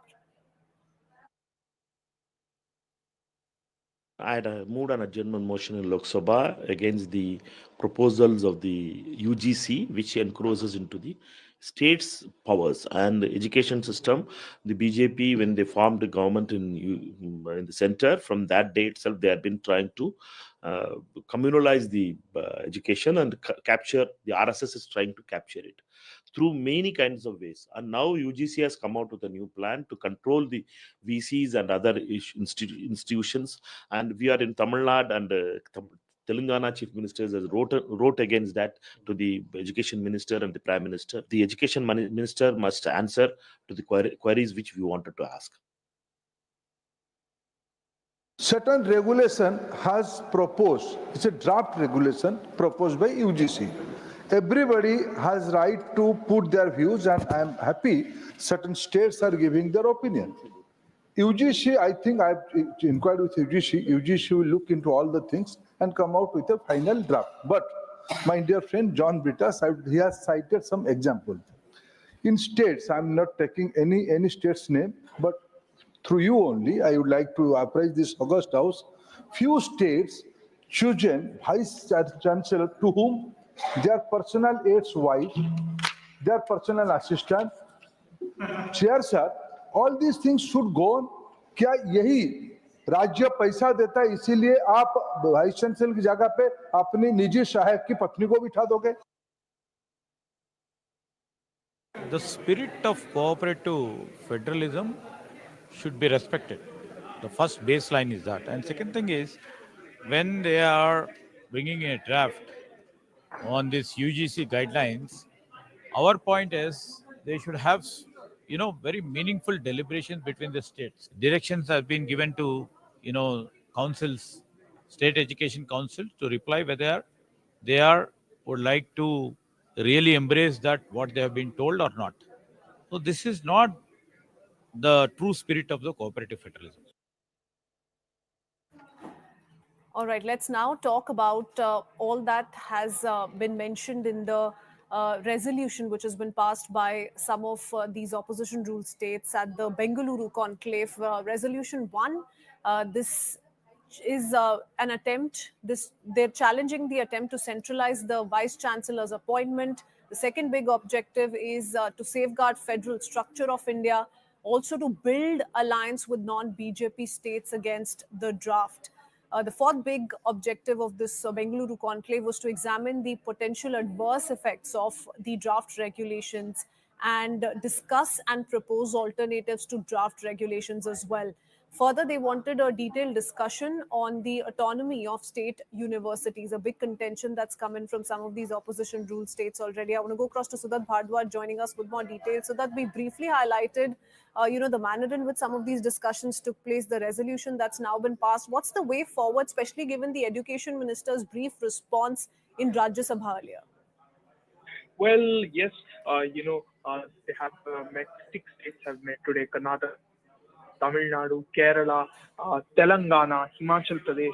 All of these states have come together. 6 states have now jointly passed a resolution against the latest UGC guidelines that have caused quite a bit of flutter they have opposed various aspects of the UGC guidelines, one with regards to appointment of vice chancellors, one about how vice chancellors may not necessarily be academicians, but they can be experts.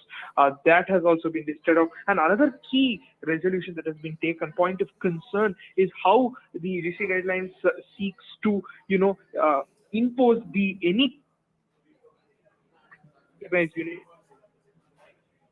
So this is, one of the point of contention that all the ministers, higher education ministers, have taken. So yes, they have raised concerns about how this is dictatorial in nature. So they have immediately sent all these guidelines to the UGC, and they plan to take this forward as well. In fact, the Higher Education Minister of Karnataka, MC Sudhakar, has announced that the Kerala government has in fact decided to host a conclave on February 20th to build more consensus, have more meetings. But one thing is they would like more states to possibly participate, because today Jammu and Kashmir was also one of the notable absentees. They were also supposed to participate, but that has not happened. So they would look for more states to rally behind them, because 6 is a rather small number. So yes, the next step forward is to include more states, and they are opposing the unilateral move. They're alleging this is a unilateral move by the center and the UGC, and that this was not in tandem, not in cooperation with the cooperative federalism that is supposed to be there in the country. So yes, they are looking to move forward in this very regard. Oh yes, so that, very interesting, because while the education minister in his Rajya Sabha response has welcomed any detailed discussion, also the manner in which the opposition continues to deliberate over the same, he has also said that this is in the draft stage, but the opposition continues to accuse the central government of an overreach and expect more such conclaves in the future, as you just pointed.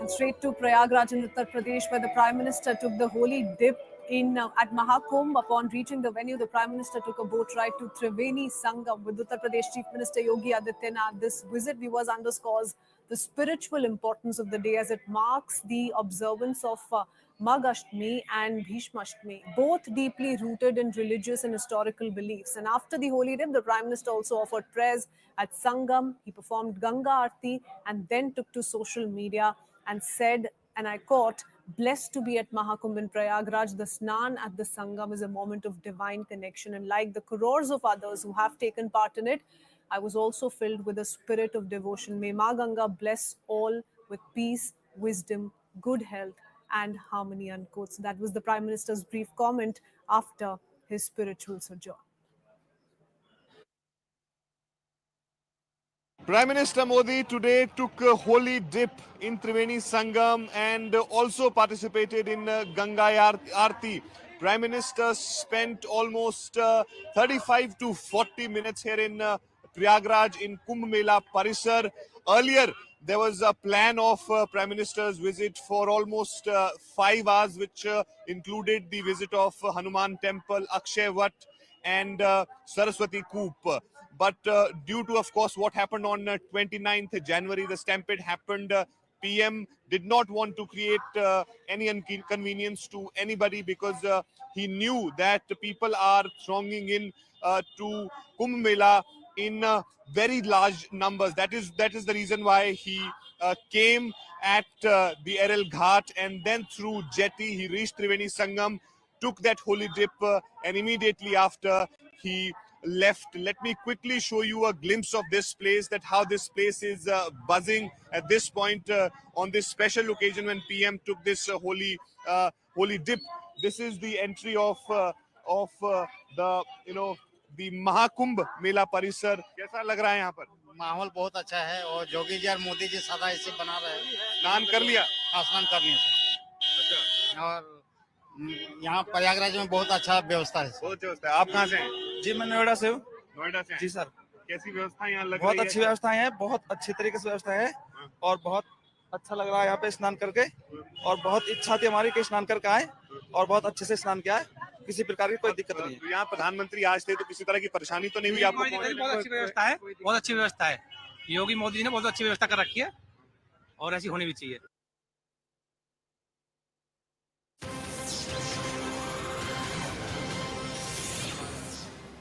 And we were shifting our focus back to the national capital, the big election story that we continue to track very closely. In fact, in the latest, we are picking up the voter turnout figures till 5 p.m. and it stands at 57.7%. That's right, a voter turnout of 57.7% till 5 p.m. To give you a brief context, it's important to draw a comparison, viewers, to the 2020 assembly elections voter turnout, which stood at 62.59%. And this is only till 5 p.m. Figures that have come out till 5 p.m. stand at 57.7%. So expect the voter turnout in 2025 to cross the 2020 voter turnout, given that votes are still being cast. And good news, most certainly, as far as the voter turnout in the national capital is concerned. And if we look at an overall picture of the story from 2013, the voter turnout stood at 65.63%. 2015, it was 67.47%.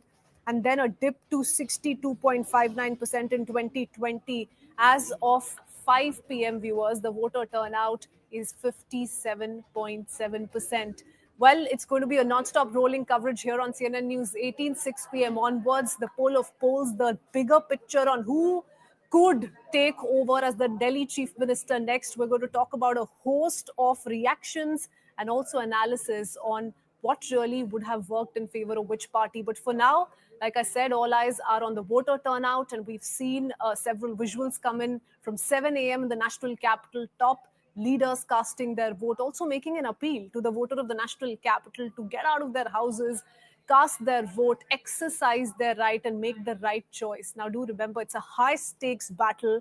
The Aam Aadmi Party looking at returning to power for a third consecutive time. The BJP making inroads. It's been an aggressive campaign indeed, both on part of the AAP and the Bhartiya Janata Party. The BJP has been extremely optimistic and has exuded confidence at every phase of the campaigning. We've seen top guns of the Bhartiya Janata Party on the streets in the national capital, from Yogi Adityanath to the Prime Minister himself, spearheading the BJP campaign. His last rally, viewers, was in RK Puram in the national capital, and he was unrelenting in his attack against the Aam Aadmi Party and the Congress. As far as the Congress is concerned, though we've seen campaigning on part of Rahul Gandhi, Priyanka Gandhi, Vadra, do remember, it's a do-or-die battle, and we keep reiterating that because Congress has been out of power in the national capital after 15 long years of Sheila Dikshit as the CM, 10 plus years of drawing a blank in the national capital. So most certainly a survival battle for the Congress as being called. I want to go across to Pallavi Ghosh, who's joining us with the latest. It's a positive news once again, Pallavi. You know, the voter turnout once again seeing a hike, 57.7% till 5 p.m. What do you make of that figure? Absolutely, 57.7% is a huge number. It could touch upon to 60 to 65%. It almost seems to be kind of crossing what has been the figure in the last elections in 2020. And this gives a ray of hope to both the sides, actually, but particularly the BJP. We've been discussing this all along. When there's a high voter percentage, it is usually seen as a vote for a change in mandate. And that is what the BJP has been talking about. There has been some aggressive campaign on the ground by the Election Commission, but every political party, particularly the BJP, with the Prime Minister himself taking the lead, telling the people you need to go out and vote. There are two block of voters which the BJP is hoping have turned out in large numbers, and I think that breakup will only come in later. One is a large number of women voters who traditionally and of late have been backing the BJP in the various state elections, and second is a large number of first-time voters, the young voters. The Prime Minister, the BJP has come out with several sops for them in the hope that BJP can offer. That's the narrative. BJP can offer to you people what the Aam Aadmi Party has not been able to do. On the other hand, the AAP has been using every possible emotional narrative, from the victim card to making the point that, we were never allowed to do our work, but relentlessly we try to do so. They are certainly hoping that it is their die-hard voters, Jhuggi Jhopri, women, middle class till now, will all come out and would have come out in large numbers to ensure that the AAP comes back to power. Okay, all right. Stay on with us, Pallavi. We'll try and go across to our other colleagues as well who've been tracking every aspect of the crucial Delhi battle. But for now, what we want to talk about is what's at stake for the three parties concerned. We first up start with what's at stake for the Aam Aadmi Party. The victory validates Aam Aadmi Party's model, Arvind Kejriwal's leadership, because he clearly has been pitched as the CM face for the Aam Aadmi Party, despite the host of corruption charges that he's had to face the last few years. The Aam Aadmi Party has made it very clear that it is Arvind Kejriwal and he will be the next chief minister if the AAP returns to power. Arvind Kejriwal's Kattar Imandar image is on test. So, like Arvind Kejriwal himself said when he passed on the leadership to Atishi, that it is the people's court that's going to be decided, and this is that very test, viewers. Up next, what's at stake is also the manner in which the Sheesh Mahal episode, the term coined by the Bhartiya Janata Party, and the liquor scam it could also dent the image, and whether or not we see that, whether or not that's cut ice with the voters of the national capital, and they felt that this perhaps is not going to work for the national capital going forward. That's another key factor that we've been tracking very closely and decides the fate of the AAP going forward. Keep trust of key vote banks of women and working class. That's what's at stake for the Aam Aadmi Party as well. And poor results could also fuel dissent and defections. And we've seen some of that.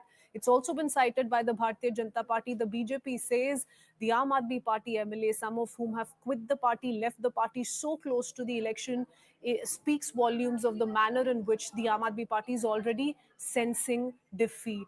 So these are some of the factors that we've tried to decode in the run-up to the big election battle in the national capital. Pallavi, Arunima, Aman continue to stay on with us.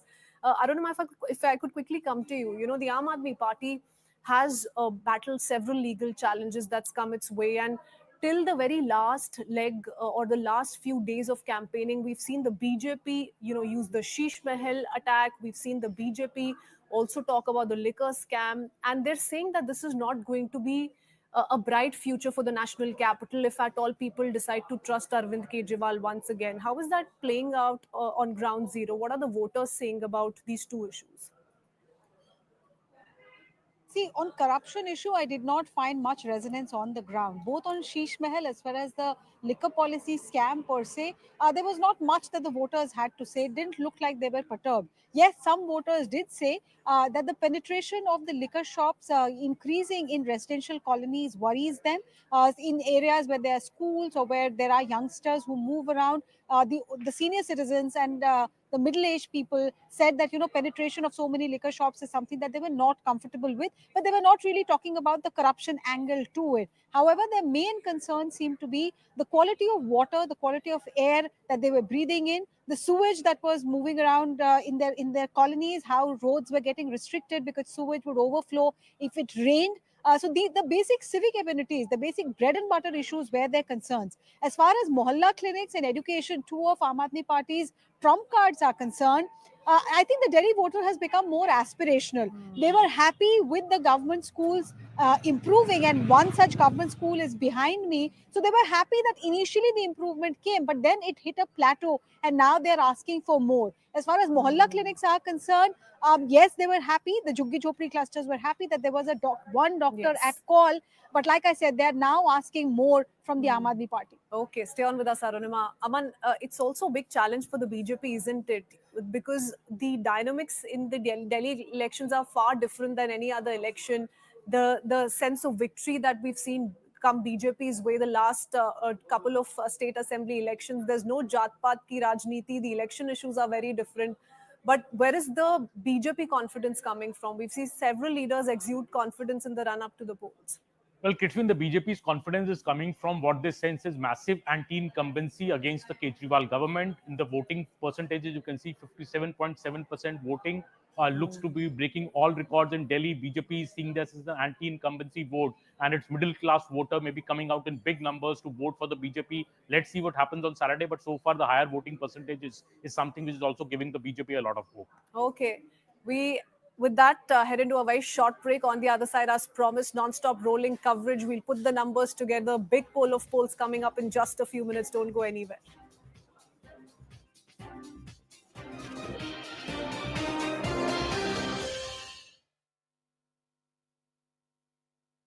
Brought to you by. From you, Dr. Subramaniam Jaishankar is casting his vote. This is News 18 Network.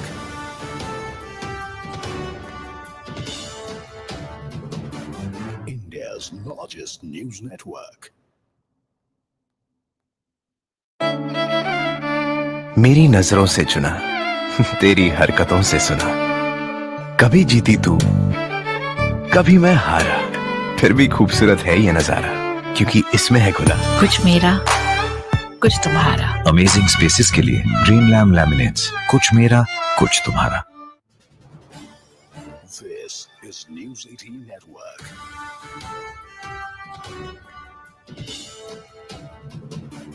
India's largest news network. From you, Dr. Subramaniam Jaishankar is casting his vote. Pallavi is also joining us. Pallavi, whereabouts are you? Well, I'm standing just right outside what can we call the hub of the Babus in the national capital at the Nirman Bhavan. And this is where you see a large number of bureaucrats, of course, working here. But this also falls into a very critical constituency and a high-profile one. What I'm really waiting for is the crowd over here is gathered because anytime now, Rahul Gandhi is going to come and cast his vote before he heads off to Bihar.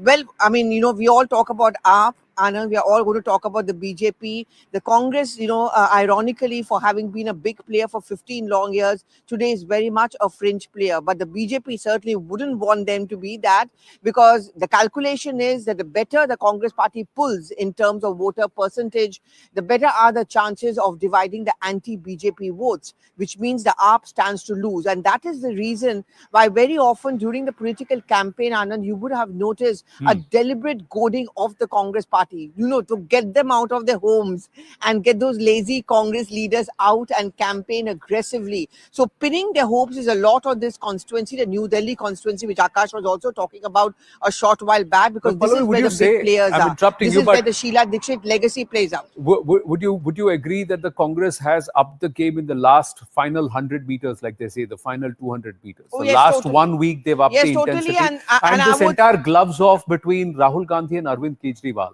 was that a put on, or is that the sentiment within the Congress now?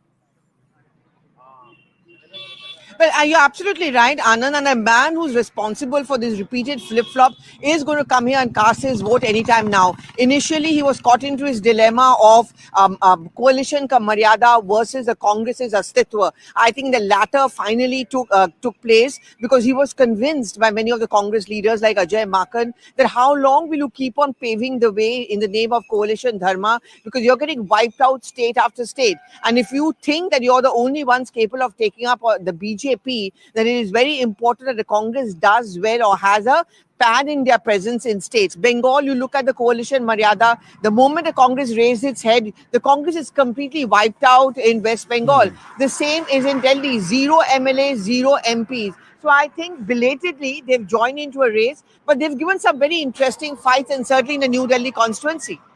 Well, thanks for your inputs, Pallavi, and we'll circle back to you the moment Rahul Gandhi arrives. And does he have a mind of or an opinion with respect to the Delhi voter? What is his pitch before he heads to Bihar? That's another critical one where the last time around the Congress didn't pull its weight. Delhi critical too. Why critical? What are the key factors before we bring back Zaka in with some of the numbers that the voters need to consider? One of the aspects is the middle class. They constitute 67% of Delhi's households. The Jhuggi Jhopadi cluster or the JJ cluster, 17% of the Dalit vote and primarily based in the slums. 71.7 lakh out of the 1.5 crore voters are women voters. And will they, who make up for about 45 to 46% of the entire voter base, will they prove decisive? Will they vote one way? Or is there a split opinion there too? About 12.7% are Muslims. They could be a game changer in at least 6 seats. Dr. Jaishankar is speaking. Sir क्या कहना चाहेंगे आज दिल्ली की जनता निकले? You have always been an early voter. I've been an early voter, a Delhi voter, and I think the public is in the mood for change. Sir, what are the issues that are important for Delhi? So Dr. Jaishankar not offering much, saying, I've been a Delhi voter and I believe that the public are in a mood for change. Rahul Gandhi, fresh pictures coming through. Rahul Gandhi has arrived to cast his vote. Pallavi Ghosh with us. Yes, Pallavi. Yeah, in fact, look at the pictures right in front of me. And this is a very interesting picture because you're seeing Rahul Gandhi being accompanied by Sandeep Dixit, who is, of course, a New Delhi constituency. I think these pictures say it all. I mean, the Congress party, we were just talking about this, Anand, a short while back, getting into this fight belatedly. But I think this is one of the most interesting and aggressive fights. Sandeep Dixit has used up the legacy, and I'm just seeing those shots. I'm leaving you with these shots, Anand, where Sandeep Dixit has walked inside with Rahul Gandhi. They came in the same car together. And, after that flip-flop where Rahul Gandhi was in two minds whether, you really need to put up a big fight against Arvind Kejriwal, I think finally he decided that this is it. This is what we really need to do. And bringing Sandeep Dixit along with him in the same car, going inside and casting their votes, I think it kind of answers your question that the Congress party has decided to up its ante.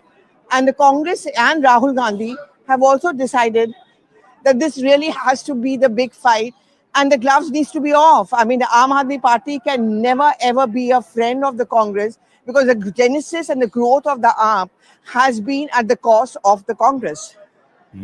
So Rahul Gandhi goes in, he's cast his ballot, he's gone with Sandeep Dixit, Zaka. That's interesting. Now, we were expecting him to come with Sonia Gandhi because they are voting in the same booth. Priyanka Gandhi votes in a different booth. But interestingly, he's come with Sandeep Dixit. And Sandeep Dixit is putting up a fight in the New Delhi constituency. It is a triangular fight, no doubt about it, between Parvesh Verma of the BJP. That's where the former Chief Minister Arvind Kejriwal is fighting from. He really shot to fame in 2013, the first election that he won, by trouncing Sheila Dixit, who was the incumbent Chief Minister at that time.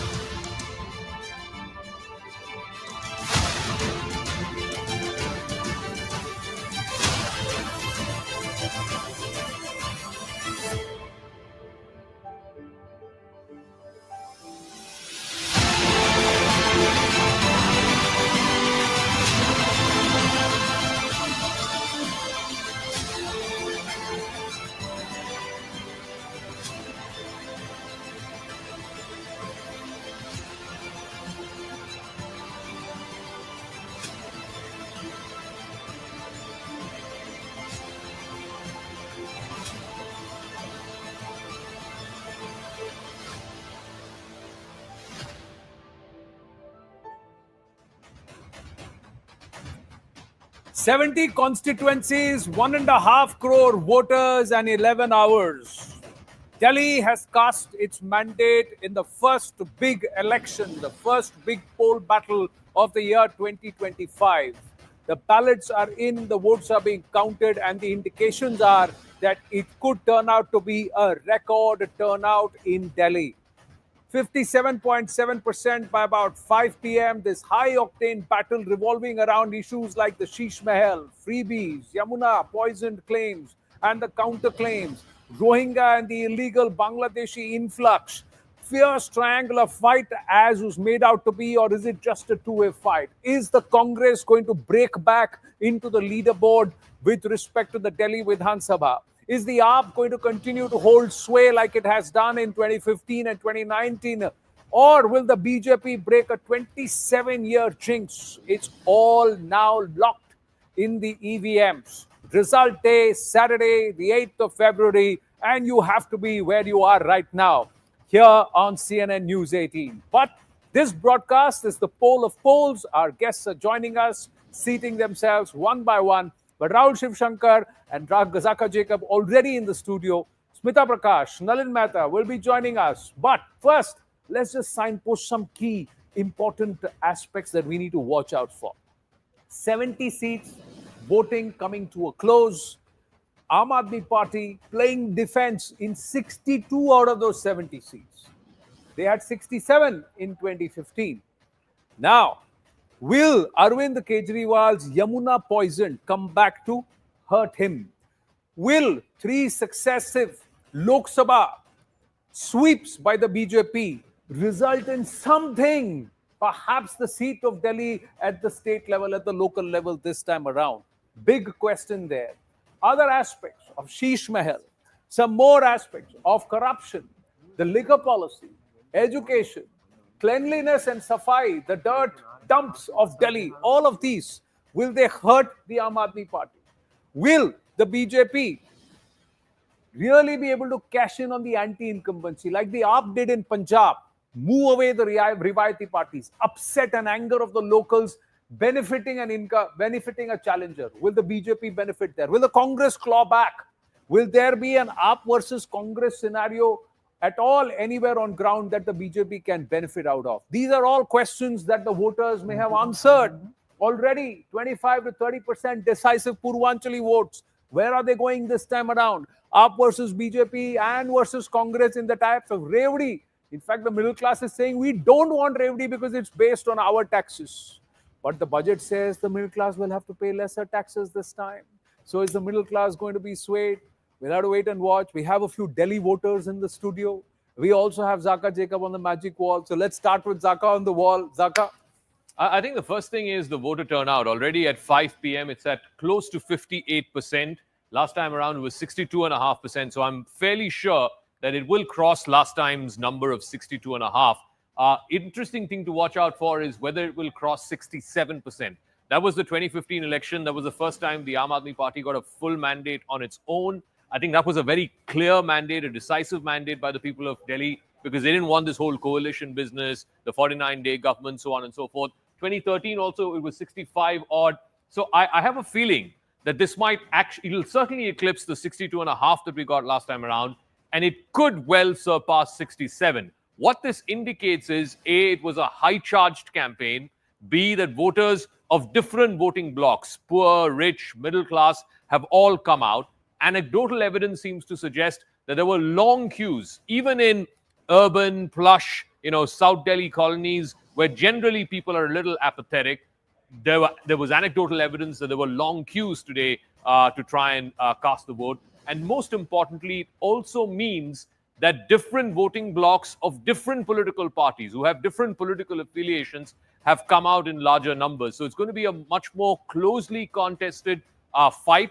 It doesn't mean that it'll be like a 38-32 kind of a fight. It just means that there's more motivation for different voting blocks to come out. It's not just the poor who are necessarily always motivated to come out and vote. It's the middle class, which is mostly apathetic. So when you have higher voter turnout, it means that various cross-sections of society have come out to vote. For example, in Maharashtra, the last election that you saw, it was a record turnout. Even in places like Mumbai, in South Bombay, where people don't turn up in good numbers, you had record turnout. Again, you're seeing something similar in Delhi, which means that it was a very closely fought election. Voting blocks of different political parties, of different affiliations, and different strata of society have come out in larger numbers. So watch out for this figure. I'm certain it'll go upwards of 62.5. If it goes upwards of 67, that would be the highest voter turnout in 20 years in the national capital. 65, 67 to 70%. Will Delhi beat that number of 2015? We'll have to wait and watch. But in our studios, we have three voters, three guests, or three people who have their vote in Delhi. Dekhe, mera aur Zaka ka to Noida mein hai. Noida. So we have got no ink. But Smita Prakash, Rahul Shivshankar, Nalin Mehta, ungli kiya ki nahi? Did you get inked? Yeah. Haan, kiya, sabne. Haan. What was the experience? Well, look, first and foremost, anecdotally speaking, I had never seen so many people at my polling booth. There were quite a few. And this was at 9 in the morning. So I was quite surprised. But look, why are we so vested right now in the turnout? It's because don't go by the overall top numbers from 2020, viewers. Look at the nitty-gritty, in specific, the margins. And let me give you some statistics. I always come armed with my statistics, hard facts, call them what you want to hear. They are in 2020. That's a smart plug of 21 seats. Always the right stand with the hard facts, okay? So 2020, 21 seats, 30%. That's 30% of all seats saw margins of victory less than 10%. This shows that actually the 2020 election was a very competitive one. And if there is anti-incumbency, you saw it in the ticket distribution. AAP was up off the block first. A month and a half back, they distributed their tickets. 30% of everybody was dropped, sitting MLA. So much so that in the last week, 7 of them have decided to dump the AAP and go somewhere else and raise the banner of revolt. 31 seats in 2020 saw margins of less than 15%. So 31 seats out of 70, which is almost half, saw margins of less than 15%. Now that is a big, small margin election. Okay. This time the BJP, don't forget, is armed by the big R, Revdi. And of course, Rahul Gandhi. No. The BJP is armed with the big Revdi. And they have said, okay, let's go toe to toe. So if the Revdis cancel each other out, what is this election about? It's about Kejriwal's image. And Kejriwal called himself a politician who is going to change the face of Indian politics. And in 2015, the middle class responded with a turnout that you just saw. Correct. Right. So if the turnout is now burgeoning, and anecdotally, it's coming from, and I would love to see a breakdown of the middle class boroughs. If it's coming from there, presumably a lot of these numbers, which come very quickly to the EC, come from well-organized polling booths, which tend to be in middle class, well-organized sort of, boroughs. The ones from the Mufassils, the smaller district, the poorer districts, the JJ clusters will take a little bit of time. And there the lines even tend to be longer.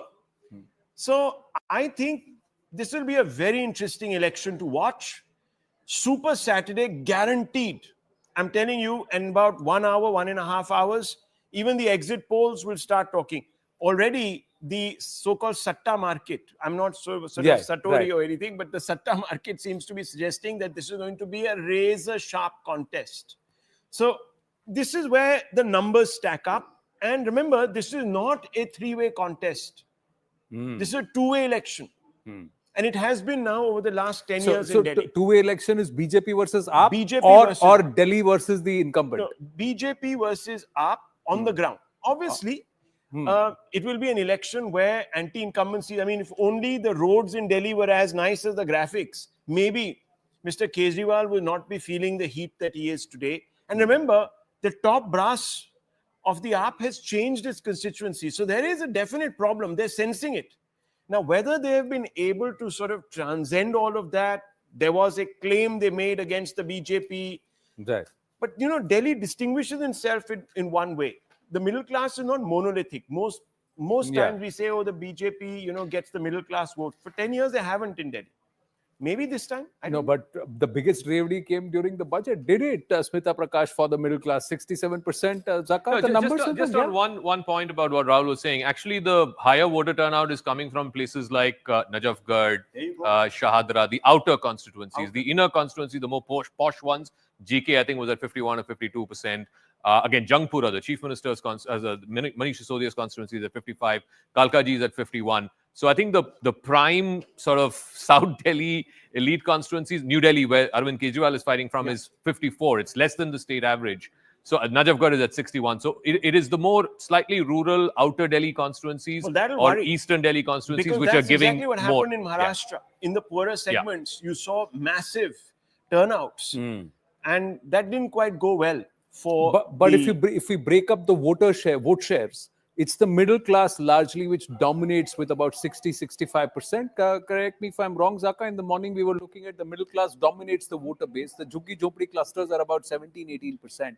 After a long time, Abhijit, good to have you with us. But first, let's go across to our reporters who've put in the hard yards on ground. Pallavi Ghosh, Arunima, Aman also with us. Aman is joining us from the newsroom in a bit. But first, Pallavi and Arunima, you put in the hard yards. Did you find the time to go and cast your ballot also? Hope you did.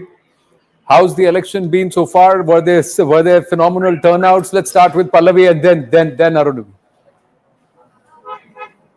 No, I didn't have to cast my vote because I'm a Noida voter like you. Okay. But I'm standing here right outside Sheila Dikshit's residence. And it's important because this is the legacy which is being whipped up by Sandeep Dikshit And, you know, by all standards, he certainly has been one of the most aggressive campaigners of the Congress party, and a party which I would say has let him down in many which way because of his constant flip-flop. But today, when he was accompanied by Rahul Gandhi and then, of course, later by Priyanka Gandhi Vadra and Sonia Gandhi, I guess it's a moment of him feeling good about himself and good about the fact that he got into this fight. But he's certainly given a tough one to Arvind Kejriwal. And a very quick tidbit also, I remember the peak of the India Against Corruption movement, which hit out at the UPA too and hurt them the most. And I remember Arvind Kejriwal was the one where he emerged as a politician after that. It was Sandeep Dixit actually who would negotiate with him on behalf of the Congress party.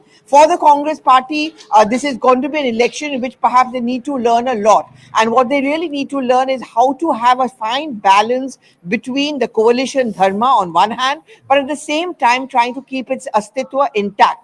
After all, in state after state, they are being wiped out. If the Congress thinks, like Rahul Gandhi thinks, that they alone are capable of taking on the BJP in a one-on-one fight, they'll have to do much, much more. And that is the reason why towards the fag end of the campaign, you saw the Congress party hit back, come out with a very aggressive campaign, but I would say it's come perhaps a tad too late. Very quickly, when I would speak to many voters that do you look at Congress as an option, they said, kya faida? We look at it as a waste of vote. That is the problem which the Congress had to face. Despite an aggressive campaign by, say, Sandeep Dixit, I wonder how many of them would think voting for the Congress party would make sense. Well, vote katwa or waste of vote. But we must actually do a timeline flashback of Pallavi Ghosh reflecting on the Congress's performance from 2015 till 2025 and see how much of it, what she said, is the same.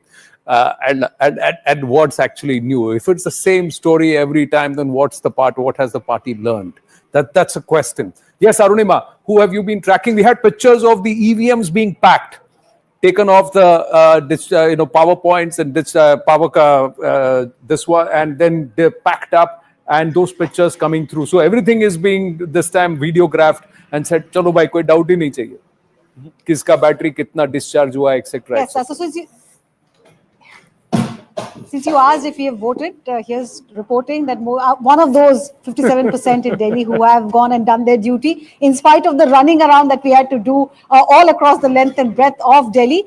Here at the booth that I am, yes, the last voter, she actually reached a few seconds after 6 o'clock, tried very hard to get in, but now it's time for the electoral staff to wrap up and leave, and that's exactly what is happening. This is the Jangpura constituency. I am reporting from one of those constituencies which hasn't really thrown up encouraging figures. In fact, if you see between Jangpura, where Sisodia is standing, New Delhi, where Arvind Kejriwal is contesting, and Kalkaji, where Atishi is contesting, the lowest three numbers for Delhi has come from these three constituencies in that order: Southeast Delhi, New Delhi, and Kalkaji. So we don't really know what's up in store for these three big faces of the Aam Aadmi Party. But overall, the party is quite upbeat at the moment. They feel there is no anti-incumbency. Bhartiya Janata Party is looking at the numbers also, hoping that this number is actually the anti-incumbency factor playing out. The women factor, women voters I've seen everywhere. I've gone to New Delhi, Okhla, Jangpura, I've gone to the Khan Market area. One thing that I can tell you is that the women voters have come out and made that difference. In whose favor they have made that difference, I think that only the 8th of this month will tell us. True. Karol Bagh is 47.4 at 5 p.m. So that's also a very low number. But these places are all about 2 or 3% of the average median. That's 57% below. But Karol Bagh is about 10% below the actual current average. So that's also surprising. Smita Prakash, Chetan Bhagat also joins us in the studio. So let's take it away. The Delhi voter. Tell us, what did you find today, anecdotal experience today when you went to cast your vote? Yeah, so I didn't vote at 9 o'clock. Unlike Rahul, I was with you guys at 9 o'clock. So I went at 10 o'clock. There was nobody other than me voting out there. So very dull voting. South Delhi voters not particularly enthused to get out in the morning to vote. And I'm sure the voting percentage has not been all that great in South Delhi. But as I like the way you introduce Zaka as Zaka on the wall, very Rahul Dravid style. That's the way the Delhi voter has come out, very Dravid style, steady voter came out, and by afternoon they seem to have come out and voted in large numbers. You talked about the middle class voter of Delhi. Were they enthused by the budget? I think it came a tad too late. Just like Rahul Gandhi came a tad too late. No sarcasm here, just generally making a note that, second, the budget comes out, fifth, the polling day. I don't know whether people have, absorbed that part. About the women voters coming out, interesting that they came out in large numbers, because if you notice 2 days back, Arvind Kejriwal said that don't depend on the EVM. आप vote यहाँ देंगे तो vote कहीं और जा सकता है. 10% का वोट है, and that 10% is something that which is Aam Aadmi Party will manage with the women voters. So he made a direct appeal to women voters to come out and vote. In the morning, when we saw Sandeep Dixit getting out, he seemed a little tense that the voters who he thought were his voter base had not come out to poll. Now, that is an important constituency, and it seems, even though there is this less percentage voting, it seems like the Aam Aadmi Party is a tad nervous about the way things are going. There are three Maharathis, which is Manish Sisodia, Atishi, and Arvind Kejriwal. If reports are to come in that there is a little bit of nervousness for all three, because against them, the Congress has put up strong candidates, the BJP has put up strong candidates, and on the ground, you've seen the RSS working, going door to door, asking people to come out to vote. That seems to have paid some kind of dividend, because the voting percentage has increased as we are going in towards the slogovers. Right. Yes. Before I come to Nalin, just quickly two things. This Samvidhan ke sanrakshak to danger for democracy. How did that happen? Yeah. Did you figure that out? Yes. And the middle class not registering between first and the fifth. Sorry, I was at the airport when the announcement was made. Everybody there within 30 seconds registered that up to 12 lakhs no income tax. Yeah, okay. So that obviously means that the Viman, those who take the Viman, they are the ones who figured it out quickly. But middle class is also traveling by Viman today. Yeah, but go ahead. Yeah. In this, I really found the Congress's strategy very interesting. Came in only towards the end. Till 10 days back, all of us who were reporting were like, what the hell is the Congress doing? They are not getting out at all. They've given up. It's a bipolar contest and there's no sign of Congress anywhere. They come in last minute. It seems, one, that the local unit of the Congress finally seems to have said that, you were looking, or telling the leadership, you were looking at the long-term gains of supporting the Aam Aadmi Party as far as the India Alliance is concerned and the national picture. But the short term is that we are going to be losing Delhi. They said that in the earlier election, and they were saying that in this election. Somewhere that seems to have resonated, and the Congress leadership got in and started campaigning. But the other thing also is, in Delhi, people don't like this sustained rally campaigning, noise all the time.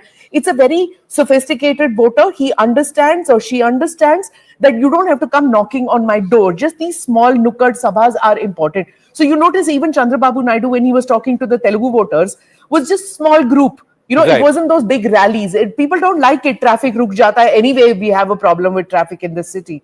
So those big rallies don't really have an effect. So some of the smaller rallies happened. Priyanka drew a lot of crowd for Abhishek Dutt. Rahul Gandhi went to Seelampur, which anyway is a good area for them to campaign for the Gandhi family.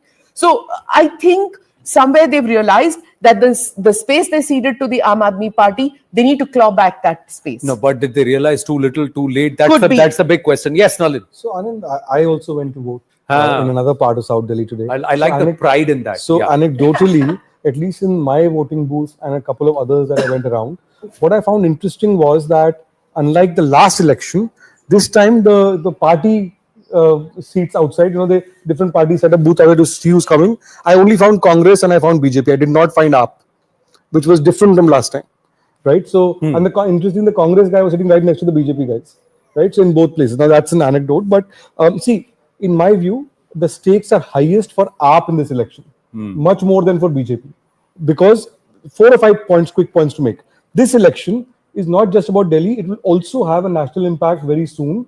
If AAP loses, this has an impact on Punjab, on the government in Punjab. It has an impact in Haryana. It has an impact in Gujarat. You have a Gujarat election coming up next year. In Gujarat, AAP got over 20%, a significant part of the vote. Second, for the middle classes, I think the point that Smita was making and the point that you were making, for at least a year now, there has been a sense that while the BJP government Narendra Modi's government has had support from multiple parts of society, from OBCs, SCs and others. There was an issue with the Dalit vote in the 2024 Lok Sabha election, but that's been fixed in Maharashtra and Haryana. But there was a sense that a lot of resistance pockets are developing in middle class. The middle class is saying, "What's hamara kya hua? Sabko mil raha hai kuch na kuch." Everybody's got something or the other. Women get something. The poor get something. DBT happens. What about us? The budget has changed that significantly. So this is also about the middle class, and Delhi has a ripple effect beyond Delhi itself also. Right. Third point I think is a Congress revival in Delhi can only happen if AAP loses. If AAP wins, you can forget about Congress another 5 years in Delhi. But if AAP loses, Congress had 4% of the vote last time, 4 point something. If they get around 12, 13, 14%, then you're talking about seat conversion, right? Correct. Now, frankly, I've been speaking a lot to Congress leaders. Most of the Delhi unit is hoping seriously for a BJP win because their futures are dependent on that. BJP जीतेगी तो कांग्रेस को थोड़ा oxygen मिलेगा. That's the thought process. Also, I think this is very important for Arvind Kejriwal. The amount of politics that has happened lead up to this, right? The various cases and so on. AAP is a party that has never been out of power from the time they were formed to now. And it's a one-man party. So if he loses, then it's in totally new terrain. So there's a lot more at stake here than just the fate of this government. Also, I believe if it's a close election, I think what you're saying is absolutely true. It's not an AAP loss; it's an AAP decimation if AAP loses because the ripple effect on Punjab. On Punjab. May I add another point that if it's a close election, that's bad for AAP. AAP has to win significantly. Yeah. If it's a close election, if it's like Satta Bazaar is saying, in Satta Bazaar, AAP's rating has come down consistently in the last 10 days or so, right? Close election means the government will be unstable. If you have to depend on the Congress or anybody else, then you have a problem. Acha, now what's your earshot, Desh Trotter? Dada, aapka vote idhar hai ki nahi hai? I call him Desh Trotter because he's traveling all across the country. So, no, the thing is, Anand, that we are hearing that BJP is going to do much. Acha, aapka bhi vote Delhi mein hai? Higher. Kar liya. Guess where? Where all bongs. CR Park. You now successfully planted CR Park in the Cigarette Utility Studio. Very bold. So I did my Maddan and then had Jalpan also there. Jalpan. Yeah, say it right. So we are hearing that BJP is going to do much better, and I think it will do much better. But whether it's enough to trump up, given the demography, is something to be seen. See, we are saying that the middle class will vote en masse for BJP. Because they're coming out to vote. That's all we're saying. They're coming out to vote, yes. But are we sure that the middle class is coming out in larger numbers, or the Juggi, Jopdi? In fact, if you look at the high voter turnout constituency, so we did this, plotted it on the map, 57.7 at 5 p.m. There are 18 constituencies which are 3% or more higher than the state average, more than 60%. And none of those are in South Delhi or Central Delhi. They're all in the outskirts, parts of Delhi that Rahul Shivshankar has probably never gone to, right? Parts like Mustafabad, where they changed the candidate, the BJP candidate. What is that supposed to be? I've done more reporting in India. Well, the lower courts are there. The lower courts are there. I haven't done in a long time though. So, yeah. So parts, let's say, for example, places like Simapuri, Govindpuri, these are seats where you're seeing Rohtas Nagar, a lot of them on the other side of the Yamuna, Silampur, etc. And then you have these outer Delhi constituencies, which are, there's a lot of Jat and Gujar population. Jat, particularly Narela, is one outer Delhi constituency. Then you have Badli. Then you have seats in northwest Delhi. So these are, again, these are caste and community-based votes that you have you have, of course, from Najafgarh, which again is a Jat-dominant belt. You have the seat of Chhattarpur, where again you have extremely. There is one thing that we're kind of missing a little bit in this narrative, and Chetan, I want to bring you in on this because Delhi is cosmopolitan, but it has pockets. Now, many people are wondering which way the Muslim vote is going to go. The AAP didn't really cover itself with glory in Muslim eyes because in 2020, when the anti-CA riots happened, the AAP sort of shied away from taking a position. The Congress is actually out there defending their interests, so to speak. Is that the reason why today this election could actually throw up a surprise? Because the AAP that counted on this Muslim vote is no longer looking sure. And look at where Rahul Gandhi and others from the Congress have actually gone out there and campaigned. So it's Jafrabad, Okhla, some of these areas where there's Muslim pockets. Well, correct. And a few months back, Congress and AAP fought together in the Lok Sabha. And the moment you are cutting each other's vote, because you're literally telling the voter we are same, and now we are not the same. Choose between us. Now we are divorced. Who are you going to be friends with, husband or wife? Try playing that game on dinner sometime. It's an interesting one. Yes. So that's what the vote is confused, right? And I think that could harm more than that. Arithmetic could harm more than people think, because you were together in the India Alliance. You did the Lok Sabha election. Although, like some people are saying, the margin by which AAP won last time is so big. No, that actually, it'll have to be a that tsunami. is not true. So let me just give you the statistic. This bears repetition. 21 seats, that is 30% of all seats, saw margins less than 10%. So it was actually a very competitive election. Yes, there were big gains in certain seats, but 31 seats saw margins less than 15%. No, I have. But that's not less, Rahul. Rahul. Data, To swing vote share that This is much. easy data. What I have is that in 2020, 55 out of the 70 seats. You're going by that Times of India wrote an article that has actually messed up the entire equation. That's because what that is not borne I'm out sorry, by- but we have I also- saw that one columnist who wrote in that Times of India has actually gone and messed up everyone's No, but there's also the Indian calculation. Express article which said that 61 of the 67 seats that the AAP retained between 2015 and 2020, their voter margins fell. But that voter margins fell just to that extent that the BJP got enthused to give it a fight. Because if anything, if any party frightens the BJP in North India, it is the AAP. It is not frightened by the Congress. But that gap over the years has narrowed to the point where, in fact, in the municipal elections, the BJP had a vote share of 38%. Yeah, we could have a situation like the Lok Sabha happened for the BJP, the third term. The same situation in a mini way can happen for AAP in Delhi, where the BJP is still in power, but it's not the same. Just have a look. Just have a look. Just two things that when you talk about the anti-CAA protests and all, the protest happened in Shaheen Bagh, Amanatullah's constituency, AAP MLA. The person who's arrested and for Selampur riots is Tahir Hussain, Aam Aadmi Party councillor. So the AAP not taking a position is perhaps quadrilateral demonstrandum that they clearly were on one particular side. One particular side. But Zaka, when we come to the votes, I think, this is the data. Less than 10,000 votes. The margin of less than 10,000 votes was just 14 seats, of which 4 were won by BJP. So half of what the BJP won in 2020, they won 8. They had 8 MLAs. 4 of them won by less than 10,000 votes.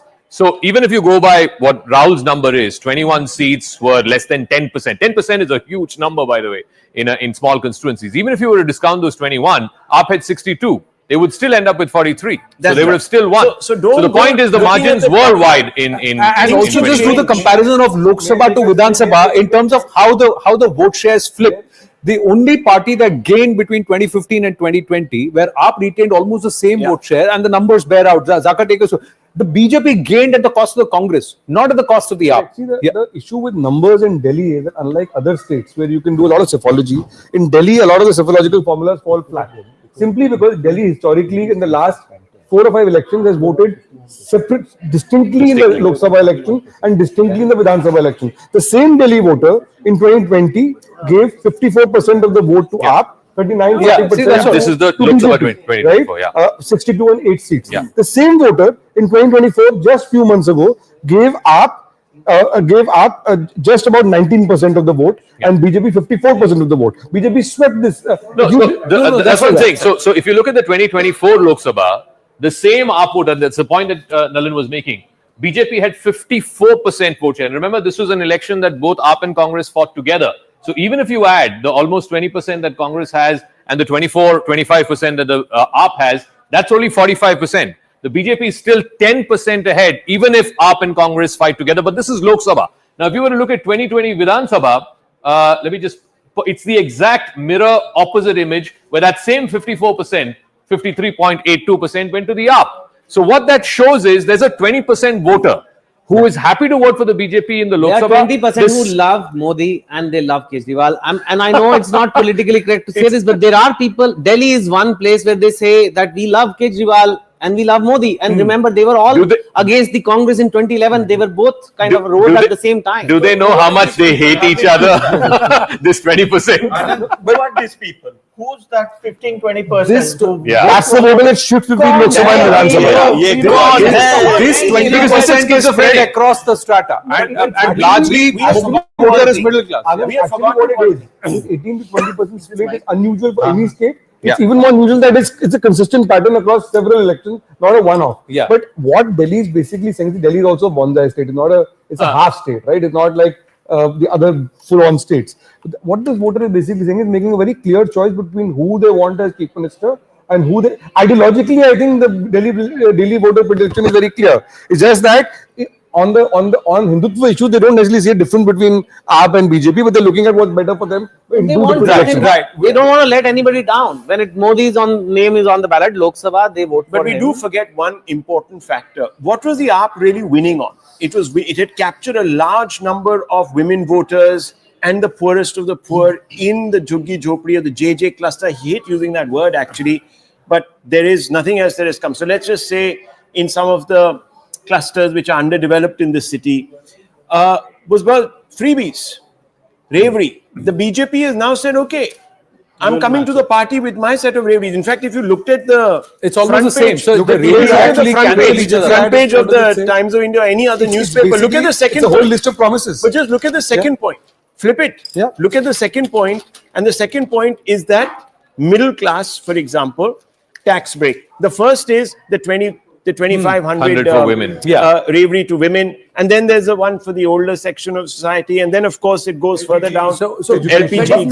barring this tax break, Yes, this tax break, the AAP, the BJP, and the Congress quite literally mirror each other. Now, this is what happens when we have 7 talking heads in the studio. The one talking head joining us from Mumbai gets left out. So, Ravi Srivastavji, it's not done on purpose, but your thoughts, because 6:30 we are counting down to, and we will have the first numbers coming in any moment on the poll of polls. Yes, Ravi.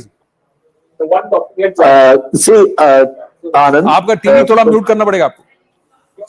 Sure. Do it. I'll do it. वो delay है, that's why. हाँ जी.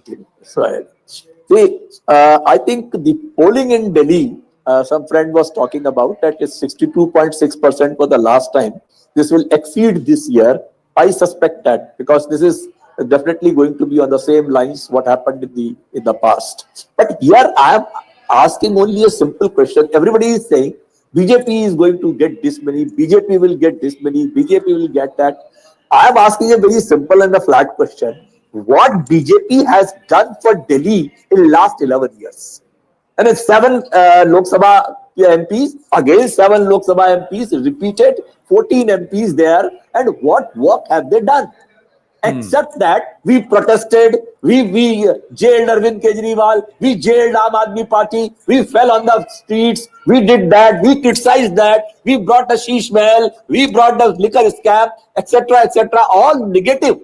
Did they show one item? Look, this is what positive we have done for Delhi. And this was a golden opportunity for the government. I think the fight would have been much simpler had they said we have made more classrooms for the students in Delhi.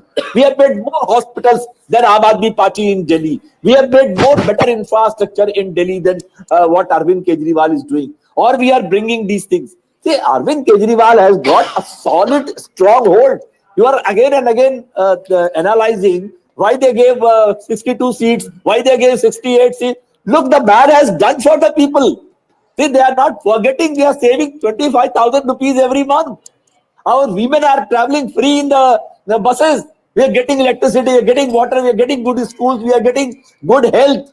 Health he is giving that. He has brought a Sanjeevani scheme where there will be no limit.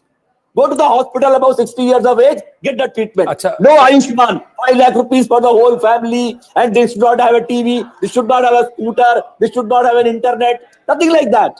So he is bringing out with great ideas. That is why Delhi people love him. Okay. And this is the reason somebody was asking why we love him. That's why The reason sometimes, they love him. Raviji, you must come to Delhi more often, sir.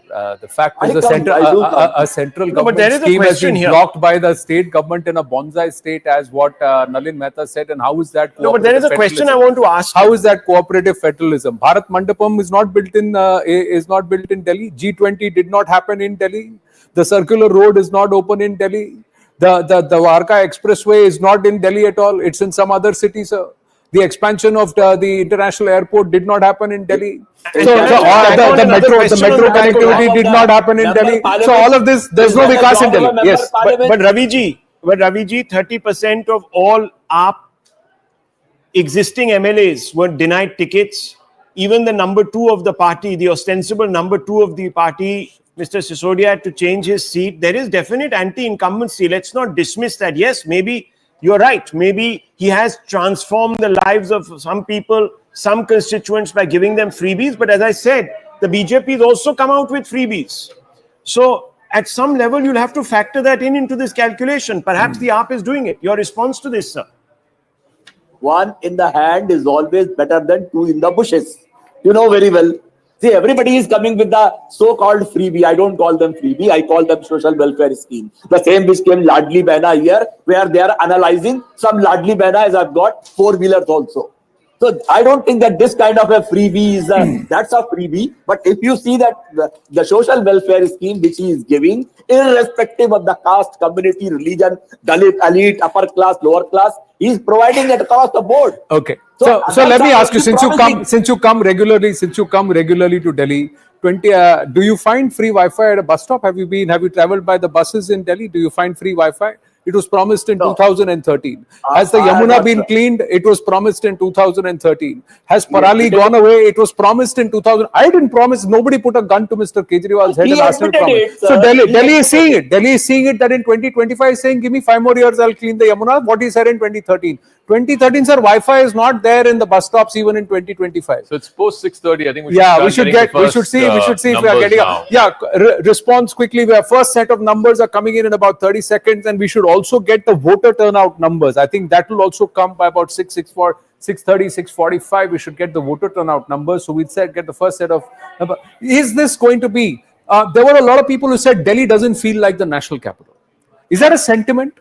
Now, who will you take that out again? You don't get clean air. You don't get clean water. You don't have clean roads. You don't have clean sewage system.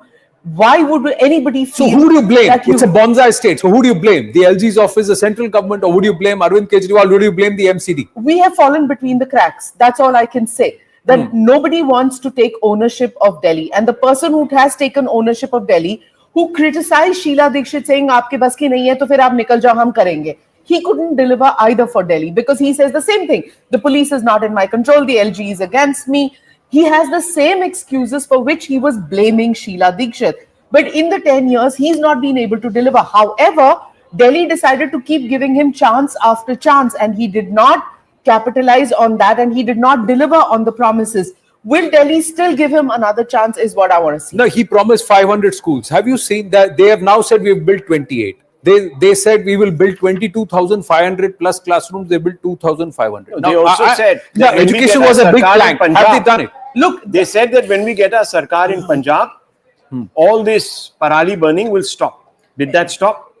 And also, has he... All right, the first set of numbers have come. Interrupting you, PMark has put out its numbers. Let's look at the first set of numbers here on the poll of polls. PMark setting its numbers. And here they are. They will surprise you. The Aam Aadmi Party 21 to 31. The BJP is 21 to 31. The Aam Aadmi Party is 39 to 49. I'm just going to check if these are the numbers because I've got a different set. All right. Now this just has flipped. The BJP is 39 to 49. The AAP is 21 to 31. Congress may just get on the leaderboard an outside chance of getting one. So we'll change those numbers. That's it. So that's where it is. What's the number? Yeah, there it is. That's it. There it is on the screen. Aam Aadmi Party 21 to 31. BJP plus is 39 to 49 because the JDU has also contested elections. So the NDA has contested elections here. Congress is 0 to 1. Others are 0. So that's where it is. So the Samajwadi Party, Trinamool backing the AAP. The Congress having its own allies may get on the leaderboard. but it's the BJP that is running away with this election comfortably. At least 4 clear of the halfway number and maybe 14 clear of the halfway number.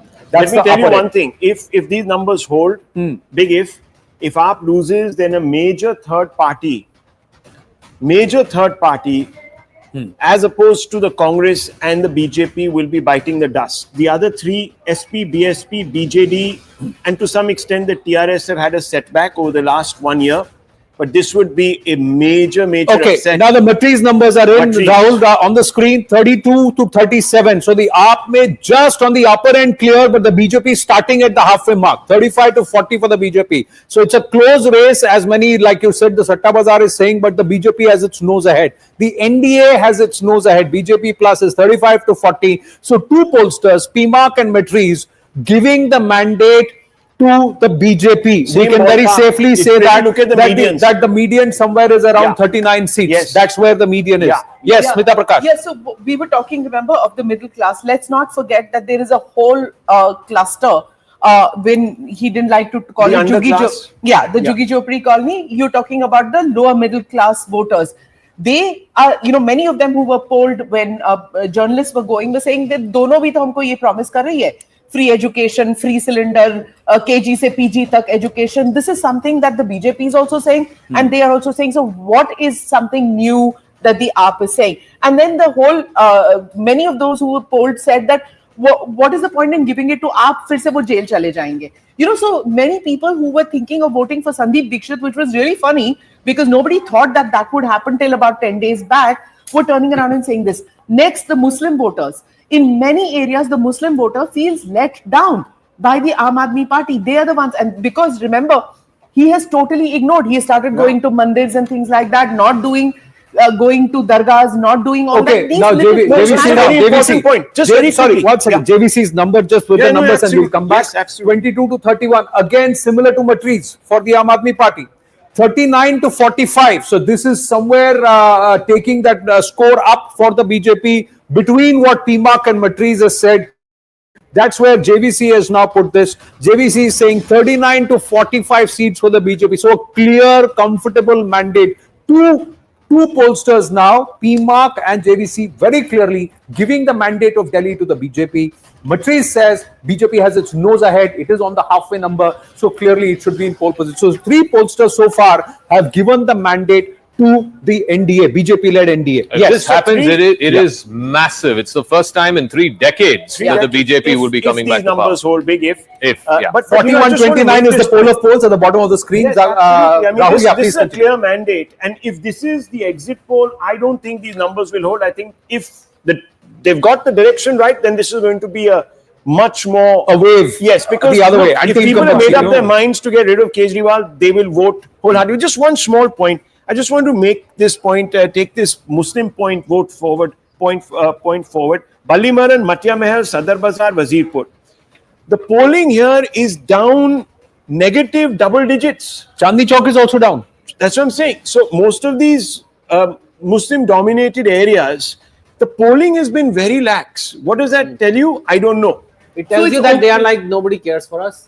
I'm not coming. They're not going to waste their vote. So are these votes going to go? Every 8th voter in Delhi is a Muslim. Whoa, this is landslide BJP. This is what you said. Now, if that's the trend, this is what People's Pulse is saying. People's Pulse says 51 to 60 for the BJP plus, only 10 to 19 for the Aam Aadmi Party. So clearly, there is a massive vote share swing, and if it's a two-way fight, the winner takes it all, Zaka. Yeah, absolutely. I mean, this really hinges on whether the Congress would revive or not. And if the Congress is dead in the water, as most of these polls are showing, then it's a clear two-way fight. And in a clear two-way fight, the people generally give you a clear mandate. And especially if the voter turnout is likely going up to 67, which is the highest that Delhi has seen in the last 2 decades, then you're fairly certain that this is a decisive mandate.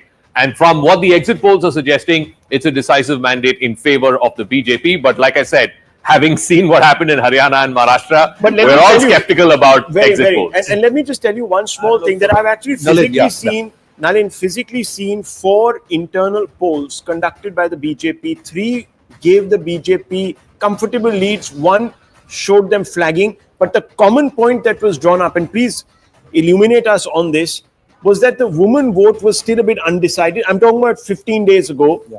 And most importantly, the BJP was seeing gains in the clusters of the most economically backward classes. So I think that it's those clusters are exactly where this election will be won and fought.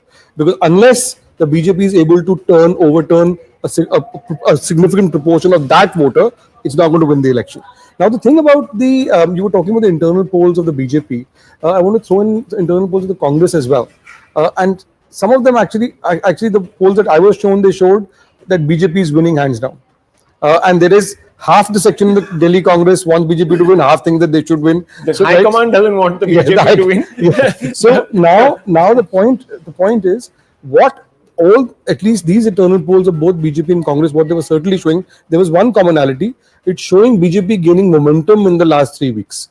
Right? Something has changed in the last 3 weeks. So that's common across. That's the announcement of the freebies. The BJP said that they weren't going to announce the freebies too early. They were going to announce it at the time when most of their leaders would be hitting the ground to carry the message right to the last person. The thing about the freebies, Rahul, is that in the last election, what hit the BJP badly was that a lot of voters said that what if BJP comes to power, we are getting these A, B, C and D things under AAP, we may lose them. So why should we vote for that? This time the BJP has gone out of the way to say that, look, not only will you not lose them, you'll get more. And if you look at the poll promises, they're very uniform, right? There is, I think, right. There's another pollster. Similar on that. Yeah, People's Insight. Another pollster has said BJP 40 to 44, AAP 25 to 29, Congress 0 to 1. So let's take a quick look. This is the poll of polls so far. PMark has said 39 to 49. Let's have a quick look at this, and we'll just put it up here on the big numbers one by one. Let's look at this. PMark has said 39 to 49. So one of the first numbers that came in gave a clear, overwhelming mandate, or a clear mandate to the BJP. Not overwhelming, but yes, clear and comfortable. So if it's the higher median, it will be about 15 seats above the halfway mark. Matriz said 35 to 40. So BJP on the borderline, but with the nose ahead compared to the Aam Aadmi Party, but it predicted a tight fight, which many believe, if it's a two-way fight like it's looking at, is unlikely unless the vote shares are very, very close to each other, and because the BJP has to cover more ground across all the constituencies compared to the Aam Aadmi Party. There again, Rahul Shivshankar's numbers, if they kick in, perhaps the arithmetic would be different. JVC has said 39 to 49. So similar to PMark, starting at 39, going up to 45 here. PMark said 49, but that's the range. Yet again, the AAP is second here. So it will be either 45-22, that's how we should look at it, or 39-31. That's how we can look at these numbers fall, but the BJP forms government. Now this is People's Pulse. People's Pulse says overwhelming number, 51 to 60 for the BJP. It's running away with the election. 20 to 90, 10 to 19 for the Aam Aadmi Party. So this is a reversal of fortunes for the Aam Aadmi Party. So what happened with it in 2020? Now this is People's Insight. So another metric that they have done, and they have put out 40 to 44 seats. So again, a clear mandate for the Aam Aadmi Party, beg your pardon, for the BJP.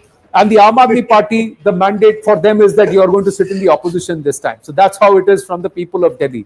Delhi ke dil mein is baar Kejriwal nahi hai. Ab ki baar Kejriwal is not happening as of now with these pollsters in the poll of polls, exit polls. The result day is Saturday, 8th of February. Imagine. I want to say that very, very clearly. We are doing all this analysis based on this figure. Just imagine. And ultimately, we are going to have so much egg on our face. And Zaka, let me repeat So you're confident? that this is good for the complexion to have egg on No, egg on the face, because you believe that the exit I wanted to do a show of When hands. you say egg on the face, you say you believe the pollsters have got it wrong. Look what we've had to do. I've been sitting here with both of you, three of you. I wanted to ask a show of hands. How many of you think these results will hold on Saturday? Rahul, yes, You brought it upon yourself without hands up, hands down. But when you say results will hold, are you saying that the numbers for the BJP will be greater than what the pollsters predict, or do you believe that it will be a total reversal and AAP will do a hat trick? That is unlikely. I think that is unlikely yeah. because there's so many. Okay, let's just start with what we all agree with, and all the polls are saying that the Congress numbers are going to be what they are. Right? Everybody's the same. Okay. Now the big shift is BJP getting more seats than AAP. Every opinion poll is, every exit poll is saying that. Now whether it can be, predicting seats is very difficult in exit polls. We've seen it poll after poll, but the trend normally is also a big revelation here. Now, Rahul, imagine you make this beautiful house. Too beautiful. So beautiful that people are jealous and call it Sheesh Mahal. And now someone else is going to live in it. No, I think, fundamentally somebody else what's going to happen. No, they're I'll not tell you gonna- what's going to it's a happen. museum or It'll become a wellness center for people who have breathing problems in Delhi. Ayurvedic. Where you will Exactly. take- And that's should. brutal. That's Amit Shah in the Opulence. campaign has specifically said that if BJP wins, that Sheesh Mahal will not be occupied with BJP, it will be open to the public. Now, What how will the public do? But then? Nalin, prove me Stop wrong us. in this. But you spoke with people about the Congress numbers. Even though they're not giving seats to the Congress would have taken some kind of voting percentage. It's not possible that they have not done any vote percentage out here, eaten away a part of our We get the vote share numbers. The vote share numbers have It not may yet not come. be That, certainty. vote share numbers have not yet come. Abhijit? Yeah. you say. Just quick 2-3 points about the BJP campaign, and especially if these figures hold true, Anand. One is BJP started its campaign and put a lot of focus on the outer Delhi seats, 21 seats, the rural seats. Yogi started at I think Kirari. Then Nadda's first campaign was from Najafgarh, and they have given Jats disproportionate amount of seats. The Jat tickets. Percentage is about 6-7%. Purvanchalis, you're talking about 30% of Yeah. Delhi's population is That too. Purvanchalis. There are 14 seats where they matter. And Yogi matters they will become kingmakers in this election if this result shows. Because, if this is what the exit polls are showing, Purvanchalis, remember during COVID, they were packed off in buses and sent away. And Arvind Kejriwal said, "Aa jate hain, 5 lakh ka treatment karwa dete hain, 15 lakh ki treatment ka." So, that angst has not gone. The insult that was done, if this is the numbers, again, I reiterate. Smita, I want to respond to a point you were making on Congress vote share. See, the Congress in Lok Sabha elections just a few months ago got more vote share than AAP in Delhi. Yeah. It got 24%. And AAP got around 19-20%. BJP got 54%. Now, at least the internal polls of the Congress that I saw were showing between 11 to 12% vote share for Congress this time, which is more than 4 point something. See, have a look at the vote share that Matriz is if the more protecting. Congress vote share grows, if it's north of 10, 11, 12%, it's going to be hurting No, us. the AAP has slid by about 10% compared to That's the vote share, 2020. vote share, yeah. 2020, Congress has gone up by 4%. Yeah. And the BJP is Gone up by somewhere about 8%. gone up by about 8%. They had no ambition of winning seats more than 1 or 2. Let's be clear on that. They are playing lambi race. They are looking at Punjab. Play abhi kahin pe nigah hai, kahin pe nishana. It's Punjab that Congress is looking at and improving their situation here. And in the India Alliance, wiping out the impact of AAP. Because AAP is now a national party. It's not just a regional party. It's a national party now with 3 states. This partly is 3 2020 states. number. This is the 2020 number. And if you look at the Matriz number there on the screen, how big of the slide is what? 10% for the... Yeah, it'll be almost 10% for and the 7%, Aam Aadmi Party. and 6% up. Yeah. 44, right? Yeah, 6% up for about 5. 46%. Correct. Yeah. And So 46. So yeah, the Congress has 6% up taken for the some of BJP. the AAP vote. And the So, Congress has this gone campaign- doubled its vote share. Don't forget that this campaign was not fought on national issues this time. Neither by the BJP, neither by the AAP. The BJP made a mistake the last time when it came with its heavy guns, and they also tried to polarize the election. It was a completely national campaign. This was not one. This was a very focused campaign, and it will worry the AAP because it was hitting at the very bread and butter issues, which the AAP seems to not have sort of, been able to sort of But meet Rahul, and match. What happened in Haryana? Congress didn't give any space to AAP because they thought we are going to win so big. Everybody's saying we're going to win. So, and it cost them. Today, 8%. Can you put the vote share Yeah, number again? Chetan, this is 8% another and pollster. 44. Just putting out another pollster. Poll Diary is another pollster who's again giving a clear mandate to the BJP. 42 to 50 seats for the BJP, 18 to 25 for the Aam Aadmi Party, 0 to 2 for the Congress, nothing for the others. But yet again, another pollster who says that the mandate is swinging away from the AAP this time and it is going towards the BJP plus, that's the NDA. Let's just go back.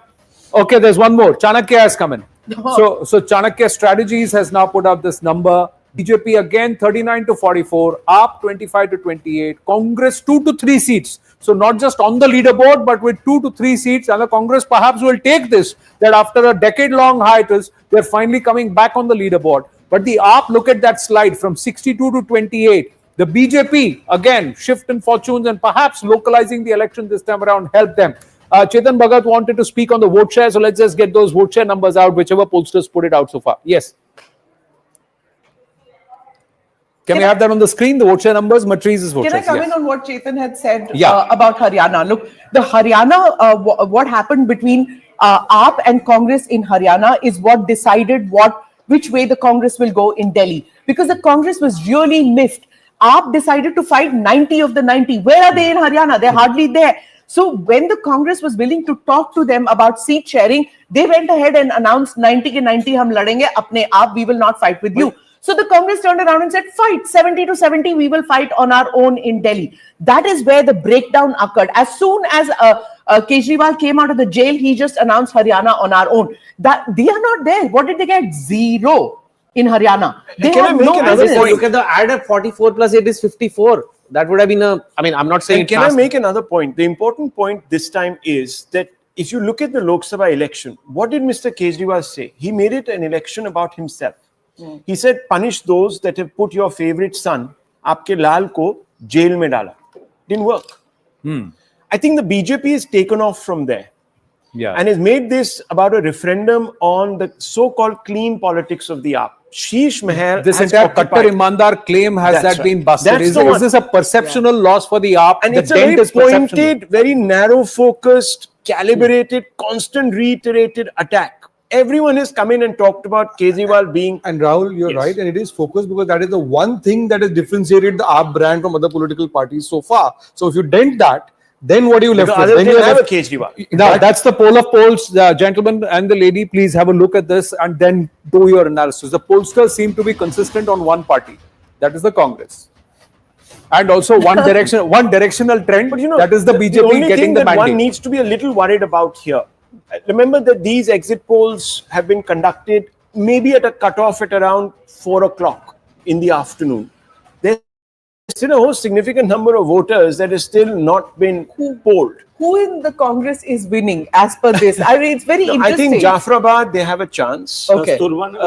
Maybe, but I think the Okla seat, I think, like there are someone these two said, seats. defeating AAP is more important to Congress. So is and they managed it. I mean, like if the Congress vote share last time was 2%, if I mean, most of the loss is gone to the Congress. So Congress's vote share last time was about 4%. It's gone up by about 4%. It's doubled. 8%. It's doubled. Yeah, they have eaten off from AAP. They've also gained some.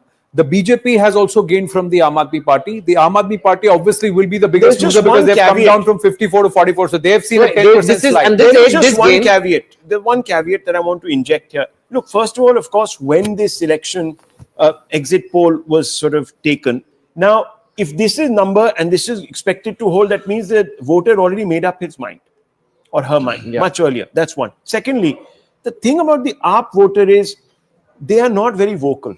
They have seen the repercussions. Okay. There has been a heavy-handedness. So I would just say, let's don't wait know. for another we vote don't share. know. We'll Another wait vote with share this in that's the come. background. Rahul, and to the guests and Zaka. PMark says 45% to the BJP, 42% to the AAP, 9% to the Congress, and 4% to others. So that means this is a 12% slide for the AAP. Yeah, not just that. What it also means is that 9 plus 4, 13% has gone to somebody else. And Yes. chances are that that was the AAP vote. Certainly, you know, an AAP voter may vote for the Congress, but a Congress voter voting for the BJP or the BJP voter voting for the Congress is less likely. So if you look at this, so if it's come down from 53 to 40, what did you say? 42% for the AAP as per the that's an PMark. 11% And Matrice says fall. 44. And BJP has gone from 39.40 to 45. So that's a 5% jump.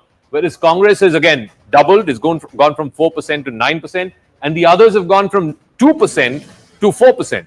So you have. So who are these people? These are people who know. See, you know that Congress is not going to win, but still you are so upset with AAP, but you can't vote for the BJP that you have to vote for Congress. So who is this? This could be the Muslim voter. What is it? I fundamentally Yeah, it could be. that Last it time there is- was CAA.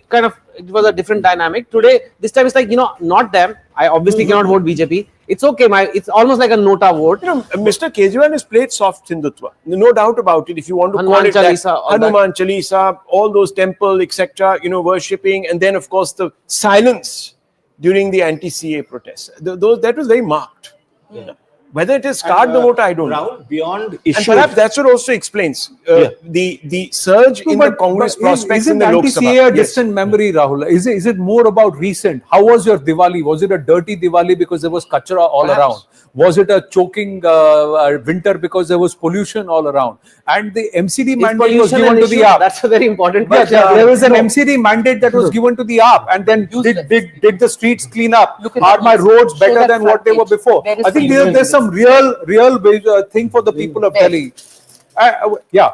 And go ahead. No, you're having a conversation. What is it? Beyond issues, there's also this massive thing of mobilization that the BJP has got this right this time. It had the momentum from Haryana and Maharashtra, and Sangh, according to reports and what we have been hearing, Sangh has been extremely active on the ground.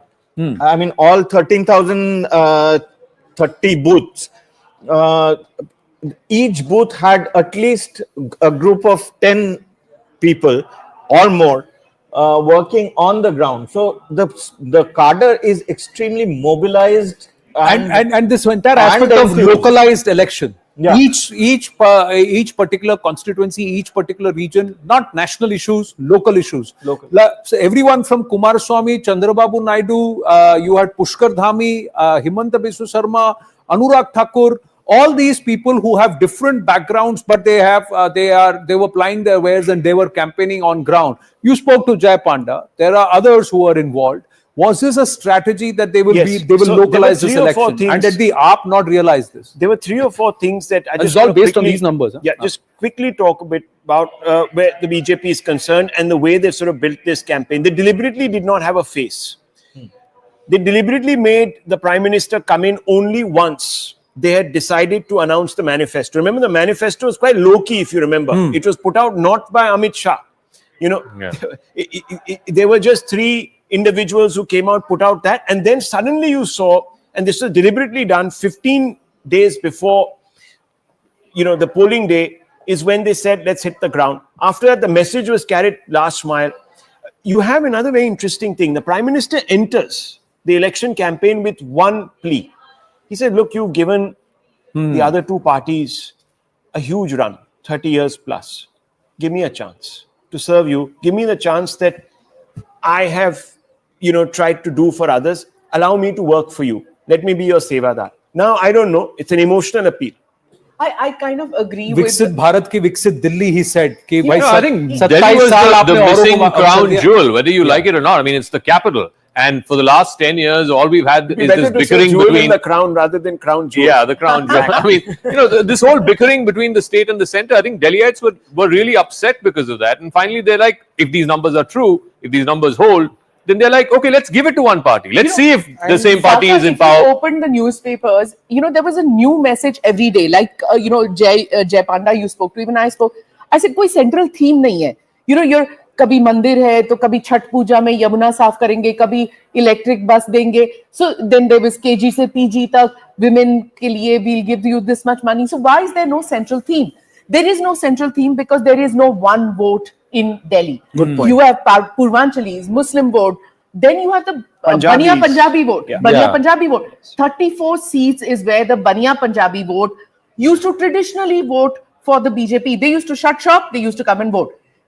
BJP won election after election based on that Baniya Punjabi vote for the Lok Sabha election from 1999 onwards. That Baniya Punjabi shifted to the Aam Aadmi Party. Somewhere that Kejriwal was able to click, that the Baniya vote.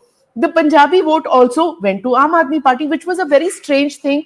The BJP got cracking and wondered what has happened. So you had Hardeep Puri, you had the others who went for the Punjabi vote, you had Manoj Tiwari and the others who went for the Baniya vote. If you remember the last election, 2020, one big issue was also ceiling. MCD ceiling, and MCD was under the BJP at that time. For the trader class, that was a big issue at that time. And I remember Arvind Kejriwal said, "Ye ceiling shieling hum band kar denge." So that appealed to the trader class, particularly the ones in Rajinder Nagar, Patel Nagar, Rajouri Garden. But like as Arvind said, Delhiites have very short memory. Yeah. They pulled down a government based on onion prices. Yeah, exactly. You remember that? Right. Yeah. You know, so These are real issues that hurt the people of Delhi or help the people of Delhi. When you give me free bijli, they gave Arvind Kejriwal vote. But when the bills came post the election, they realized what is happening. So was that a realization or not? We have to wait. And whether or not these numbers stick, or is there going to be a different thing altogether between the 4 p.m. and 6 p.m. and the final voter share number turnout, it's all Janta Janardhan. But the trends, every pollster is going in one way. The voter that holds the key to this election is the woman voter. You can take it from me, you will see. Where the AAP is quite confident that they will actually do, and Kejriwal is on record saying, "वो 10% हम संभाल लेंगे, आप हमें vote दे देना, हम कर लेंगे." So and the woman voter doesn't come out, you know, and is not very vocal. Speak about it. Also the tax break, right, guys? We just forgot. Like India is tax free now. India is a tax free movie. Not for people like you, Chetan. That's why he's sitting somewhere else. Where Anjali Rai of the Aam Aadmi Party is with us. I can be happy for my countrymen. Like I heard only 1% of India, like the tax, India's population will pay tax. 9 out of salaried people, 9 out of 10 salaried people will not pay any tax. I mean, I'm not that sure if it had a 1% effect, 2% effect. We're talking 5% gain in market. I'm not sure if the people shares, of Delhi, largely traders, not and also Sarkari Babus, and Government all, employees. The government employees are there. And does this actually make such a big difference that there would be a 12% slide in vote share as predicted by the pollsters? Anjali Rai is with us of the Aam Aadmi Party. So we'll open it to the guests and also after her first comments. Namaste, Anjali ji. All the pollsters are indicating that the mandate is swinging away from the Aam Aadmi Party. How would you respond to this? We all of us have already seen that these exit polls they don't predict the truth. During Haryana and Maharashtra elections, we saw how they fell on their face. So we don't believe in these exit polls. And secondly, the thing is that our voters are silent voters, especially women. They are very discreet. They are not vocal. They don't even tell to their husbands also that whom are they going to vote for. And we believe that women are largely going to vote for us because they save a lot of money while running their household affairs because of Kejriwal ji. They save in electricity bill, they save in water bill, they save while sending their children to schools, and then free bus yatra for women. So many things in which they are going to believe. And secondly, in which they save. And secondly, the most important thing is trust factor, you know. All the parties have made so many promises. Like if we say that we'll give 2,100 to all the women of Delhi, then BJP will say 2,500. Congress is also saying 2,500. But these people, like after hearing so many promises from all the parties, people get confused, you know. And then they believe that a bird in the hand is worth two in the bush. So they are going to vote for the Aam Aadmi Party because they are already giving them all the benefits. They have proved that whatever they promise, they fulfill their promises. As we speak, actually, they have. Just another pollster has now said no seats for the Congress or any others. It's a straight fight between the AAP and the BJP. And the BJP Plus has got the mandate, 36 to 44 seats by DV Research compared to 26 to 34 by the Aam Aadmi Party. If you believe the Mahila voter is with you, the Mahila voter constitutes about 45% of the 1.5 crore overall voters of Delhi in this election. Then that should have reflected in the exit polls also. Saka? No, not just that. I mean, people tend to forget that the male voter is actually about 83 lakhs. The female voter is about 71, 72 lakhs. So there's a 10, 11 lakh gap between men and women. I'm not diminishing the women voter in any way. But look, every single exit poll has given the edge to the BJP. Some by 5 seats, some by 10 seats.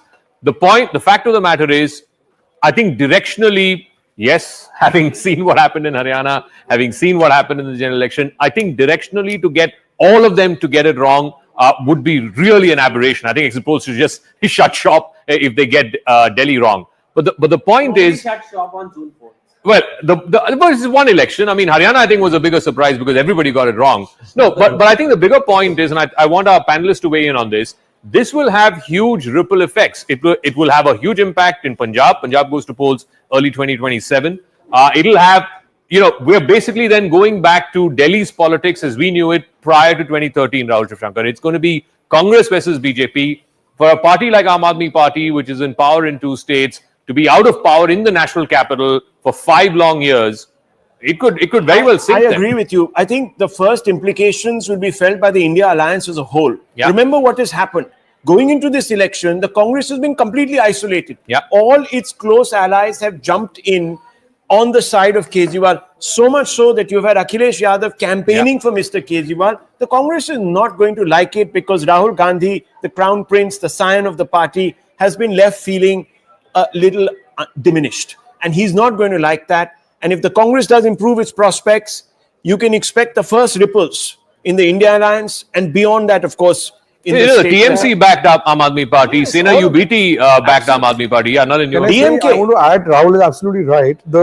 This will also have an impact on the Bihar election. It will have an impact on how many seats Congress can negotiate for in Bihar with the alliance partners. In fact, Congress is actually betting on this election much more for what will happen in Punjab and what will happen in Bihar.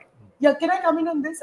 I think it's important what Nalin said about Bihar, because not just the Congress with Tejasvi about how the seat sharing happens, even for the BJP, because they had JDU and LJP fighting 1 seat each in Borari and in Deoli. How have they performed? That also matters. The BJP will go with a stronger positioning in when they go in for their alliance with JDU if they do well in Delhi. Of course, under Nitish, I think that is an given. But yeah, it will have an impact on Punjab. It will have an impact in Gujarat. It will have an impact in Bihar.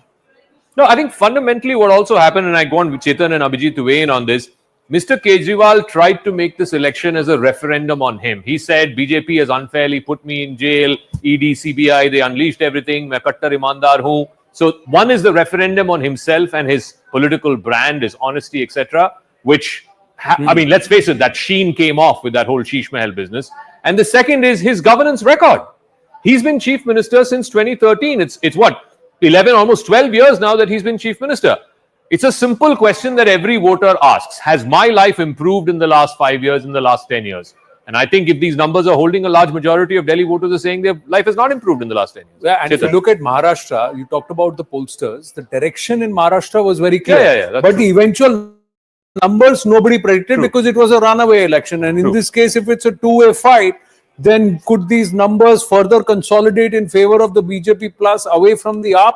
Then what does that mean in terms of spillover effect? Anjali ji is still with us, and then Abhijit. Yes, your thoughts, Abhijit, and then we'll go to Anjali. I think the Delhiites are fed up of the whining and constant bickering that Kejriwal has been doing. See, if even now when you drive across Delhi, the best instances of infrastructure development, etc., are all done during Sheila Dikshit's time. You have to acknowledge that. And Sheila Dikshit had, a BJP government at the center for a while.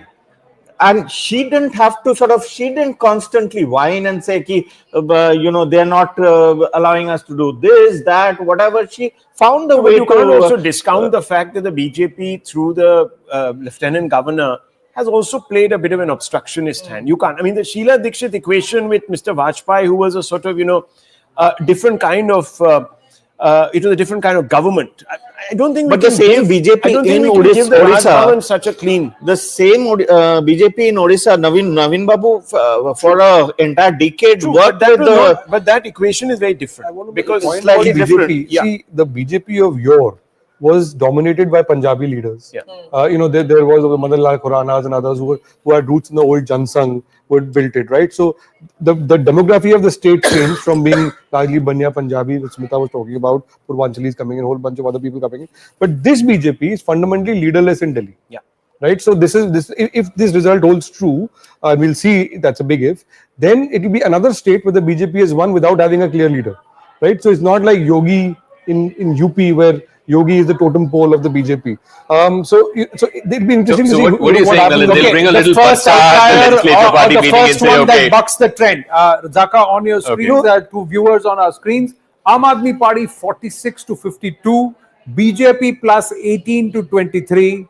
This is We Preside. We Preside is the one and which reside which- or is it We Preside? What is it? So We Preside is not, it's We Preside, however you pronounce it. So the difference between Leviosa and Leviosa. So let's go across to Virendra Sachdeva ji, the Delhi State BJP President. Virendra Sachdeva ji, namaste. अधिकांश जितने भी pollsters हैं, they are giving BJP plus the mandate. एक अभी pollster हैं जो कह रहे हैं रन अवे विक्ट्री फॉर आप. 46 से 52 सीट उन्होंने दिखाया, but otherwise everybody else is saying कि बीजेपी को मैंडेट मिल रहा है. आप क्या कहेंगे?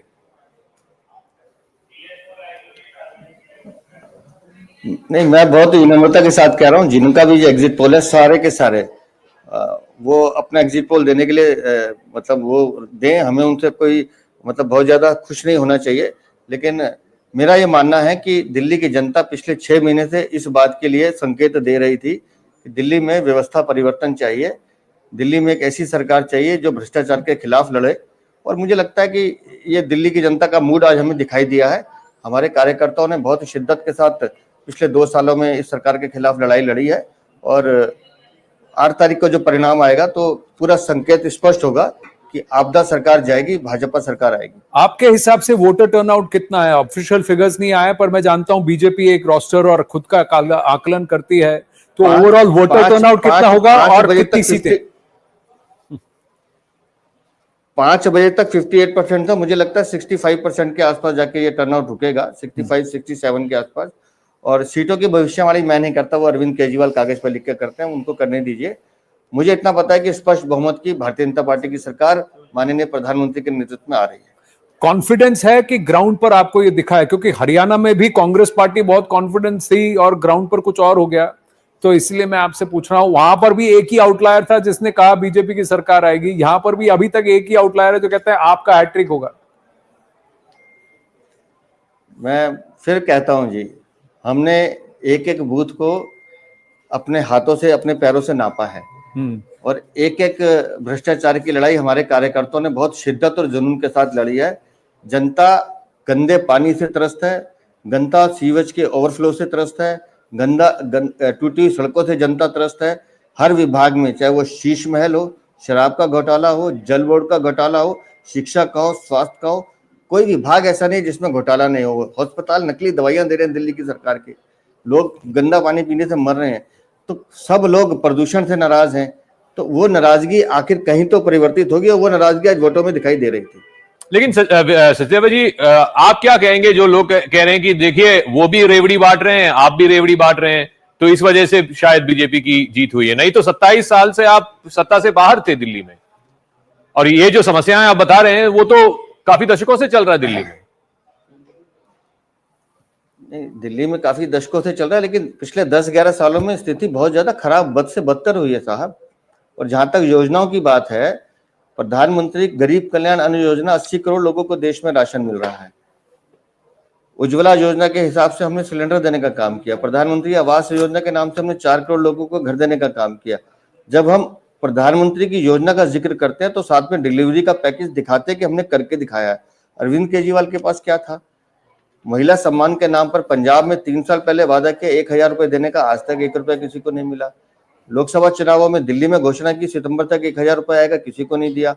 और दिल्ली में जो फॉर्म इन्होंने छपवाए या उसका रजिस्ट्रेशन करवाया, वो पूरे दान में कबाड़ी के पास मिले. तो दिल्ली की जनता इस बात को तो मानती है कि जहां विश्वसनीयता का सवाल होगा तो वहां नरेंद्र मोदी खड़े उतरते हैं, वह अरविंद केजरीवाल नहीं उतरते.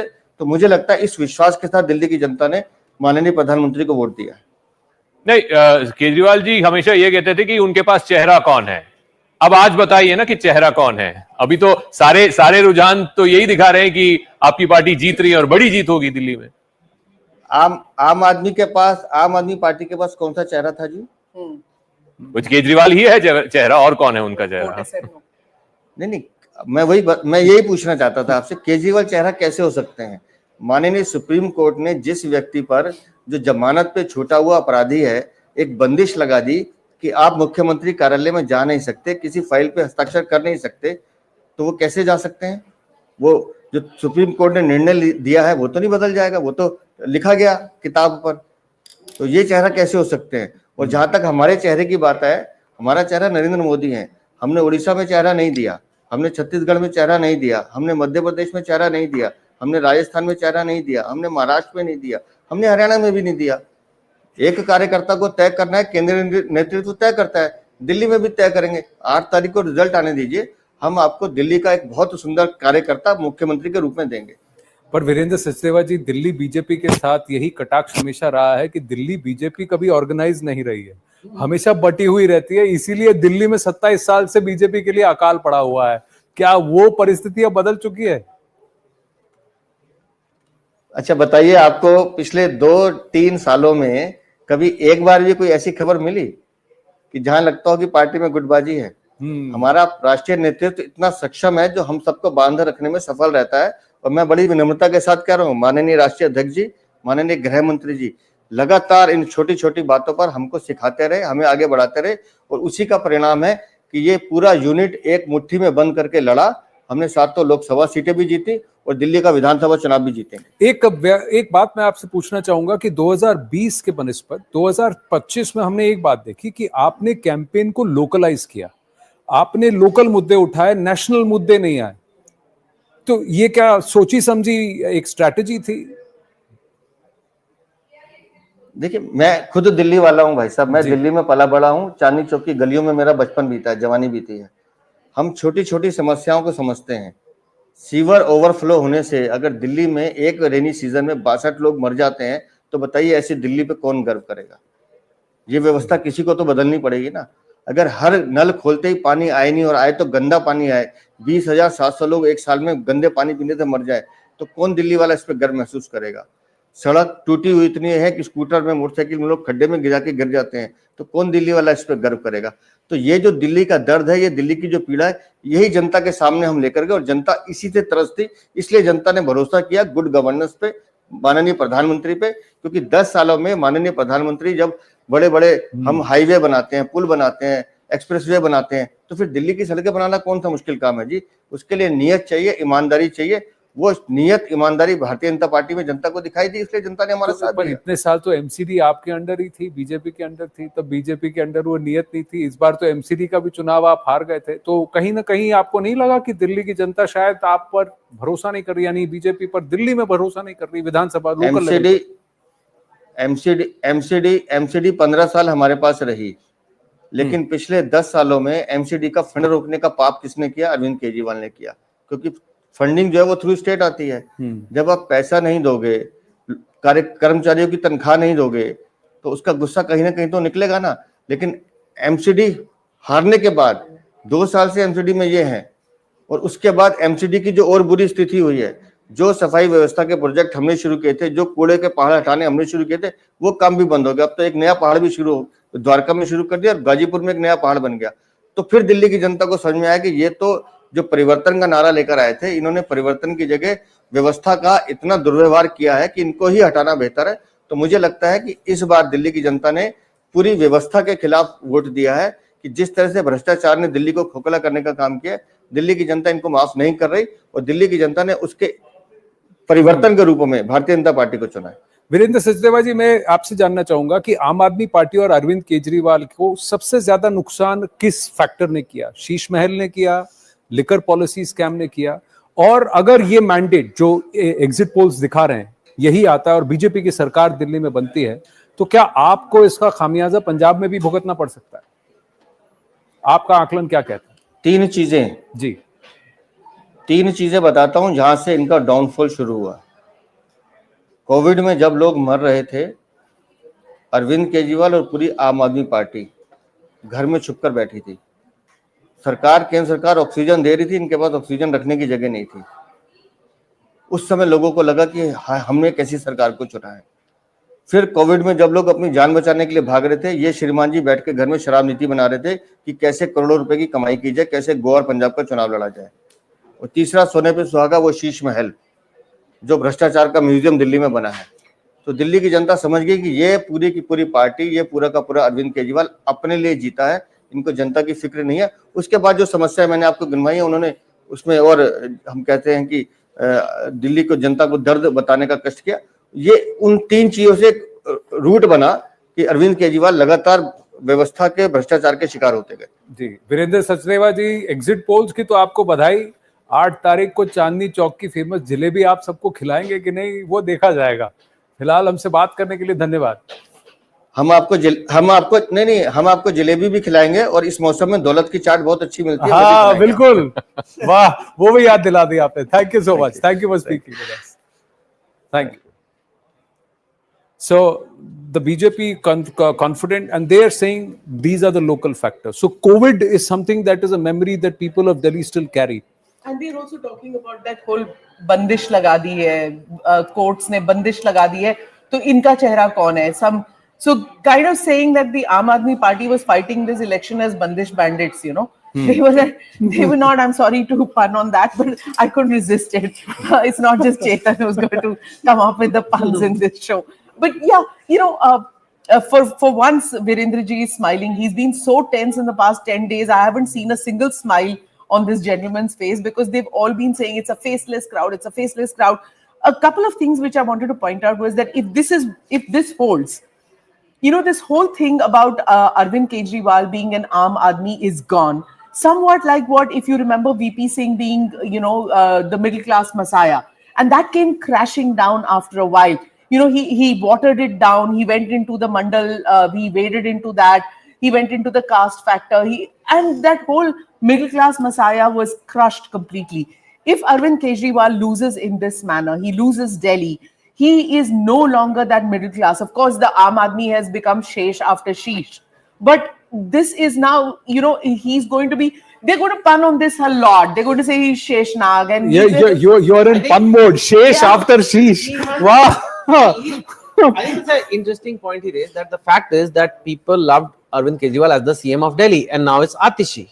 And while it's still AAP and we all know who's running the show, it's still a different face, and a little bit of 1-2% vote. But can I ask? No, but Atishi is still not written chief minister outside her residence. She still says Atishi minister. That happened in Tamil Nadu as well. No, I mean, so she still says Atishi minister. She's not said she, because she says there are no shoes being kept or things like that. So there is a larger question, Chetan.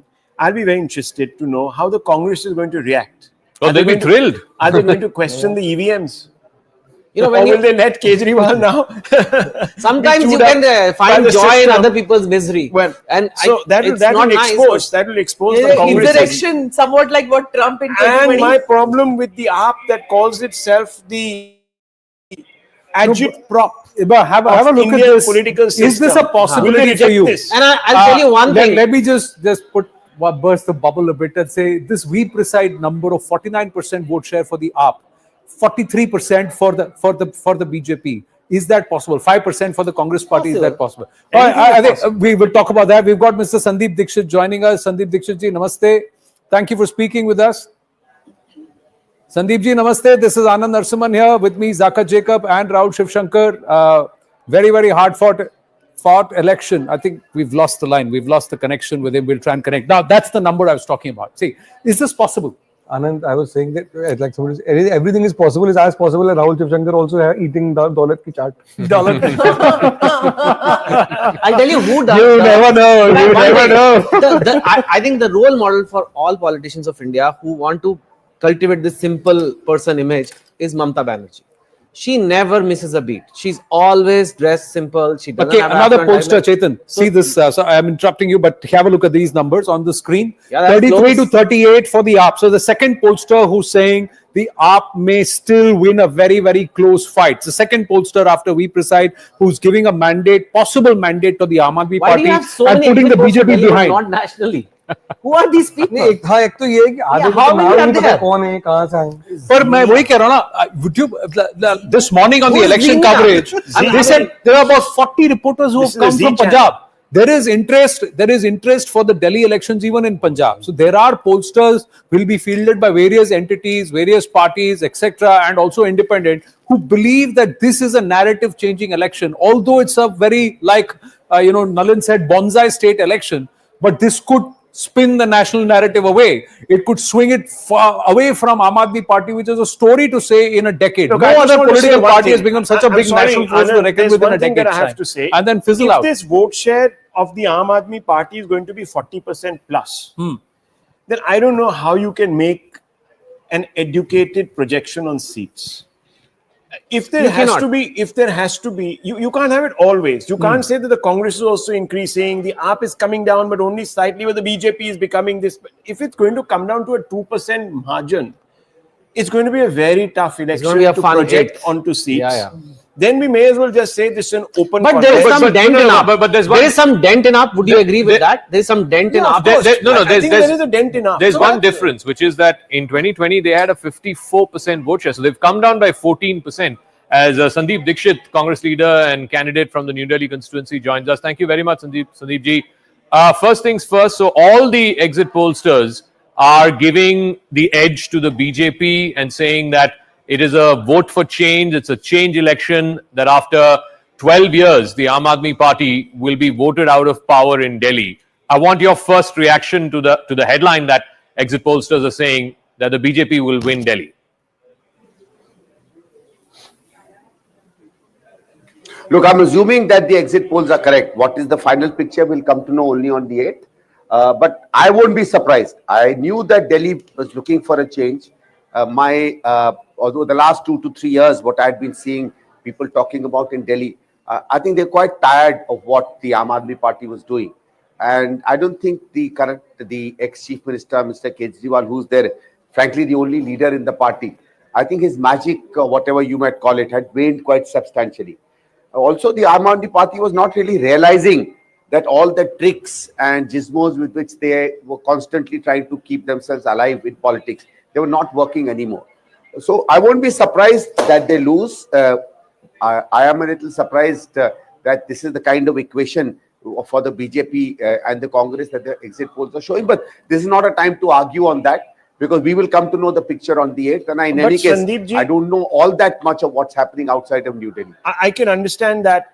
You also been extremely involved in campaigning. Some people would say that your party, the high command came a little late to the party. Excuse the pun, but I just want to ask you, will the high command accept this verdict? If the AAP were to lose, the BJP were to win, would they say that this is again an EVM-driven election, that the mandate of the people has been sort of once again somehow, robbed of them, etc., etc.? Or will they say, okay, this is just rewards, Mr. Kejriwal did not work, the EVMs are reflecting what the people's will is, as it is?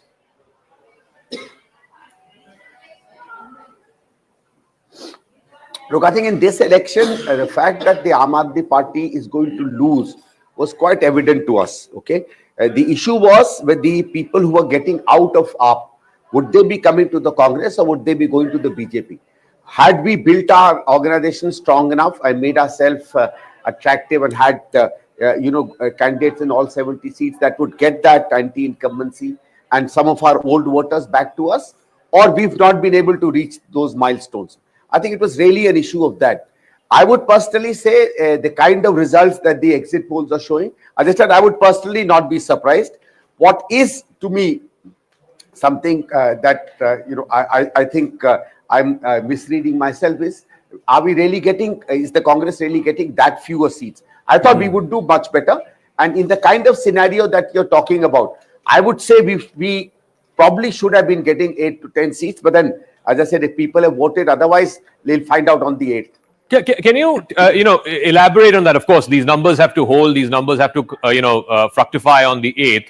But if this is true, that Congress is stuck between 0 and 1 or 0 and 2, why do you think you are not able to capture the imagination of the people of Delhi in a change election? Clearly, people have voted for change, but they preferred the BJP to be the agent of change and not the Congress party. Why? See, I thought that one thing that they were comparing Aam Aadmi Party's government to was really Congress's government 10 years ago, okay? But you need a party with a strong foundation. It's like when rain falls, you have to have a vessel big enough to catch that rain and store it for yourself. Maybe that is something we've not been able to do because we were not there for the past 10 to 11 years. Maybe people didn't have the confidence that we are really the organizational alternative. Okay, I'm just assuming. I'm making guesses as to what it could be. So I think that's where if what we did in the last 2-3 months, maybe if we had done it over the last 2 to 3 years, perhaps we would have been in a position to where BJP is. I said, again, assuming that the exit polls are correct. Do you believe a recalibration soon after the Lok Sabha elections to say that the Congress must fight on its own, especially where it wants to claw back into prominence, would have made a big difference, Sandeep ji? Because there are still many people who believe that the times of Sheila Dikshit is when Delhi saw its best times of prosperity. Not a recalibration. I think it got active just after May, June. I'm saying if we had got active after May, June, but also please remember, it's not that easy for an organization that has been weak for a while, that has not got a people's mandate, that doesn't have elected representatives the way other parties have, and unlike Aam Aadmi Party and others, didn't have an immediate, a people's movement from which it emerges. So a kind of a nascent support, which is not just political. So not having all that in your hand, it's not that easy to suddenly start rising in about 5 to 6 months. I'm not sure what the percentage of vote numbers are, but at least I would be more interested in finding out what are the kind of vote percentages we are getting and in which areas. And I think as of now, the pollsters are saying I'll be able to make a better understanding of the exit pollsters are saying that you will have about a 5 to 6% vote share gain. So from about 4.5% in 2020, you may see up to 8 to 9%. That's what some of the pollsters are saying. Now, if you get into double digits of vote share, and if you are able to break in on the leaderboard, even with say 2 seats, and the Congress finds its way back into the Delhi Vidhan Sabha, will that energize the Congress cadre to say, go local, let's focus on rebuilding ourselves, not just in Delhi, but also perhaps a spillover into Punjab? Oh, yes. Oh, yes. Punjab, in any case, we did go local. Even in the Lok Sabha elections, we did not fight with anybody else, right? And I think at least in Delhi, it settled that we would go it alone. I personally feel that we probably get more than 12 to 13, 14% of the vote. But as I said, again, it's an estimate of mine. Indeed. I would say that this is, on the long run, good for the Congress. We fought somewhat. We've gained a lot of vote back. In many senses, if you see the way we attacked the government, the way we critiqued it, the way we put up our campaign, I think that became quite the center of the anti-AAP feeling that we built up in Delhi. Advantage may have gone to anywhere, and pardon me if you think I'm being too arrogant about the Congress. It's okay, but I think we really built the actual discussions around which these elections went. At least that's what I think. All right, Sandeep Dikshit, thank you very much for joining us. We'll see how this plays out on Saturday, the 8th of February. Thank you. Pradeep Gupta, CMD of Axis My India, one of the leading pollsters in the country, is now joining us. Pradeep ji, you have not put out your numbers. At least I don't have it in front of me in the screen. What is your number for Delhi? Zaka, number crunching is on, and at this point of time, all I can say, we are not yet ready with our numbers. But is there a trend, Pradeep ji? This is Anand here. See, Anand, thank you for having me here. Trend is now, because better to give the proper number only, and then this time, all I can say, very, very interesting situation across the demography. I would say all the demography at play, meaning they are behaving differently, starting with caste, gender, of course, occupation also. In Delhi, occupation also play a vital role. Particularly, there is one side autos wala's voting pattern, Reri Patri wala. Also important here, the job. When I say job, the private jobs and the government jobs, central government, state government. Then Samudaya, meaning Purvanchalis, South Indians, Bengalis, Uttarakhandi, and of course Delhi Vasis and Punjabis. So every demography at play. Important here, that is what we are doing. Which demography has the right representation in particular 100 vote which is being cast. Okay. This is what is going on, and if required, we will do the groundwork tomorrow also and come out with, because Axis My India is known for exact poll kind of a situation. We have predicted 69 elections so far and called 63 elections. But Pradeep ji, before Rahul asks his question quickly, आपके हिसाब से prima facie मामला clear है कि फंसेगा? हाँ, जहां तक ये जो आपका बहुत अच्छा सवाल है, मुझे ऐसा लगता है पास्ट ट्रेंड देखते हुए भी लास्ट 15 ईयर में 90 स्टेट इलेक्शंस हुए, 30 स्टेट्स के 3 इलेक्शन मान लीजिए और 3 लोकसभा हुए हैं। केवल 5 ओकेजन्स पे ऐसा हुआ है जो कि हंग असेंबली की सिचुएशन आई है। उसको देखते हुए और अभी के ट्रेंड देखते हुए मैं इतना जरूर कह सकता हूं कि जो भी नंबर्स आएंगे या आने वाले हैं वो डिसिसिव मैंडेट होंगे, उसमें हंग असेंबली जैसी कोई सिचुएशन नहीं। Pradeep ji, mathematically, I just want to ask you, yes, it is possible, but can the AAP, now some of these polls that are showing these massive victories for AAP, for BJP, sorry, are suggesting that the AAP's vote share will be around 42-43%, which is a decline of about 10%, 11%. Can that be the case if the AAP is going to be decimated and the BJP is going to sweep in the manner that it is being suggested? So, Shivsankar, I do not have, sorry, Rahul, I do not have the answer for this very question. But all I can say, yes, definitely there is a fall in vote share of Aam Aadmi Party of 54% last time. This much all I can say. How much is the fall? That is the number crunching. No, his question was more on the arithmetic. ये दोनों चीजें सही रहेंगी कि उनका 42 पे भी आ जाए और उनकी सीटें भी इतनी कम हो जाएं और बीजेपी इतने बड़े मार्जिन से जीते, या तो उनका 40% से नीचे आना चाहिए to give this kind of seat projection. तक सीट प्रोजेक्शंस का सवाल है, यदि दो पार्टी का वोट शेयर 5% के आसपास का यदि गैप होता है, 5% का गैप दो पार्टी के वोट शेयर में जो टॉप 2 पार्टीज हैं, then it is will be easily decisive mandate. उसमें कहीं कोई शक या सवाल नहीं होगा। This much all I can say at this point. Pradeep ji, तो one final question before we get the political spokespersons in, ये क्या क्लियर फाइट थी between BJP and Congress? Was it a BJP and Aam Aadmi Party, was it a 2 horse race, या कई constituencies में आपने triangular fight भी देखा कि कांग्रेस कैंडिडेट्स कुछ जगहों पे मतलब फाइट डाल रहे हैं और उसकी वजह से शायद आपकी वोट शेयर कम हो रही है? डेफिनेटली कुछ सीटों पे, particularly Muslim dominant seats, and उसमें एक सीट जोड़ दीजिए कांग्रेस की, वो भले ही मुस्लिम डोमिनेंट ना हो, बादली सीट जो है उसके ऊपर जो यादव लड़ रहे हैं कांग्रेस पार्टी के, वो अच्छी फाइट दे रहे हैं, इतना मैं कह सकता हूं। और कुछ सीटों के ऊपर कांग्रेस ने फाइट दी है, बट वो कुछ ही है, सब नहीं है। And that too minority dominant जो कि 8 से 9 सीटें हैं, उसके ऊपर कांग्रेस ने फाइट दी है। सवाल उठता है कि वो कितना मुस्लिम का वोट स्प्लिट कर पाने में सफल हो पाए, और दलित का वोट। मुझे ऐसा एक और ट्रेंड समझ में अभी तक जो आया, उसमें ये दिख रहा है कि मुस्लिम का वोट तो कंसोलिडेटेड है, लेकिन दलित का vote between Congress and BJP, sorry आम आदमी पार्टी की बात करें तो मुसलमानों से ज्यादा दलित का वोट यदि शिफ्ट हुआ है तो वो कांग्रेस की तरफ हुआ है, बीजेपी की भी तरफ हुआ है, लेकिन जो उसका परसेंटेज और वो है, that is something to be seen. So there is a shift away from the AAP. There are gains for the Congress. There is something happening with the BJP.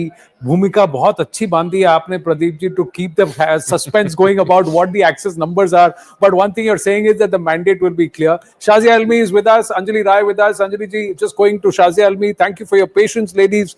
But it looks like it's a fight between the AAP and the BJP. Shazia Almi, what's the report that you're getting? आप भी तो दिल्ली की हैं, आप आप में थी, अब बीजेपी में है, काफी साल से आपने मेहनत भी की है. So what is the pulse you're getting? I think there's a monumental shift in the credibility of Arvind Kejriwal. So all the governments come and go and their elections, but Kejriwal stood out, Aam Aadmi Party stood out, and it stood for something, it believed in something. And now a lot of people who voted for AAP, and he won twice. In fact, I could say 3 times, but basically twice, because first time he got the support of Congress, but a few seats. So there was people believed in him. People were looking at a different kind of politics. But you just see the kind of politics we are seeing. And I'm not talking about him being the Sultan Saab of Sheesh Mahal, but somebody who talks about, Z plus security and is not happy with even that. I'm talking about a person who CAG report talks about 2,060 crores. Now, as the same CAG, the report of which Kejriwal used and bandied around to come to power, and to talk about the corruption of UPA too in general, and Sheila Dikshit in particular. So, and whether the civic issues, you just look at water. Now that's basic. Arvind Kejriwal, and when I was there, we talked about doing away with tanker mafia. Now it's all about tanker mafia, and Delhi Jal Nigam, which was actually doing very well and was profitable during the time of Sheila Dikshit, is under a huge debt, and there's a cloud of corruption again over there. Now you just see, when you look at even Juggi Jhopadis, they expect clean water. So the water is smelly and dirty. We know what's happened to Yamuna. We know about 7,000 crores that Kejriwal has admitted to taking for its cleaning. And same Kejriwal admitting that he's not been able to do that. So it's a huge shift. And I think Kejriwal stands totally exposed. So it's more than one thing. And also I think Congress, and I really want to say this, that I like Sandeep Dikshitji's candor. But you to expect a party to commit political suicide in a state or two, I'm talking about Delhi and Punjab, only to defeat BJP is not fair. And when you talk about Muslims per se, Arvind Kejriwal always said that and believed that, and there's an audio leak to that effect. That says, Musalmanon ko kuch nahi chahiye, bas BJP ko gali do aur bas wahi kafi hai. Modi ko gali do, BJP ko gali do, RSS ko gali do. And knowing very well, and it's sad for Muslims, and I feel bad for them, that despite having kicked the imams and having brought in the pujaris and granthis in his new scheme of things, that they have no choice, but because they want to defeat BJP, they're going with Kejriwal, or from whatever I'm hearing from Pradeep ji say, because Pradeep ji is always balanced and makes a good point. So that would be really, really sad. But as far as Dalit vote is concerned, I think there's a huge shift there, and I can tell you that there is a lot of disappointment with AAP. So whether it's the middle class and a huge chunk of that, and we're talking about record polling. The kind of figures we're getting is the polling, the percentage exceeds all other twice before the Vidhan Sabha elections. So if you look at the middle classes, they have come out and voted. There's disappointment in JJ clusters and huge shift in the Dalit vote.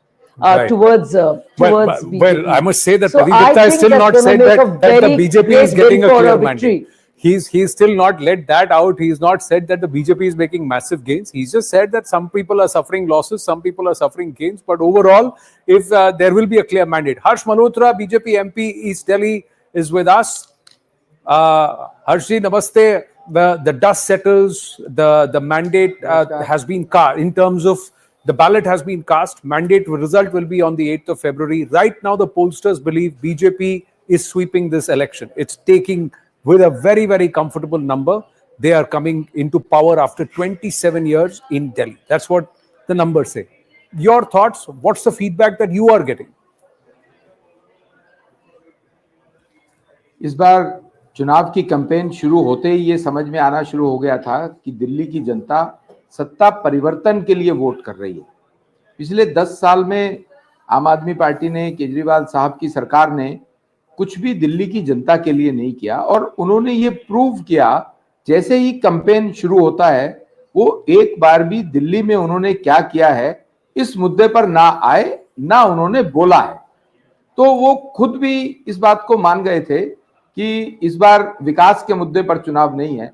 तो जब विकास ही नहीं किया, भ्रष्टाचार किया है और झूठ बोला है, तो दिल्ली की जनता ने सत्ता परिवर्तन के लिए वोट किया। और हमें भी शुरू से ही लगता था कि इस बार भारतीय जनता पार्टी पूर्ण बहुमत के साथ दिल्ली में सरकार बनाई। आपने क्या अलग किया इस बार? यानी बीजेपी ने इस बार अपने कैंपेन में क्या रणनीति अपनाई? क्या फर्क था 2020 और 2015 के बनस्पत? देखिए, रणनीति की कोई बात नहीं है। बीजेपी सीधे सच्चे तरीके से जनता के बीच में गई है, और हमने जो आम आदमी पार्टी ने दिल्ली की जनता को ठगा, केवल वही बातें उन तक पहुंचाई। और क्रेडिबिलिटी ऑफ द बीजेपी आज पूरे देश को पता है, दिल्ली को भी पता है कि इवन दिल्ली के अंदर भी मोदी जी की सरकार ने 65,000 करोड़ से ज्यादा के काम किए हैं, जिससे पोल्यूशन भी कम हुआ है, ट्रैफिक भी कम हुआ है, और इसके साथ साथ इंफ्रास्ट्रक्चर डेवलपमेंट भी हुआ है। दिल्ली की जनता को यह समझ में आया कि दिल्ली में वो सरकार चाहिए जो पॉजिटिव माइंडसेट के साथ दिल्ली वालों के लिए काम करेगी, और केंद्र के साथ मिलकर के केंद्र की सरकार का लाभ उठाते हुए दिल्ली की जनता को उसका लाभ देगी। ये दिल्ली की जनता को समझ में आया है। पर हर्ष जी, आप और बीजेपी मिलकर के पराली को नहीं सॉल्व कर पाए। आप और बीजेपी मिल करके यमुना को साफ नहीं कर पाए, तो बीजेपी अकेले कैसे कर पाएगी? माइंडसेट होता है किसी काम को ठीक करने का। हालांकि अब ये समय नहीं है, लेकिन मैं फिर भी आपको यमुना जी की साफ करने का 4 लाइन में बता सकता हूं जी। यमुना जी में 18 से ज्यादा बड़े नाले गिरते हैं। उसके लिए केंद्र सरकार ने दिल्ली की सरकार को 8,500 करोड़ रुपए दिए हैं। उसका स्टार्ट ही उन नालों के मुहाने पर जहां वो यमुना जी में गिरते हैं, वहां पे ट्रीटमेंट प्लांट लगाना है। अगर वो इतना ही काम कर दें, और जब ये काम एलजी साहब ने केंद्र की मदद से करना शुरू किया, तो ये साहब कोर्ट चले जाते हैं, आम आदमी पार्टी के नेता कोर्ट चले जाते हैं कि हमारा मैंडेट है, हमें करने दो, कोर्ट से स्टे ले आते हैं। तो इनका माइंडसेट ही नहीं था यमुना जी को साफ करने का। और यमुना जी की सफाई तो एक मुद्दा है, ऐसे इन्होंने कितने ही मुद्दे जो दिल्ली की जनता के लिए होने चाहिए थे। 78,000 करोड़ रुपए का एक साल का बजट है, इनके पास बजट की भी कोई कमी नहीं थी, पर इनका मन नहीं था। ये तो सिर्फ भ्रष्टाचार में लिप्त थे। इस कारण से ये दिल्ली की जनता को कुछ भी सहूलियत नहीं दे पाए। और हम केंद्र सरकार की मदद से भी, और जो हमारी क्रेडिबिलिटी, गुड गवर्नेंस जो बाकी राज्यों में भी है, वो आज दिल्ली की जनता भी समझ रही है कि ऐसी सरकार चाहिए जो सरकार केंद्र के साथ कदम से कदम मिला करके काम कर सके और दिल्ली के विकास के लिए सोच सके। दो आरोप हैं हर्ष जी। एक कि दिल्ली बीजेपी में जितनी गुटबाजी है वो पूरे देश भर में बीजेपी में नहीं है। दूसरा आरोप ये कि आम आदमी पार्टी के काम में सबसे ज्यादा बाधा एलजी ऑफिस के वाया बीजेपी ने ही डाली। दोनों ही आरोप निराधार हैं, ना कोई गुटबाजी है। और एलजी साहब क्यों रोकेंगे काम को? एलजी साहब ने तो दिल्ली में विकास के लिए केंद्र की ग्रामोदय योजना से 1,000 करोड़ रुपया दिल्ली के लोगों के लिए लगाया है। और जब केंद्र की मदद से कूड़े का पहाड़ हटाने की कोशिश की, तीनों जगह पर उसके टेंडरिंग की, तो भी ये साहब कोर्ट चले गए। यमुना जी की सफाई करने की कोशिश की, तो भी आम आदमी पार्टी वाले कोर्ट चले गए। आयुष्मान भारत योजना लागू करने के लिए हम लोग अगर कोर्ट गए, तो वहां पर इन्होंने मना किया कि नहीं होना चाहिए। तो ये तो बिल्कुल स्पष्ट है। और आज दिल्ली की जनता जान रही है, जिसके कारण से दिल्ली की जनता ने सत्ता परिवर्तन के लिए वोट दिया है और भाजपा की सरकार हो इस बात के लिए वोट दिया है। मुख्यमंत्री की दावेदारी किसकी है? भारतीय जनता पार्टी का कार्यकर्ता मुख्यमंत्री बनेगा। हर्ष मल्होत्रा जी, बहुत बहुत धन्यवाद हमसे बात करने के लिए। Thank you very much. We are going to take a very short break here in the battle for Delhi poll of polls coverage. Stay with us.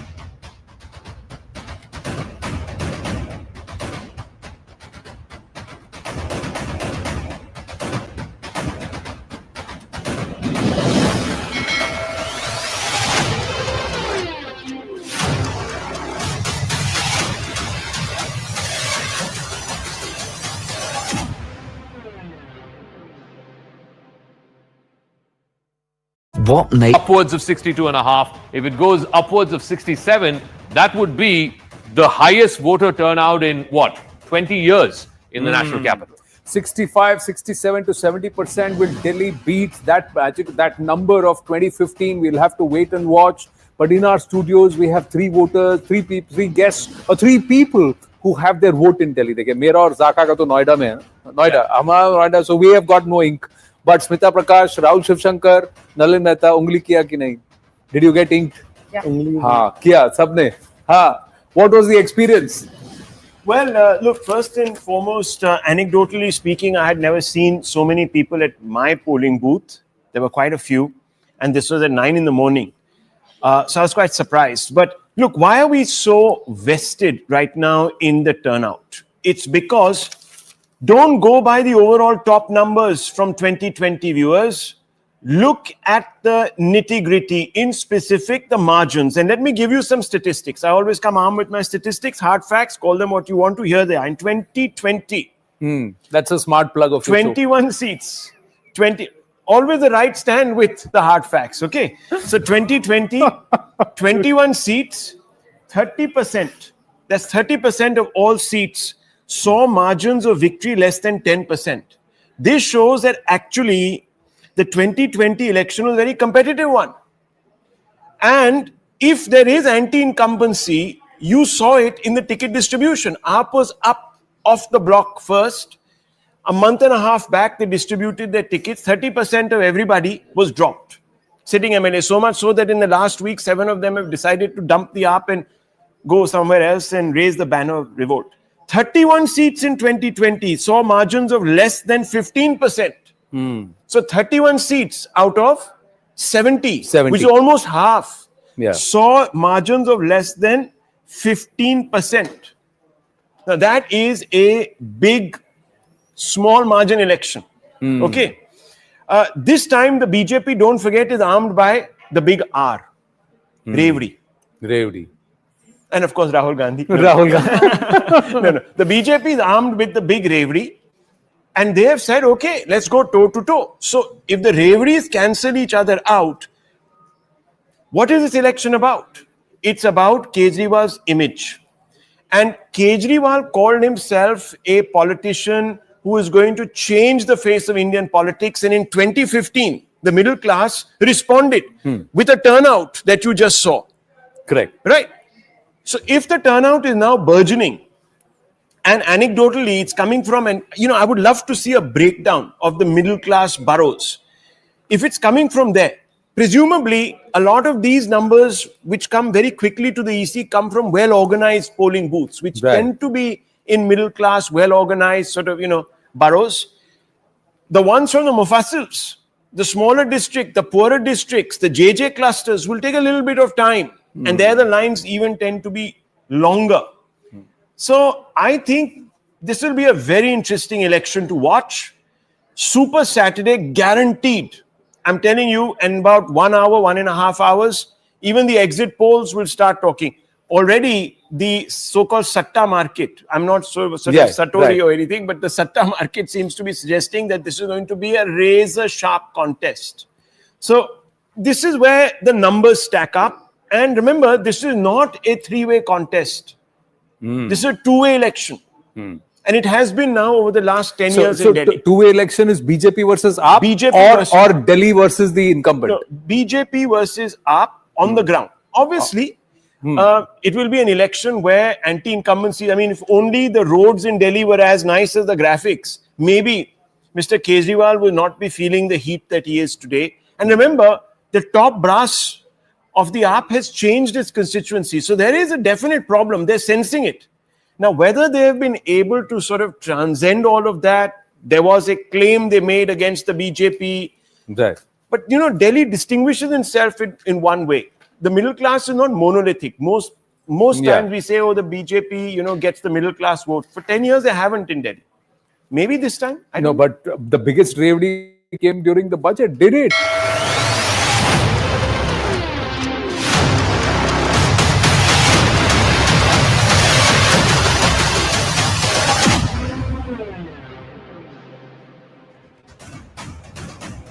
Back live in the battle for Delhi and the poll of polls, the numbers clearly favoring the challenger, that is the BJP, that's been waiting for the last 27 years to get and win the mandate of the people of Delhi for Delhi's Vidhan Sabha. The Aam Aadmi Party has been shown the door out, and they will now have to sit in the opposition if these numbers and the projections by the exit pollsters hold. Yes, there are two outliers. There are two pollsters who have bucked the trend and who have actually said that that Arvind Kejriwal will return, the Aam Aadmi Party will return for a hat-trick, but they are only two. The most of the others, and largely the more prominent ones like PMark, Matriz, People's Pulse, and have gone ahead and said that no, the mandate will be in favor of the BJP. The AAP will come second. Largely a two-horse race with the possibility of the Congress getting onto the leaderboard after nearly a decade with 1 or maybe 2 seats. Manoj Tiwari of the BJP is with us. Manoj Tiwari ji, namaste. जो trends दिख रहे हैं, मैं आनंद बोल रहा हूं, जिस तरह के रुझान दिख रहे हैं, क्या वो एनकरेजिंग है कि आपको लगता है कि 8 तारीख को इससे भी बेहतर मैंडेट बीजेपी को मिलेगा? मुझे लगता है कि इस एग्जिट पोल में जो कुछ दिख रहा है उससे बेहतर रिजल्ट एग्जैक्ट पोल में आएगा, एग्जिट पोल से एग्जैक्ट अलग होगा हमारे पक्ष में, ऐसा हमें विश्वास लग रहा है आनंद जी। आप पूर्व अध्यक्ष रह चुके हैं बीजेपी के दिल्ली प्रदेश में, आप यहाँ लोकसभा एमपी हैं, आप कई चुनाव भी लड़े हैं, दिल्ली को आप समझते हैं। मैं जानना चाहता हूं इस बार क्या अलग हुआ और क्यों आप इतने कॉन्फिडेंट हैं कि बीजेपी को इससे बेहतर, जितना पोलस्टर्स दिखा रहे हैं उससे बेहतर मैंडेट मिलेगा? देखिए, एक तो आम आदमी पार्टी के विरुद्ध बहुत नाराजगी है दिल्ली के लोगों में। आम आदमी पार्टी ने जिस प्रकार से दिल्ली को गंदे पानी से, एक प्रकार से कहें, लोगों की जानें ली हैं, लोगों को मौत के मुंह में ढकेला है सर। जैसी लगातार पोल्यूशन की समस्याएं, दिल्ली गैस चैम्बर बनती गई, सांसों पे आपातकाल जैसा शब्द सुनने को मिला हमें, और बुजुर्गों का पेंशन बंद करना, तमाम ऐसी चीजें थी, गरीबों का राशन कार्ड नहीं बनाना और बैड रोड्स। तो अब हमको लग रहा है ना कि रोड में गड्ढे गड्ढे, तो रोड में गड्ढे वाले जा रहे हैं और हाईवे वाले आ रहे हैं, ऐसा दिल्ली की जनता से हमने सुना है। तो बहुत सारी चीजें आनंद जी, मैंने तो दिल्ली के गलियों में जाइए, हमको शर्म आ जाती है कि हम कैसे दिल्ली के लोगों को, नाले बह रहे हैं, किनारे में घर है, झुग्गी है, कोई केयर करने वाला नहीं है। तो मुझे लगता है आम आदमी पार्टी ने बहुत निराश किया है लोगों को, इसका कारण पहला। दूसरा, केंद्र ने जहां जहां उसकी चली, चाहे वो झुग्गी के लोगों को पक्का मकान देने की बात हो, बड़े बड़े Dwarka express, NH24, Akshardham express, Dehradun, ये सब प्रगति मैदान टनल, झुग्गी वालों को पक्के मकान, इससे लोगों की आशा जगी। क्योंकि एक बहुत बड़ा शेयर करूं, आम आदमी पार्टी हमेशा झुग्गियों को बोलती तुमको बीजेपी आएगी तो तोड़ देगी, और बीजेपी ने पक्का घर देना शुरू कर दिया। तो बिल्कुल ये जो डबल स्टैंडर्ड था ना, और भ्रमित करने वाला जो इमेज आम आदमी पार्टी का लोगों को दिखा, दीज आर द रीजंस जिससे बीजेपी के प्रति विश्वास बढ़ा है। जैसे बीजेपी मेट्रो बढ़ा रही है, पर इस बार आप लोगों ने भी थोड़ा स्ट्रेटेजी चेंज किया है ग्राउंड पर। क्या चेंज किया? लोकल कर दिया इलेक्शन को। आप हर नुक्कड़, हर मोहल्ले में अपना इंडिविजुअल T20 खेल रहे हैं, नेशनल लेवल का टेस्ट नहीं किया इसको। हाँ, ये भी एक बात रही कि हमारा फोकस बहुत विधानसभा के बूथ लेवल तक इस बार रहा। और जो सबसे महत्वपूर्ण बात है, हमने भी इस बार मोदी गारंटी में वेलफेयर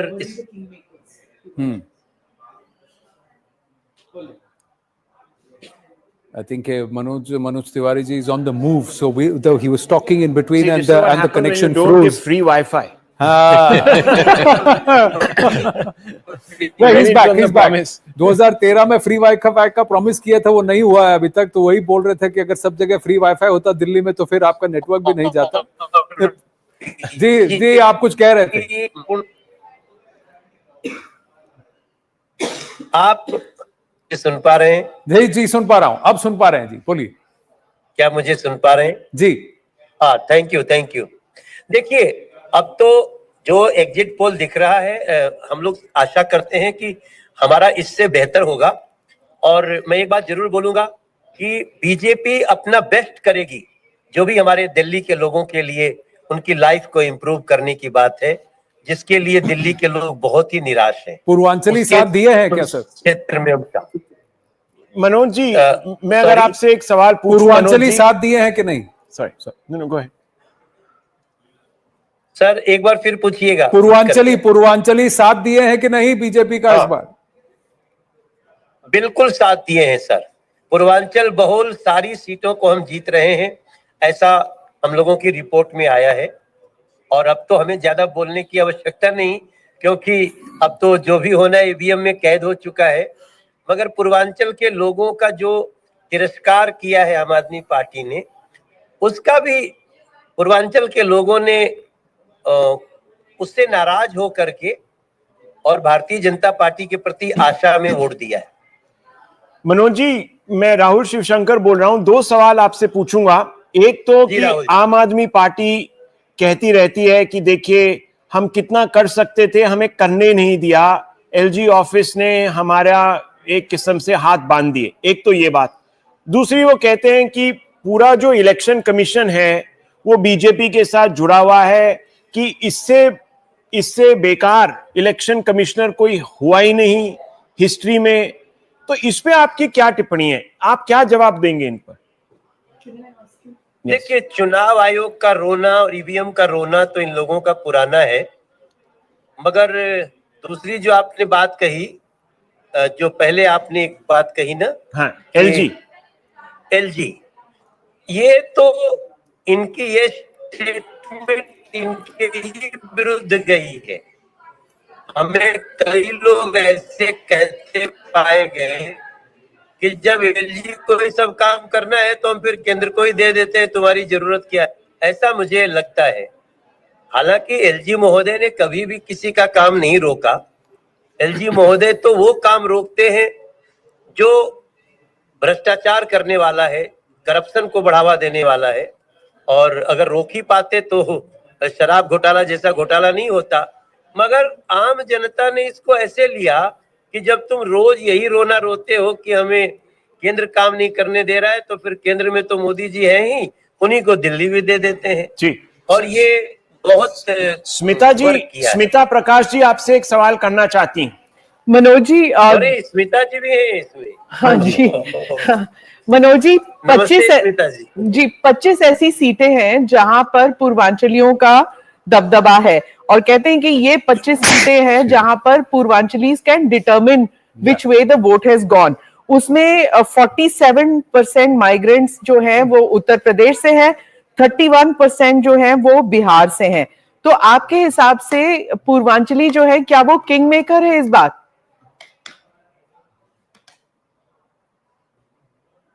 मुझे लगता है कि ये जो पूर्वांचली फैक्टर है, ये इस बार बहुत दिल से भारतीय जनता पार्टी के पास लगा है।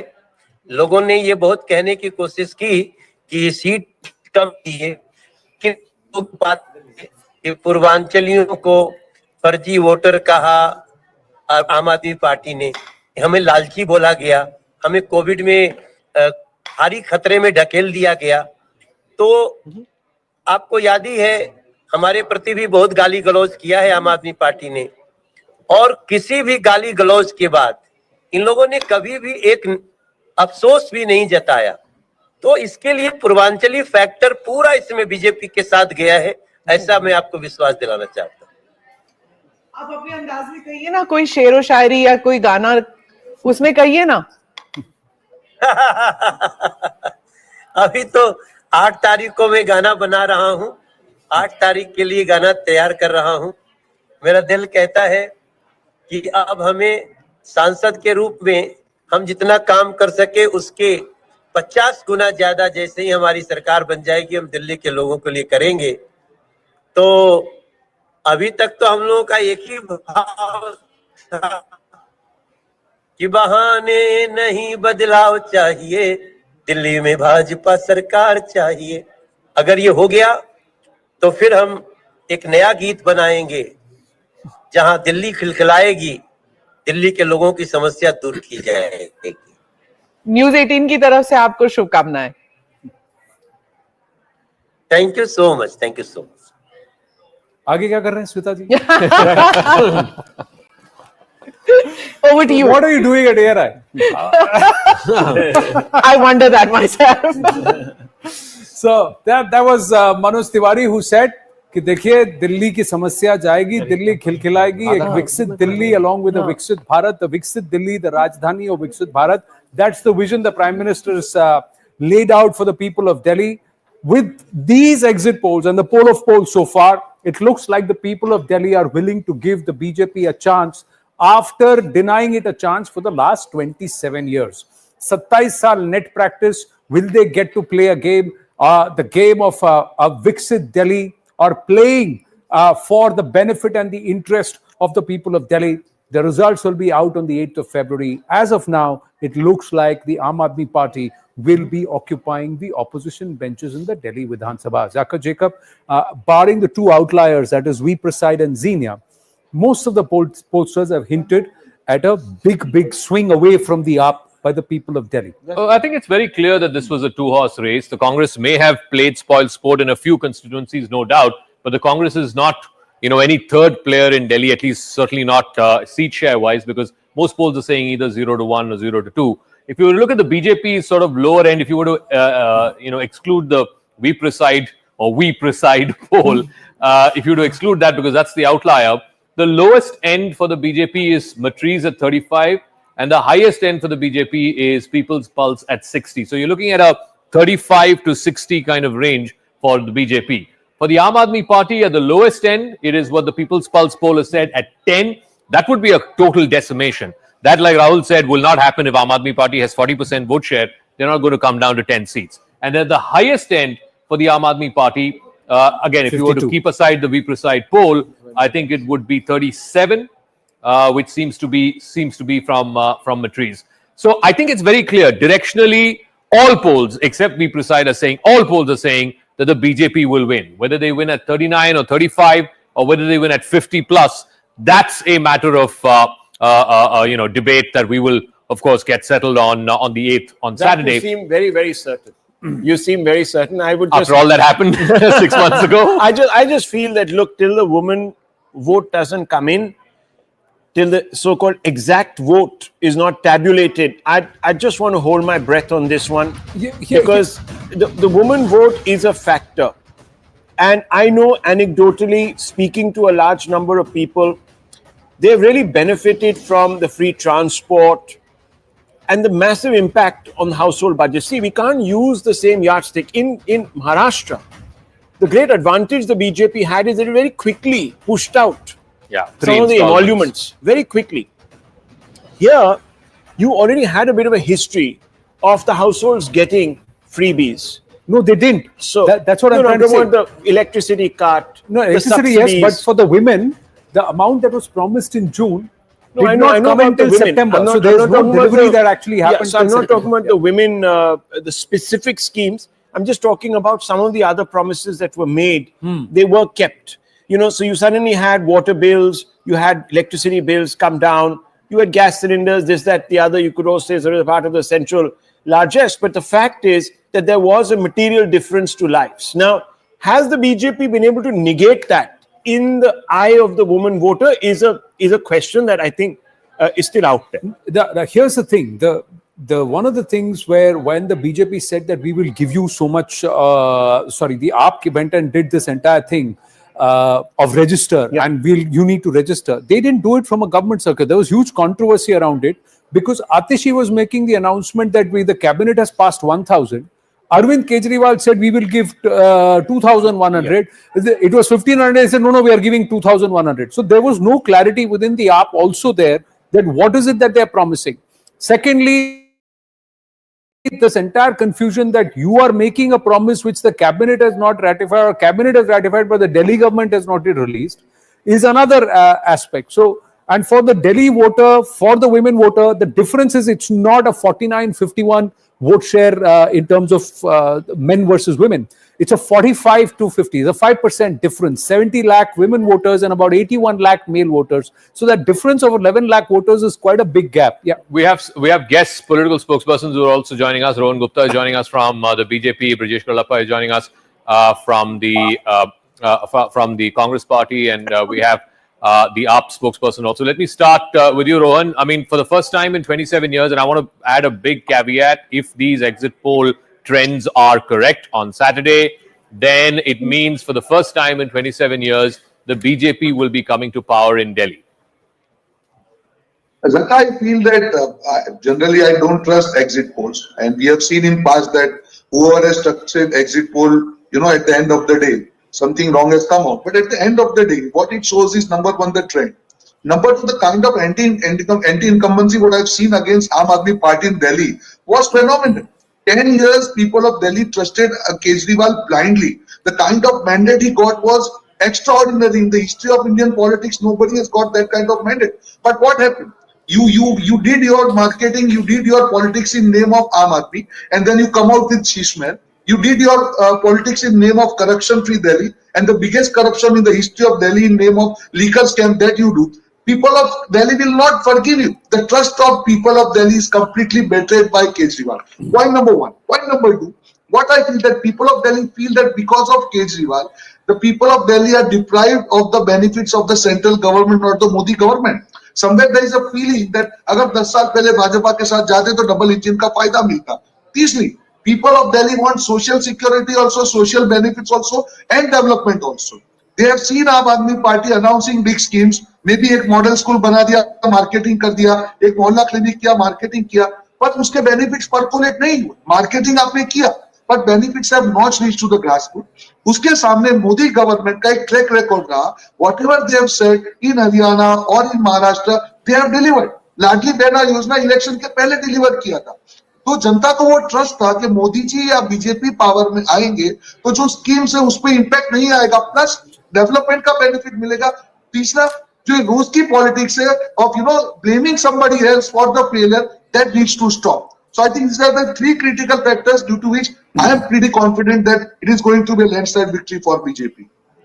Well, will it be a landslide victory for the BJP or not? Or will the Delhi say, bus Kejriwal ya sirf Kejriwal? That's the big question. Ab bus Kejriwal, hame bus Kejriwal. There are two different ways, and let's try and understand that. So we try to create something with the Delhi ki buses. Everybody's promised the e-buses. With me is Netaji, who's also come to show us the poll of polls. Aiye, please, let's take a look at some of the numbers that the pollsters have set here on the streets of Delhi. Who's going to rule the capital? These are the numbers: P-Mark, Matriz, People's Pulse, People's Insight, and also Chanakya Strategies and Poll Diary. All of them have actually given the mandate in favor of the BJP. DV Research also says the mandate is with the BJP. We Reside is one of the only outliers who said it's a runaway win for the Aam Aadmi Party, whereas all the others have said the AAP will suffer this time. A minimum of 10, a maximum of 37. That's where the entire median is, as Zaka was pointing out. So overall, these are the numbers. This is the exit poll of polls, Netaji. So what does it stand out? The poll of polls says BJP plus is 41, Aam Aadmi Party is 29, Congress 0, others 0. So again, a two-way fight, but has the Congress dented the AAP? Are there voters who moved away from the Congress coming back to the Congress now, slowly but gradually? And will that enthuse the Congress leadership and the Congress cadre to perhaps fight it harder in Delhi on the streets locally? That's the big thing. So, Abhinandita, I mean, let's face it. I mean, 9 polls. There are 9 polls that have come out. 8 of them are saying BJP has the edge. Some of them decisively so. Some of them saying it'll be 38, 39. What went wrong for the Aam Aadmi Party? If these exit poll trends hold, and I know you will start off by saying, we've seen Haryana, we've seen other places where exit polls have gone wrong. But Abhinandita, fact is that what Rohan said, one, this whole anti-corruption crusader image of Arvind Kejriwal had been sort of, that sheen had gone off over the last year or so. And secondly, I think there is a governance deficit in Delhi. I mean, people look at the quality of life in Delhi, whether it's roads, whether it's garbage, whether it's air pollution, and say, what have we got in the last 10 years?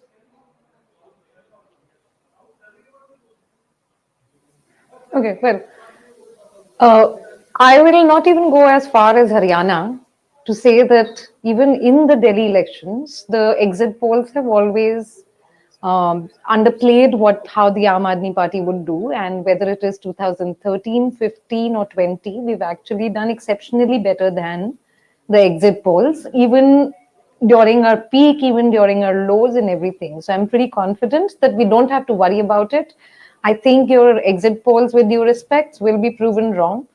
There are 2-3 other things that I would like to share instead, and I have been on the ground, for the last month and a half and today as well.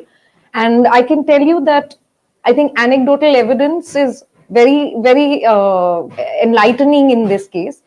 Because there are people, if you go and ask them, and one we just ask, ठीक है, आप ऐसे बताइए कि किसको vote दिया है, and women especially, and they will say, अच्छा ठीक है, they'll name the candidate, who is probably a Bahubali type in that constituency, and say usko vote diya hai, and then slowly they will reveal if they win, if you win their trust, that they actually voted for Jhadu.